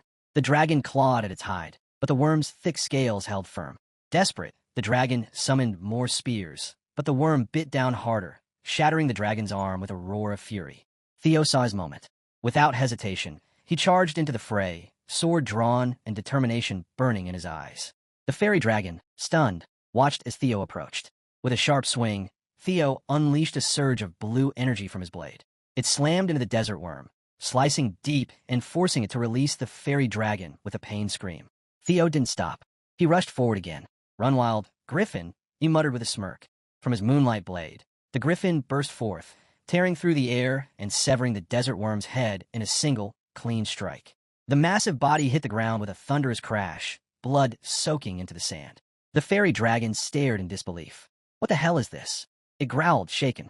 Theo landed smoothly, still cloaked in dark energy. A system window appeared. "Congratulations. You have successfully hunted the desert worm. 1 out of 2 recovered relics conquered." He smirked. As expected, killing the boss counted. One of his eyes turned blood red, pulsing with energy. Then the remaining one. He began, but the fairy dragon, still stunned, cut him off with urgency in its voice. The fairy dragon urged Theo to wait and talk.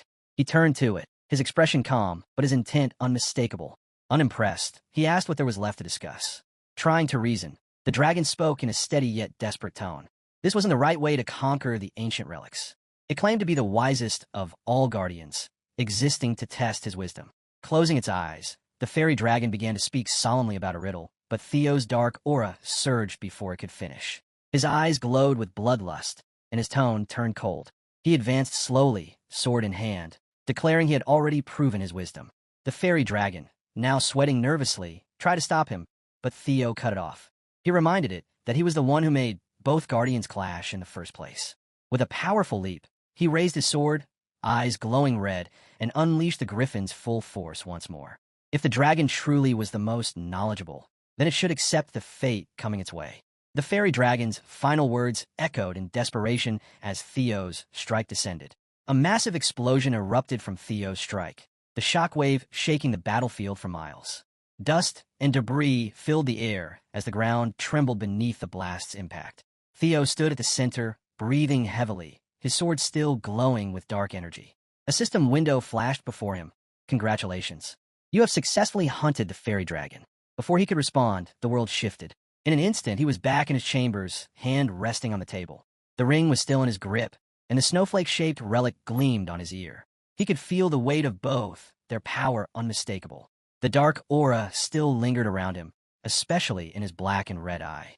A slow grin formed as relief washed over him. Another system message appeared. Sub-quest complete.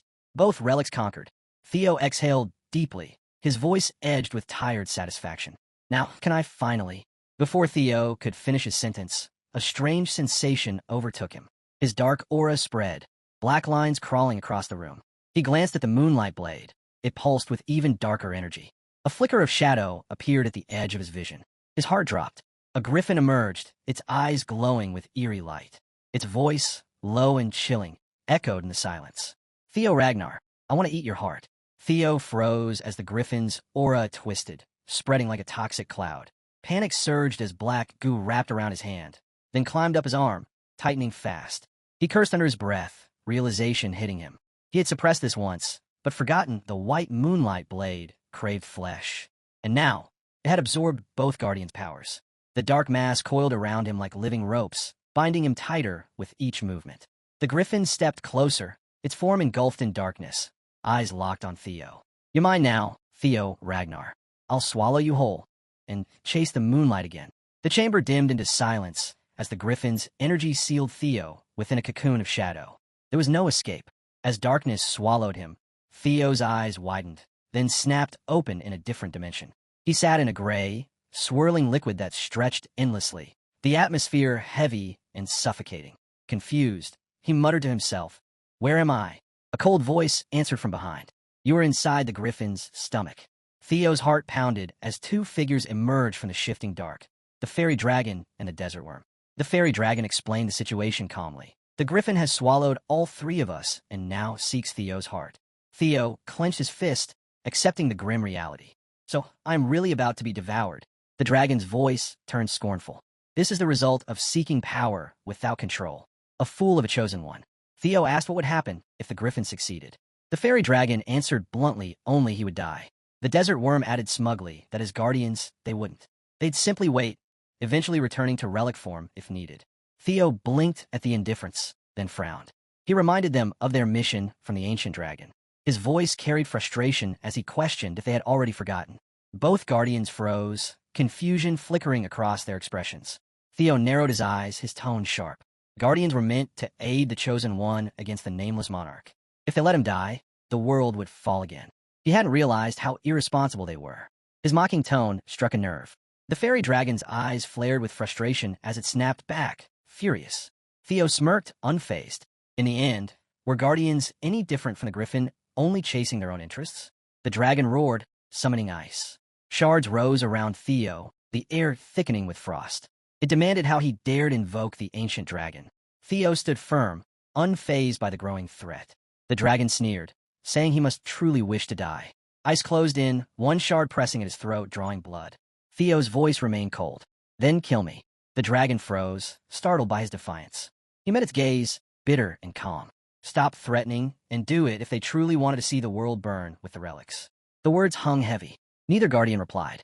The tension thickened, silence gripping the space. With a swift motion, Theo shattered the ice trapping him and grabbed a few shards, gripping them like makeshift weapons. The desert worm rumbled with approval, acknowledging the young, chosen one's bravery. Even the fairy dragon, though still irritated, admitted Theo wasn't bad. Its eyes lit with reluctant respect, impressed by his confidence. Moments later, the fairy dragon dissolved into blue energy, saying it would open the way out. The desert worm followed, its form turning into golden light as it agreed to assist. The swirling energies merged, forming a powerful portal. But before vanishing completely, their voices echoed this was all they could do. The rest was up to him.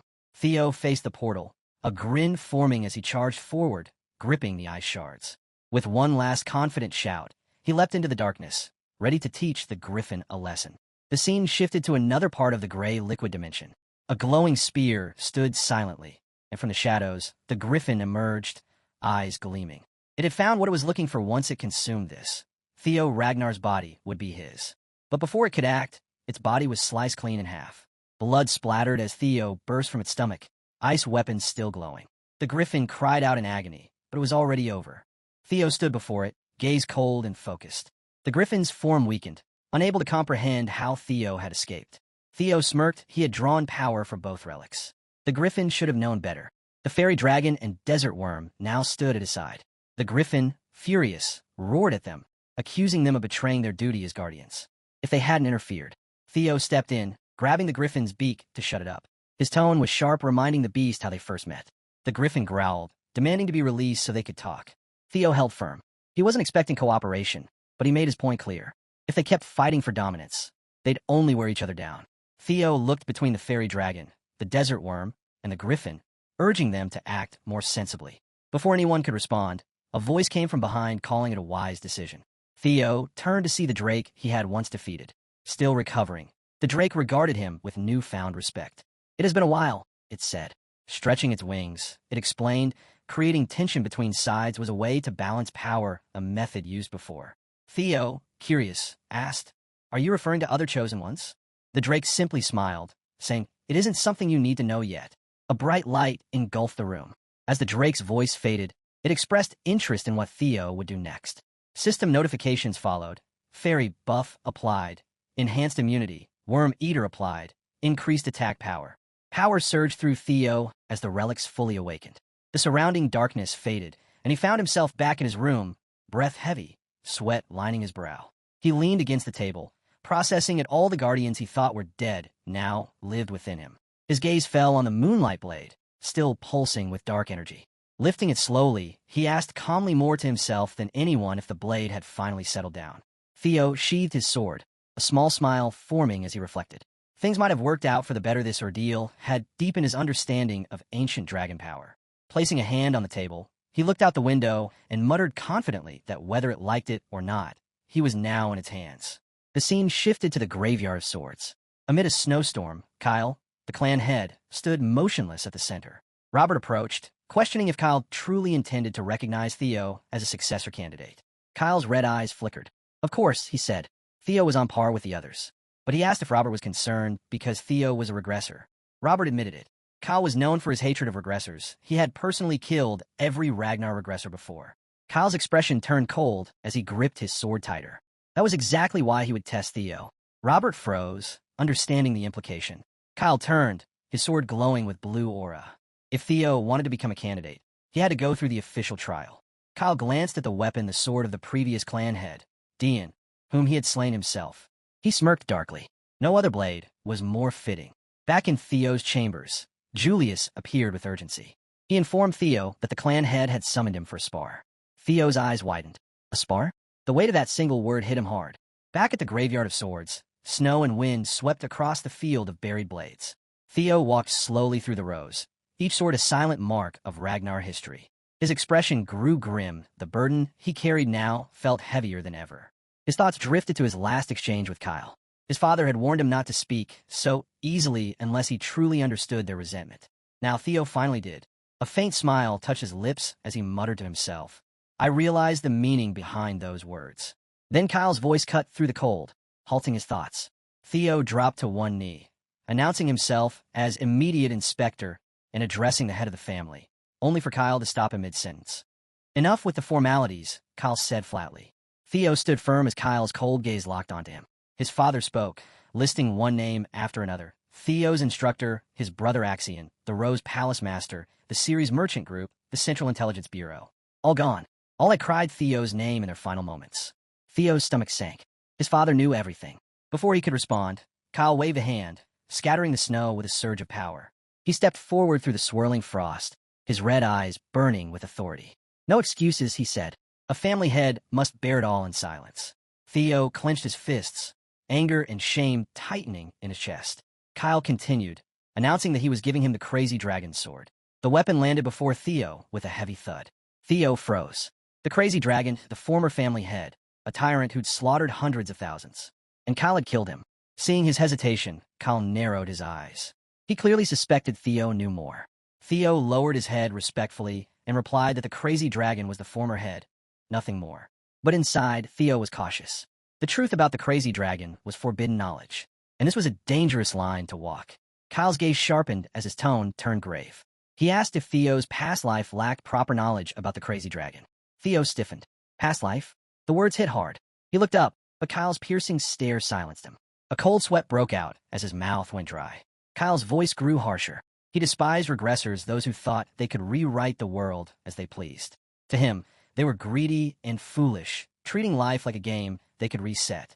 The air turned heavy with killing intent, red energy flaring around Kyle. His anger was clear and directed. This wasn't test. Theo felt the crushing weight of his father's aura. Kyle wasn't bluffing. He truly intended to kill him. So this is his power without regression? Theo thought, barely able to move. Then Kyle raised his hand, his tone ice cold. Wield the crazy dragon's sword, he commanded. If Theo could withstand its resentment, he'd be acknowledged, but only as Theo Ragnar, the human. The regressor part of him would be erased. Theo's thoughts reeled. His voice came out uncertain. What does that even mean? Kyle's tone turned colder as he explained. Everything Theo had gained since regressing, every bond, every saved life would be erased. Anyone he met only because of regression would vanish. Theo's thoughts raced.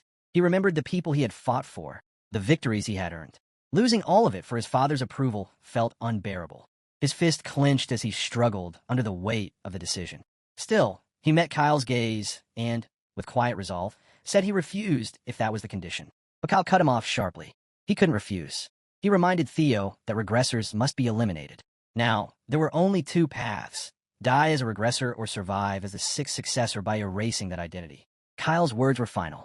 Theo's frustration boiled over. He admitted he had always wanted Kyle's recognition, but not like this. Gripping the moonlight blade, Theo swung with a shout of defiance.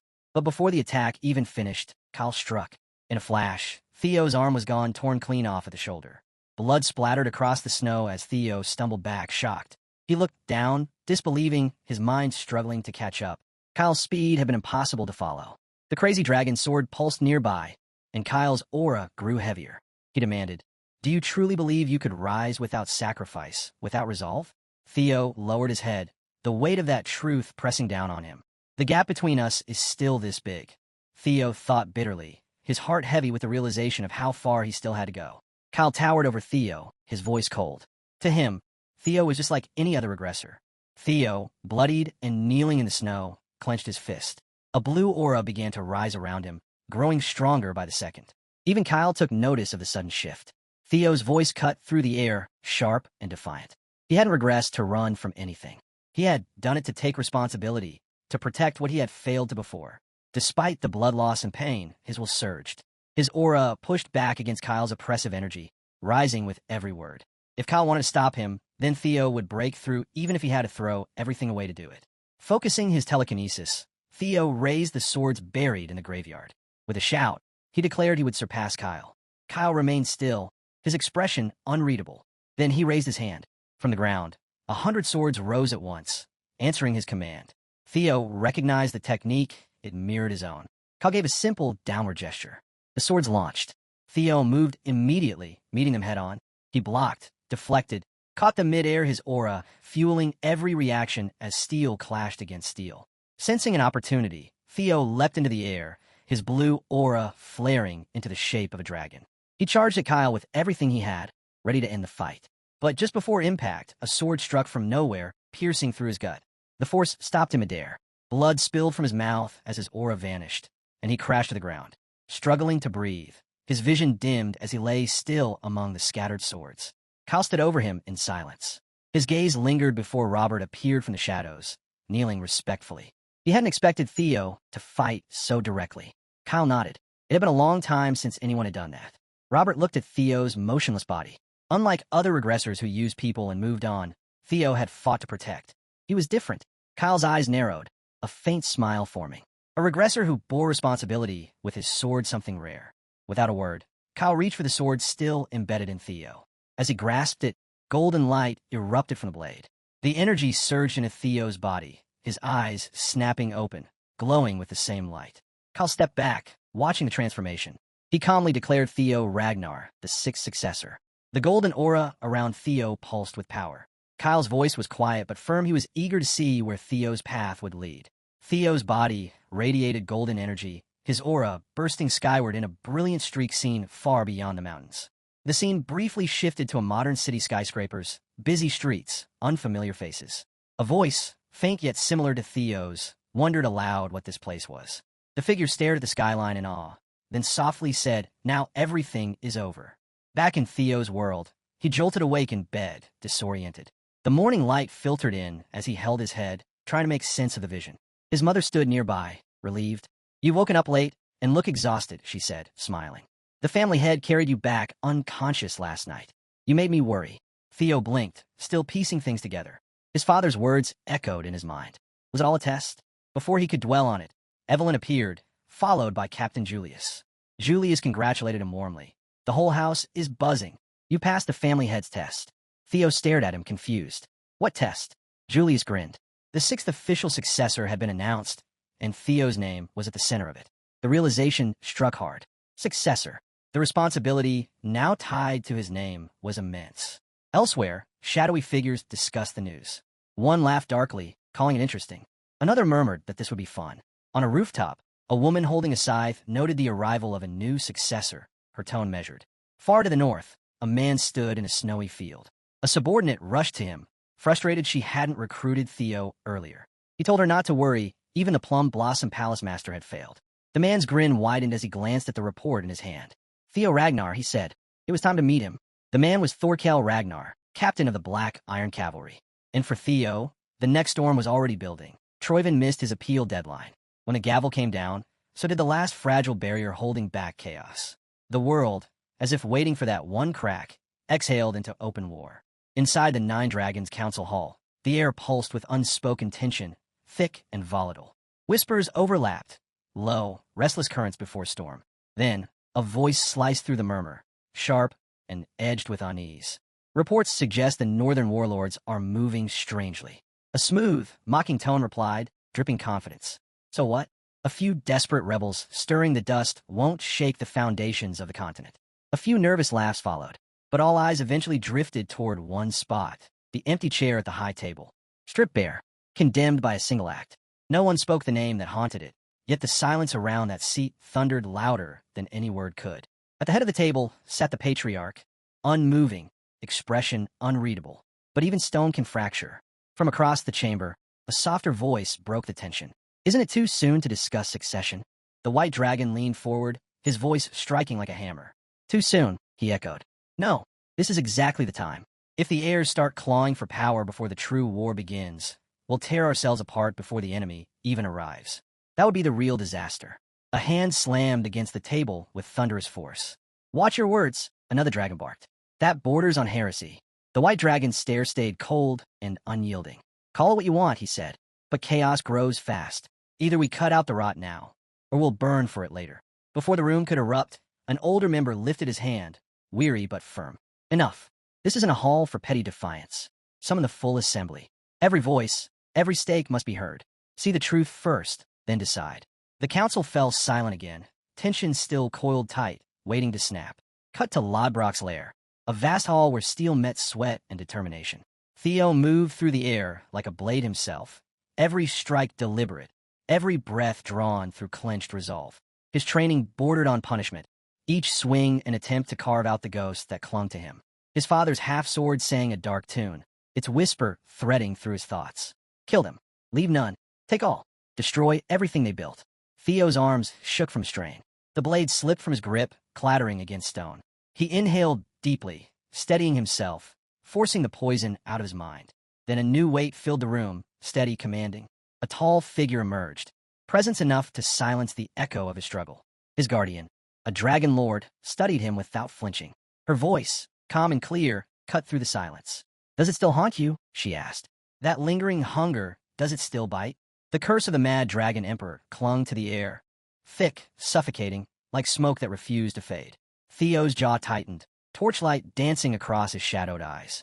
"Yes," he said quietly, the word dragging itself out. "The sword still seeps into me. It's not unbearable, not yet. But knowing it once belonged to him, the mad dragon emperor, it eats away at me." He lowered his gaze, his next words rough and hesitant. "And still, through it, I've seen glimpses of his domain. That power, it's horrifying and addictive." Lodbrok's eyes sharpened. Her voice edged with something ancient and bitter. "The mad dragon emperor," she repeated, the name leaving her lips like venom. "That monster stole my heart once. His shadow never truly dies." Theo's grip on the hilt faltered. "You've said that before," he murmured, frustration pressing at his tone. "But it only makes my burden heavier. Why did my father bind me to this contract?" Lodbrok's composure returned, her voice snapping back into command. "Because you're still charging a power you can't yet control," she said firmly. "Recklessness won't make you stronger, it'll break you. Just like last time." Her eyes flicked to his arm, and her tone shifted suddenly. "Has your arm fully healed?" Theo blinked, caught off guard by the change. "Yes," he replied. "The high priest did excellent work." Without warning, Lodbrok stepped forward, her fingers gliding over the scar where his arm had once been severed. Theo froze. Her touch was clinical, precise. Yet beneath it, something unspoken stirred. Concern, maybe? He couldn't tell. After a moment, she withdrew her hand and nodded curtly. "You're recovered," she said simply, meeting his gaze. "And stop staring at me like that." Theo opened his mouth, but before he could reply, Lodbrok turned on her heel. "That's enough training for today," she said briskly. "Someone's looking for you." "And Theo," she added, her back still to him, "try not to destroy my lair again. One person makes the mess, another has to clean it." A faint smile curved at his lips. "Fair enough," he said lightly. The scene shifted, stone giving way to marble, the echo of steel replaced by the quiet grandeur of Camellia Palace. Theo stood in one of its long corridors, facing a messenger holding out a sealed letter. He accepted it, brow furrowing.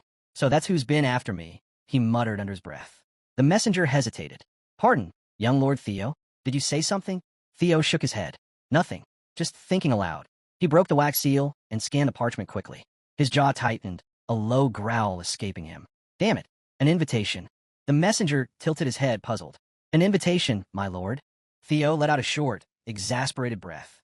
"To a banquet at Daffodil Palace." Recognition flickered across the messenger's face. "For Lady Ray, Ragnar's 18th birthday, correct?" Theo's frown deepened, disbelief cutting through his voice. "A birthday banquet now? When war is already knocking on our gates?" Theo's eyes flicked back to the letter, the edges glinting under the torchlight. His voice was cool, sharp, clear enough to cut glass. "Exactly. That's why it'll be grand. The world outside might be collapsing, but inside those walls, they'll drown it in gold and laughter." His squad member blinked, baffled. Why would they do that? Theo's gaze hardened, his tone calm, but laced with precision. Troivin's betrayal didn't just crack Ragnar's peace, it shattered its very core. He backed Axion for succession, but the council chose me as the sixth heir instead. Then Ed's betrayal followed, and another of the 9 dragons lost his seat. "So no," he said, lifting the letter slightly. "This isn't about a birthday. It's a show. Ragnar needs to prove it still stands unbroken. And for the heirs and dragons gathered there, this banquet will be their battlefield." His subordinates' eyes widened, admiration spilling out in his voice. "Young Lord Theo, your foresight never fails to amaze. Then you're attending?" Theo's lips curved into a thin, knowing smile. "If they're that desperate to see me," he said, "I'd hate to disappoint." The scene shifted to the dazzling grandeur of Daffodil Palace, a world away from the tension outside its gates. Beneath the golden chandeliers, the banquet hall glittered with luxury, every reflection blinding in its perfection. Conversation hummed across the room, low and charged, spreading like wildfire. "He's here. Finally. That's him. Young Lord Theo Ragnar."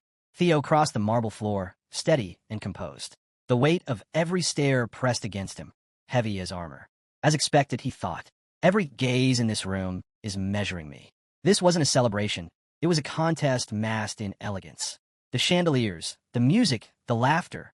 None of it was for Lady Ray's birthday. It was all a test of power. Every noble, every heir, every dragon in attendance had come to size each other up, to study, to scheme.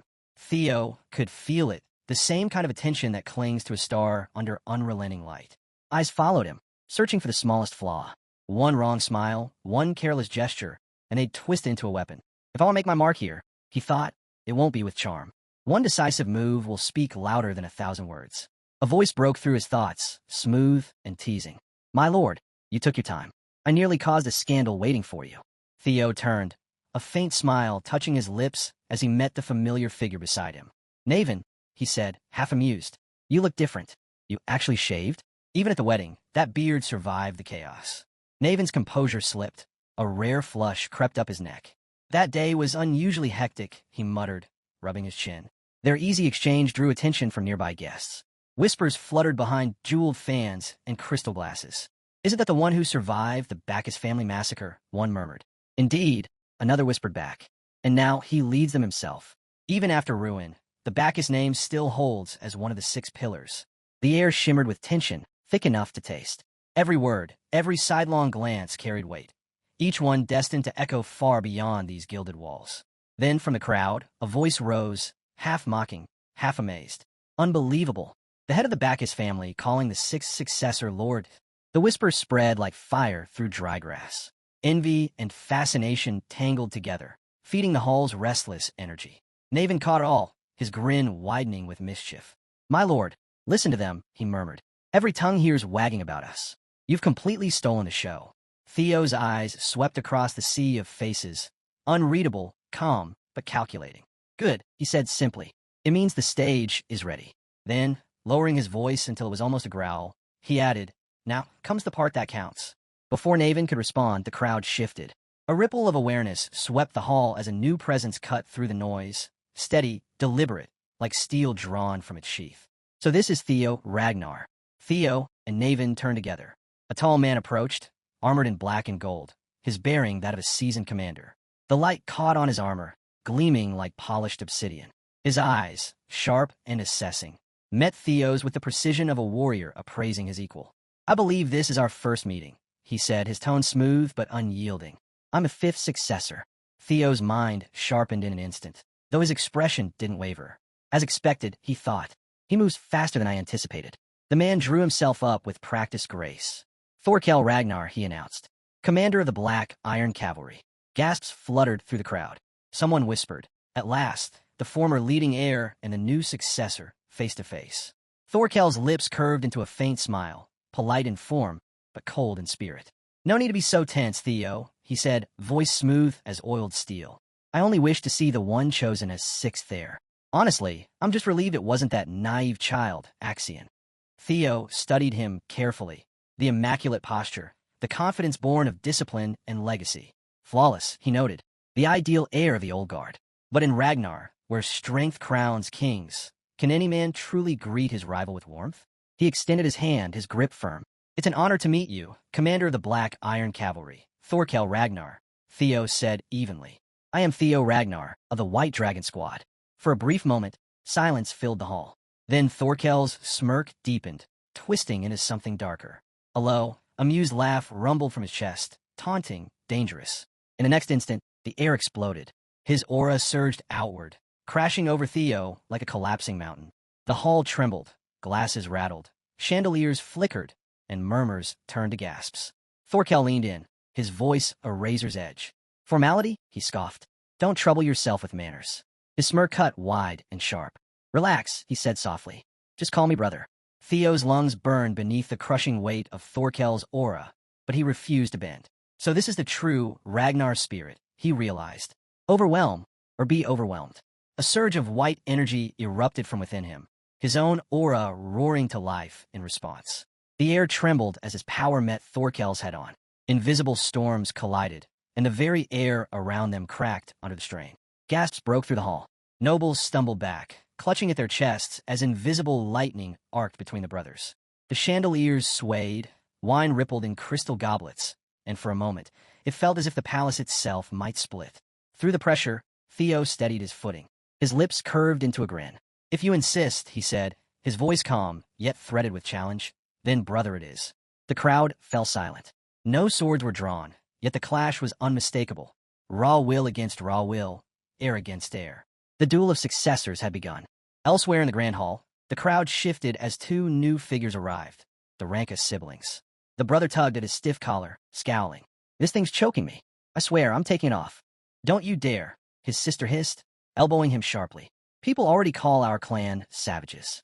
Try not to prove them right before dessert." From behind them, a light-hearted voice rose above the murmurs. "Well, it seems everyone's gathered already." The siblings turned, faces brightening at the sight of the newcomer. "Remington Narcio," the brother greeted with a grin. "The scholar from the West himself. They say you even rival the Ascendant Dragon." Remington chuckled, waving a hand modestly. "Rumors tend to make better stories than truth ever can." His eyes drifted across the hall, sharp and curious. "By the way, have any of you seen Theo? I've been hoping to speak with him. Something about the white armor dragon cavalry."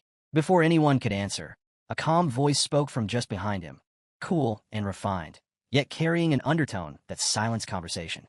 "Looking for Theo, are you?" Remington froze. Color drained from his face before returning in a rush of crimson as he turned. "A Lady Ray," he stammered, fumbling a bow. "Forgive me.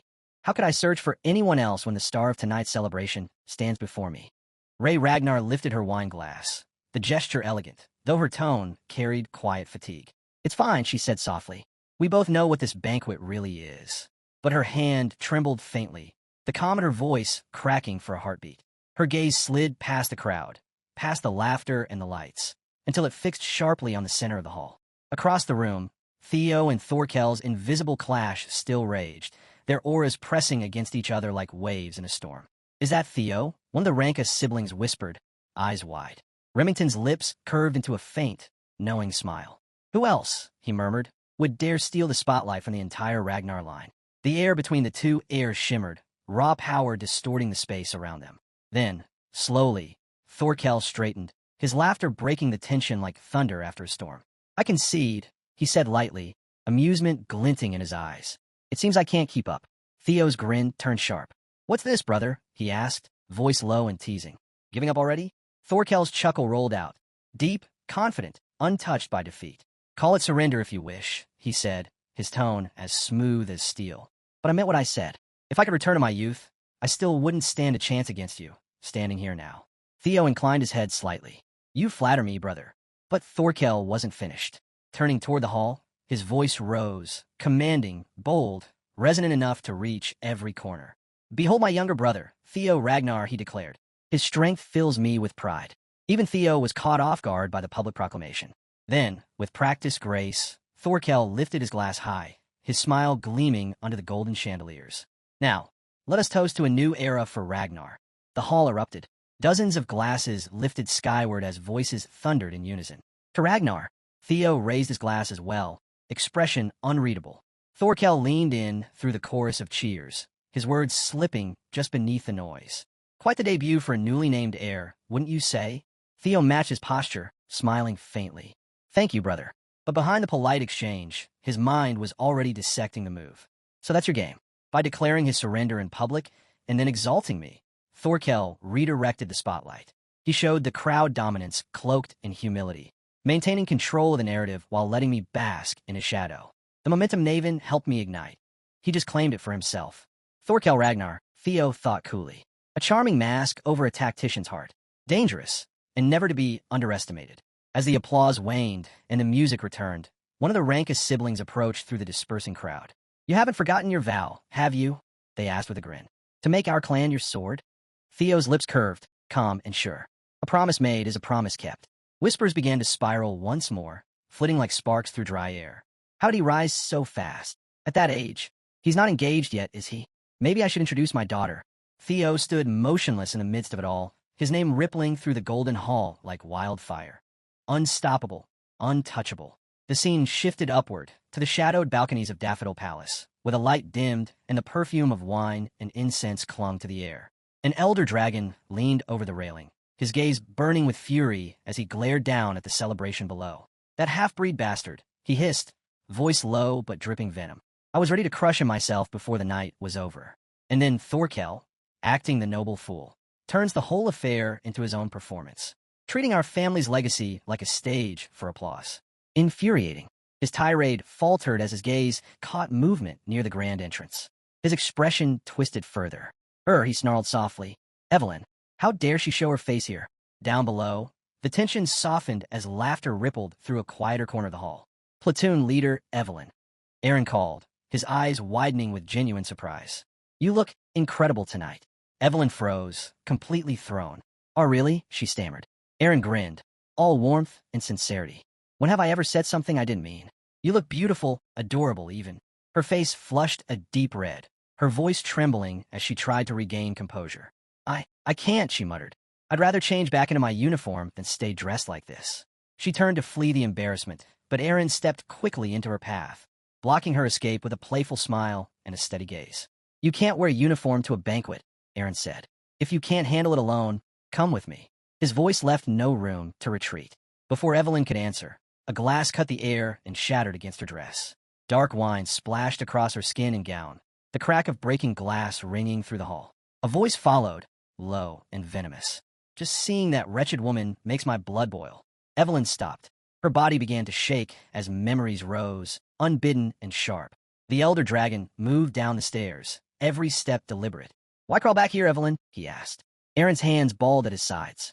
Even as one of the 9 dragons, you have no right to treat her this way, he shouted. Evelyn gripped Aaron's arm with both hands. I'm fine, she said, voice forced. Louder, she repeated. I said I'm fine. Tears filled her eyes as she pleaded, voice splitting. Please, Aaron, don't do anything. I'm begging you. Aaron hesitated. He had never seen her like this. The question rose unbidden. What had been done to her? The elder closed the distance. His tone dropped to ice. I warned you before. Never show me your face again. His gaze landed on the mechanical arm at her side. He curled his lip. And this? What is this pitiful contraption? Before anyone could move, his hand shot out. In one brutal motion, he ripped the prosthetic from Evelyn. The shriek of torn machinery tore through the hall. Evelyn's cry was muffled. The metal clattered to the floor like a thrown verdict. The elder's voice finished the deed. Did you honestly believe that attachment would undo what you are? If you're garbage, stay garbage. Crawl where you belong, broken, crushed. Show your face again, and I'll tear you to pieces. Evelyn gasped. Heat of humiliation pushed through her. Her knees gave. She ran, stumbling down the corridor, barely keeping herself upright. Behind her, the elder's laugh echoed through the hall. At last, the stench begins to lift. Aaron's jaw tightened. I'll take this to the tribunal, he spat. The elder only sneered. Do as you please, the elder said, his words slow and poisonous. But remember Ragnar's law? Learn it properly next time. Evelyn ran. Her thoughts tangled and fell apart as she fled the hall. I shouldn't have come. I swore I could face it. I thought I'd grown stronger, but nothing's changed. The past clawed its way forward. Unwanted, merciless. A small girl, thrown to the dirt. The copper taste of blood flooding her mouth. The elder's voice booming like thunder above her. Call me father with that filthy mouth one more time, he'd snarled, and I'll rip you apart. Leave. Never show your face again. The memory had never faded. It clung to her ribs like iron chains. Now, in the present, tears blurred her vision as she stumbled through the corridor. The marble blurred into color and motion.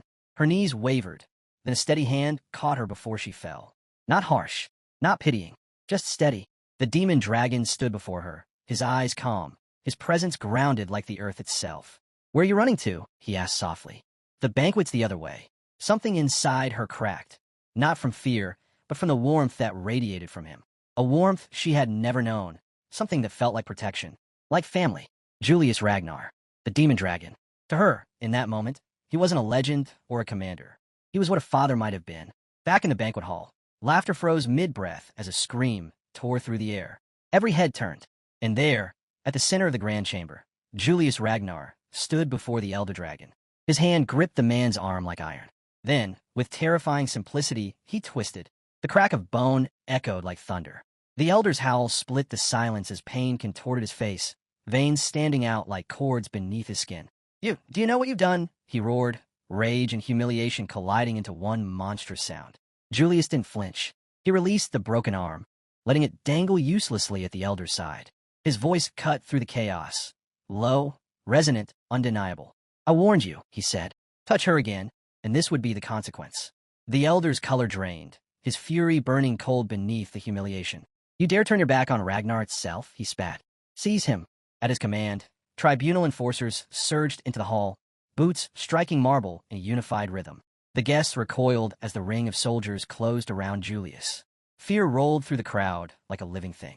The tribunal commander stepped forward, his voice trembling with formality and fear.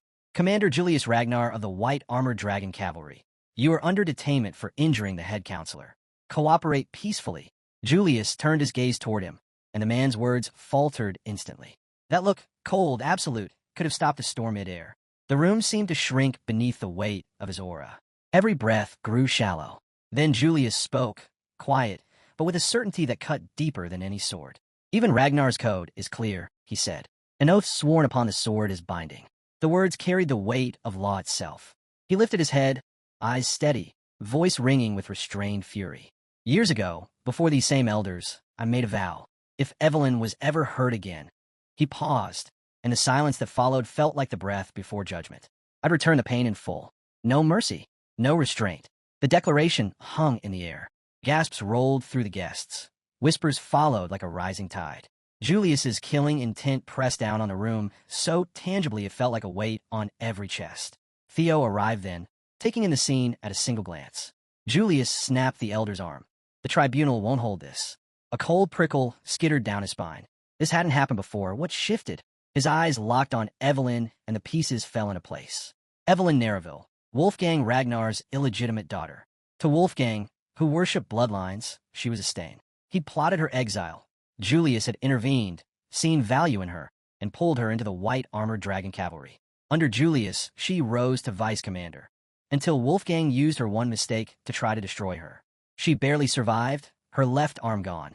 She withdrew to the outskirts as a trainer, and now she stood where Wolfgang never expected her to return. Theo's hands clenched. All this because of me. My setback warped the flow of fate. If I set the wrong path in motion, then I must correct it. The elder wasn't finished. Cradling his broken arm, he spat venom into the crowd. Look, see how the demon dragon mocks the elders who guard Ragnar's honor. He hides behind the 9 dragons to threaten his kin. If this isn't treason, what is? Julius's fury flashed again, his reply cutting through the chamber. You dare speak of authority, you wretched coward.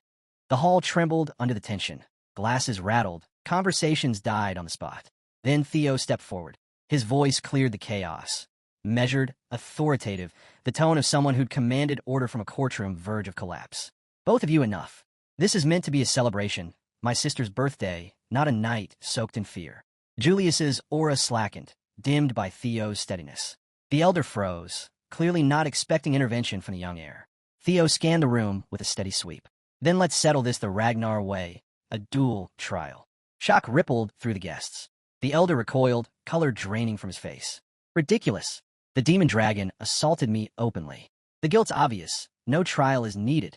Theo inclined his head, measured. You're right. If we let this spiral, the clan will splinter. We need to end it here, decisively. With deliberate grace, he turned toward the lady of the palace, voice steady and edged with respect. Lady Daffodil, would you agree? The hall fell silent, then colder than silence itself. Frost crept into the air as Neil Ragnar Tun, the ice dragon and mistress of Daffodil Palace, materialized in the chamber. Her arrival swept through the crowd like a blizzard, freezing every murmur mid-breath. Her eyes were glacial, her tone sharper than steel.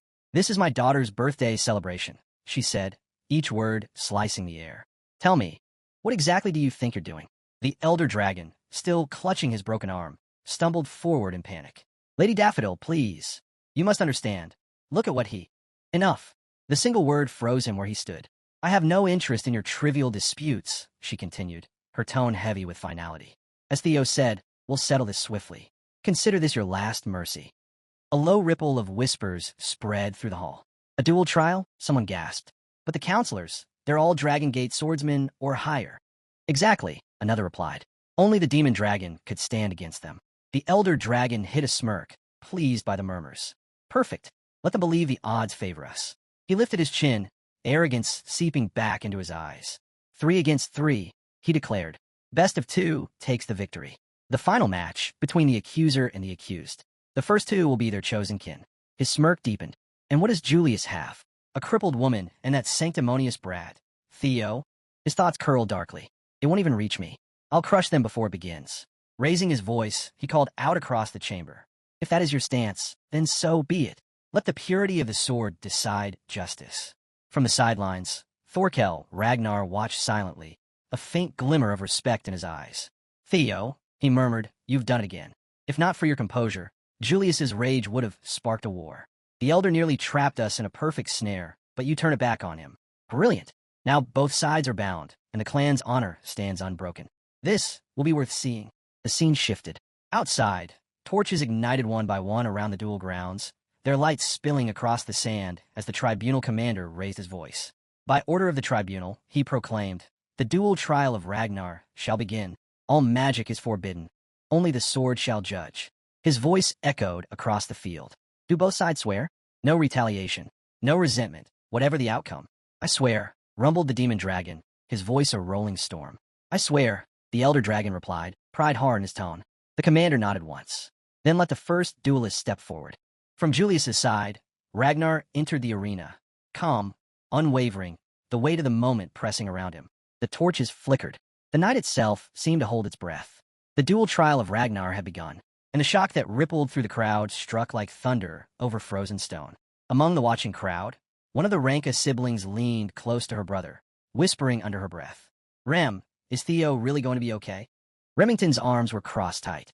He didn't answer right away. His silence said more than words. It doesn't look good, he finally muttered. Her brows knitted. What do you mean? Is the elder's fighter that strong? Remington's voice dropped, low enough that only she could hear. Wild Gus Sword Beta, the elder's personal aide. He's not just skilled. He's one of the top-ranked among the elite. If it were one of the counselors themselves, Theo wouldn't even stand a chance. But this matchup, it's still vicious. Across the arena, the elder dragon leaned toward his fighter, voice smooth and venomous. For this duel, he whispered, don't hold back. Use everything, even the techniques meant to kill. Beta's eyes flickered. You want me to kill Theo Ragnar? He's the heir candidate now. The elder's lips twisted into a cruel smile. Relax. Anything that happens in a duel trial is forgiven. At the very least, he said, the grin turning razor sharp, bring me one of his arms. On the opposite side, Julius clenched his fists until his knuckles whitened. His jaw locked as he watched Theo step forward into the arena. Can he really handle this? He took a step closer, voice low, almost guilty. Theo, this is on me. My temper pulled you into it. Are you sure about this? Theo didn't turn. His gaze stayed fixed on the dueling ground, eyes reflecting the torchlight like polished steel. Of course, he said calmly. Trust me, this duel ends a grudge that's long overdue. He lifted his sword. The torchlight glinted off the blade, catching in the air like fire, trapped in ice. The first battle of the duel trial was seconds away. The scene shifted to the dueling grounds. The air itself felt tight, every breath drawn like a bowstring ready to snap. Across from Theo stood Beta, the elder's aide, stance sharp and disciplined. His sword gleamed in a high offensive guard, aura burning with unshakable confidence. The tribunal commander's whistle cut through the silence. Theo moved first. He exploded forward, feet tearing through the dirt, speed so sudden it made the front row flinch. Beta didn't back away. He surged to meet him, blade raised, the clash inevitable. Steel collided with steel in a single, deafening roar. The impact sent a shockwave racing through the arena, dust spiraling, sparks raining down like stars. The ground cracked beneath their feet as both fighters were forced back, boots gouging deep trails into the stone. Beta recovered first, his figure blurred, gone in an instant, then reappeared at Theo's flank, blade crashing down in a savage arc meant to split him clean through. Theo spun, intercepting just in time. Their blades met again with a burst of light that split the night open. Sparks scattered like fireflies, the rhythm of their blades echoing through the arena, steel clashing, while colliding, neither giving an inch. The duel of Ragnar had truly begun. Gale's stance tightened, his focus sliced through the noise like a blade. He's still standing. Even in direct exchange, Theo didn't break. So this is successor-level strength. Dust thickened around them, spiraling as two figures moved in a single, violent rhythm beneath the torches. Gale flicked a pebble with his foot, small, precise, and it popped up toward Theo's face. Instinct made Theo lift an arm to guard. That split second was all Gale needed. He lunged, red light flaring at the edge of his vision, blade aiming to finish the fight. The successor knows no real craft. This ends now. The sword sliced through Theo's coat, nicking the throat. Gale spoke, voice cold and even. For the dignity of a successor, I'll be merciful. Consider this painless. Theo did not accept defeat. At the last heartbeat, he snapped his head back, the blade missed by a hair. He dropped into a low crouch, sword held, silent, waiting for the opening Gale expected. Gale hesitated, then stepped back to widen the gap. If I followed through, I would be dead, he thought. Why didn't he attack? Pressure rolled out from Theo, dark, heavy, and wrong. He clutched the side of his head as a chorus of voices struck the air. Kill them. Kill them all. Take everything. Theo's eyes flared red. He ground his teeth, fingers digging into his temple as if to force the noise down.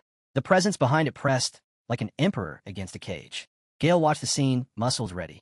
He charged with a roar, blade raised in an overhead arc meant to split Theo in two. Steel fell like fate. Theo's sword shot up and met the blow with a ringing clang, the sound of two wheels crashing. Gale's motion stopped short. Whatever had been riding Theo shifted. The pacing changed. The internal chorus tried to roar again. Theo's voice cut through it clean and low. Kill, kill, kill, enough. I'll handle this fight myself. Shut your mouth. Gale spat, voice ragged. You bastard. What are you even saying? Before he finished, Theo's sword blurred, so fast it seemed to tear the air. In a single instant, Gale's arm and leg were gone, severed clean. Blood sprayed across the stone. There was no time to register what had changed. Only the merciless flash of steel aimed straight at him. Panic erupted as limbs vanished and defenses collapsed. Gale's scream was cut off by the next strike. Theo's blade fell like a thunderclap. The impact detonated at the arena's center. The ground split, shockwaves shredded outward, and dust, stone, and debris were hurled in every direction. Guests reached for cover. Nobles ducked behind chairs as robes and banners whipped in the blast. Neil Ragnar Tun raised a pale hand. Her aura formed a frozen bastion. The destructive wave slammed into the barrier and shattered against it. Where the arena split into jagged halves, the ice at her feet stayed immaculate, untouched. The force Theo released had not used mana. When the dust settled, the cost was clear. Gale lay ruined, limbs mangled, blood pooling, consciousness fading. The tribunal commander raised his hand and called out over the stunned arena. Dual trial. First round victor, Theo Ragnar. Noise filled the hall. Theo did not smile. The faint red in his eyes ebbed, but the memory of the moment replayed in his head. The strange compulsion, the power that answered when he trusted it. It felt different from ordinary fury. Something else guiding his hand, pushing him. His breath slowed and the glow faded. He thought of the split arena and the force he'd unleashed. A dry, curious chuckle slipped out, part warning, part calculation. Entrusting himself to grudges was dangerous. If he could learn to control that voice, master it, he could become far stronger. The tribunal commander's voice cracked the silence. Prepare for the second round. Both fighters stepped forward. Theo stepped back into place without hesitation. His boots struck the stone in steady rhythm. His voice cut through the charged air. The defense declares a consecutive battle. The hall erupted into shouts and disbelief.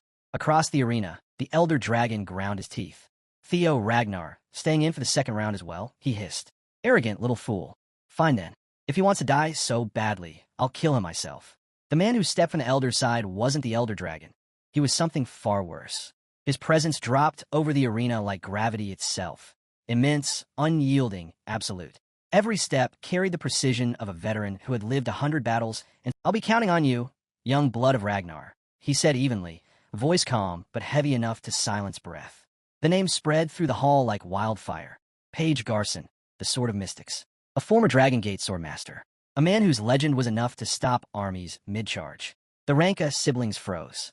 Erica's voice trembled as she whispered, that sword. He's wielding it without mana? Halkus's grin broke wide. That blade's a monster. I like him already. But Remington didn't smile. His tone was quiet, drained of hope. This isn't like the last fight. Paige Garson isn't an aide, he's a weapon. They're not trying to defeat Theo this time. They're trying to kill him. Erica waved him off, laughing nervously. Come on, you're exaggerating. Sure, Theo might lose but die. No way. Remington's jaw locked tight. His eyes never left the arena. No, this isn't a trial anymore. His voice hardened. It's an execution dressed as honor. On the field, Theo lifted his sword. His stance was steady, unwavering. Across from him, Paige Garson raised his weapon, a blade that hummed like a storm chained inside steel. The two stood facing each other, still as thunderheads before a strike. The tribunal commander's whistle cut through the silence. Sharp, final. The second round had begun. But before the tension could break, Theo raised a hand. A calm, deliberate gesture. I yield, he said. The words hit like a thunderclap. The entire arena went still. For a heartbeat, even Paige Garson froze. His composure cracked, disbelief flashing into anger. What did you just say? He barked, fury cutting through his control. Theo smiled, quiet, dangerous, calculated. How could a mid-ranked examiner like me hope to match an elder? He said lightly. Even without crossing blades, anyone can see who would win.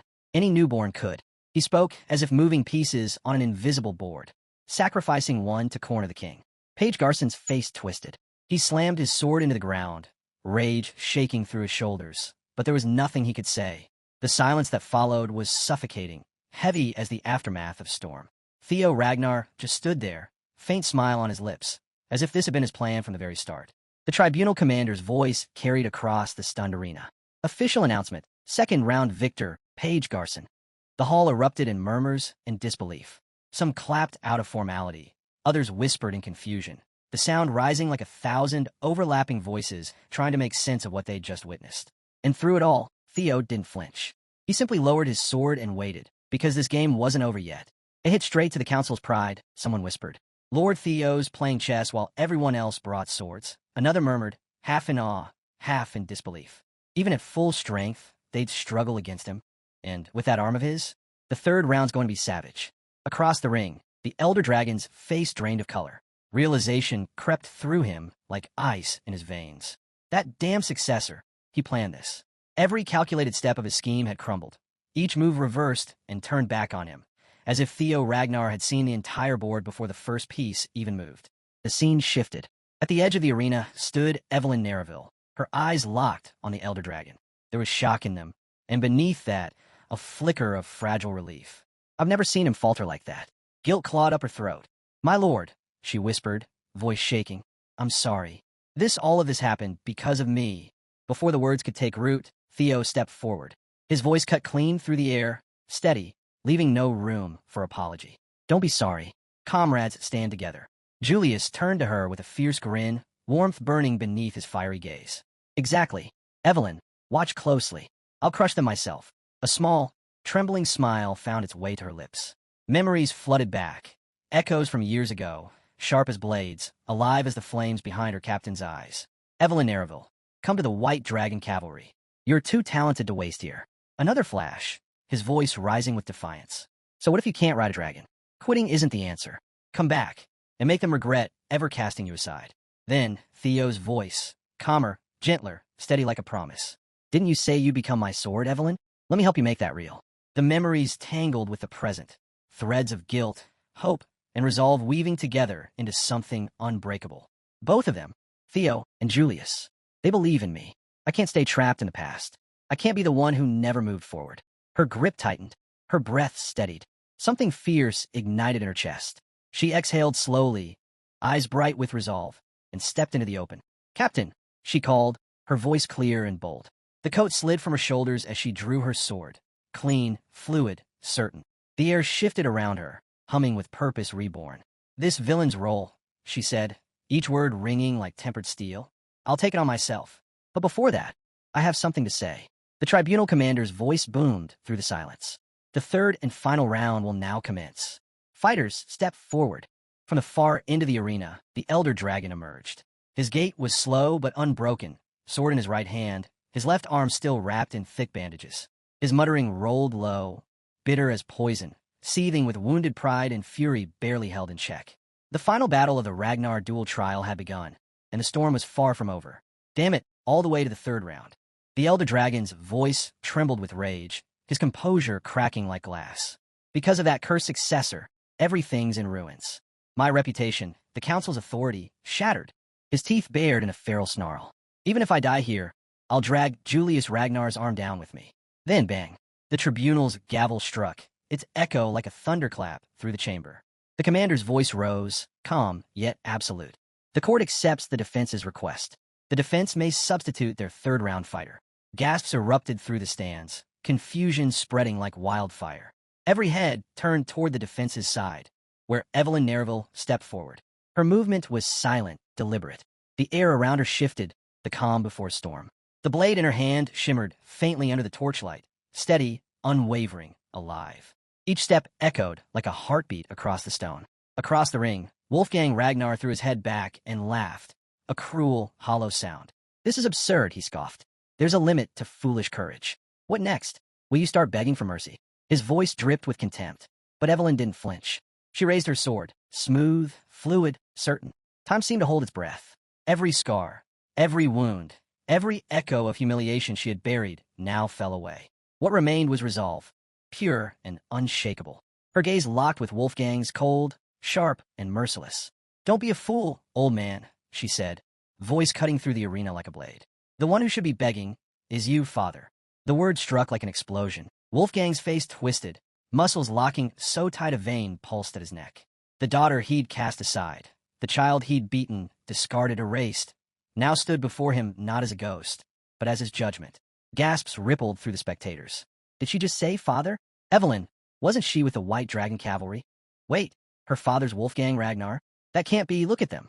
A quieter voice broke through the noise. No, it's true. I've seen Wolfgang's wife before. Evelyn must be the illegitimate one. The whispers spread like wildfire, each one a dagger driven deeper into Wolfgang's pride. His face reddened, humiliation and fury twisting his features. "You wretch," he spat, the words trembling with venom. "Father, you say? Don't spout such nonsense." Evelyn didn't blink.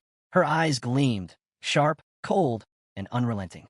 "If I'd known it would please you," she said, her lips curling into a thin smile, "I'd have called you that sooner." The crowd hushed again, drawn into the tension like moths to flame. Evelyn took another step forward, her voice rising, each word clear as steel on stone. "Since you love the past so much, why don't I remind you of it?" Her tone didn't waver. "You beat me half to death when I was a child, because I called you father, because I was born your shame." Her voice cracked through the arena like lightning. "You didn't stop there. You tried to kill me again when I served under the White Dragon Squadron, just to bury your own disgrace." The crowd froze. Even the tribunal officials didn't move. Evelyn's words had become her weapon, and this was her strike. The arena froze, utter silence, swallowing every sound. Wolfgang's fury twisted across his face. "Silence," he roared. "I am a member of House Ragnar. What's wrong with that?" But the crowd wasn't silent anymore. It was turning on him. "She's the real one, isn't she?" someone whispered. "A bastard child. And he's the one preaching purity?" Another scoffed. "What a joke." Even his own supporters began to murmur, disgust bleeding into their voices. The weight of years of hypocrisy was unraveling in seconds. And there, in the center of the storm, Evelyn Nereville stood tall, blade raised, torchlight flashing along its edge. Every breath she drew was defiance carved in steel. The tension thickened until it was almost suffocating. Faces hardened, eyes narrowed. Somewhere in the front row, one of Wolfgang's men muttered under his breath, voice tight with regret. "You just kept pushing it. Now look at the mess you've made." Another turned toward his master, glare cold and sharp. "I warned you. Be careful, or this day will come. You should have ended it when you had the chance." Wolfgang's rage cracked, slipping into something uglier, desperation. "Damn it," he hissed, knuckles white, Evelyn's words still ringing in his skull. From the sidelines, Julius and Theo watched the chaos unfold.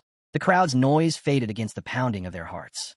"You don't have to do this, Evelyn," Julius called, his voice carrying equal parts pride and worry. But Theo's reply cut through, steady and sure. Instead of worrying, "Captain, trust her. Watch her resolve." And then, the ground shook. In the next heartbeat, both combatants vanished into motion. Swords collided in a blast of sound, a thunderclap that rattled the stands. Steel struck steel, again and again, each impact stronger, sharper, faster. Sparks flared like lightning, bursting from every clash. Wolfgang fought like a beast cornered, every blow fueled by fury and humiliation. Evelyn met him head-on, not with hatred, but with the strength forged from scars she refused to hide. Her blade didn't just fight, it answered. Each swing carried the weight of legacy and rebellion, generations of silence breaking with every strike. Then, her stance changed. A strange, spiraling pressure began to rise from her. The air rippled, the dust at her feet swirling upward as though drawn into her will. Julius's eyes went wide. "No, that's..." His voice dropped to a reverent whisper. "The wind god technique. Dakart." A roaring gale exploded outward. Wind howled through the arena like a living storm. Sand and banners tore free, the storm swirling around Evelyn in a cyclone of blinding light and motion. The pressure mounted with every breath she took. Her aura surged, alive and untamed. Wolfgang staggered, bracing himself against the gale that tore at his balance. High above, the senior members of the Elder Dragons leaned forward, disbelief etched into their faces. "Wind? Thunder God? That's the sort of windstorm," one murmured. "That's impossible," another hissed. That technique was erased from Ragnar's archives centuries ago. At the heart of the maelstrom, Evelyn stood unbroken. Her eyes locked forward, sharp and brilliant. Her sword moved like pure intent. Each strike measured, perfect, divine. She was the storm now. Down in the stands, the spectators could only stare in awe. She's not defending. She's driving him back, one cried. Unbelievable. How does she even know a windstorm technique? Another shouted. She's overpowering one of Ragnar's highest-ranked swordsmen. And as the winds roared, Evelyn's figure remained steady. Each movement a vow, each breath a declaration. The past no longer defined her. She was rewriting it, strike by strike. Theo watched from the sidelines, a faint smirk tugging at his lips. His gaze never wavered, his mind cool and precise, tracing the rhythm of every clash. No surprise, he thought, arms folding across his chest. The duel trial forbids mana. Only pure swordsmanship decides the victor. And when it's blade against blade, he let out a quiet chuckle. The truth can't hide anymore. Wolfgang's strength had always been borrowed, drawn from bloodline, heritage, and status. The kind of power that came from name, not from discipline. Without that inheritance, he was nothing more than a hollow relic. Pride without substance. Power without soul. He was never a swordsman, only the echo of one. In the arena, Evelyn's storm raged on. The wind shrieked like a divine wrath, swirling around father and daughter as if the heavens themselves were holding their breath. Every swing between them wasn't just combat, it was judgment. The ground trembled under the force of their strikes. The elder dragon's disbelief curdled into panic, then fury. His pride, the armor he'd hidden behind all his life, cracked with every clash of steel. His voice broke into a roar. Damn you! I'll kill you! How dare you defy me, you insolent child! Evelyn didn't blink. Her expression stayed composed, every motion deliberate, her focus absolute. She could see his next move before it began. Each twitch of muscle, each surge of anger telegraphed in his stance. Wolfgang leapt high, rage distorting his face, sword raised overhead for a final, killing blow. The air froze. Then the two blades collided. The clash split the silence, a scream of steel tearing through the air. Sparks burst outward in a shower of light. And for an instant, time itself seemed to fracture. Wolfgang's grin twisted into something feral. You wretch, he spat. Did you really think you could escape me? I'll break you again. I'll make you remember your place. But Evelyn's control finally snapped. Her teeth clenched. Her eyes burned with a fury that had waited a lifetime to ignite. When she struck again, the impact was deafening. The force of it sent Wolfgang stumbling back, his footing broken, his breath ripped from him. Go on, she said, voice sharp as the edge of her sword. Try me, father. The word hit harder than the blade. For a single heartbeat, his arrogance faltered. His thoughts splintered into disbelief. How is this possible? Evelyn's voice rose, steady, fierce, alive. When I was small, you were everything to me. I feared you because you taught me I was nothing. Her gaze locked onto him, no longer the eyes of a child, but of an equal. But I'm done being afraid. I have people who believe in me now. People who call me comrade. Her tone hardened. I'm not that weak little girl anymore. Wolfgang staggered back. For the first time, his face showed fear, not of defeat, but of recognition. He'd forged her in cruelty, and now, she'd become a blade he could no longer command. Evelyn moved before he could recover. Her sword cut through the air with a sound like thunder breaking. The strike landed clean, unstoppable. Her blade shattered his defense, the impact hurling him backward. Wolfgang hit the ground hard, his roar splitting the arena as blood scattered across. The storm quieted, but its echo lingered in every watching soul. Evelyn stood firm, chest rising and falling with steady breaths, her eyes sharp as tempered steel. Her voice rang out, clear and fierce, slicing through the stunned silence of the arena. I'm no longer your weak child. Wolfgang's sword spun from his grip, clattering across the fractured ground before burying itself deep into the stone with a metallic scream. For a single heartbeat, everything stopped. The crowd gasped in unison, a single collective intake of air that seemed to freeze the world in place. From the stands, Julius and Theo exchanged a knowing look, quiet pride gleaming between them. They didn't need words. This was the moment they'd been waiting for. Below, the once mighty elder dragon lay broken amidst the wreckage, clutching the stump where his hand had been. Blood soaked the floor beneath him, each breath a ragged snarl. Rage burned through him, rage and humiliation deeper than any wound. With a guttural roar, Wolfgang slammed his remaining hand to the ground, forcing himself upright through sheer, stubborn will. Damn it, he bellowed, voice shaking the arena. Don't mock me. This duel isn't over. Then frost bloomed. Crystalline ice spread outward from beneath him, crawling over the shattered tiles in a beautiful, deadly bloom of white. Wolfgang froze in place, literally, his arm locked mid-motion, encased in a shell of glimmering ice.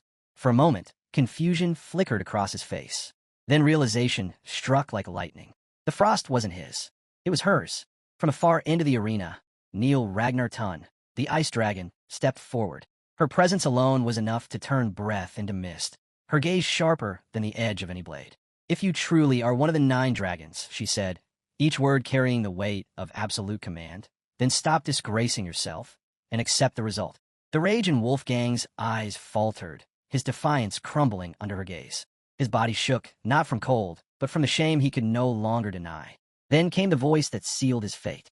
"The tribunal declares, 3rd duel trial victor, Evelyn Nereville." For a heartbeat, silence. Then the crowd erupted. The arena exploded into cheers, shouts, applause, the thunder of boots against stone. A wave of sound rolled through the stands, washing away every trace of the earlier tension. Moments later, the tribunal commander raised his gavel once more. Final verdict, not guilty. Evelyn exhaled slowly, the storm within her finally settling. She slid her blade back into its sheath, each movement deliberate and calm. She turned, walking toward Julius. Every step echoed softly, her composure firm, but her eyes warm once more. When she reached him, her smile bloomed, gentle, genuine, free. "Evelyn Nereville, reporting back." "Captain." Julius's chest swelled with pride, his usual composure breaking for just a moment. His voice trembled when he answered. "You did well, Evelyn. You've made us proud." Her eyelids fluttered shut, and a quiet smile touched her lips.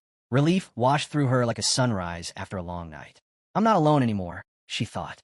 "It's because of them." A faint laugh escaped her under her breath. "It's all thanks to you." Around them, chaos spread through the Elder Dragon's faction. "Elder Council Head, are you all right?" "Your blade, here, sir. You're bleeding heavily. We need to treat you now." But Wolfgang would hear none of it. He batted away their hands, blood dripping from his arm, aura flaring in wild, uncontrolled fury. The chill from Neil's magic hadn't reached his pride, and that pride was burning hotter than ever. The dragon who had once looked down on all others now trembled, swallowed by his own wrath. And amid the chaos, Evelyn stood tall, unbroken, unbowed. For the first time in her life, she didn't need to fight for acknowledgement. She had already earned it. Wolfgang's gaze locked onto Evelyn, his daughter, his disgrace, his defeat. Murder burned in his eyes, raw and wild. He took a step forward, voice trembling with wrath, each word dripping venom. "You, Evelyn, Evelyn, Theo," and Julius turned at the sound of his boots dragging across the stone. For a heartbeat, they thought he would finally retreat in silence. But instead, he charged. Blood still streamed from his wounds, but rage gave him strength.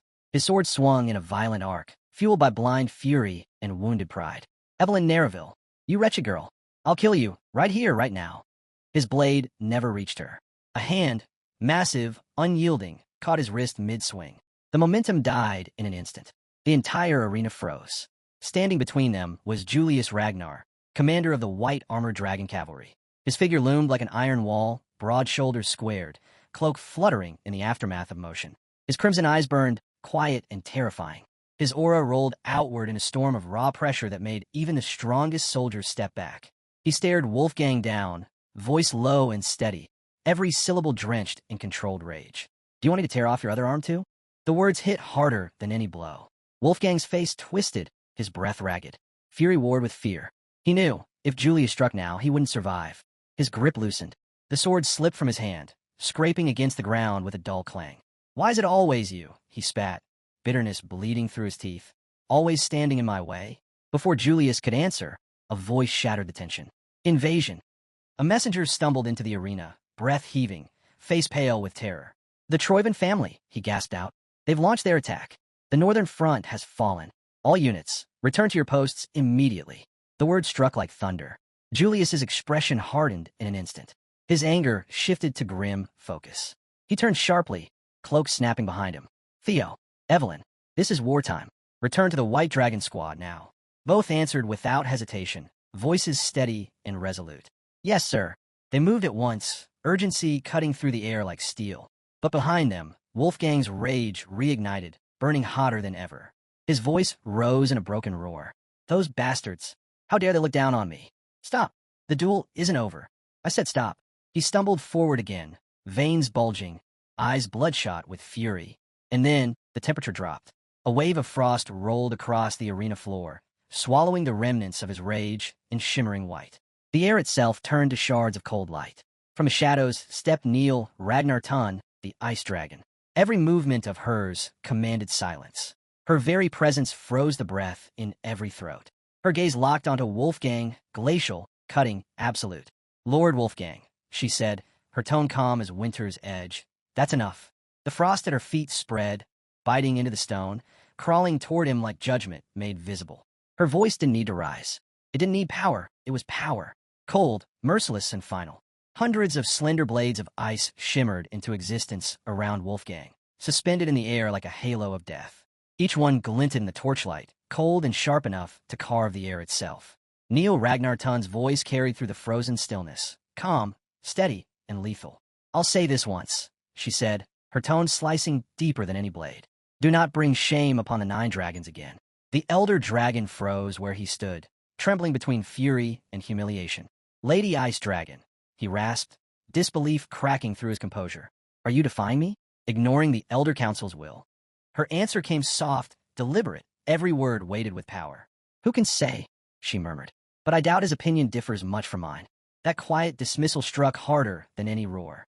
And then, his final blow came not from her, but from the men he once led. The Elder Council members turned their backs to him, one by one. Their footsteps echoed through the arena, measured, final, each one a nail in his pride. One elder stopped at the edge of the dais, his voice echoing like a verdict. "Even if the council's dignity has fallen, we will not be represented by one who denies defeat and raises his blade after losing." The words cut through Wolfgang like a sword through bone. His pride shattered. His aura flickered and faded. The weight of disgrace crushed the last of his defiance. And slowly, with a sound like the breaking of glass, Wolfgang Nereville sank to one knee. For the first time in his life, he yielded, publicly, completely. The man who once ruled from the peak of the 9 dragons bowed under the weight of his own failure. Julius watched in silence. He didn't cheer, didn't mock, didn't gloat. He simply let out a quiet breath and allowed himself the faintest of smiles. Mounting his wyvern beside Theo and Evelyn, he cast one last look over the ruins of the duel ground. "It's finally over," he said, his voice low, final. A pitiful end. A greedy old man turning his legacy into a farce. The wyverns rose into the sky, wings cutting through the cold night. The arena below faded into distance, swallowed by silence and frost. Cut to the Troivan headquarters. A fortress of black steel and carved stone, its walls thrummed with the heartbeat of war. Inside, under the flicker of cold lamps, Ed Troivan sat upon his iron throne like a monarch of ruin. His expression was calm, almost detached, but behind his still eyes lay the hunger of a predator who had waited far too long. One of his generals stepped forward, fist pressed to his chest. "With this strike, my lord, we've secured the central plateau. Castle Harmon will fall within the hour." Ed's gaze sharpened. And Ragnar's response? He asked, voice quiet but precise, like a blade seeking weakness. The general bowed his head. "Their lord's cavalry and the private troops of the 6 pillars are converging on the plateau, exactly as planned." For a long moment, silence hung heavy. Then, Ed laughed. It wasn't joy nor arrogance. It was the laughter of a man watching every piece fall into place. He pressed a hand to his temple, amusement curling into something far darker. "Foolish Ragnars," he murmured, his tone like the edge of a knife. "They move exactly as expected." His fingers tightened on the armrest of his throne. "While they pour everything into the plateau," he whispered, eyes glinting with cruel satisfaction. "Our real feast will be served right here." The camera lingered on his smile, sharp, knowing, merciless, before fading to black. The scene shifted to one of the castles belonging to the 6 noble houses, deep within Bacchus territory. Weary soldiers stood watch, waiting to intercept an incoming enemy assault. Leaning against the damp stone wall, one soldier muttered that their new lord was useless. Since arriving, the man had done nothing but lock himself away and drink himself senseless. In times like these, the soldier wondered if their lord even remembered he was supposed to be the head of the house. His companion scoffed, bitterness thick in his tone, saying calling him head of house was a joke. The place was drowning in debt, and anyone who could leave already had. Even knights and vassals who had served the Bacchus name for generations were gone. There was nothing left for the man to lead. Maybe drinking was the smartest thing he'd ever done. A third soldier laughed weakly and asked if Ragnar had sent reinforcements. The first soldier sneered. Reinforcements were a joke, just those freeloaders Sybil Dre and Eodi Naren from the Ragnar support squad. He leaned closer, lowering his voice to a growl. All they did was drink and pretend to handle night patrols while passed out drunk. Support, he scoffed. It was all set up. Ragnar wanted to drive him out. Then he realized what the whole thing was really about. The scene shifted again, this time under the cloak of night. In the dark woods beyond the castle walls, the same soldier knelt before a hooded figure cloaked in shadows. Bowing deeply, he reported that morale inside had already collapsed, the garrison barely functioning. The operation, he said, was as good as complete. The hooded man's lips curled into a cold smirk as he crossed his arms and turned to his men. With mocking ease, he said if the place was already finished, then they would end it quickly and return home before sunrise. The scene cut sharply back to the Bacchus castle. Inside, Sybil Dre lay fast asleep, a half-empty bottle dangling from his hand, his mouth open mid-snore. From the shadows, an assassin cloaked in black emerged, dagger gleaming in the candlelight. He thought how easy his job had become with the guards passed out drunk on duty. As for the rest of the booze, he mused darkly. The man could finish it in the afterlife. Then he swung his blade down. The scene snapped away. A hand slammed down on a table hard enough to shake the room. Inside the White Armor Dragon headquarters, Julius declared that Theo's request to invoke independent operational rights as a mid-tier swordsman was denied. During wartime, combat orders took precedence. There would be no exceptions. Theo stood firm. Reaching into his coat, he pulled out a sealed document and slid it across the table, insisting it was directly related to the war. Julius opened it and scanned the writing. His expression darkened as the color drained from his face. He asked if what he was reading was true. Theo stepped to the map, picking up carved battle pieces and swiftly rearranging them. He explained that Troyvin's main assault points, Harmon Castle and the Central Plateau, were only diversions. Their real targets were the floating archipelago and the Bacchus territory. Julius's eyes narrowed, thoughts racing. The plan fit too perfectly, everything lined up. Theo continued, his tone calm but sharp. During the series' guild hostage incident, he said the Black Skull Group's movements had matched Troyvin's exactly. It was obvious now they were working together. The Black Skull's predecessor had been the Archipelago Shipping Federation, the very organization that managed all Imperial funds. Julius clenched his jaw as the realization struck. That connection explained how Troyvin's funding had grown so quickly. Their war chest had come from there. Theo nodded firmly. With control over the archipelago's trade routes, Troyvin had gained enough capital to sustain a long war. If they took full control of the island's position, they'd gain a permanent strategic edge. His voice grew cold as he concluded that reinforcing Bacchus territory before it fell was their top priority. The assaults on Harmon Castle and the plateau were only distractions meant to keep them blind. Silence filled the room. Theo stood before the vast continental map, eyes tracing the front lines. His voice was steady and resolute as he outlined the next step. Ragnar had already deployed its main forces to the plateau and Harmon Castle. No troops remained to spare. Theo understood the necessity of holding those positions, but that was precisely why he needed independent command, to reinforce Bacchus territory himself and investigate the archipelago, funding Troyvin's advance. He raised his head, confidence flashing in his gaze, and declared his resolve to end the entire operation once and for all. Julius leaned back, arms crossing as understanding dawned. For a brief moment, his stern expression softened into a faint grin of pride. So this had been Theo's plan all along. A quiet chuckle escaped him as he acknowledged the young man's foresight. Granting approval, he said it qualified as a war-related operation.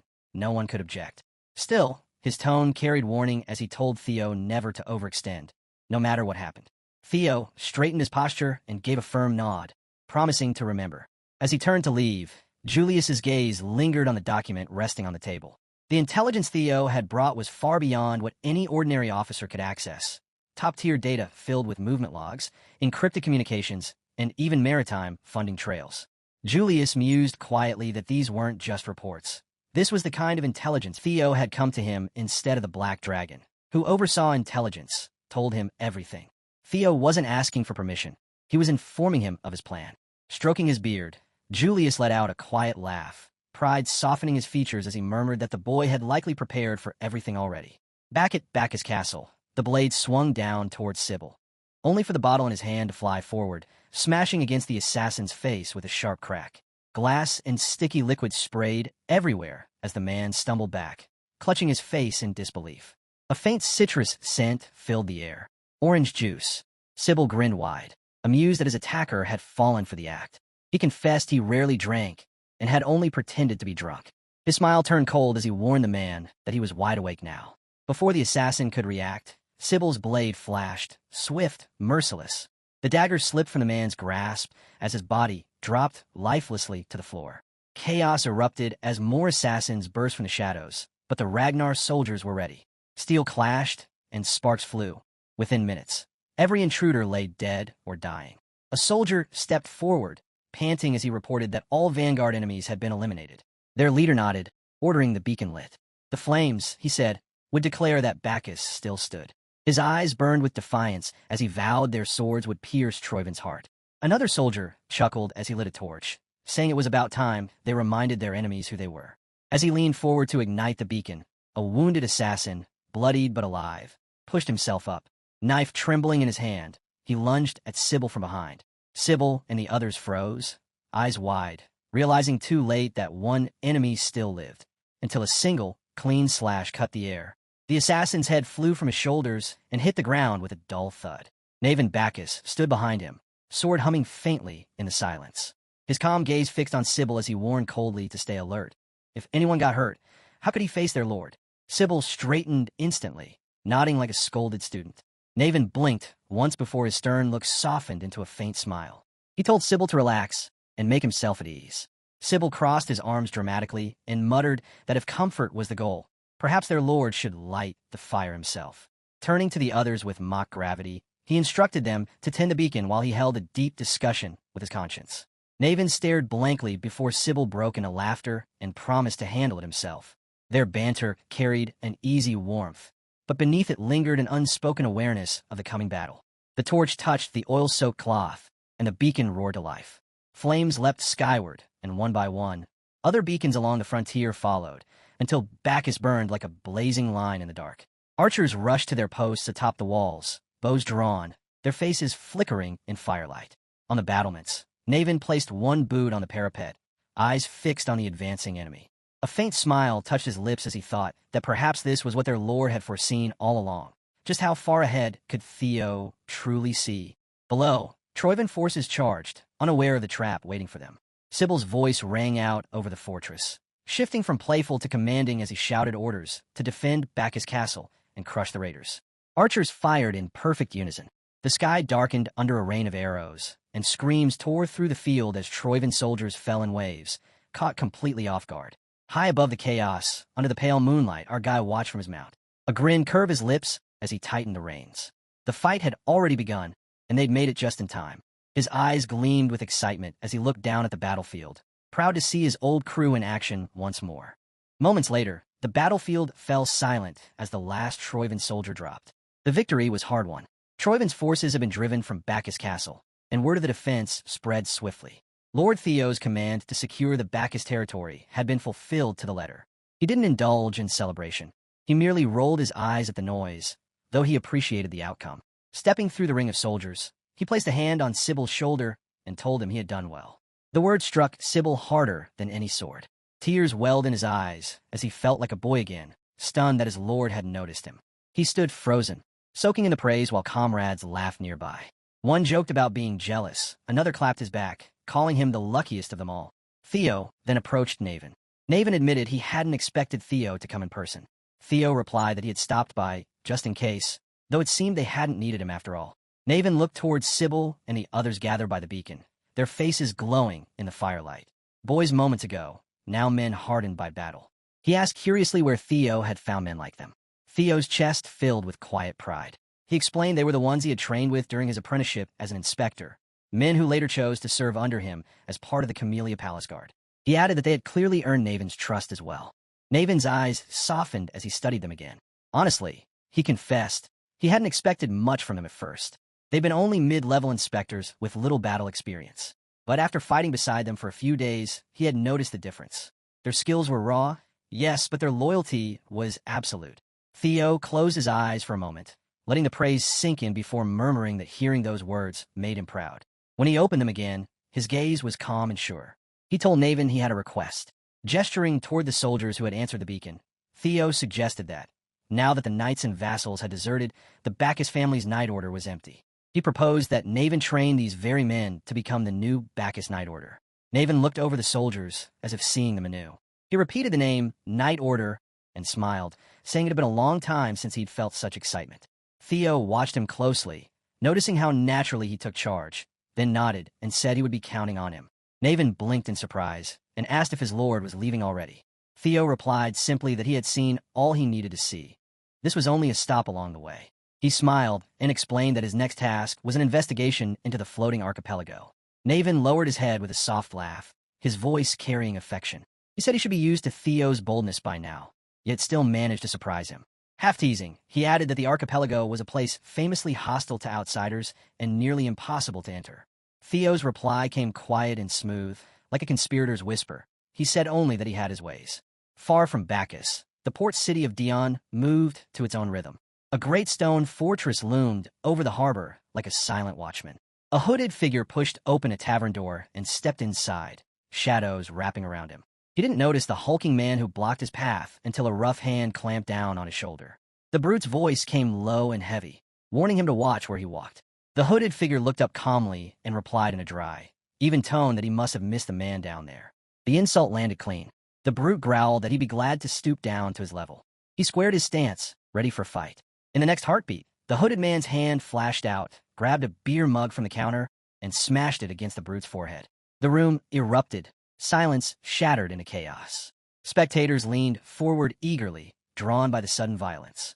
Someone shouted for a fight, half warning and half thrill. Others laughed, feeding off the energy as barmaids darted between tables, shouting orders and slamming drinks into eager hands. In a smoky candlelit chamber behind the hall, a woman read a report to the man across from her. Starting on the 15th, the floating isles would supply Troivanai with gunpowder and steel as planned, all counted as rent for the dragon's sword. The man slammed his fists on the table, making it groan under the weight. He barked that it wasn't a request, but a damn threat. The man was Antonio Spinola, heir to the Spinola family and next in line to lead their maritime empire. His anger filled the room as he scoffed, mocking the so-called rental fee. They had stolen the sword and still demanded payment to lend it back. What a joke, he muttered, refusing to yield. The woman's voice softened, but held firm as she reminded him they had no choice. Antonio's reflection shimmered in the polished glow beside him as he muttered that without the dragon's sword, the floating archipelago would sink. He rubbed his forehead, frustration sinking into his tone as he cursed under his breath. If they hadn't lost that sword, they wouldn't be at anyone's mercy. His gaze darkened, heavy with the weight of history, as he wondered aloud if any hope remained for their archipelago. Before anyone could answer, loud noise echoes. A tavern brawl spilled into the hall. Antonio's head snapped toward the door as someone yelled to hit them with a chair. Cursing under his breath, he stormed over and kicked the door open, the hinges rattling. His voice cut through the chaos as he demanded silence, complaining that his head was already pounding. And now this. He barked for an explanation. The room froze. Dozens of faces turned toward him, some guilty, some defiant. Antonio glared at them and growled that he never banned drinking, only told them to do it quietly and stop fighting. From across the room, a calm voice replied that Antonio had finally decided to show himself. It was Theo Ragnar. Antonio Spinola, next heir of the Spinola family, Theo thought as he studied him. They needed to talk. Later that night, the fighting had ended. Inside Antonio's office, the two men faced each other across a polished desk. Antonio said dryly that Theo wanted passage to the floating archipelago aboard his ship as a combatant. Theo nodded without hesitation, confirming it. He had heard that sea monsters were appearing more often near that floating scrap of land, and his skills, proven earlier, should be enough. Besides, Antonio was short on men. It would be a fair trade. Antonio rubbed his chin, skepticism in his tone. He admitted Theo wasn't wrong about needing fighters, but then his expression hardened. He declared that Theo wouldn't be setting foot on his ship. Theo raised an eyebrow, amused. Antonio pointed out that for a mercenary, Theo's gear was far too clean. Not a scratch, not a stain. That brawl earlier, he continued, had broken outright. Where Antonio happened to be, and Theo conveniently knew about the ship bound for the archipelago. He asked if Theo, in his place, would let someone like that aboard. Theo laughed softly, saying he'd have been disappointed if Antonio hadn't noticed. He suggested they drop the act and get to the point. Then he drew a small metal emblem from his coat and set it on the table with a metallic click. Speaking evenly, he introduced himself as part of the armed resistance fighting for the liberation of the floating archipelago, the Black Skulls, and addressed Antonio Spinola as their leader. The name struck like thunder. Antonio's eyes widened in shock, but before he could respond, Theo leaned closer, suggesting they make a deal. Antonio's jaw tightened as he demanded to know how Theo had discovered his secret. Theo smirked and said it wasn't how he knew that mattered, but what he knew. Suspicion darkened Antonio's expression as Theo mentioned the dragon's sword Antonio sought so desperately. At that, Antonio's restraint broke. His chair screeched backward as he stood, slamming both hands on the desk and shouting that Theo was a dog of Troyven. Theo's tone stayed cold and precise as he reminded him that composure was the first rule of any negotiation, not to lose it. Antonio glared daggers but didn't speak. Even thinking calmly, he said it made no sense. If Theo wasn't with Troyven, there was no way he could know about the dragon's sword. Before Theo could answer, the door burst open. One of Antonio's guards stepped in, tense and alert, asking if all was well. Antonio waved him off with a flick of his wrist and forced a thin smile, saying everything was under control. The guard hesitated, bowed, and withdrew, leaving the two alone in the dim light. Theo chuckled softly and asked why Antonio found it so impossible. Maybe Troyven, like him, had only claimed to possess the sword. Antonio's eyes widened again, disbelief flashing as his thoughts raced. Come to think of it, he realized they had never actually shown the sword. His gaze dropped to the desk, and his face stiffened with dawning realization. They had been deceived, even with the archipelago's fate on the line. Theo's smile stayed as he leaned forward slightly, tone calm but persuasive. He reminded Antonio that he had nothing to lose and suggested he listen. Antonio exhaled slowly, then sank back into his chair. His tone softened, though suspicion lingered, as he agreed to hear him out. Theo's expression grew serious. His eyes narrowed as he began to speak in a measured, deliberate tone about the legend and mystery of the floating archipelago. It all began, he said, with the tale of the hero Kriemhild. The name made Antonio tense instantly. Sweat formed on his brow as he gave a weary sigh, opened a drawer, and drew out an old leather diary. Placing it on the table, he admitted that Theo already knew the story. Theo nodded as Antonio recounted it. Kriemhild had driven his sword into the head of a sea dragon that once ravaged the oceans, sealing the creature beneath the waves. The hero of legend, Kriemhild. Antonio's voice grew heavier as he went on, explaining that the floating archipelago was said to drift above the sea by strange currents. But that wasn't true. The dragon Kriemhild had sealed lay deep below, and the immense mana it released created the updraft that held the islands aloft. The dragon sword was the device maintaining that seal, the medium that stabilized the mana flow. But ever since Troyven stole it, the currents had grown unstable. If the sword wasn't returned soon, the archipelago would fall. Antonio's fist clenched as his tone turned grim. Massive waves would rise, swallowing everything, buildings, lives, the islands themselves, all gone beneath the sea. He looked straight at Theo, voice tight with urgency, warning that the lives of everyone on the archipelago depended on it. If Theo truly possessed the dragon sword and returned it, they would give him anything he asked for. Theo's eyes darkened as he thought it through. Giving it back wouldn't solve anything. Someone could steal it again, and he'd lose it for good. The sword's dark shimmer burned in his memory. Across from him, Antonio leaned in, his voice low but firm, saying the deal could stay. He asked what Theo wanted. Money, perhaps. Theo said he didn't need money. He already knew what he would do. He would keep the dragon sword and save the archipelago from it. All Antonio had to do was take him there. Antonio's face drained of color at the certainty in Theo's voice. The scene shifted to the sea where ships sliced through the waves, its bow rising and falling as it carried Antonio and Theo toward a horizon dotted with islands. Theo stood by the rail and spotted the view ahead. The floating archipelago hung above the sea, its harbor packed with ships of every size. From afar, it pulsed with trade and life. Once a proud trade alliance with customs so unique that even the emperor had granted it autonomy, the archipelago now bore the marks of conquest. Under Troyven rule since the Great War, it had been stripped and turned into a factory for military supplies. Theo watched a line of forges and felt a chill grip his chest. Near the war's end, many smaller isles had already sunk beneath the waves, erased from all maps. For Ragnar's sake and the archipelago's, every Troyven trace had to vanish. Before his thoughts went further, Antonio demanded to know if Theo had been serious earlier and reminded him of his promise to save the islands. He pressed on, urgency sharpening his words as he asked again about what Theo had said, the idea of stopping the islands from sinking by moving them. Theo's smile didn't fade. He told him not to worry. It could be done. The sea dragon under the archipelago, he said, was an ancient guardian. Later, Theo drew the dragon's sword and set it between the summoned beasts. The drake leaned close, scales shining, while the fairy dragon hovered and the griffin stood tense. Theo asked what the sword looked like to them. The drake called it a relic. The sandworm said it was a relic of a primordial dragon. When Theo touched it, the blade spat small sparks. He wondered why it clashed with Ragnar. The fairy dragon said it was unclear. Maybe the guardian bound to the sword had abandoned its duty, fleeing from the relic itself. Theo's eyes widened. Did that mean? He began. The griffin shifted uneasily. The fairy dragon said such things had happened before, when a guardian forgot its purpose. The griffin had been the first to break the chain. Theo asked if one could really abandon the relic, pay the price, and still live. The griffin replied, no sane being would. Only that one had escaped and survived, but it wasn't easy. If Theo thought the mana leaking from it could lift an entire archipelago, he was right. Theo wondered aloud if he could move the islands by overpowering the guardian. The drake answered like a scholar. In theory, yes, but only if Theo could seal the creature again. Was he ready for that?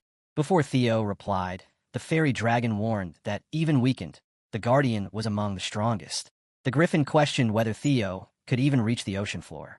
Theo grinned, brushing off their doubts, saying he could handle it. Reaching the depths and sealing the guardian was already part of his plan. The scene shifted back to the present. Antonio asked if the statue truly held the power to save the islands.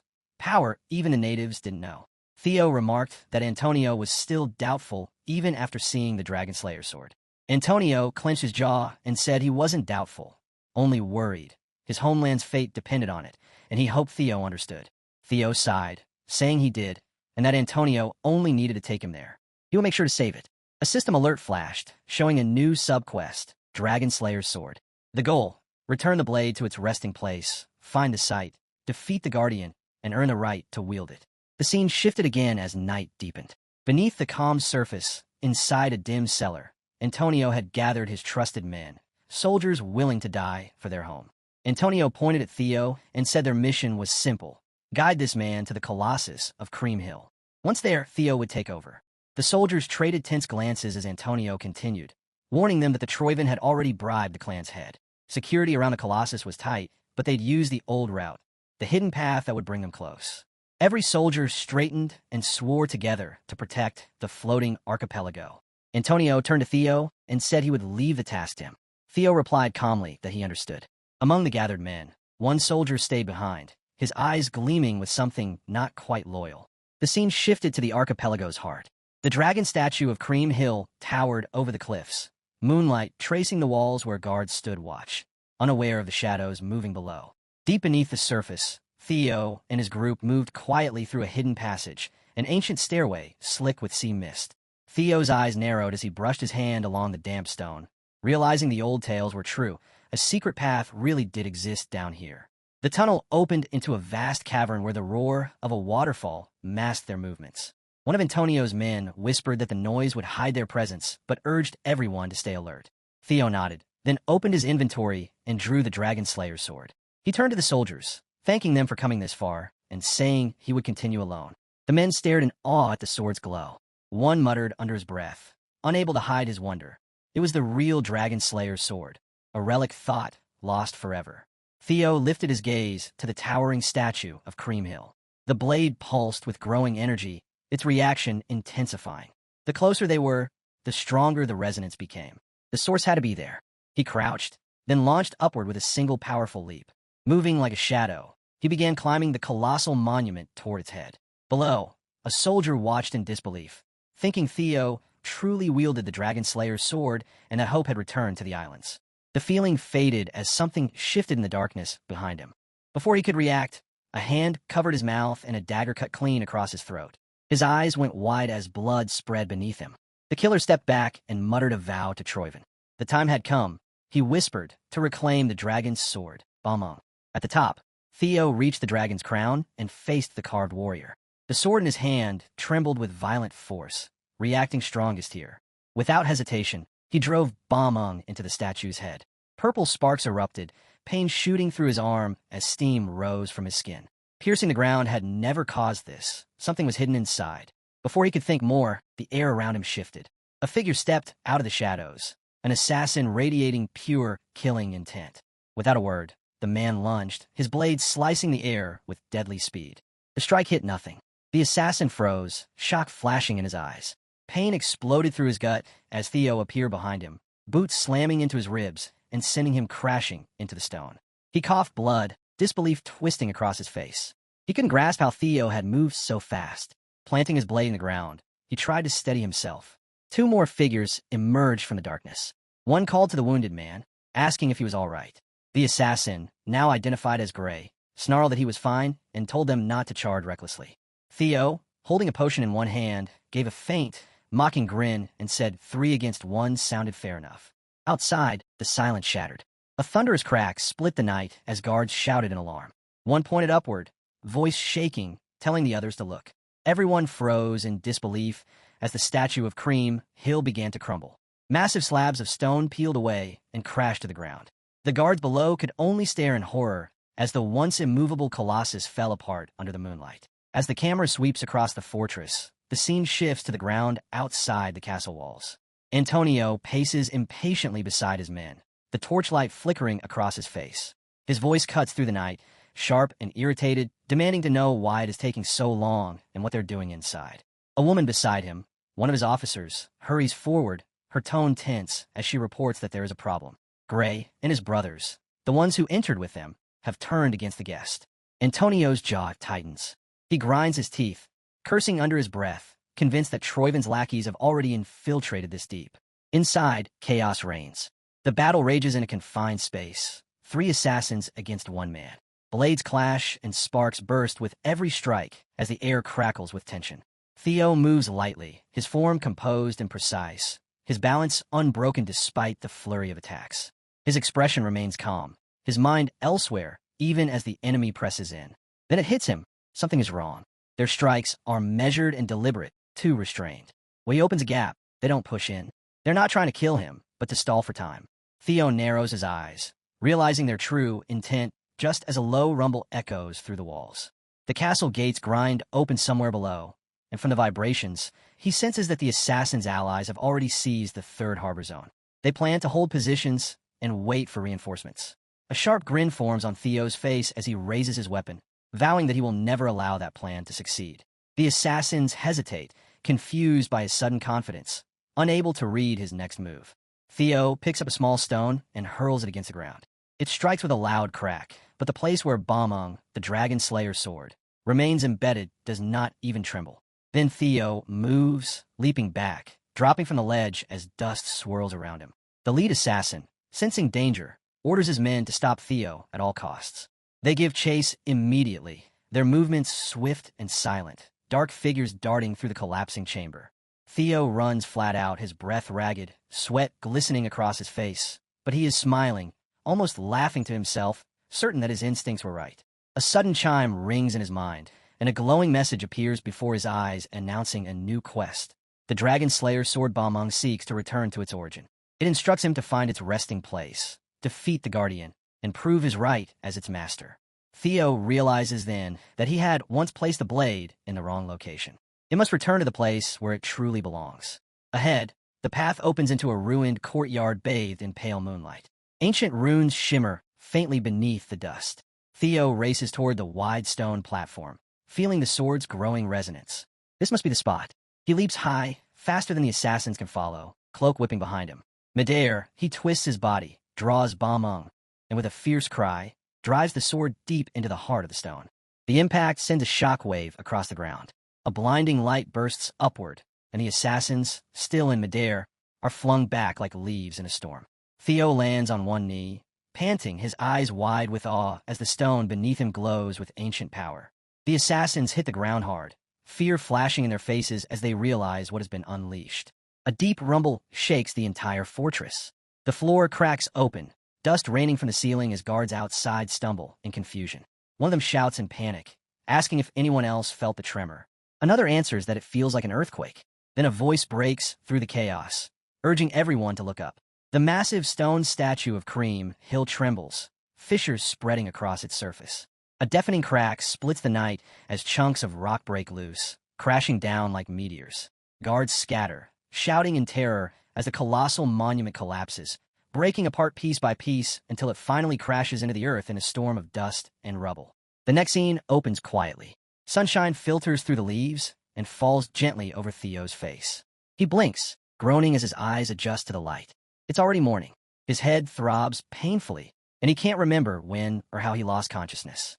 As he sits up, the world around him feels strange. Towering trees stretch endlessly into the sky, their branches thick enough to walk on. Vines sway lazily in the wind, and faint streams of golden mist drift through the air. He realizes he's in an unfamiliar forest, one that looks far too ancient, too deliberate to be natural. The carved symbols on the bark and the glowing moss beneath his feet confirm it. This is no ordinary place. It's a relic dungeon. Despite his confusion, Theo exhales slowly, grateful to still be alive. Then a calm, otherworldly voice echoes beside him, saying that this must be its domain. Startled, Theo looks down at his sword, Bamong, and sees faint spectral shapes gathering around it. His companions, his summoned spirits, begin to appear, though in strange, distorted forms. His dragons and birds are half-transparent, their shapes flickering like smoke. Theo stares at them in disbelief and asks why they look so odd. One of the birds, its feathers dim and uneven, answers that they have manifested using his mana as a medium. His mana reserves are too low, and that's why their forms appear unstable. Then it adds something curious, that it's fascinating how a relic guardian could hold such pity for a human. Theo frowns, puzzled by that last remark, and asks what it means. The griffin replies that it can only sense lingering thoughts from the place's magic, not the full truth. But if the guardian mentioned was human, perhaps it was referring to someone named Creamhilt. Theo sighs, rubbing his forehead. The name rings a bell, and the context fits. With no guardian in sight, he decides to explore and learn what this domain really is. Before he can move, an arrow whistles through the air. It flies straight toward him, gleaming silver in the sunlight. Theo reacts on instinct. His head tilts slightly, his hand snapping up to catch the arrow mid-flight. He turns toward the source. A figure stands among the distant branches, a skeletal monster cloaked in tattered robes, gripping a huge bow drawn with another glowing arrow. Theo lowers the arrow he caught and mutters that this must be an empty home after all. The skeleton releases another arrow, and as it shoots, countless others rise from the forest below. The sound of bones rattling fills the air as dozens, then hundreds of skeletal warriors climb up the trees. Their hollow voices echo together, chanting to eliminate the intruder in the name of Creamhilt. Theo's griffin lets out a low whistle, remarking that all of this chaos seems to be for protecting the ownership of someone called Creamhilt. Before it can finish, another arrow flies straight at the bird. Theo steps forward, slicing the arrow midair and redirecting it toward sender. The deflected shot pierces through one of the skeletons, shattering it into a burst of bones. The bird stares in shock. Theo just shrugs, saying there are a lot of them, but they don't seem that tough. At that moment, another griffin materializes beside him, shaking its head. It warns that these aren't normal undead. Theo's confident smirk fades slightly as he watches the skeleton he just destroyed begin to reassemble itself. The shattered skull pieces pull back together, forming its face once more. The dragon explains that these are dragon knights, undying soldiers bound by ancient magic. Theo grips his sword tighter, his expression turning fierce. A crooked smile creeps back onto his face. He mutters that this fight definitely won't be easy. Energy explodes across the forest as Theo dives into the fray, cutting through waves of enemies. Bones scatter, branches crack, and bursts of light illuminate the entire dungeon. But even as he fights, the skeletons keep reforming. His griffin companion shouts that they can't fight forever and demands if Theo has a plan. Theo snaps back that unless the griffin has a better idea, he should save the advice. The griffin huffs, feathers flaring, and says that since Creamhilt was once human, Theo should just find him and demand ownership of the place. Theo groans, irritated. Even mid-battle, the griffin's tone grates on his nerves. He shouts back that a legendary hero like Creamhilt couldn't possibly still be human. That remark clearly strikes a nerve. The griffin flares its wings angrily and calls Theo an arrogant fool. But before the argument continues, a new message flashes before Theo's eyes, another system notification. It reads, Leviathan's final gift. Dungeon ownership bound to Creamhilt. Retrieve remaining relics and claim the inheritance. Theo freezes, sweat trickling down his face as realization dawns. The griffin might actually have been right. Before he can react, several skeletal knights leap from above, their weapons crashing down. The ground erupts in a blast of dust, but Theo is already gone. He swings from a thick vine like a Tarzan, soaring across the battlefield. His eyes glow blue as he activates his synchronization with the hatchlings. From the air, he spots something odd. One skeleton glowing faintly red among the masses. That must be the boss. Theo grins. When he notices that the red one isn't attacking but trying to escape, his theory is confirmed. He dives, chasing after it through the maze of branches. Energy coils around his body as he slams into the creature, wrapping his threads of light around it and striking down with full force. The ground trembles as the boss explodes into a shower of sparks and bone fragments. A system message appears again, thunder needed. Cream hilts remain secured. Collect all 206 bone fragments to summon the Guardian.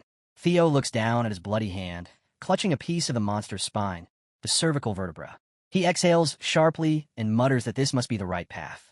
He just needs to gather the rest. The scene shifts abruptly. Rain pours heavily along a stormy coastline. A man stands near the shore beside a cloaked figure, waves crashing behind them. The first man comments that the other arrived later than expected and asks if something went wrong. The cloaked man answers quietly that nothing serious happened. The rain simply delayed him. But when they look toward the dock, their words fade. The ships that once held soldiers are now filled with lifeless bodies piled atop one another. The air reeks of blood and salt. The first man trembles, demanding to know what happened. The dark figure beside him laughs softly, voice low and cruel. He calls the victims fools, pathetic members of the floating archipelago. He says the dragon slayer sword came right to them, and yet they failed to seize it. He steps forward into the rain, his mask glinting faintly. The system flickers over the screen, identifying him as Noel, ninth pillar of Troyven. From afar, the citizens press against their windows, staring through sheets of heavy rain at the massive tower looming over the city. No one looks away. Their eyes are wide, frozen in disbelief. The colossal tower, guardian of the Colossus archipelago for over 100 years, is collapsing right before them. Stone fractures with deafening cracks as the statue gives way, crashing down in pieces. And then, from within the ruins, a gigantic severed head rolls into view, sealing the reality of what they are witnessing. At the same moment, our boy receives a system notification. All of Creamhild's remains have been fully recovered. The instant he reads it, relief floods his chest, followed by quiet happiness. It's finally over. He's gathered everything. Before he can even process it, another system window appears, asking whether he wants to view the memories engraved within the remains. He presses yes without hesitation. There's no reason to refuse. Somewhere deep inside, curiosity stirs. What kind of hero was the one spoken of in myth? The world around him distorts as the screen expands, filling his vision completely. The system announces that the engraved memories are now playing. His surroundings vanish, replaced by a scene at the seashore. A figure's voice echoes as it calls out for Levi. Footprints stamp into the sand as the person runs forward, breathless, until a cave finally comes into view. Inside, a sword stands embedded in the ground. The figure reaches out, taps the blade, and calls its name, Levi, urging it to wake up. In an instant, power ripples outward. The ground trembles violently as energy surges from the sword. From the blade itself, a massive dragon emerges, as if dragged into the world from nothingness. Before it stands a small child holding food. The dragon roars in irritation, demanding how many times it must repeat itself before a human understands. It declares itself Levi, guardian of the primordial dragon relic, and scoffs at the child, pointing out she isn't even Ragnar and has no right to use such a familiar nickname. The child, however, looks completely unbothered. She complains that the full name is too hard to say and casually decides she'll keep calling it Levi anyway.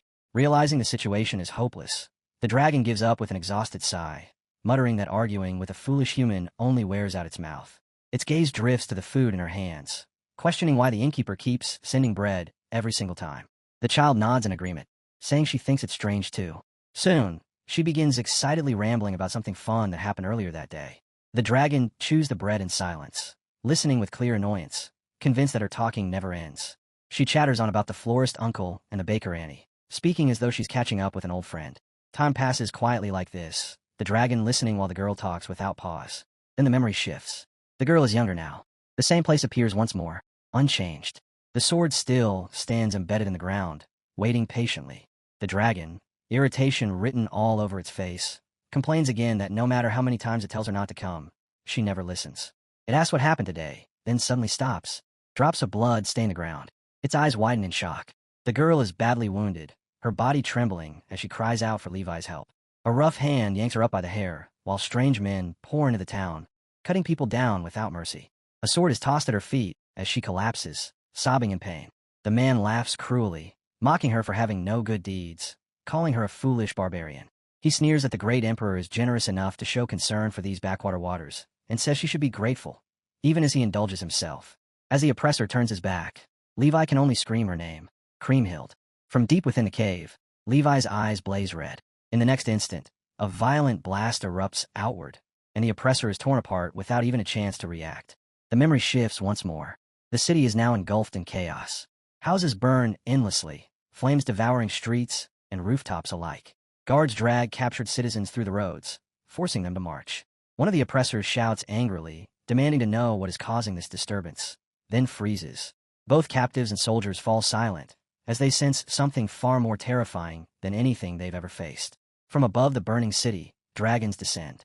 Fire rains down, doubling the destruction. Panic explodes as people scatter in every direction, screams mixing with the roar of flames. The oppressor stands motionless, unable to comprehend where such monsters could have come from. Then the scene reveals her. The same girl, her eyes filled with pure hatred, rides atop Levi as he soars through the sky. She is ready to bring ruin upon the world that wronged her. A guard finally spots her and shouts that a girl is riding a dragon, instantly realizing she must be controlling them. He orders everyone to kill her first. On the ground, soldiers and civilians activate defensive magic circles, shields blooming into existence as the command echoes across the battlefield. Above it all, she continues riding Levi, her chest heavy with guilt. She apologizes to him, admitting that he was meant to wait for the chosen one, and that because of her, everything changed. Levi answers calmly, telling her not to cry so bitterly, reminding her that everything ended well in the end. Still, sadness lingers in her eyes as she softly calls his name. Suddenly, she senses something wrong. A massive, blinding light forms above her head. She looks up and realizes a powerful defensive magic circle has been deployed around her. Levi reassures her once again, telling her there is no need to feel sorry anymore. As she looks down, she sees the people below chanting her name, Kriemhild. In that moment, she understands. The attackers have been driven away. The battle is finally over. Later, the people approach her, asking if it was truly her who brought the dragon. When she admits it, a man steps forward and loudly declares that she is the one who saved them, together with the dragon. The crowd's gaze changes. Fear fades from their eyes, replaced by gratitude, as they look at her not as a monster, but as their savior. Then Levi's thoughts echo quietly as he reflects that, just as she once said, he may have truly abandoned his duty. Even so, his heart feels strangely calm. It was not the will of the primordial dragon that guided him in the end, but his own choice. And through that choice, he was able to protect her smile. For him, that alone was enough. The memory shifts to the attacker's territory. A man sits atop his throne, trembling with fury. He cannot accept that the great imperial army was defeated by nothing more than a so-called barbarian girl riding a sea dragon. To him, it is an unforgivable disgrace. He admits his own mistake, realizing he grew careless, assuming the region was too insignificant to matter. Now, filled with rage, he decides to dispatch the royal guard and reclaim the land without delay. Soon after, the royal guard launches a second, overwhelming assault. Levi is nearly fatally wounded before massive chains bind him to the ground. The remaining survivors are captured, and yet the soldiers cannot comprehend how a creature like Levi still refuses to die. One of the imperial generals steps forward, coldly reasoning that if the girl is truly Levi's master, then she must know how to kill him. He presses his sword against Kriemhild's neck, forcing her into an impossible choice. Levi speaks calmly, his voice steady despite the chains. He explains that he is a guardian and cannot truly die. Instead, he will fall into a deep slumber. When the time comes, and with the magic still sealed within the relic, the chosen one will be able to put him to rest properly. The imperial captain listens briefly, then dismisses his words without concern.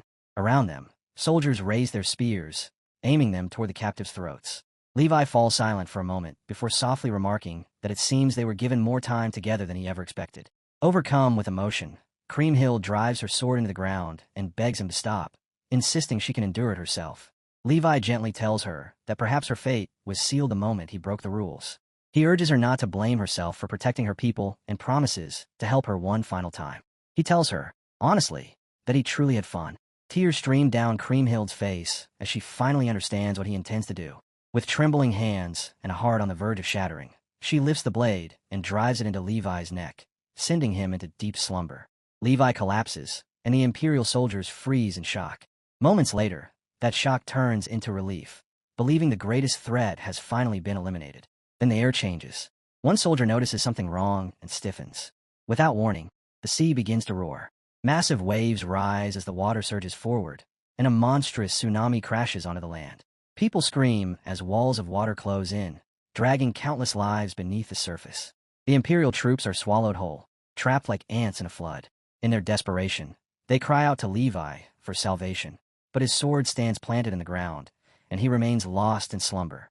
From afar, history continues to move forward, and the truth becomes clear. Kriemhild was never the fairy tale hero that later generations would describe her as. Instead, she raised a protective barrier around her people, lifting them high into the air while the invading forces were swallowed by the raging sea below. She was never a hero born from glory or praise. She was simply an unfortunate girl who wanted nothing more than to befriend a lonely guardian. The memory shifts once again. Someone suddenly appears behind our boy. He turns around and finds Kriemhild standing there, looking at him quietly. The moment her eyes meet his, she understands. She tells him that he must be the chosen one Levi waited for all those years. Her voice trembles as she admits that because of her, Levi was never able to fulfill his duty, and that burden must have weighed heavily on him for a very long time. With both hands, she offers the sword to our boy, asking him to make Levi happy in her place. Our boy answers calmly, saying it doesn't seem like that's necessary. Kriemhild looks at him in surprise as he explains that Levi already looked happy enough. He lifts the sword slightly, letting her see it clearly. In that instant, realization dawns on her. Her eyes widen, then slowly soften, and a gentle, peaceful smile spreads across her face for the first time. The scene returns to the drowned battlefield below. Warning shouts echo through the air as officials warn of further collapses and order everyone to stay back. From above, a mysterious figure surveys the entire area. The citizens gasp as they notice someone standing in the sky, confused about what he could possibly be doing there. Only then do they realize it is our boy himself, quietly speaking with Kriemhild as the long-buried truth of the past finally comes to light. The meeting takes place inside a floating archipelago hall, suspended high above the ground. Representatives from various factions stand gathered in a wide circle when 3 figures step inside. One of them wears a mask, the 9th novel servitor of Troyvin, Noel. He glances around and casually remarks that everyone gathered faster than he expected. Spinola immediately snaps back, questioning how Noel can remain so calm. He points out that their plan is already falling apart. The Dragon Slayer sword was supposed to stay in Troyvin, yet an outsider appeared carrying it. Because of that outsider, the entire archipelago has surged toward the Colossus, chanting his name as the legendary hero Kriemhild. At this rate, all the power of the 3 maritime families will end up in his hands, completely violating their agreement. Noel responds coldly. He says Troyvin did promise to preserve their status in exchange for the Dragon Slayer sword, but watching them panic over something so minor is nothing short of irritating. One of Spinola's men steps forward, slamming a hand onto Noel's shoulder in anger, demanding how this could possibly be considered trivial, and asking what Noel truly thinks of the 3 maritime families. No one even has time to react. In a single motion, Noel cuts the man down from bottom to top, killing him instantly. The body collapses to the floor before anyone could scream.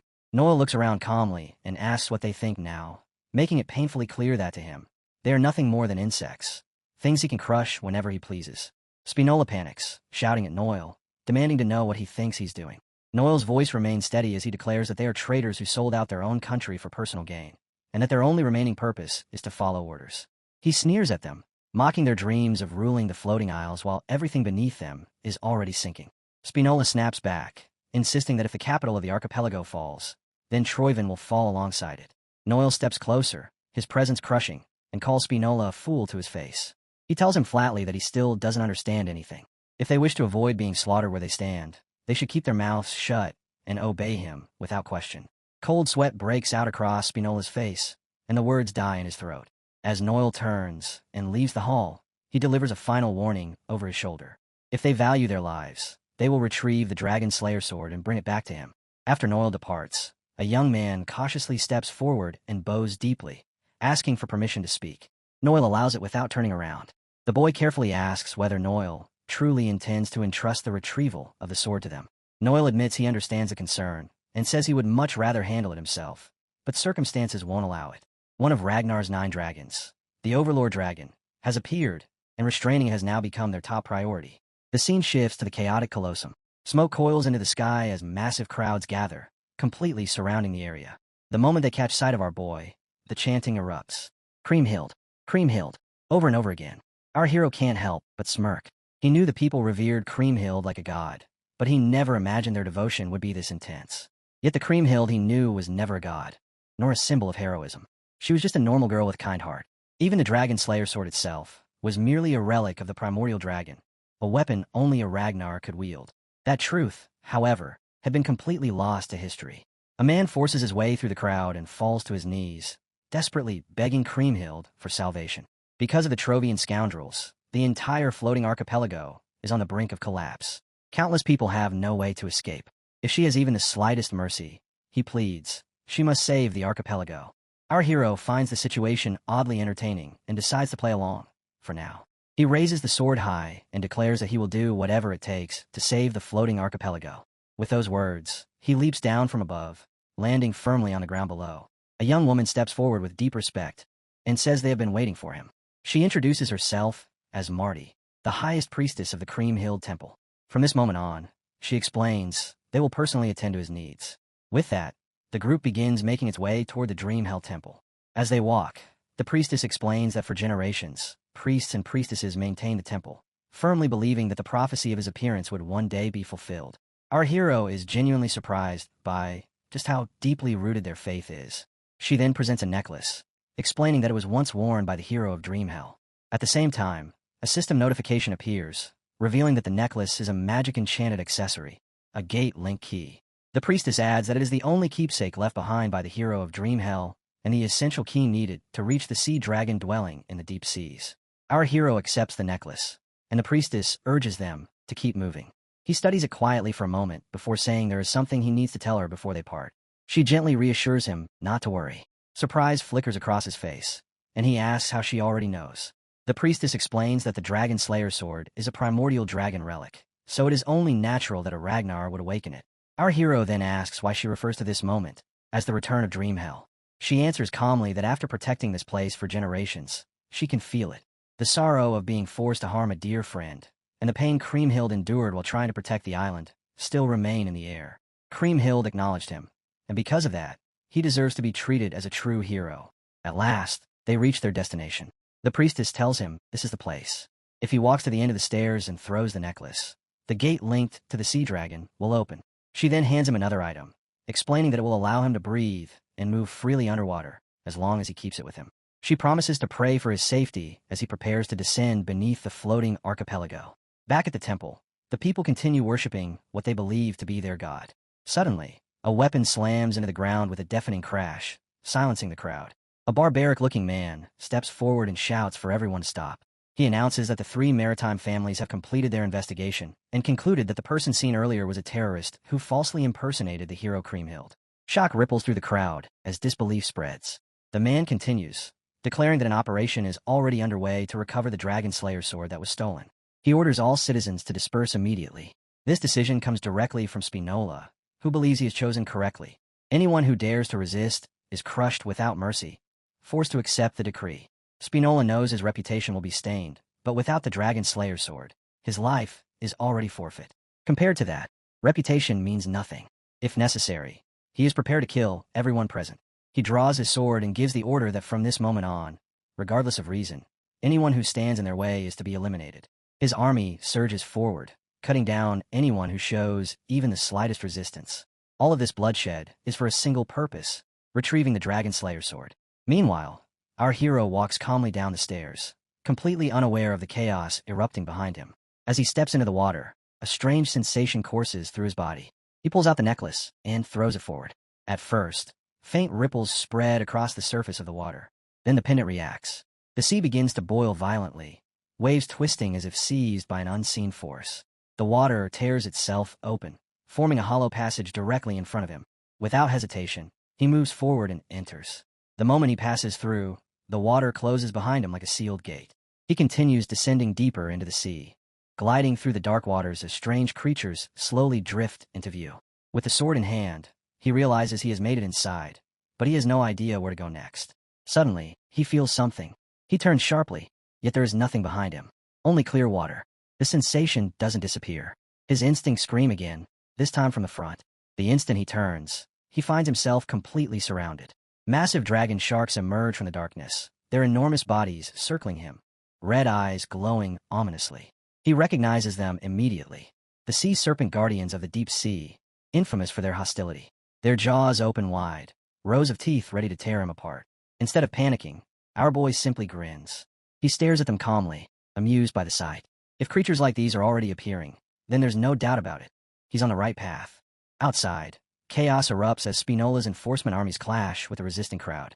The people form a rough defensive wall, desperately blocking the soldiers from pushing forward and entering the temple. Confusion spreads rapidly. Voices rise as they question why the maritime families are suddenly acting this way. and it doesn't take long for them to realize that the claim of terrorism sounds like an obvious lie. At that moment, the priestess steps forward and shouts for everyone to stop. Her voice cuts through the noise as she demands answers. How dare they label Creamhill a terrorist without a shred of evidence? She swears upon the spirits of the priests who protected this temple for generations that Creamhill is a true reincarnation. Then she turns her gaze on them, accusing them in return. Why are Troivan forces trespassing inside Creamhill's sacred sanctuary? Her voice trembles as the truth dawns on her. They even stole the Dragon Slayer sword. Was it not Troivan who ambushed the 3 maritime families to obtain it? The crowd explodes in rage. People scream at the guards, accusing them of siding with Troivan after stealing the sword. And now they want to hand Creamhill over as well. This time, the people refuse to back down. They swear they will protect Creamhill no matter what. Spinola snaps. A woman standing behind him hurriedly suggests that the crowd has gone too far and that they should retreat for now. Spinola rejects the idea without hesitation. He gives a cold order to the Troivan mercenary squad to eliminate anyone who stands in their way. With that command, the heartless army moves. Civilians are slaughtered without mercy.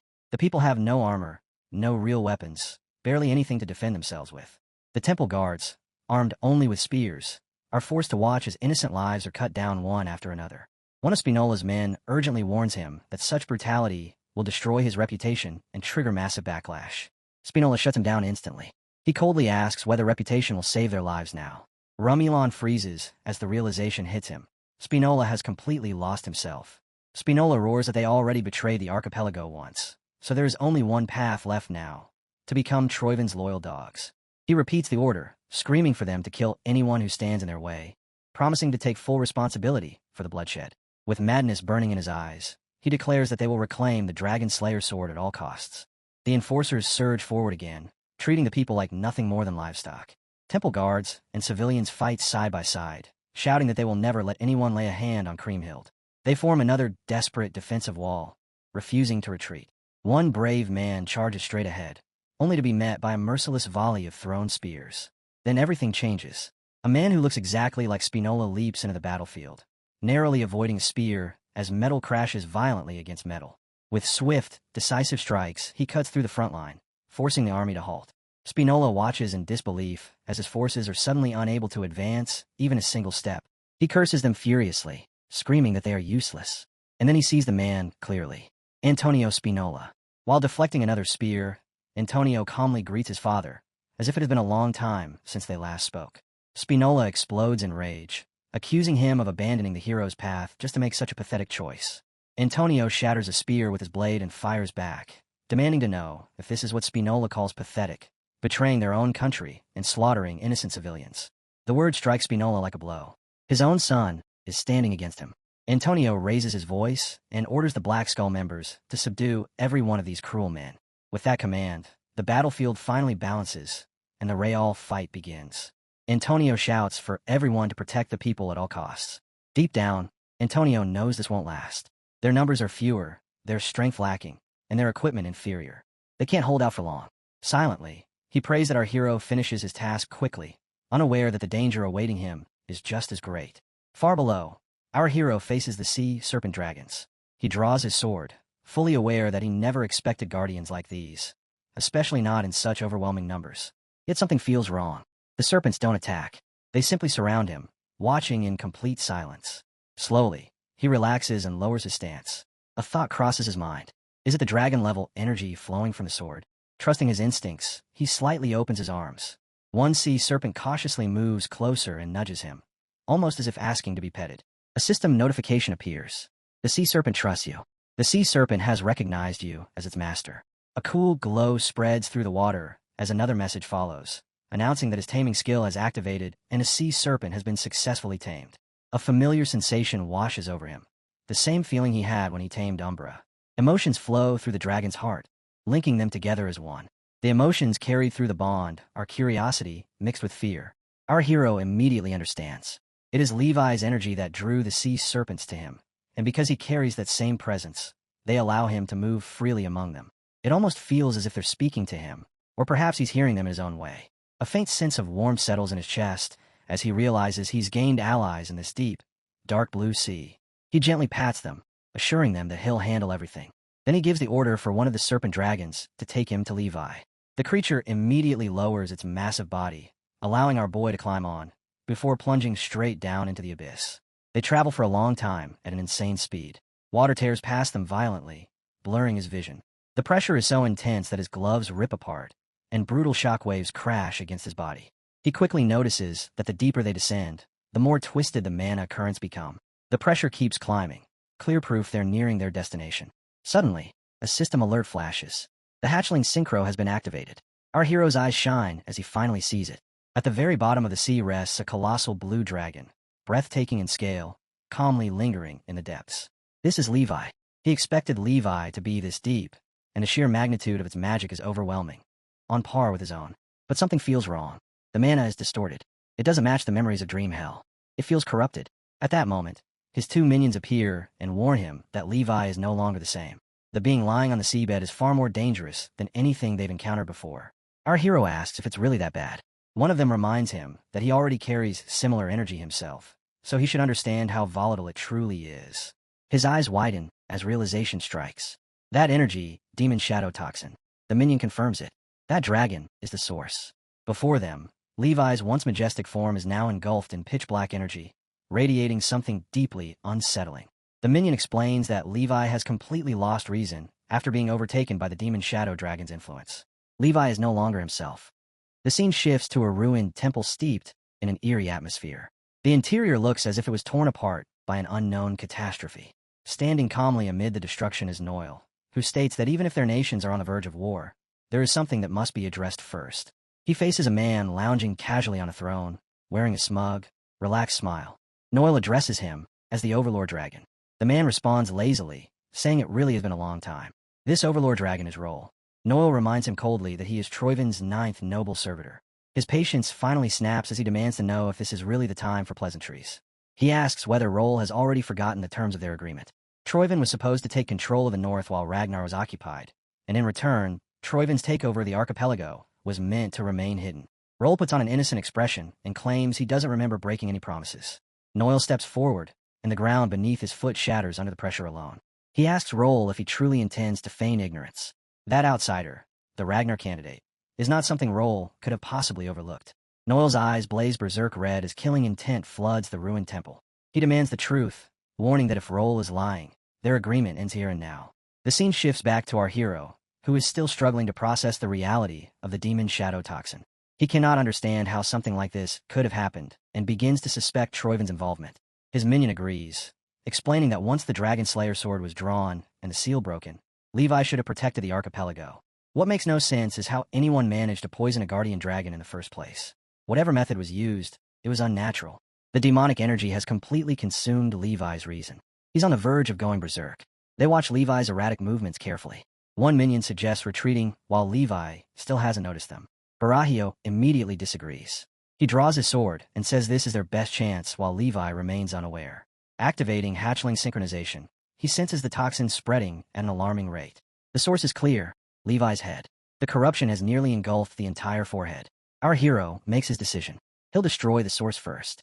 He surges forward, aiming straight for the core with the very tip of his blade. Just before he can strike, violent electric shocks explode outward from the core, blasting him back through the water. A swirling vortex of energy slams into him like a fired bullet and drives him straight into the seabed. Pain shoots through his body as he realizes the dragon possesses a terrifying defensive mechanism. Even so, one thing is now certain. He's found the critical point of the demon contamination. As he forces himself back up, Levi, completely consumed by dark energy, charges toward him. In that instant, our hero knows he could be devoured whole. He barely slips aside as Levi smashes the surrounding area into drifting dust. A minion urgently warns him that escape is impossible. The only option left is to attack the forehead again. Underwater, his speed and strength are heavily restricted, while Levi takes full advantage of the deep sea's resistance. Our hero desperately searches for an opening when Levi suddenly opens its jaws, charging a devastating attack. A green, tearing wave of energy erupts toward him. He barely manages to evade it, shifting fully into a defensive stance. The blast grows darker, more violent, and then something changes. A sea serpent dragon rushes in, wrapping around our hero and yanking him out of harm's way. Relief floods his chest. With the serpent's support, the situation finally begins to shift in their favor. He immediately gives the order. Charge straight for Levi's forehead. The demonic energy is densest near the crystal embedded there. As they close the distance, Our hero leaps off mid-charge and attacks once more. Recalling his battle with the griffin, he activates Griffin Talon, pushing his limits as he prepares to subdue an overwhelmingly powerful enemy. He follows it up with Fury buff, reinforcing his body to withstand the demonic backlash. Every resistance he possesses stacks at once. Demonic resistance, reduced Drake fear, everything, just to endure the crushing magical pressure bearing down on him. He swings the Dragon Slayer sword and unleashes Hyopo's quintuple dragon claw. A colossal beam of blue light erupts forward, towering like a massive laser. The impact is catastrophic. The core begins to fracture as our hero strains to remain upright, continuously pouring his power into the attack. At last, the core shatters completely. Relief washes over him. Behind him, a blinding yellow light bursts outward as Levi's corruption dissolves. The dark mist drains from the dragon's eye, and clarity returns at last. Levi gazes forward and sees his true master. He calls out Kriemhild's name, then freezes. As his vision clears fully, he realizes the one standing before him is not her. Our hero lowers his blade and apologizes, explaining that he is not Kriemhild. His name is P.O. Ragnar, the Chosen One, and he has come to deliver the news of Kriemhild's passing. Images of her satisfied smile flash through his mind as he speaks. Levi understands. He realizes that Kriemhild endured everything for his sake. Before the weight of those emotions can settle, the minions urgently push him to move. There is no time left. They must return to the relic. Another minion asks Levi to lend what remains of his strength to the Chosen One, as a guardian's final duty. Levi explains that he once defied the will of the primordial dragon and abandoned the relic. From the moment he left, he ceased to be a true guardian. After being infected by demonic energy, his destruction became inevitable. Even though our hero restored his reason, Levi's end was already sealed. Before that happens, Levi offers to give all the power he has left, warning that the burden will be immense. Our hero accepts without hesitation. Levi admits he likes that confidence and asks him to use this power to protect those Kriemhild wanted to save. Our hero swears it upon his sword. Levi thanks him, his form slowly turning spiritual as he says he can finally return to his friend's side. The ocean trembles as an enormous surge of energy spreads outward. Levi's presence rapidly begins to fade. The minions panic, sensing the Guardian sequence collapsing. At this rate, the entire archipelago will sink. They urge immediate absorption. Our hero remains calm. He tells Levi not to worry and begins absorbing the power, promising that he will move the entire floating archipelago himself. Above the surface, the land shakes violently as the world responds to what is unfolding deep beneath the sea. As mentioned before, a circle of power forms, designed to seize Levi's strength and move the entire floating archipelago. As the hero approaches the core of that energy, his body cradles it directly. The pressure is unbearable. His skin tears as dense power crushes him, and only then does he realize how arrogant he had been. The Guardian had warned him. Levi existed on an entirely different level. Suddenly, the energy erupted violently. In that instant, the hero understood just how foolish he had been. He never imagined Levi's power would reach this level. At this rate, his body would be torn apart. Just as despair crept in, a faint signal reached him, an instinctive warning urging him to use the sword. With alarm flashing through his mind, he raised it with the last of his strength and drove it straight into the raging energy. The swirling tornado of power shuddered at the blade's impact. Slowly, the violent chaos stabilized, transforming into a calm, controlled circle. Watching from a distance, the minions realized he had made an incredibly sharp decision. One of them voiced agreement, though the pressure inside the core was still surging dangerously. It seemed the Dragon Slayer sword was absorbing the brunt of the force, blocking and reducing the damage to his body.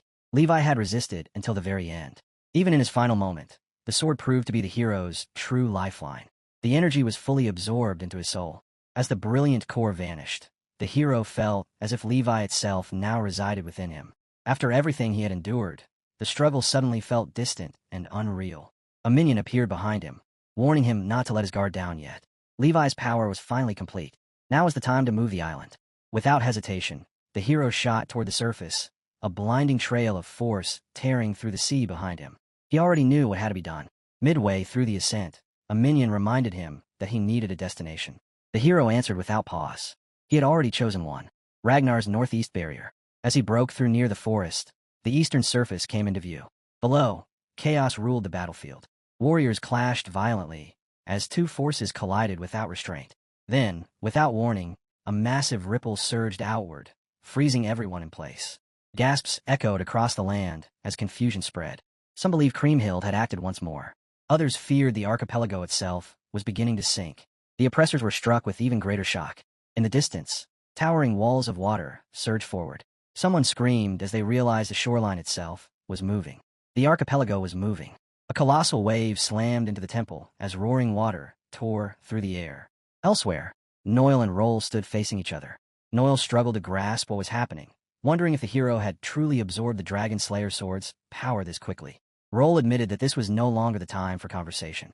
He offered a rare apology and suggested ending things there. Noel rejected it immediately, warning Roll not to think he could escape so easily, calling him out as the Overlord Dragon. Roll calmly admitted that even he could not predict what Thea Regner was capable of. The plan was finished.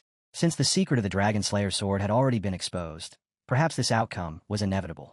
He ordered Neo to kill Noel at once and reclaim control. He mocked the idea of borrowing the future from another. Rose brushed it aside, saying it was pointless to argue any further, and that leaving now would be the smarter choice. Elsewhere on the battlefield, Antonio watched the violent waves crash through the land and finally understood the truth. The archipelago was truly moving.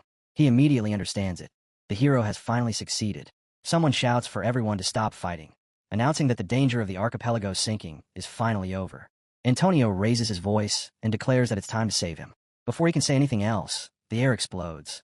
A sword shatters as the hero arrives at the last possible moment, intercepting an attacker who is about to strike Antonio down. In a single motion, the hero draws his blade and cleaves the soldiers in half. The battlefield freezes, then erupts. Voices roar as people begin chanting Grimhild's return. The seal of the sea dragon has been lifted. Antonio asks if the archipelago is truly safe now. The hero answers calmly that it will never sink again. Antonio bows his head in thanks and, despite his shame, asks for one final favor. The hero tells him to relax and leave it to him. As the noise fades, the aftermath becomes horrifyingly clear. Bodies are scattered everywhere, soldiers brutally cut down where they stood. The hero acknowledges what they did to protect him and the archipelago and declares that he will take responsibility for what comes next. The remaining enemy soldiers tremble as he slowly walks toward them. Spinola snaps, screaming at his men, demanding to know why they're frozen in place. He shouts that the dragon's hair sword is finally on their side and orders them to stop hesitating and kill the hero immediately. The warriors rush forward. Dark energy erupts from the hero as rage surges through him. He curses the sea of blood they created while he was gone. His eyes dull as he launches forward at terrifying speed. Then, something registers. His instincts scream, and he roars for everyone to get down. A razor-thin red line slices across the battlefield. Everything in its path is severed. Spinola and the charging warriors are cut apart instantly, crimson marks flashing across their heads before their bodies collapse. The slash doesn't stop. It continues onward, cleaving buildings, stone, and steel alike. Seconds later, everything touched by that line gives way. Structures split apart. Severed heads hit the ground. The battlefield is reduced to ruin. A strange, wave-like distortion lingers in the air, as if space itself had been cut open. Our hero stares at the devastation in disbelief. He curses the nobles and guardians, calling them foolish pirates, blaming them for the chaos for failing to handle a single child properly. Behind him lies Spinola's severed head. His son staggers toward it, trembling as he calls out to his father, sweat and tears streaming down his face. The hero tells him to pull himself together and evacuate the civilians. The archipelago will need him. The boy nods, understanding the weight of that duty, even as grief crushes his heart. The hero turns and walks away, thinking that even after coming this far, all he could do was stop the attack.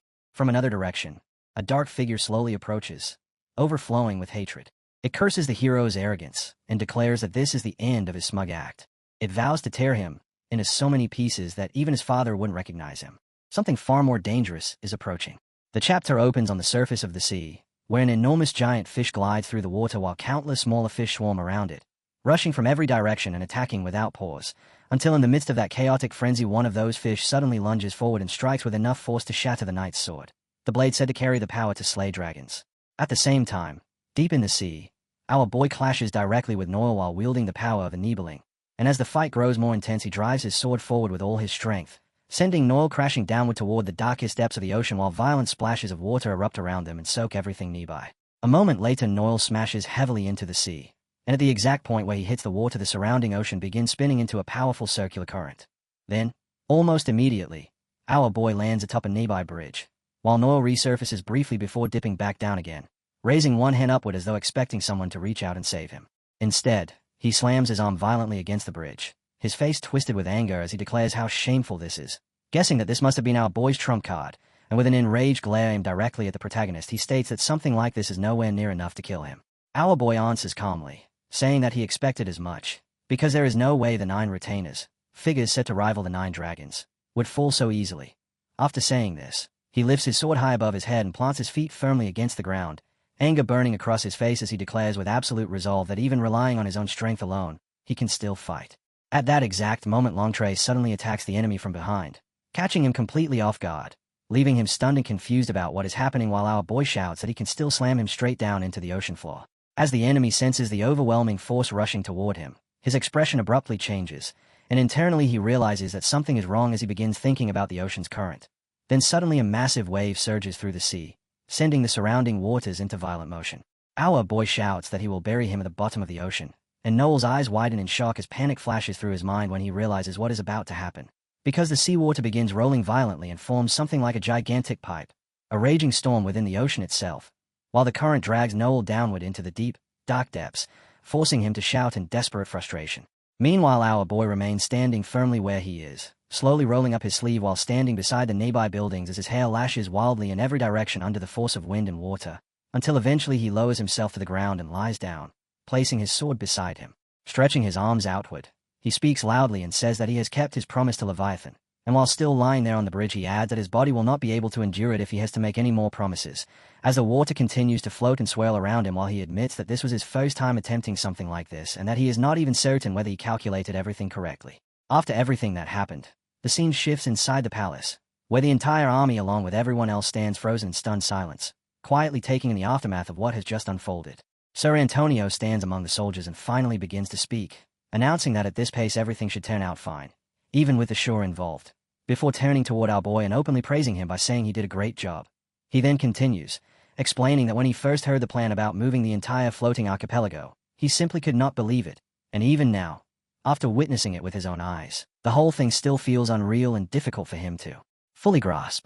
At that moment, a lady steps forward and questions why they went through so much trouble just to move the island, pointing out that it would have been much easier for Lady Creamhill to simply seal the sea dragon instead. But before she can finish what she is saying, our boy steps in and interrupts her, calmly admitting that she is right and that sealing the dragon would indeed have been the easier option. Standing upright with one hand pressed firmly against his chest, he explains that taking that path would only cause history to repeat itself again. And then he spreads his arms while addressing the crowd directly, speaking with a steady and confident voice as he explains that even if the sea dragon was sealed and temporary peace followed, people like Trovian would inevitably appear again, driven by their greed for the Dragon Slayer's sword. However, if the danger of the archipelago sinking were completely removed, then the very reason for that conflict would disappear entirely, because the floating archipelago would settle safely in shallow waters and the threat would vanish. As the people listen to his explanation, excitement begins spreading through the crowd, their eyes lighting up while their expressions soften with relief and growing hope, their determination becoming stronger than ever as our boy continues speaking, explaining that Ragnar's Northeast Bay will also regain its stability, and then adds with a slight trace of humor in his otherwise serious tone that they might even have to change the name Floating Archipelago now, since it would no longer actually be floating.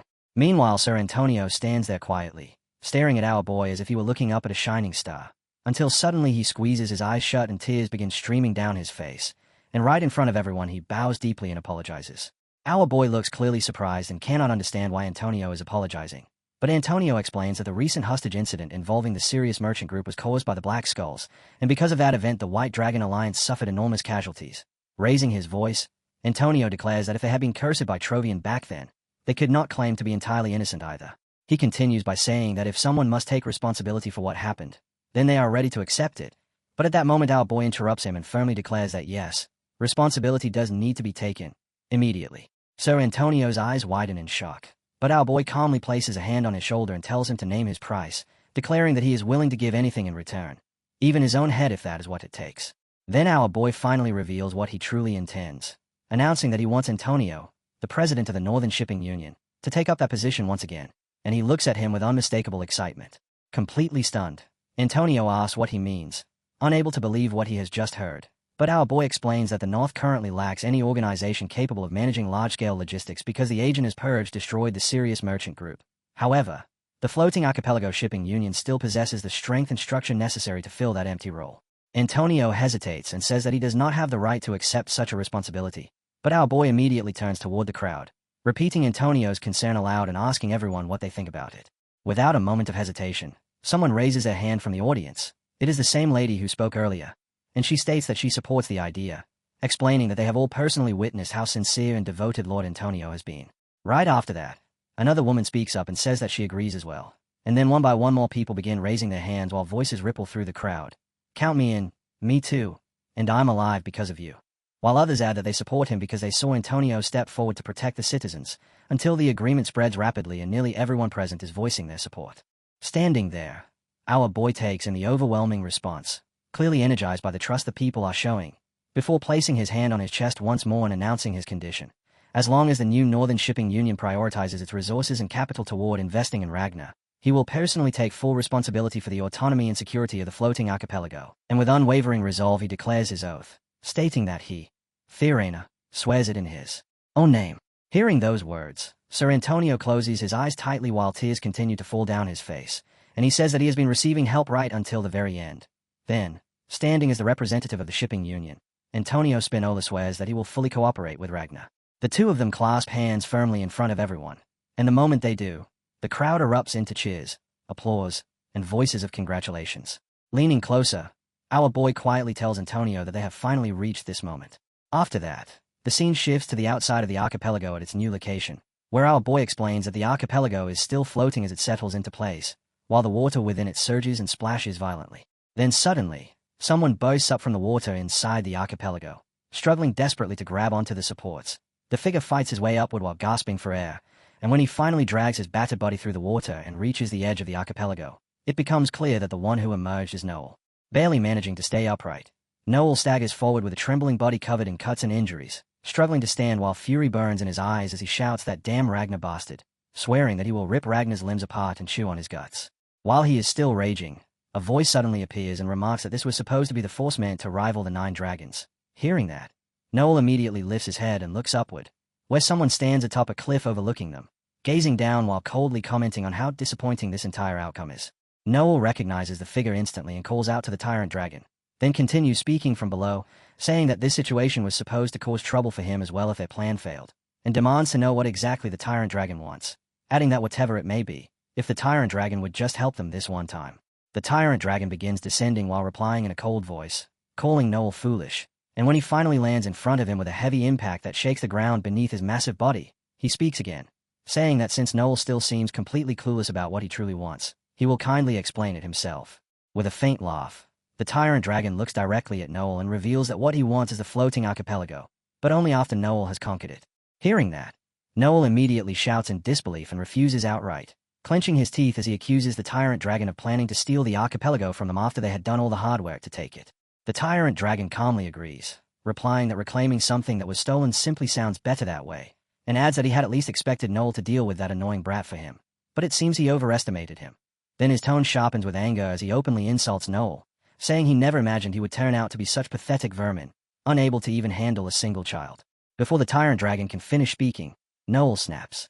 In an instant he activates his giant arm and shouts back that the tyrant dragon is getting far too arrogant, then charges forward in fury while declaring that the era of the 9 dragons is already over and that he will show him the true power of the 9 retainers. As he says this, the massive arm fully activates and grows even more overwhelming, while Noel firmly declares that the tyrant dragon's arrogant habit of looking down on him will become his downfall. But the tyrant dragon merely scoffs and responds that people from the east always love to fight with words, admitting that the old geezers of the 9 dragons may indeed be past their prime, yet mocking Noel for believing he could even come close to them with power at this level. Then, as he finishes speaking, the tyrant dragon effortlessly slices through Noel's upper limb along with the enormous giant arm itself, sending the severed mass flying backward, and casually remarks that perhaps such an attack might have worked against that old man or the lizard guy, but certainly not against him. Grinding his teeth as lightning crackles around him and his red eyes glow fiercely, Theo Ragnar speaks again with a dangerous smile, asking if he should take a little taste. The scene then opens onto a brutal and revolting battlefield where countless swords are driven deep into the ground, turning the land into something cruel and lifeless, while soldiers stand scattered everywhere gripping their weapons as rows of prisoners kneel nearby with their hands bound behind their backs, the atmosphere heavy and merciless. At the front of those prisoners stands their leader, and suddenly one of the captives shouts in rage, calling them disgusting fools and yelling that they truly believe they can defeat Ragnar like this, swearing that Ragnar's throat will be slashed one day. The instant the leader hears those words he reacts, slamming his sword down into the ground with force as red energy erupts outward and spreads across the battlefield, causing blood to rise and float unnaturally in the air while his sword slowly lifts upward as well, hovering above the ground, Calm yet clearly irritated, he remarks that he is tired of hearing the same last words from every single one of them. Not long after, a soldier rushes in to report urgent news, explaining that Junior's family has sent word that the floating archipelago operation has failed. The leader pauses briefly and asks about Noel, and the soldier answers that all communication has been lost, adding that Noel could barely stand before the signal disappeared. Another soldier steps forward and bows while speaking, rudely commenting that the detective failed anyway. But at that moment a properly covered man wearing a mask steps out and explains that the floating archipelago serves as their main distribution hub, meaning that losing it could completely shift the tide of the war. Standing before the leader, he asks for permission to personally handle the situation, and this man is revealed to be In, one of the Troivan's 9 servitors.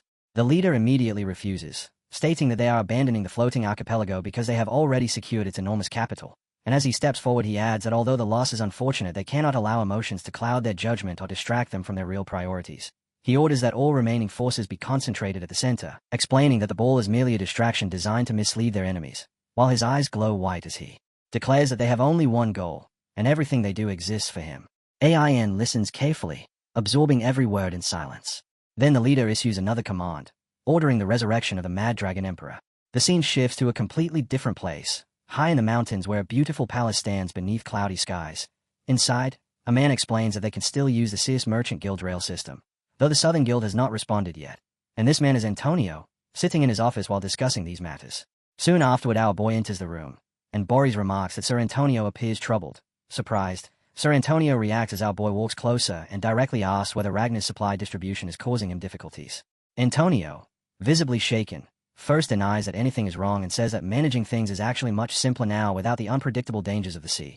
Yet after a moment he begins speaking more honestly, admitting that the real problem is fear of Ragnar, and fear of our boy.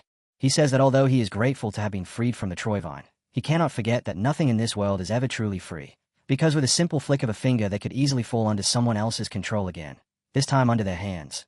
Overwhelmed by emotion, Sir Antonio begins to cry as he apologizes for saying such things, confessing that he cannot stop wondering whether they might have been safer back when everything was still on the sea. Our boy remains silent at first, simply watching Sir Antonio without saying a word, and after a short pause he finally speaks, saying that he understands because a leader should always remain cautious about the possibility of being taken over. However, he adds that he personally sees the situation differently, explaining that in his view the floating archipelago was actually at its most vulnerable precisely because it existed on water, a statement that leaves Sir Antonio staring at him in complete surprise. Calmly continuing, our boy explains that isolation meant having no enemies, and having no enemies meant that Sir Antonio had never truly been tested through real battles. Because of that, he adds, Sir Antonio had not even been able to properly deal with a recent incident, and while saying this he points a finger directly at him. That is when Sir Antonio suddenly throws a punch, but our boy simply steps back slightly and avoids it with ease before continuing to speak. He explains that national defense cannot be solved by relying on others, and that even when risks are involved a nation must be capable of protecting itself. However, he also adds that it is actually good that Sir Antonio had been worried about the issue, and then he casually asks whether Sir Antonio knows about Ragnar's white-armored dragon cavalry. Sir Antonio freezes in shock for a brief moment, then spreads his hand as he answers that of course he knows them, since they are the famous airborne unit that rides wyverns. Our boy lets out a light laugh and says that the archipelago has creatures similar to wyverns as well. Hearing that, Sir Antonio's face immediately turns irritated as he asks whether our boy means sea serpents, and he quickly launches into a rant, saying not to even start talking about that topic because those things swarm in groups and smash everything in sight, and whenever they appear it turns into a full emergency. Almost the moment he says that, loud shouting erupts from outside as people yell about an emergency sea serpent sighting at the docks, ordering civilians to evacuate while telling combatants to prepare for battle. Sir Antonio instantly jumps up from his seat, slams his hand hard onto the table, and curses in frustration, furious that this happens right when they were just talking about it, while our boy merely raises his arm slightly and tells him not to worry so much. Sir Antonio completely ignores that remark and rushes out while shouting orders, and at that moment, our boy calmly explains that he was the one who called them. Soon after, a sea serpent rises from the water and stops directly in front of them, leaving Sir Antonio staring in disbelief as he demands to know whether our boy truly summoned those sea thugs himself and asks if he has completely lost his mind. As the sea serpent moves closer, our boy calmly places his hand over his eye and says that he will show him how to tame them. Outside the palace, across the floating archipelago, sea serpents begin emerging everywhere and surround the area. The people present rush to block them, preparing for a fight, yet instead of attacking the creatures slowly turn their heads toward our boy, clearly responding to him. Our boy then proposes creating the archipelago's own dragon riders, something he calls the Pelago's Dragon Riders. Hearing this, Sir Antonio bursts into laughter and asks whether he seriously intends for people to ride those creatures into battle. saying that such a thing only exists in fairy tales. Our boy replies that fairy tales sound perfect, mentioning that in a fairy tale Creamhild once rode and fought while mounted on a sea serpent, and he suggests naming this new force the Creamhild Night Order. Right then, one of the sea serpents begins sliding closer toward Sir Antonio. Startled, Sir Antonio quickly asks why it is coming toward him, and our boy glances at him before calmly explaining that it seems to like him. The massive creature approaches until it is right beside Sir Antonio, who immediately panics and covers his face. At that moment, a girl appears and calls out the name Theo Ragnar. Hearing her voice, our boy gently turns his head toward her, and she informs him that he has a guest waiting. As the boy walks through the hallways of a building with a complicated layout, he notices a man standing nearby with one hand resting on a table, and the man begins speaking in a tone that almost sounds impressed, saying that it is absurd for one person to accomplish all of this within just a few days. Standing calmly before him, the boy replies that things simply turned out that way. The guest is wearing a mask. He continues speaking, explaining that what the boy has done is something only individuals with a null snow rank in Black Snow would even know about, emphasizing that it is top secret and making it clear that the boy was never supposed to be aware of it. Hearing this, the boy slightly frowns and asks what he means by top secret. The masked man explains that Black Snow had already been investigating the floating archipelago, which was suspected of being Toybon's distribution hub as well as a major source of cash flow. The boy is stunned by this revelation, and inside his mind his thoughts begin racing as he realizes that Black Snow was already involved in this case. His eyes widen in disbelief as he wonders why. If they knew losing the archipelago would be devastating to the war effort, they would simply remain still and do nothing. While their conversation continues, someone suddenly interrupts them. A massive presence approaches and asks whether the boy is Ragnarok. It is the Tyrant Dragon. He says that the Great Nine Dragon Lord would not stop talking about him, so he came here with high expectations. With his enormous body and floating attire, the dragon moves closer to the boy and the masked guest, then scoffs as he looks at them and remarks that they only look like weak pawns who cannot even do anything. Bursting into loud laughter with his giant face full of amusement, he casually adds that it is nice to meet them anyway. The boy feels uneasy and thinks to himself that the Overlord Dragon was never supposed to move, unable to understand why someone like him would appear here at the floating archipelago. Standing confidently in the hallway, the Tyrant Dragon tells them there is no need for formal greetings and casually says they should relax and feel at ease. The masked guest steps forward and begins speaking, addressing him as Overlord Dragon NYM. But before he can finish, the Tyrant Dragon cuts him off and sarcastically apologizes for being late. The masked man responds sharply, questioning why he allowed the situation of the archipelago to become this bad and why he never reported anything to Black Snow. Hearing this, the boy is shocked again as everything suddenly begins connecting in his mind. He realizes that Black Snow really had been conducting its own investigation, which explains why all the information was kept top secret. The masked man continues, saying that the Tyrant Dragon has placed them all in an extremely difficult position. The dragon, however, treats it as if it means nothing. He laughs again and casually says sorry, but then his tone shifts. Red energy begins pouring out from his body and spreads everywhere, instantly making the atmosphere heavy and terrifying. The entire area grows intense as the pressure increases, and people begin tearing up and suffering under the overwhelming force, including the boy and the masked guest. Calmly, the Tyrant Dragon asks whether they are sure they can handle this. Cracks start forming across the building as the red energy intensifies, the structure beginning to burn while everything feels on the verge of collapsing. Gritting his teeth, the boy shouts in frustration, thinking that although he knew the dragon was powerful, this level of strength is far beyond anything he ever imagined. His eyes widen further as he looks up at the towering Tyrant Dragon, and at that moment realization strikes him. Now he finally understands why Ragnar failed to stop the floating archipelago from being taken over.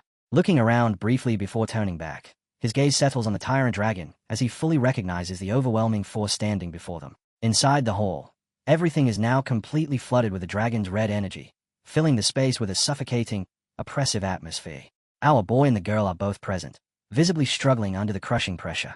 Then suddenly the Tyrant Dragon bursts into loud laughter and casually says he was only joking. There was never any big reason behind it at all. He simply missed the proper timing to report everything to them. He adds that of course he had been watching their movements the entire time. Our boy and the girl stop where they are and turn their attention toward the dragon. The dragon continues speaking, saying something along the lines of how they might not realize it. Yet they actually do know, don't they? Standing right in front of them, he explains that the 9 dragons do not waste their time chasing small and insignificant matters. Placing a hand under his chin, he casually says that his original plan was to let things grow on their own and then wipe everything out all at once. Immediately after saying this, he bursts into loud laughter again and suddenly punches our boy on the back, remarking that everything ended up getting handled anyway because someone else showed up and cleaned up the mess. He keeps laughing as if nothing serious has happened, behaving completely relaxed on the surface. But our boy studies him closely and quickly realizes that this calm and easygoing attitude is only an act. Beneath that mask, the dragon must actually be extremely irritated right now.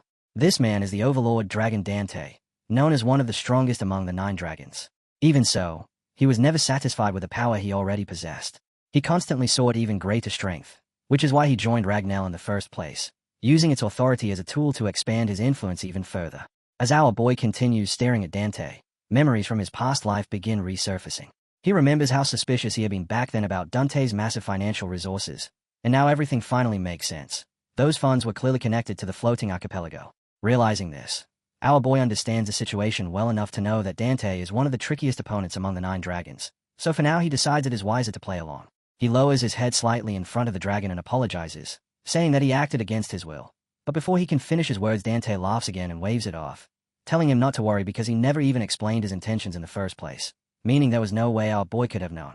Then, grinding his teeth slightly, Dante speaks again and addresses him properly, calling him the 6th heir candidate, Theo Ragnar. He remarks that meeting him in person reveals quite an impressive personality, and adds that it is no surprise he deserves his position, suggesting that the two of them should get along well. Dante then extends his hand toward our boy as if proposing a promise or alliance. Inside, our boy hesitates, feeling even more uncertain about Dante's true intentions. Yet he still reaches out and shakes his hand while politely replying that he is being flattered. Dante laughs again and comments on how humble he is, adding that he hopes his own people might learn something from that attitude. While the two of them continue speaking, the girl suddenly interrupts and apologizes, explaining that new orders have just arrived. After the handshake ends, she reads the command aloud. Since the archipelago mission is now complete and further deployment is unnecessary, all forces currently deployed are ordered to immediately move to the central front line. Our boy is visibly taken aback by the abrupt shift in the situation, yet Dante responds almost instantly, remarking that it actually makes perfect sense, and then urges everyone that there is no time to waste because they must hurry back and secure their base before anything else happens. But as he steps forward, the tyrant dragon adds that one matter still needs to be resolved first, which leaves our boy staring at him in confusion until Dante calmly explains that there had been an order to interrogate him regarding the scouting mission connected to the archipelago, and then asks directly whether that command originally came from the Black Dragon. In the next moment he abruptly shifts into his enormous dragon form and turns his gaze toward the girl, bluntly clarifying that the one he is referring to is that irritating robot, Ragnar. The girl stiffens immediately, clearly startled by the sudden question, yet after a brief pause she answers respectfully and confirms with a firm yes, sir. Dante lets out a snort and tells her to deliver a message to that black scoundrel. If Ragnar truly intends to interrogate him, then he should come here personally. The scene then cuts to the battlefield, where blazing fire pours down from the sky as a fire dragon unleashes enormous fireballs toward the troops below, turning the entire battlefield into a scene of unimaginable chaos where soldiers on all sides fight desperately, each one struggling simply to stay alive. A screen-like display appears, reading, Ragnar Extrovian, Main Battleground, Central Plateau, Blade Mountain Range. Troops from both factions collide violently in the middle of the battlefield, and at one point a dragon crashes down onto the ground, crushing and killing numerous soldiers instantly, while some fighters attempt to retaliate against the dragon and others are cut down mercilessly. Someone is suddenly struck from behind and collapses. A boy shouts in confusion asking what just happened. Another soldier cries out before dropping lifelessly to the earth, and amid the relentless carnage bodies are ripped apart in mid-air, limbs are severed without hesitation, and several fighters lose their heads in a single brutal strike. Then, in the midst of this chaos, a command echoes across the battlefield announcing that the Great Fear effect has worn off and ordering the white-armored dragon cavalry to descend at once. At that exact moment, our boy and the girl arrive at the battlefield, and as our boy carefully observes the unfolding situation he casually remarks that flying units really do look pretty cool after all. The girl immediately shouts at him to cut it out, warning that he is about to hurt the soldiers' feelings again, but our boy simply responds with a playful apology, explaining that he only says things like that because teasing them is fun. Covering half of his face, he reassures her that she really does not need to worry so much, because their soldiers understand him better than anyone else. Then, with complete confidence, he declares that they are far stronger, and immediately afterward he rides directly into the battlefield, sitting tall upon his horse as he slams his sword down with force and speaks in a voice that carries across the entire field. He calls out to the flying sparrows overhead, telling them to listen closely and crush anything that days stand in their path, because today they will destroy their enemies and march straight toward tomorrow. Shouting the command, Black Iron Cavalry, charge! Our boy kicks his horse forward at full speed, and in the next instant every mounted rider surges forward behind him, rushing headlong into the enemy's territory. On the opposing side, a masked enemy soldier stares in the direction of our boy, visibly stunned by the sudden and overwhelming assault. The instant the two sides collided, a savage blow smashed straight into his face, breaking his mouth apart while the sound of clashing swords rang sharply through the air. From that moment on, the battlefield descended into complete chaos, with everyone fighting at the same time as blades struck against blades and bodies slammed into each other amid the frenzy. Our boy remained at the very front the entire time, swinging his sword without pause and cutting down anyone who attempted to break through toward their base. Then, all at once, thick smoke began spreading across the battlefield as buildings caught fire one after another. Cottages burned down to their foundations, and flames surged upward in every direction. Some people were already lying lifeless on the ground, while others screamed in agony as pain and suffering echoed across the burning field. By the time evening arrived, the battle had finally ended. Someone burst into loud laughter and proudly announced that the outcome had been a massive victory. Soon after, the group made their way into a nearby cottage, where a man stepped forward and praised him enthusiastically, saying that what he had accomplished out there was truly incredible. Little brother Thayu. Our boy immediately brushed it off, replying that it had not been anything special and insisting that the real credit belonged to the white armored dragon cavalry as a whole. The commander laughed loudly at that response and remarked that our boy had always been this humble. As they moved deeper into the cottage, the commander stepped closer and reminded him that he had already said he should simply call him Hong. Once again he praised him for the excellent work and suggested that the two of them share some drinks together next time. Standing just behind the commander, our boy answered that he was looking forward to that and addressed him by the name Hong. Everyone present bowed respectfully in response. Yet at the back of the room, two individuals noticed that something about the situation felt strange. They quietly observed and listened, taking in what was happening while deciding not to act just yet. Not far away, someone had grabbed hold of a young boy and was tormenting him while speaking in an overly familiar, fake brotherly tone with a black iron cavalry commander, mockingly remarking that the commander had truly made it now, implying that the two of them were no longer as close as before. Behind that man stood a girl wearing shiny glasses with her arms folded across her chest. She questioned him directly about what he had been doing on the archipelago, mentioning rumors she had heard circulating about it. Before he even had the chance to answer properly, she suddenly struck him with her hand against the neck and told him sharply to stop. The man froze in shock as his body instantly lost control, his eyes, his nose, and even his tongue failing him while his face was completely crushed by the force of the blow. Remaining calm, the girl explained that he had only just joined them on the battlefield and asked if he was serious, telling him to let the man breathe. Another nearby soldier weakly spoke up, saying he was fine and addressing her as Erin. The boy who had been struck on the head tried to speak but struggled to form his words clearly, complaining that they had finally met again after such a long time, and asking why she was being so harsh simply because he had asked a question. Our boy, who had been standing nearby watching all of this unfold, stepped forward and asked about the overall situation of the war, admitting that he did not really understand what was happening since he had joined so suddenly. Erin looked momentarily surprised by the question, but then she explained that the general flow of the war was stable and could even be considered good. However, there was still something about it that was seriously troubling her. Their forces had already advanced close to the provincial base, yet the enemy remained strangely still, showing no sign of moving at all, as if they were deliberately waiting for something to happen. After listening to the explanation, our boy simply nodded and said that he understood. Another boy nearby thought to himself that the same suspicion had already crossed everyone's mind. The enemy camps were positioned all around the plateau region, relying only on defensive counterattacks while refusing to push forward themselves, which led to the general belief that they had set a trap and were patiently waiting for the perfect moment to spring it. But our boy understood far more than the others. Because of knowledge carried from his past life, he already knew the real objective. Storevian was not focused on this battlefield at all. Their true target was the ruins of the White Tower, the place where the relic of the primordial dragon remained sealed in slumber. The scene then shifted outside the cottage, where blood covered the ground and heavy splashes spreading across the dirt. A wounded man screamed in desperation, begging for mercy while trying to escape with the last of his strength.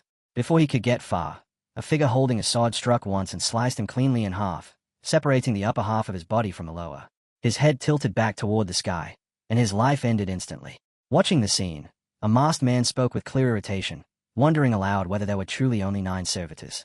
He questioned where those warriors were, the ones who had fought these enemies for days without collapsing and had cut down countless opponents across the battlefield. Nearby, another man sat lazily on the ground, complaining that the entire situation was painfully dull, and then revealed that they were Ragnar heir candidates numbers 3 and 4, Ensio Ragnar and Gisha Ragnar. A female Ragnar standing nearby smirked and called him out, saying he obviously enjoyed it despite what he claimed. Without hesitation, he admitted that she was right. At that moment, the tyrant dragon appeared and joined them, remarking that Gisha's loose mouth had not changed at all. He reminded him that he had warned him before to think carefully before swinging his sword and criticized him for never abandoning his bad habits. Gisha immediately responded with respect, greeting him by saying that it had been a long time, Master. He mentioned hearing the news about the archipelago and joked that someone else had ended up taking all the credit for the tyrant dragon's efforts. The tyrant dragon laughed at that and replied that it should simply be considered the entrance fee for enjoying an entertaining show. However, he soon added that this was not the moment for jokes, because someone powerful would soon rise. One of the rangers questioned him, asking whether he was referring to Thorkel and confidently claiming that they could easily deal with him. The female Ragnar immediately corrected that assumption, saying no, the person he meant was number 6. The tyrant dragon laughed again while covering his mouth and mentioned the new candidate. Gisha answered confidently, reminding the master that they were his disciples and insisting that there was no way that brat could ever surpass them. Standing there on the battlefield while gazing off into the distance, the tyrant dragon calmly replied that there still remained a possibility that the brat could be the chosen one. Both of them froze instantly and stared at him in shock. Turning away from them, the tyrant dragon gave a final warning that they should be ready. When the opportunity finally appeared, they would need to crush him completely. Several hours before Thieu ever reached the battlefield, the scene opens with our hero standing alone, holding a map in his hands while studying every detail on it with careful attention. As his eyes move across the markings, he suddenly speaks aloud, realizing that the White Tower is also one of the relics connected to the primordial dragon. Almost immediately, the power dwelling inside him, Leviathan, responds and confirms that his realization is correct. At the same time, our boy reflects inwardly that now that the memory has surfaced, even in his previous life this very region had been the first place Troyven managed to seize control of. Leviathan continues the explanation, saying that Guardians possess the ability to roughly sense the presence and location of other Guardians, and that among them the Guardian of the White Tower had received the largest share of the primordial dragon's power. Hearing this causes our boy to react with obvious shock, disbelief crossing his face at the implication.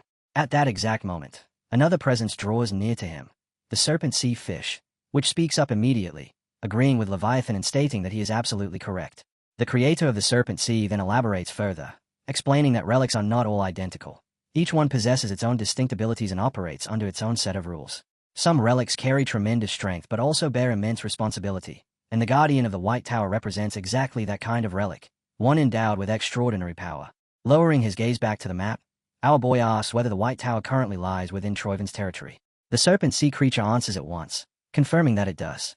Leviathan then reminds him of something that happened previously and asks whether he still remembers it, explaining that Troyven's people had discovered a method to poison Guardians and forcibly extract the primordial dragon's power from them. Leviathan stresses that under no circumstances can they allow Troyven to reach the Guardian first, insisting that our boy must arrive before them. As he listens to the warning and the explanation, our boy absorbs every word, feeling both surprised and deeply uneasy. The scene then shifts back to the present moment inside the Central Platoon headquarters, specifically within the Demon Dragon's tent. A man stands on top of a chair beside a large table and speaks in a firm voice, declaring that they need to move toward the Rocky Mountains. Another person bows deeply before him and reports that Troyven's forces are strangely concentrated in that region. He adds that armies never shift their positions without reason and that he is certain something significant is happening there, though he does not even manage to finish his sentence. The man standing on the chair cuts him off immediately, dismissing the idea as nonsense. Blind in one eye and speaking with unmistakable authority, he tells him to forget about abandoning the battlefront for some independent mission. He accuses him of growing arrogant simply because he carries the title of candidate, and demands to know whether he truly believes he will be allowed to leave so easily. At that moment, our boy calmly raises his hand and explains that it is not like that at all, and that the necessary arrangements have already been made to cover his absence. The commander looks straight at him for a moment, then suddenly bursts into laughter and says that he was only joking. He tells our boy that he trusts him, and trusts his judgment as well, adding that the White Armored Dragon Cavalry will not suddenly become weak just because he is absent. Our boy looks at the commander with a serious expression and calls out to him, but the commander simply warns that he had better not return empty-handed, because otherwise there will be no spoils waiting for him at all. Hearing that, our boy grits his teeth in frustration before firmly promising that he will not disappoint him, then places a hand over his chest and makes a solemn vow. The scene then shifts to the area surrounding the White Tower. Our boy flies over Troyven City while riding on his dragon, watching everything carefully from above as he studies the situation below. He quickly notices that Troyven's forces are stationed everywhere throughout the city, realizing that if they move any closer they will inevitably be discovered. Not long after, he brings the dragon down to land on the ground and reflects to himself how remarkable it is that the dragon can alter the color of its body in order to blend seamlessly into the darkness of the night. Standing beside the creature, he concludes that this strange ability must come from the traits of an evil shadow dragon combined with the blood of a viper. Reaching out, our boy gently places his hand on the dragon's head and thanks Umbra, telling it that it has made things much easier for him. However, he explains that from this point forward he must continue alone. He instructs Umbra to return to the base and make sure the dragon understands his order. In response, the dragon affectionately nuzzles him and gives him a gentle kiss.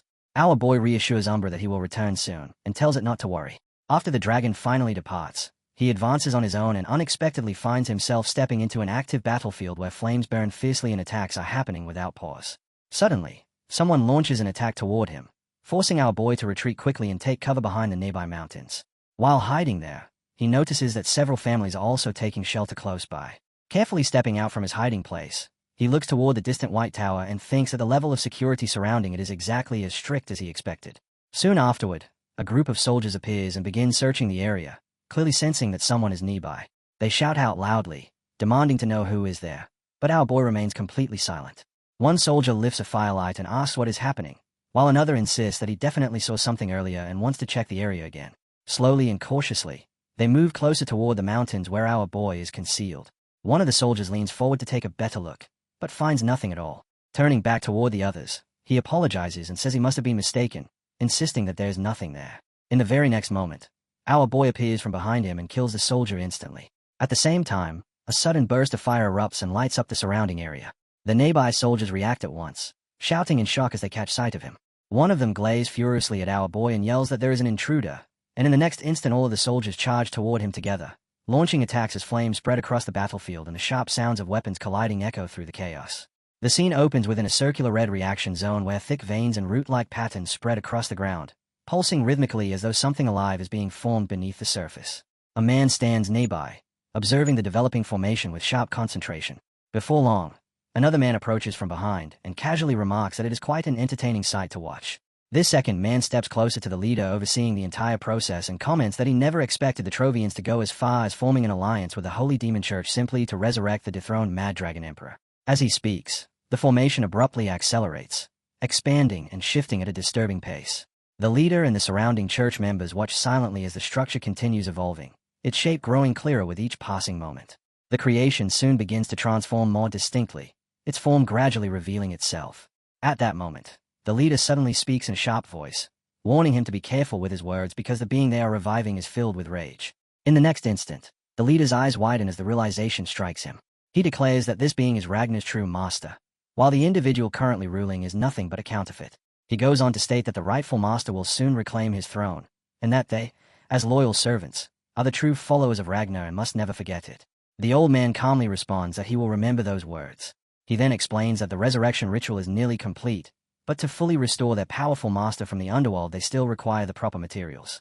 Specifically, they need Ragnar's body along with the power of the primordial dragon. The leader steps forward toward the partially formed creature and confidently replies that Ragnar's body can be obtained whenever they choose. Because of that, the true obstacle lies in capturing the White Tower. Standing at the base of a massive staircase, he demands a report on the situation there. A soldier steps forward and explains that the power contained within the White Tower is overwhelming and is fiercely resisting the demon shadow toxin. He adds that even with the high priest of the Holy Demon Church participating, conquering the tower within the required time limit appears impossible. Just as the soldier finishes speaking, a violent burst of blue energy suddenly slams his head into the ground repeatedly, forcing him to cry out in pain. Releasing his own energy, the leader declares that the primordial dragon's power is essential for the resurrection of the Mad Dragon Emperor, which means that nothing should be considered impossible. He orders them to accomplish the task by any means necessary. The soldier immediately begins smashing his forehead against the ground in apology, calling himself foolish while begging forgiveness from the future clan head. His nose is badly injured, and blood pours down freely before dripping onto the floor beneath him. Not long afterward, another soldier rushes forward in a hurry and reports that something has gone wrong. The leader reacts with surprise and demands an explanation. The soldier then reports that something unusual is happening at the White Tower. After hearing the full report, the leader's expression hardens as he coldly declares that an intruder has entered the area, immediately ordering every soldier to thoroughly search the surroundings. The troops respond without hesitation and quickly spread out across the region. Before long, they discover a man lying on the ground, which only intensifies their search as the soldiers begin combing through the area for any trace of the intruder. Each of them carries a firelight, sweeping it carefully across the darkness while inspecting every corner. Among the searching soldiers stands our boy himself, perfectly blending into the group while holding a firelight just like the others. Meanwhile, from the top of a nearby hill, Gishar watches the entire situation unfold with interest. He notes that the intruder only killed the exact number of people necessary before shamelessly blending into the enemy forces as if he belonged there. Someone standing near him remarks that the situation reminds him of Black Snow. Gishar laughs at the comparison and jokingly says that maybe the guy really did work as Black Snow in a past life. Then, with a grin, he adds that this only makes the intruder more interesting and that he would like to taste him at least once. The girl standing beside Gishar immediately shuts down that idea, telling him to stop entertaining such pointless thoughts and instead focus on tailing the target. She warns him not to get caught again the way he did at Thorquell. Gishar quickly backs off and replies obediently, saying yes, as you command. As the next scene begins, the leader of the clan looks genuinely shocked when soldiers suddenly rush out and report that an intruder has appeared at the White Tower. His head jerks upward and his eyes widen in disbelief, unable to accept what he has just heard. His mind immediately begins racing. This should not even be possible. Only a handful of people knew the secret of the White Tower, and they had even deployed troops disguised in order to distract anyone who might come close. His eyes widen even further when a disturbing possibility suddenly crosses his mind. Could it be Theo Ragnar again? No, it cannot be him. Anger immediately rises within him as he shouts at the thought, refusing to accept it. The soldiers quickly assure him that they can reinforce the guards and expand the search area, promising that the intruder will soon be captured. But the clan head dismisses the idea with a wave of his hand and calmly says no. There is no need. They will change the plan instead. A slow, calculating smile spreads across his face as he orders that only a minimal force remain stationed at the White Tower while the rest of the troops withdraw. The soldiers are stunned by the command and protest, warning that they might lose the power of the primordial dragon. However, the clan head calmly replies that this is exactly the point. Both soldiers freeze at his response, stunned and unable to question him any further. Then he openly states what he has already concluded in his mind. The intruder is almost certainly Theo Ragnar. He will conquer the White Tower and return carrying the power of the primordial dragon. With a sharp motion, the clan head raises his hand and summons 3 formidable individuals. He explains that if conquering the White Tower proves impossible for them, then they will simply steal that power from him instead. The 3 figures who appear immediately give off an intense presence. The first among them is Ain, standing tall while dressed entirely in black, a sword held firmly in his hand as he radiates a deadly, focused aura. Next came Zwei, a massive man whose towering frame carried a gigantic weapon, the sheer weight of his presence making the ground seem to tremble beneath him. The last to appear was Dree, a confident and powerful woman whose body crackled with energy as she flexed her strength. The clan head gave them their instructions without hesitation. They were to confirm whether Theo Ragnar had obtained the primordial dragon's power, and the moment he did, they were to kill him and seize that power for themselves. The 3 figures stepped forward in a line, their expressions deadly serious as they answered together in perfect unison, "As you command."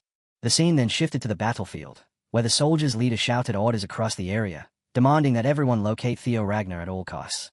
Had he gone to the White Tower? Every corner needed to be searched. Standing at the front, he began dividing the troops, assigning some to circle around the tower while he personally led a group to secure the southern side. Amid all of this chaos stood our boy, hidden among them while wearing a mask. As the leader moved away, he quietly thought to himself, they fell for it that easily? A small smirk formed on his face. This had made things far simpler than expected. They had not even used any kind of password to confirm who was friend or enemy. Moving forward through the area, he soon noticed that barely any additional forces were guarding the tower now. In fact, security was worse than when he first arrived, almost as though they were openly inviting him to walk straight in. When he turned toward the White Tower, a screen suddenly lit up before him displaying the primordial dragon's relic. White Tower has been discovered. He thought to himself that knowing this changed nothing. He still needed to obtain that power. The moment he placed his hand on the relic, an unexpected surge of force burst outward and caught him completely off guard. His eyes widened as he responded by releasing his own energy with overwhelming strength, pure white power spreading outward in every direction. No matter what happened, he was determined to claim the primordial dragon's power. Then a blinding white light appeared, signaling that the door was opening. He tossed a burning light onto the ground and thought to himself that he needed to act before anyone else could interfere. The door closed behind him as he stepped inside, dust rising around his feet while he advanced deeper into the tower. Back on the battlefield outside, someone stepped forward in front of the White Tower. Gisha. He muttered that even though the master had said otherwise, he still could not accept that the primordial dragon's relic had been there all along. A girl standing beside him remarked that maybe that was a reason he had invaded Troyvon in the first place. Gisha suddenly burst into loud laughter and said, "As expected of the Chosen One, I guess." The girl looked at him and replied that the title of Chosen One was certainly tempting, but even a Chosen One probably would not be able to escape the situation he was now in. Gisha leaned slightly toward Habai Singh and mentioned that they had the uniform to use as evidence, though it had simply been lying around. He wondered aloud if this whole thing might actually be some kind of trap, since the guy had not even worn it there. Habai Singh shrugged the concern aside, saying it did not really matter if he was scheming something. All they needed was a reason, a justification. After saying that, she told Gisha it was time to move, reminding him that they needed to set the stage before he returned. Gisha, however, refuses to leave. He calmly states that he will stay right where he is and wait for the guy to come out of the tower. The girl immediately shouts at him in disbelief, shocked by what she just heard. But Gisha only laughs in response and casually asks whether she is not curious about the look on the man's face at the exact moment he dies. The scene then shifts. A blinding light suddenly erupts throughout the area, forcing our boy to struggle against its overwhelming brightness. The light is so intense that nothing beyond it can be seen. Surprised, he turns toward its source while standing firm with his sword prepared in his hand. In his mind, he thinks that he can finally stop holding back now, because the Guardian here carries the largest portion of the primordial dragon's power, meaning the creature before him should be massive and terrifying. As our boy takes a step forward, a gigantic face suddenly emerges from the light, one glowing red eye staring directly at him. He freezes in shock for a moment but quickly tightens his grip on his sword and faces it. Then, from that glowing eye, a small creature suddenly pops out and happily says that it is finally glad to meet him. The creature explains that some strange people recently tried sneaking inside by using a demon shadow toxin, which had been extremely annoying to deal with while stopping them. Hearing this, our boy is completely stunned and thinks to himself, wait, this is supposed to be the guardian that holds the most power. Standing firmly in front of the creature, he asks if this is really the right one because it looks far too ordinary. The serpent sea immediately speaks up and tells him not to judge things based on appearances. Leviathan follows up as well, explaining that despite the creature's peacocky looks, it is powerful enough to make even them tremble in fear. At that point, the creature clears things up and says it had gotten distracted earlier and should properly introduce itself. Its name is Keratosuchus, the most loyal subordinate of the great primordial dragon and the one who inherited the largest share of its power. It is also the protector of the Gate of the Pantheon, though he can simply call it Keratu. Our boy is visibly shocked. Gate of the Pantheon. The creature explains that this place is where the gods reside, the realm of the primordial domains, relics, and fragments that carry the dragon's power. The primordial dragon held countless responsibilities, and guarding this gate, the bridge connecting the mortal world to the realm of the gods, was one of those duties. That responsibility had ultimately been passed down to Keratosuchus, the dragon's most loyal subordinate. Our boy slowly lifts his mask a little and admits that he has only ever read about the gods in ancient records. Looking toward Karato, he asks whether they truly exist. The creature immediately corrects him, stating that its full name is Keratosuchus. Our boy asks again, and the creature confirms it, which makes our boy realize that this guardian is definitely not normal. He had tried shortening the name to Karato, but the creature clearly prefers to be called Keratosuchus. Then our boy asks once more whether the gods truly exist. The creature replies confidently that of course they do, and then asks if he is not already familiar with them. In the next moment, the creature sends a message that only our boy can see. He reacts instantly, gasping, breathing heavily in shock, while the creature's eyes begin glowing red once again, just as they had before. It tells him that what he is seeing is none other than a message sent directly from the gods themselves. Hearing that, our boy remains completely frozen in place, stunned to the point that he cannot even bring himself to say a single word. At the Central Highlands, within the Ragnar meeting place, the gods stand watch over the area. Inside a nearby cottage, the head of the clan begins speaking, making sure that everyone present is paying attention. He reminds them of the reason they have all gathered at this frontline location. Around the table, everyone keeps their eyes fixed on him, listening carefully to every word. The clan head explains that because the Troivan servitors have appeared, the war has been dragging on much longer than originally expected. Even the 9 dragons are preparing to intervene personally. He makes it clear that this meeting is an important briefing regarding the progress of the war and states that he will accept questions or suggestions afterward. Once he finishes saying that, he gestures toward the Overlord dragon sitting nearby. The Overlord dragon responds calmly, stating that the concerns he carries are just as significant as the war itself. At that moment, someone announces that a girl has arrived. The Overlord dragon nods slightly and instructs them to allow her to enter. She walks inside and apologizes for interrupting the meeting so suddenly, explaining that the matter is extremely urgent. In her hand she carries a dress, which she presents to everyone in the room while claiming that she personally witnessed Theo Ragnar's betrayal. She places the dress forward as proof. A man seated at the table immediately shouts in disbelief, questioning how throwing down a Ragnar uniform during wartime could possibly count as evidence of treason. Meanwhile, the commander sitting there silently thinks to himself, what is Brad Thew even doing? There's no way he's thinking clearly about this. The scene shifts again. Our hero is now standing in front of the strange creature, staring at it carefully. He asks whether the blue message window that only he can see is truly a message sent by God. The creature confirms that it is, saying there is no doubt about it, although it cannot explain the details since it cannot see the contents itself. Our hero then asks whether all chosen ones are capable of seeing such a message. The creature answers no. He is the only one who can see it. Curious, our hero asks why that is the case. The creature simply laughs and replies that it is because he is who he is. Suddenly, our hero begins struggling against a mysterious surge of power, shouting out as his body reacts violently. The creature watches calmly and remarks that it appears the energy is being filtered.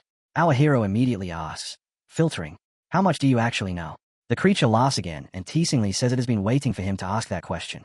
At that moment, a sudden burst of brilliant white energy erupts around the tower. Our hero stands there in shock as the light spreads everywhere. The creature leaps up to the top of the tower and declares that if he truly wishes to uncover the truth, it will grant him the trial of the Pantheon. Our hero is stunned and asks what the trial of the Pantheon even is. A screen appears before him displaying a message. Guardian Keratosuchus is offering you the trial. The creature explains that this trial will allow him to explore the depths of his own soul and discover his true self. To do so, he must travel through the layers of his subconscious mind, though it warns him that the subconscious is an entirely different world altogether. The creature warns that if he fails the trial, becomes too deeply trapped in it, or if his mind completely shuts down during the process, he could remain imprisoned there forever. However, If he manages to succeed, he will earn the qualification to confront the ultimate truth and will even gain a chance to meet a god. It then explains that the tower contains 12 tiers in total and asks him directly whether he is ready to accept the challenge. A screen suddenly appears in front of him, presenting a simple choice. Do you wish to enter the first tier of the Pantheon trial? Yes or no? Our hero tightens his grip around his sword, stays intensely at the screen for a moment, and then presses yes. The tower immediately begins to fracture and crumble around him as he asks the creature again whether everything it told him is really true. Countless questions rush through his mind, especially about whether the Great War will happen again. Blinding light bursts from the walls, and he shouts out in anguish, demanding to know why he had to be the chosen one. Struggling against the overwhelming brightness, he grits his teeth while another screen appears announcing that he is entering the first tier of the trial of the Pantheon. The entire structure shakes violently, and yet another screen appears, revealing the contents of the first tier. Our hero stands there in shock as he realizes that he is now fully inside the tower. A new message appears on the screen explaining that to completely enter the realm of the subconscious, he must suppress his own consciousness and open the gateway. Suddenly, a liquid-like bubble emerges from the wall, followed by a surge of fluid rising from the ground itself. Our hero stays in shock as a man slowly forms out of the liquid. He thinks that this must be the consciousness system that Keratosuchus mentioned earlier. Judging purely from how it looks, it does not appear particularly dangerous, at least not compared to how terrifying Keratosuchus had described it. But without warning, the liquid suddenly spreads rapidly toward him. Our hero instinctively dodges as if a blade had just been thrown straight at him. Surprised by the sudden attack, he begins running before abruptly stopping, uncertain about what will happen next. At that moment, the screen flashes again, displaying the message that this is the gatekeeper of the door to the subconscious. Our boy tightens his grip on his sword and prepares himself for anything. Then a figure holding a sword appears before him, a man with white hair that flickers like burning flames. The screen immediately displays another command. I am here. Eliminate him. Standing face to face with a white-haired man, our boy carefully studies him and wonders whether he should personally fight or whether this might actually be preferable to facing some unknown enemy without any information. While he is still thinking, the man slowly begins to float into the air as a strange white energy starts radiating from his body. Our boy's eyes widen in shock as he tries to understand what is happening. The man raises his gaze, and a stream of white energy suddenly shoots forward. Our boy reacts instinctively, generating red energy while simultaneously releasing blue energy to block the incoming attack. Focusing his power, he calls upon Thunder Dragon, activates Breathing Thunder, and thrusts forward with a powerful stab. The collision of their forces causes both of them to collapse momentarily as a violent burst of energy explodes around them. Our boy is left stunned but quickly pushes himself back into motion, leaping and striking across the mountainous terrain as the chaotic battle continues. Then he sees it, a massive surge of white energy forming countless blades that rush toward him from every direction. Panic flickers through him for a brief moment, but he tightens his grip on his sword and charges forward, unleashing blue energy that spreads outward in every direction. The force of that blue energy is overwhelming. It is so powerful that the incoming blades begin cracking and shattering apart before they can reach him. The energy continues spreading outward, scorching the ground and everything surrounding him. This is the full might of the Quintuple Dragon clan. The earth beneath him begins to break apart and explode under the pressure, forcing our boy to repeatedly slam his sword into the ground while channeling his blue energy to shield himself and resist the devastation. Gasping for breath, he stares ahead with wide eyes, struggling to process the intensity of the fight.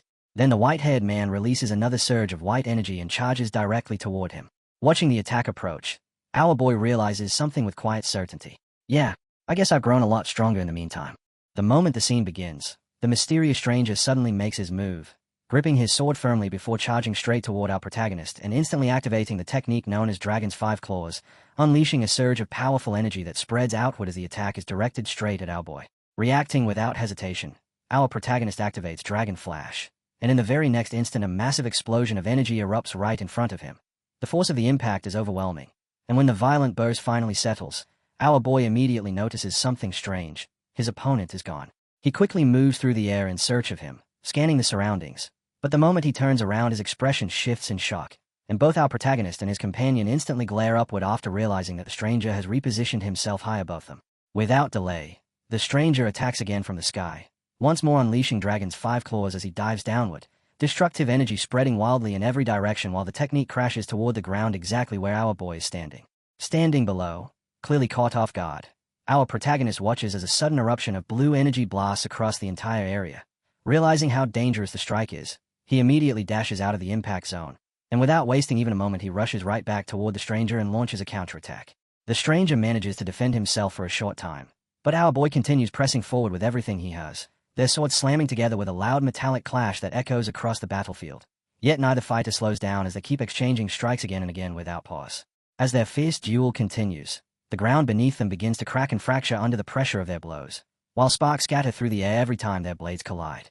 During one of these intense exchanges, our protagonist suddenly notices something unsettling while observing his opponent, realizing that the battle feels strangely familiar, almost as if he were fighting himself, because their sword trajectories and even the smallest habits in their movements appear nearly identical. Still fighting, he continues analyzing the situation in his mind while his opponent effortlessly evades most of his attacks and even counters his strongest techniques by using the very same methods. As the clash carries on, our boy charges forward again, but a troubling thought crosses his mind. Unlike me, he does not get tired, so how am I supposed to defeat someone like that? At that moment, our protagonist suddenly halts and fixes a sharp stare on his opponent as a new idea flashes through his mind. If the enemy truly is identical to him, then there must be something he can take advantage of. The instant this realization forms, a sudden burst of white energy detonates nearby, giving our boy barely any time to react, and leaving him with no chance to even think. In that split second, he comes to a realization that almost feels amusing. That is exactly what I would do. Another powerful explosion of white energy erupts right afterward, flooding the entire area with thick smoke, and as visibility vanishes in the chaos, both swords slip away from their clash. At that exact moment, the remaining energy suddenly shifts direction and redirects itself toward the stranger who looks identical to our protagonist, the attack locking onto him before surging forward at full speed. Watching this unfold, our protagonist quietly thinks to himself that the plan worked perfectly. The stranger is clearly caught off guard, and in that precise instant our boy suddenly appears behind him and charges forward, calmly explaining that he had predicted this exact reaction and knew it would leave his opponent confused. While moving in, he reflects on why the plan succeeded in the first place. His opponent relied on fewer tricks because he was arrogant, just like our protagonist used to be. And someone with that mindset would never expect him to suddenly use something unusual like a rare sword-throwing technique, especially something as uncommon as the white moonlight blade. The strike lands cleanly.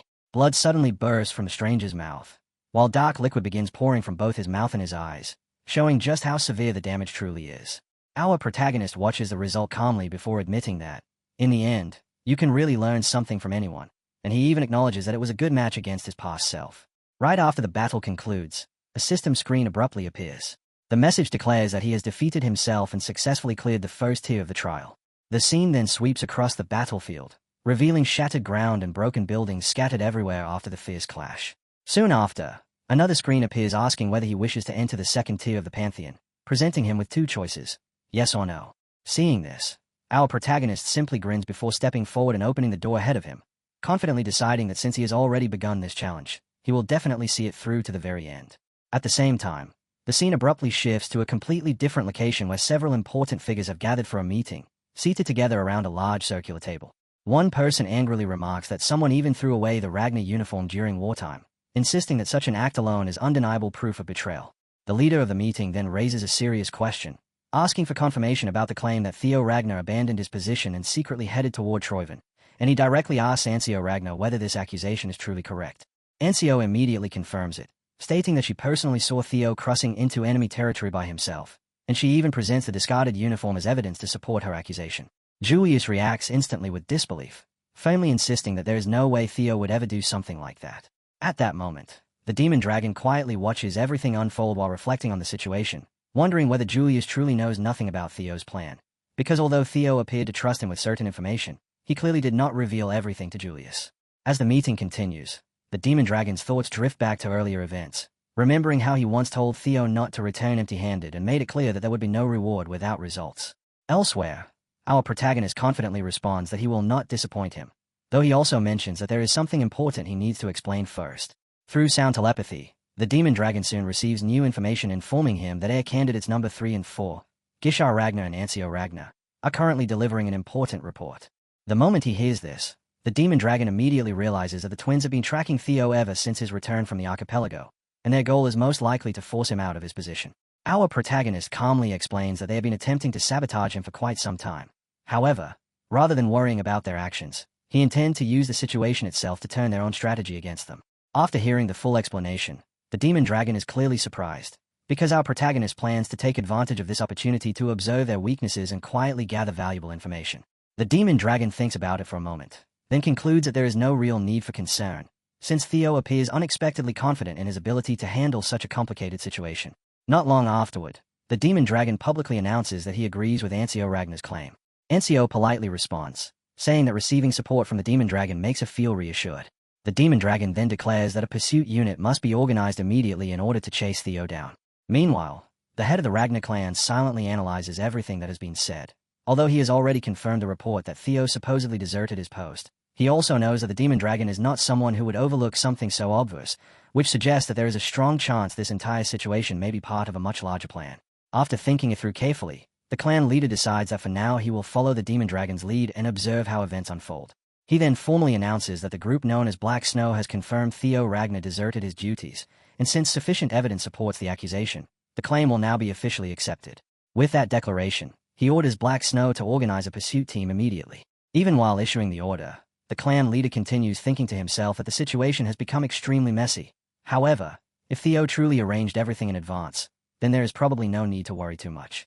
At that exact moment, the scene shifts again. A system message suddenly appears, announcing that our protagonist is entering the second tier of the Pantheon trial.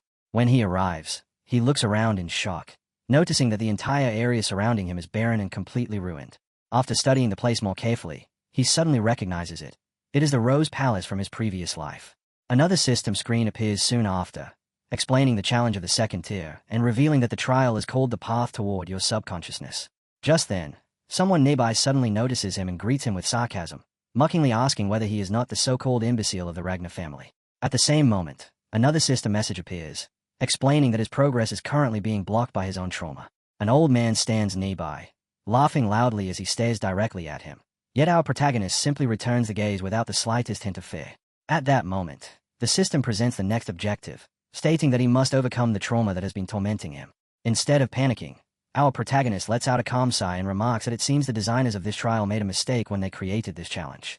Our protagonist then suddenly speaks up, sarcastically asking whether this entire situation is supposed to be some kind of joke, and he calmly adds that he remembers them very clearly because, in the past, they were the very people who became the source of his trauma. Immediately after that, one of the men mocks him without hesitation, asking whether he has lost his mind simply because he is about to die, and once again insults him by calling him the imbecile of the Ragnar family. Rather than reacting with anger, our protagonist simply thanks him, and the fight begins instantly. Without hesitation, our boy charges straight toward them as one of the men from his past glares fiercely in his direction while preparing to strike. Yet our protagonist pauses for a brief moment, standing firmly in place as he stays back, then calmly admits that he has wanted to kill them for a very long time, especially while seeing the exact same expressions on their faces that they are showing right now. At that exact moment, a system screen suddenly appears. The message announces that he has triumphed in the second tier by confronting his trauma, and it declares that he will now proceed to the next tier. Our protagonist remains standing there when, all of a sudden, a mysterious creature appears nearby, observing him with curiosity before commenting that this is quite interesting and wondering whether he might actually manage to reach the Pantheon. The creature then teasingly remarks that he must be looking forward to meeting it, referring to him as the god of casualty. Right after that, several system messages begin appearing rapidly, one after another. The first screen announces the trial of the third tier, declaring victory over the persona. Another screen immediately follows, announcing the trial of the fourth tier with victory over the shadow self. Then the next message appears, declaring the trial of the fifth tier with victory over the collective unconscious. Suddenly, a giant man crashes heavily down onto the ground. Another screen appears, announcing the trial of the 10th tier with victory over the ID. Our protagonist looks at the messages and calmly comments that he has already passed the 10th tier, realizing that each trial is taking less time than the one before. He begins to feel that things have somehow become easier after the first tier. Even so, he wonders whether the trials will truly end this simply, and he calls out a name, Keratosuchus, almost as if he is challenging the situation itself. Just then, another system screen suddenly appears. It announces that he is now entering the 11th tier of the Pantheon's trial. The mysterious creature speaks again, telling him there is no need to worry and explaining that the real challenge is only beginning now. Immediately afterward, another system message appears, explaining the nature of the next trial. The message reveals that this place is known as the Cave of Origin, a location created to imitate the process of life being born. The instructions explain that he must ascend against the current and make his way through the Cave of Origin. As our boy begins moving deeper through the cave, he quietly wonders if all he really needs to do is simply follow the path ahead. Yet almost immediately he senses that the atmosphere inside this place feels completely different from the earlier tiers. Without warning, the ground and the surrounding mountain begin cracking and breaking apart. While he continues advancing into the cave, another system message appears, explaining that in order to reach the true source he must return to the void that existed before birth. The message further explains that as he retraces the path of birth itself, The senses he obtained at the moment of birth will begin disappearing one after another. Our protagonist stays at the screen in shock, struggling to believe what he is seeing. Another message appears, informing him that he is losing his sense of smell and that he can no longer receive the scent of the world. Our boy becomes confused and wonders what that is even supposed to mean. However, when he takes another step forward, he immediately notices something strange. The fishy smell of the water that had previously filled the cave has completely vanished. Soon another system message appears. It announces that he is losing his sense of hearing and that he can no longer receive the sounds of the world. Only a moment later, yet another message follows. This time it explains that he is losing his sense of touch and that he can no longer feel the world around him. Our boy suddenly realizes something terrifying. 4 of his 5 senses are already gone. Half-jokingly, he mutters that hopefully the system is not planning to kill him next. But almost instantly, another screen appears. The message announces that he is now losing his sense of sight and can no longer see the appearance of the world. Another explanation follows, stating that with all 5 senses now blocked, the use of mana has also been restricted. Our protagonist immediately becomes alarmed, because he never expected that even his mana would be cut off. He quickly understands that there is no possible way for him to navigate through the cave under these conditions. From this, he concludes that overcoming this impossible situation must be the real challenge of the 11th tier. Then he recalls something important. This is not the first time he has experienced something like this. He remembers the moment in the past when the father's heart sword injured him, because the situation back then felt very similar. A thought begins forming in his mind that perhaps he can overcome this trial in the same way he managed to survive back then. His thoughts begin calling out to the guardians residing within him: Griffin, Fairy Dragon, Desert Worm, and Laser Drake. But as his senses continue disappearing, his consciousness begins scattering rapidly. None of the guardians respond either. At that moment he realizes that the only remaining solution is to search for the answer within himself. Just as this thought crosses his mind, several creatures connected to him suddenly appear nearby. One of them calls out to him and asks what is wrong with him. Another creature quickly scolds him for tripping over his own feet and orders him to stand up immediately. However, a different being interrupts and calmly says that there is no point in calling out to him. It explains that his senses and his mana are completely sealed, so no matter how loudly they shout, their voices will never reach him. The creature continues explaining that every living being depends on its senses to perceive space and time. Ironically, when every sense disappears, only one truth remains, and that truth is a primordial fear of being abandoned by the world to which one belongs. For humans trapped inside the cave of origin, the self and the world are essentially the same. If things continue like this, the self will scatter completely, leaving him in a condition that is no different from death. The creature sighs and admits that it had expected the Chosen One to be different. It adds that disappointment becomes even greater when expectations are too high. At that exact moment, a strange sound suddenly echoes through the space as a voice begins repeating a single word: kill. Then the voice bursts into loud laughter and shouts that it will kill everyone. In the next instant, a violent red energy suddenly explodes outward from the place where our boy is lying. The creatures watching are stunned as something suddenly enters our protagonist's body. Slowly, our boy rises to his feet again. The creatures stare at him in confusion and begin asking what is happening to him all of a sudden. One of them suddenly realizes the truth and explains that he is suffering from madness, immediately recognizing the source of that insanity. It reveals that the remaining ego of the Mad Dragon Emperor, which the Ragnar clan had planted inside him, has gone berserk. Another creature remarks that now that the Chosen One is no longer controlling it, this outcome was inevitable. As they continue watching, one of them becomes impressed and comments that using madness to gather his scattered consciousness is actually quite remarkable. Then the madness inside our protagonist begins speaking directly. The voice declares that it accepts Theo Ragnar's deal and promises to grant him the power needed to overcome this situation. In return, however, it demands that he steal, violate, and destroy everything for it, and ultimately offer the entire world to it. Yet at that exact moment, our protagonist suddenly blocks the red barrier and calmly announces that he wants to cancel their deal. The entity becomes shocked and reminds him that it has already given him its power, demanding that he honor the agreement immediately.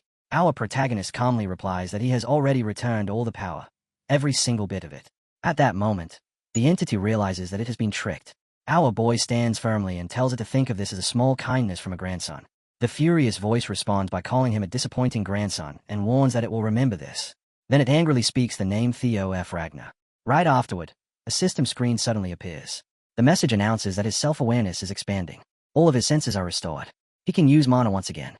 Finally, the system confirms that he has successfully overcome the trial of the 11th tier.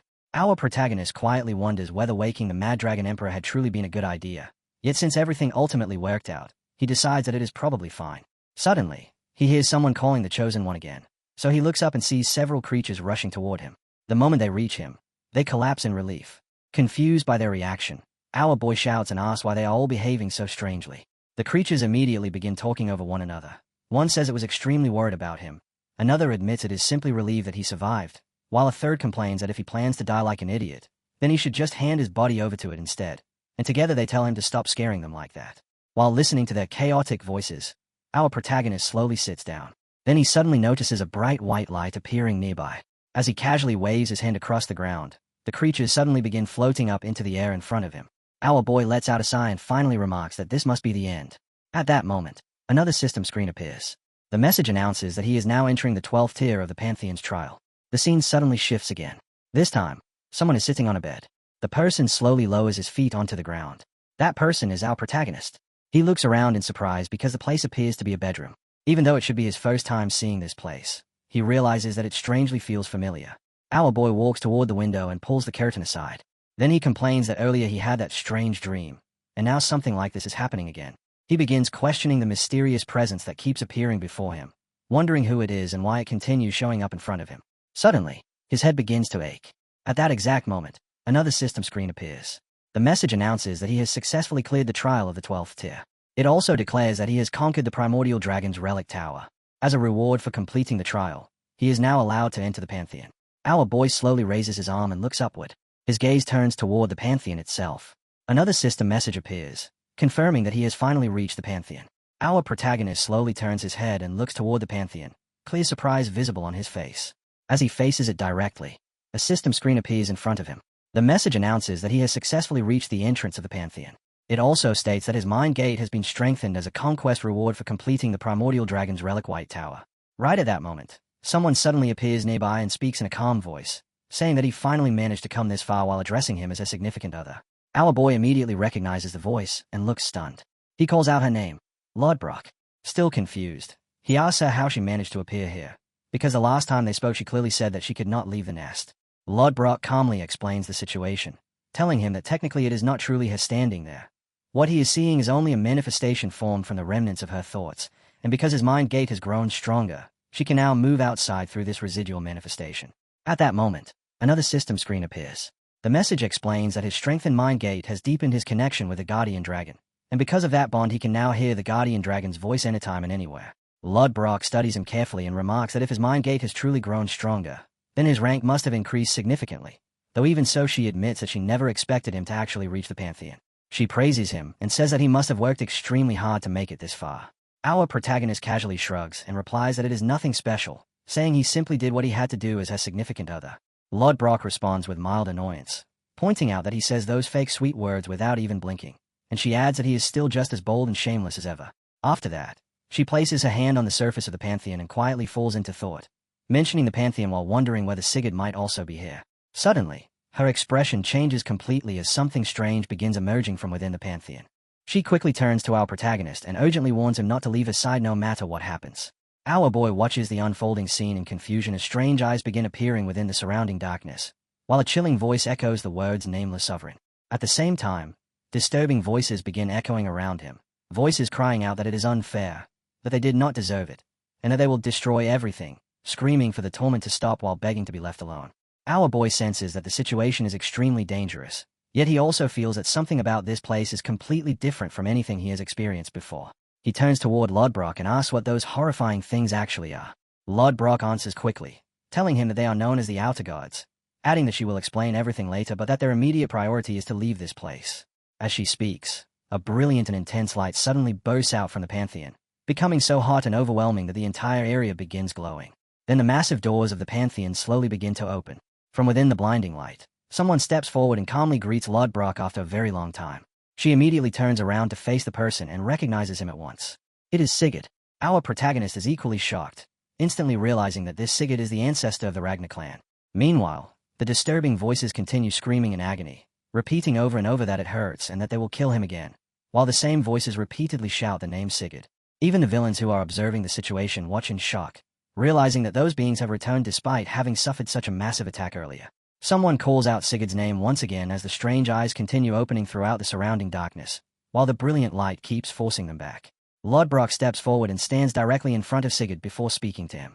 Sigurd calmly tells them that they have finally managed to reach this place. Then he turns his gaze toward our protagonist and remarks that the expression on his face clearly shows he has many questions. Sigurd tells him to ask whatever he wants, adding that he will answer whatever he can. Our protagonist immediately brings up something that has been troubling him for a long time, asking about the man he saw during his final trial and explaining that he has also seen that same man in his dreams before, then asking whether Sigurd knows anything about him. Sigurd listens carefully before giving an unexpected response. He mentions the name Theo Ragnar, and then brings up the topic of regression. He asks directly whether Theo Ragnar has regressed. Our protagonist is completely stunned when he hears those words, standing silently in front of the Pantheon for a moment without being able to react. After regaining his composure, he asks Sigurd what exactly he means by that. Sigurd replies that, for now, that is all he can reveal. As he raises his hand, something strange suddenly occurs. Swords begin falling from above, crashing down across the Pantheon. The Pantheon itself seems to tremble, almost as if it is crying out under the force of the impact. Sigurd then calmly explains that he knows our protagonist still has many unanswered questions, but he cannot reveal everything at this moment. He promises that one day, when our protagonist steps deeper into that place, he will discover the truth on his own. At that moment, Lodbrok suddenly calls out to Sigurd, asking where he is going and wondering whether he intends to leave again without explaining anything to her. She tries to step forward toward him, but Sigurd gently pushes her away. Lodbrok begins falling backward while watching Sigurd walk back toward the Pantheon. As she falls, she desperately calls out to the god of casualty, asking it to catch her. Sigurd speaks once more and apologizes to Lodbrok, explaining that she cannot enter that place yet. After saying that, he disappears back inside the Pantheon. The massive doors slowly begin closing again. Lodbrok remains standing there, repeatedly calling out his name, shouting Sigurd again and again as the entrance gradually seals shut. At the same time, the strange eyes belonging to the god of casualty slowly begin closing as well. A system screen suddenly appears. The message announces that the god of casualty has found him. Our protagonist stands there completely stunned as he watches everything unfold. At last, the Pantheon shuts completely. Another screen appears, congratulating him for successfully completing Scenario Quest 7. Still confused, our protagonist turns toward Lodbrok and asks what on earth just happened. Lodbrok explains that the monsters they saw are beings that exist outside the world, much like the Nameless Sovereign. She tells him that those creatures will one day become the opponents he must face in the future. According to her, the laws that govern their world do not apply to those beings at all, and even so, they never stop trying to destroy the world. She then tells him that he must grow stronger if he wants to protect the world he loves. Immediately after that, another system screen appears and displays several additional rewards. The system announces that extra rewards have been granted because he witnessed the Pantheon. It informs him that, as a reward, he can now freely wield Nirvana. Another message states that he has now gained ownership of the Primordial Dragon's relic. The system also announces that White Tower Dragonization has been activated. Then a final blessing message appears, wishing him a magnificent journey ahead and addressing him as the bearer of the blessing of casualty. Right after that, the mysterious creature appears once again and greets him by welcoming him back, calling him the Chosen One. The creature looks amused as it asks whether he likes his new power. Our protagonist looks confused and asks what exactly it means by that. At that moment, it becomes clear that our protagonist has gained an entirely new level of power. Our protagonist calmly says so, and immediately afterward a system screen appears in front of him, announcing that Dragonization has been activated.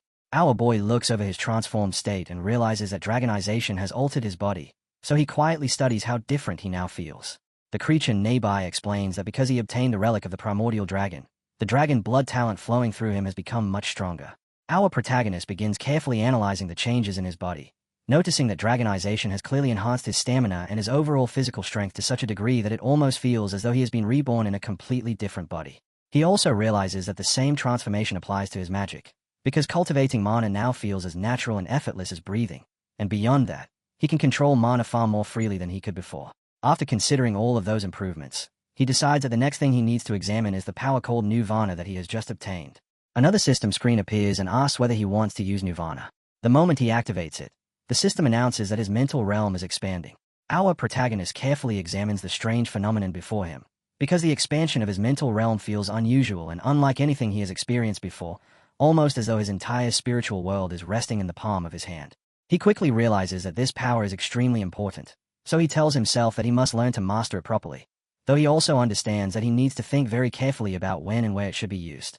While reflecting on everything that has happened, he suddenly remembers the legend of his ancestor Sigurd. According to that story, Sigurd once ascended to heaven and reached the realm of the gods. In the past, our protagonist always believed that tale was nothing more than exaggerated storytelling, but now he is no longer so certain. As the thought lingers, he recalls the words Sigurd spoke when they met earlier.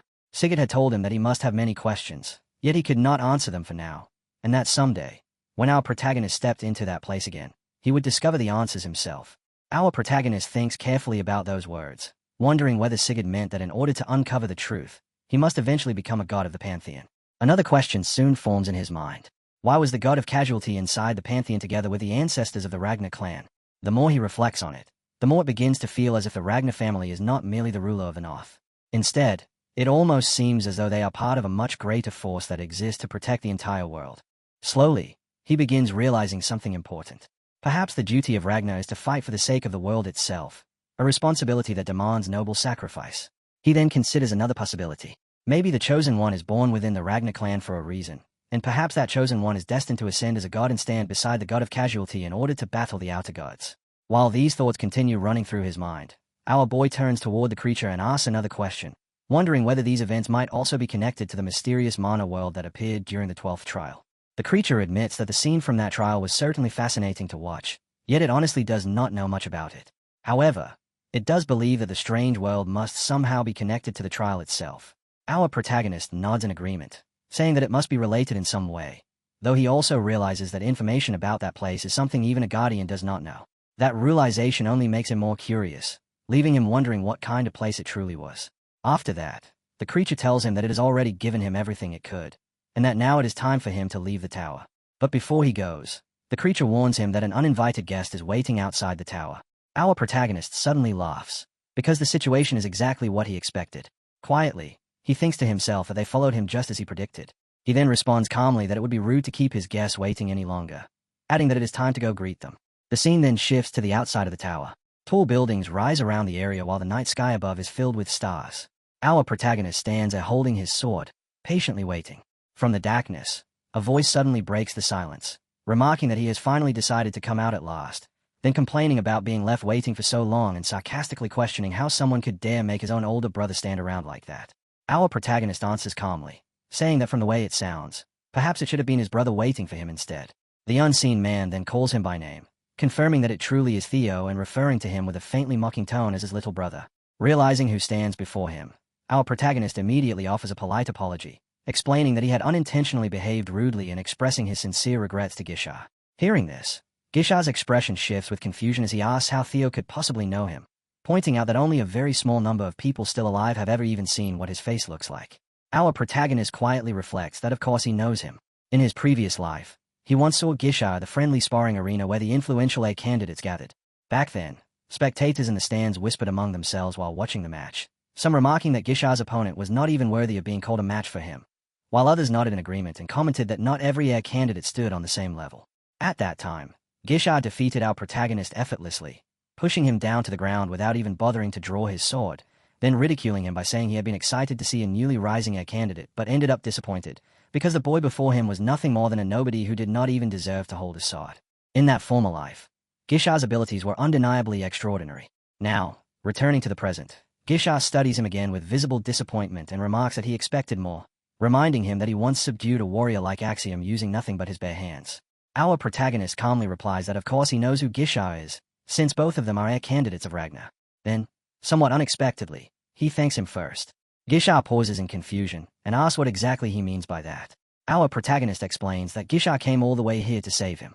The moment those words leave his mouth, Gisha reacts with anger, stepping directly in front of the boy while mockingly commenting that this newcomer is rather amusing.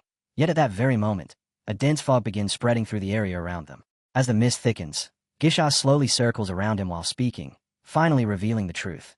He did not come here to rescue him at all. He came here to kill him. Our protagonist answers calmly that he already knows that. He admits openly that Gisha came with the intention of killing him, adding that there is no reason to continue pretending otherwise. Then he asks whether the traces he deliberately left behind made it easier for them to track him down. Continuing his explanation, our protagonist shares his deduction that Trovia's forces will likely storm this place soon in order to capture him, since conquering the White Tower alone would have made escaping safely extremely difficult. That is precisely why he intentionally made use of both Gisha and his twin brother earlier. He recalls the earlier moment when they accused him of abandoning his uniform, saying that at the time they declared they would dispatch a pursuit squad to hunt him down. The scene briefly shifts back to the earlier moment when that conversation took place, as our protagonist remembers speaking with Ancio and recalling the exact place where the uniform had been discarded. Returning to the present, Theo tells Gisha plainly that he never once believed Gisha had come here by himself. Without another word, the two suddenly clash, their swords colliding again and again as bursts of powerful energy erupt around them with every strike. During the fierce exchange, The impact of a blow sends one of them flying far away across the battlefield.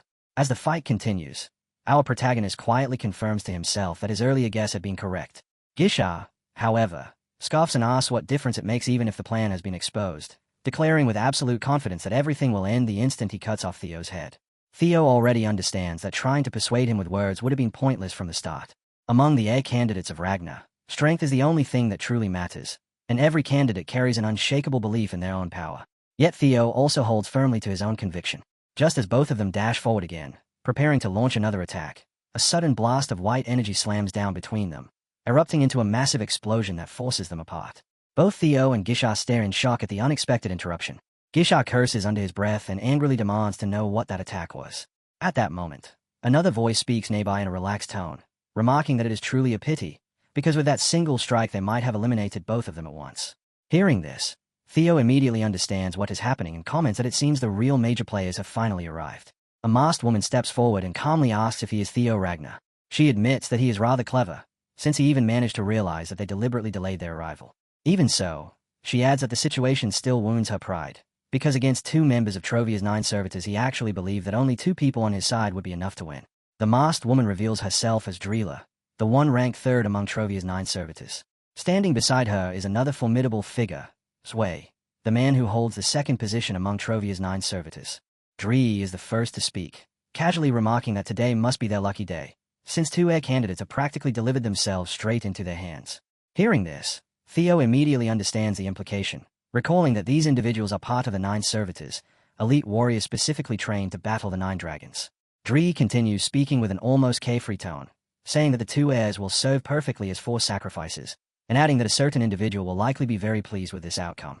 The moment Theo hears the word sacrifice, he feels a flicker of surprise and begins wondering what exactly she means.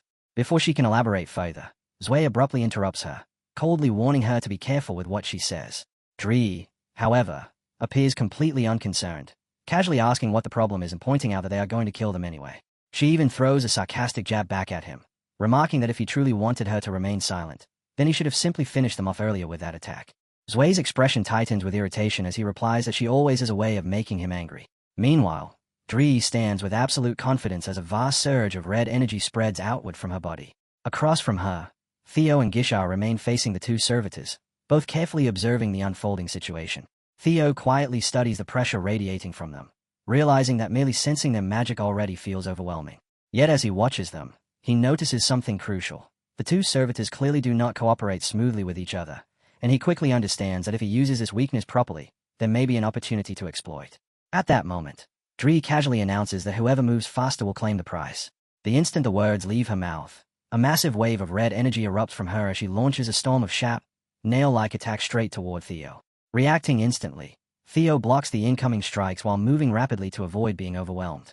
As he deflects them, he realizes something astonishing. In only a few moments he has already unleashed more than 30 attacks, and among them the final strike aimed directly at his neck carries far greater power than the rest.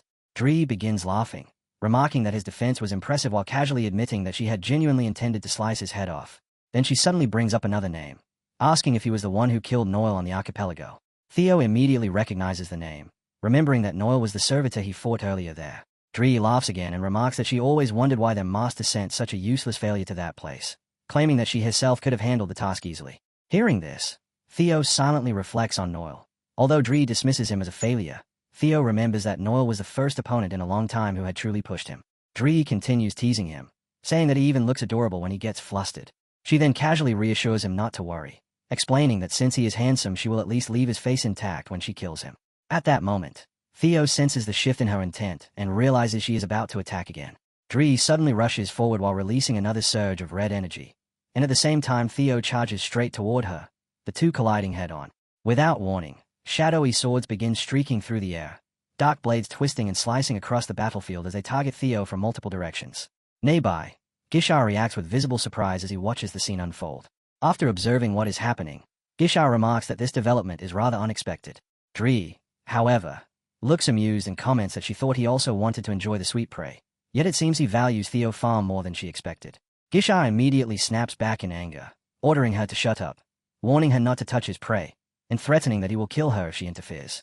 Dree bursts into laughter at the threat and jokingly replies that it does not sound too bad, though she quickly adds that she has no interest in any love triangle.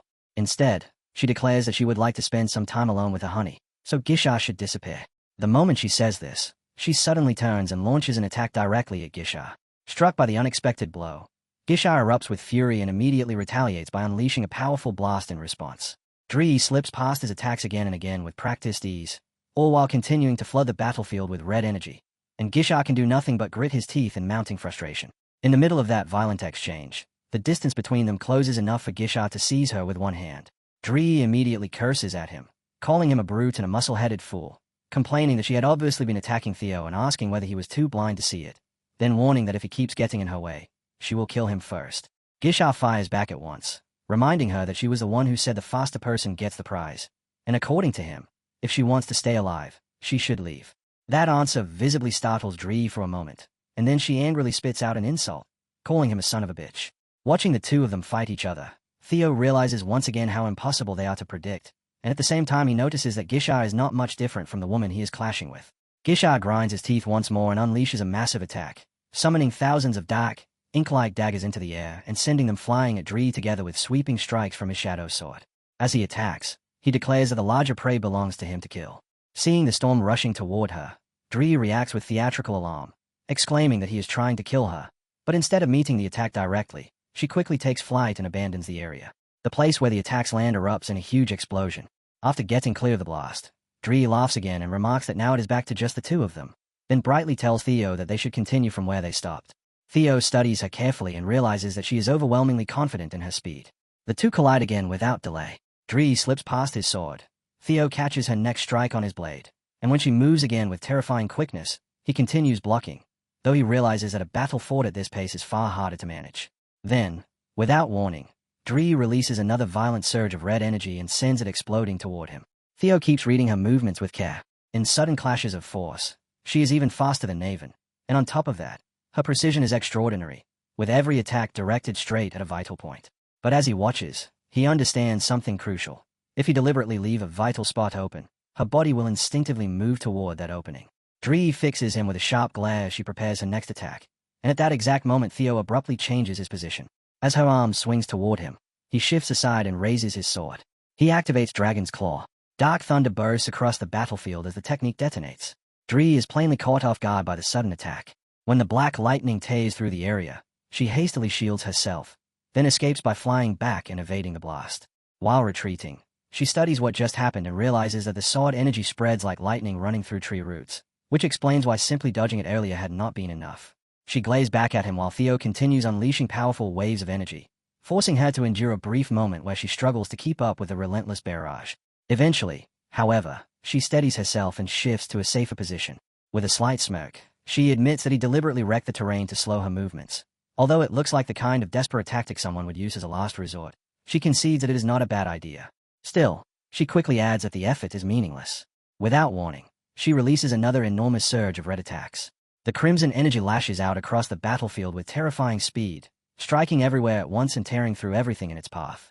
With complete confidence, she declares that something like this will never be enough to stop her. Flames and destruction begin spreading as the battlefield burns and collapses under the force of her assault. At that same moment, someone appears nearby, quietly observing the battle.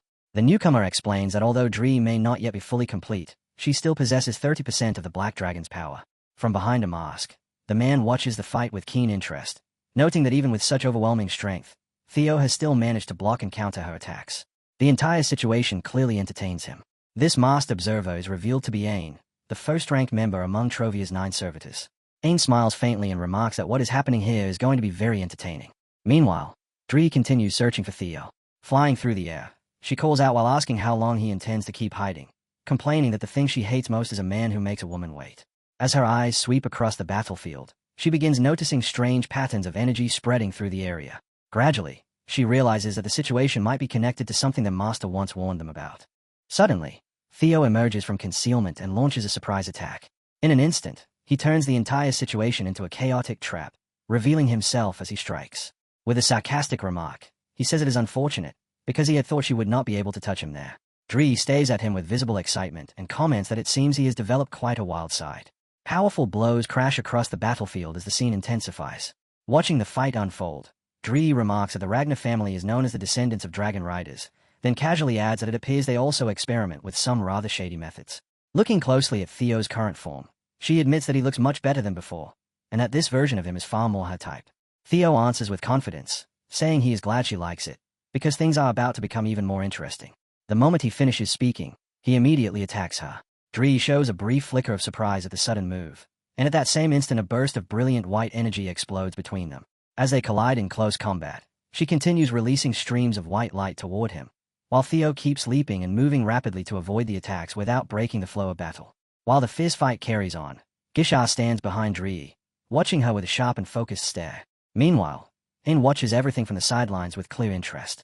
Looking impressed, he remarks that what he is seeing must be dragonization. He explains that earlier Theo could barely react to Zwei's speed even after 2 attempts. Yet now the situation has completely reversed, because Theo is clearly overpowering her. Ain continues observing and notes that through dragonization, Theo has become even stronger than the 9 servitors in their present state, making him an extremely dangerous existence, though at the same time he finds the entire scene strangely beautiful. Dree also studies Theo closely and comes to an important realization. Admitting to herself that he has truly become dangerous, she decides that she can no longer afford to hold back. Instead, she resolves to end the fight with a single decisive strike while he is unable to move. Almost immediately after that decision, an enormous explosion of red energy bursts outward, shaking the battlefield and throwing everything into chaos. From the sidelines, Ain continues watching and comments that Theo Ragnar has already exceeded expectations. Then he adds that he is curious to see how Zwei will react. At that moment, several fighters allied with Zwei suddenly appear on the battlefield. Ain observes their arrival and remarks that Theo did not earn the title of Air Candidate for nothing, because his abilities are clearly the real thing. As Theo moves through the battlefield at high speed, Ain keeps following the fight with visible excitement, even beginning to laugh as he enjoys the chaos unfolding before him. But then Zwei himself appears. Grinding his teeth with anger, Zwei declares that Theo has chosen the wrong opponent. His eyes narrow, and a red glow begins shining within them. In the next instant, he launches forward at incredible speed. Theo reacts with shock and thinks to himself that it seems impossible that someone with such a massive body could dodge his attack so effortlessly. Another violent clash erupts as powerful strikes detonate around them. Still analyzing the battle, Ain reflects that although Theo is the Air Candidate, this performance still feels somewhat lacking.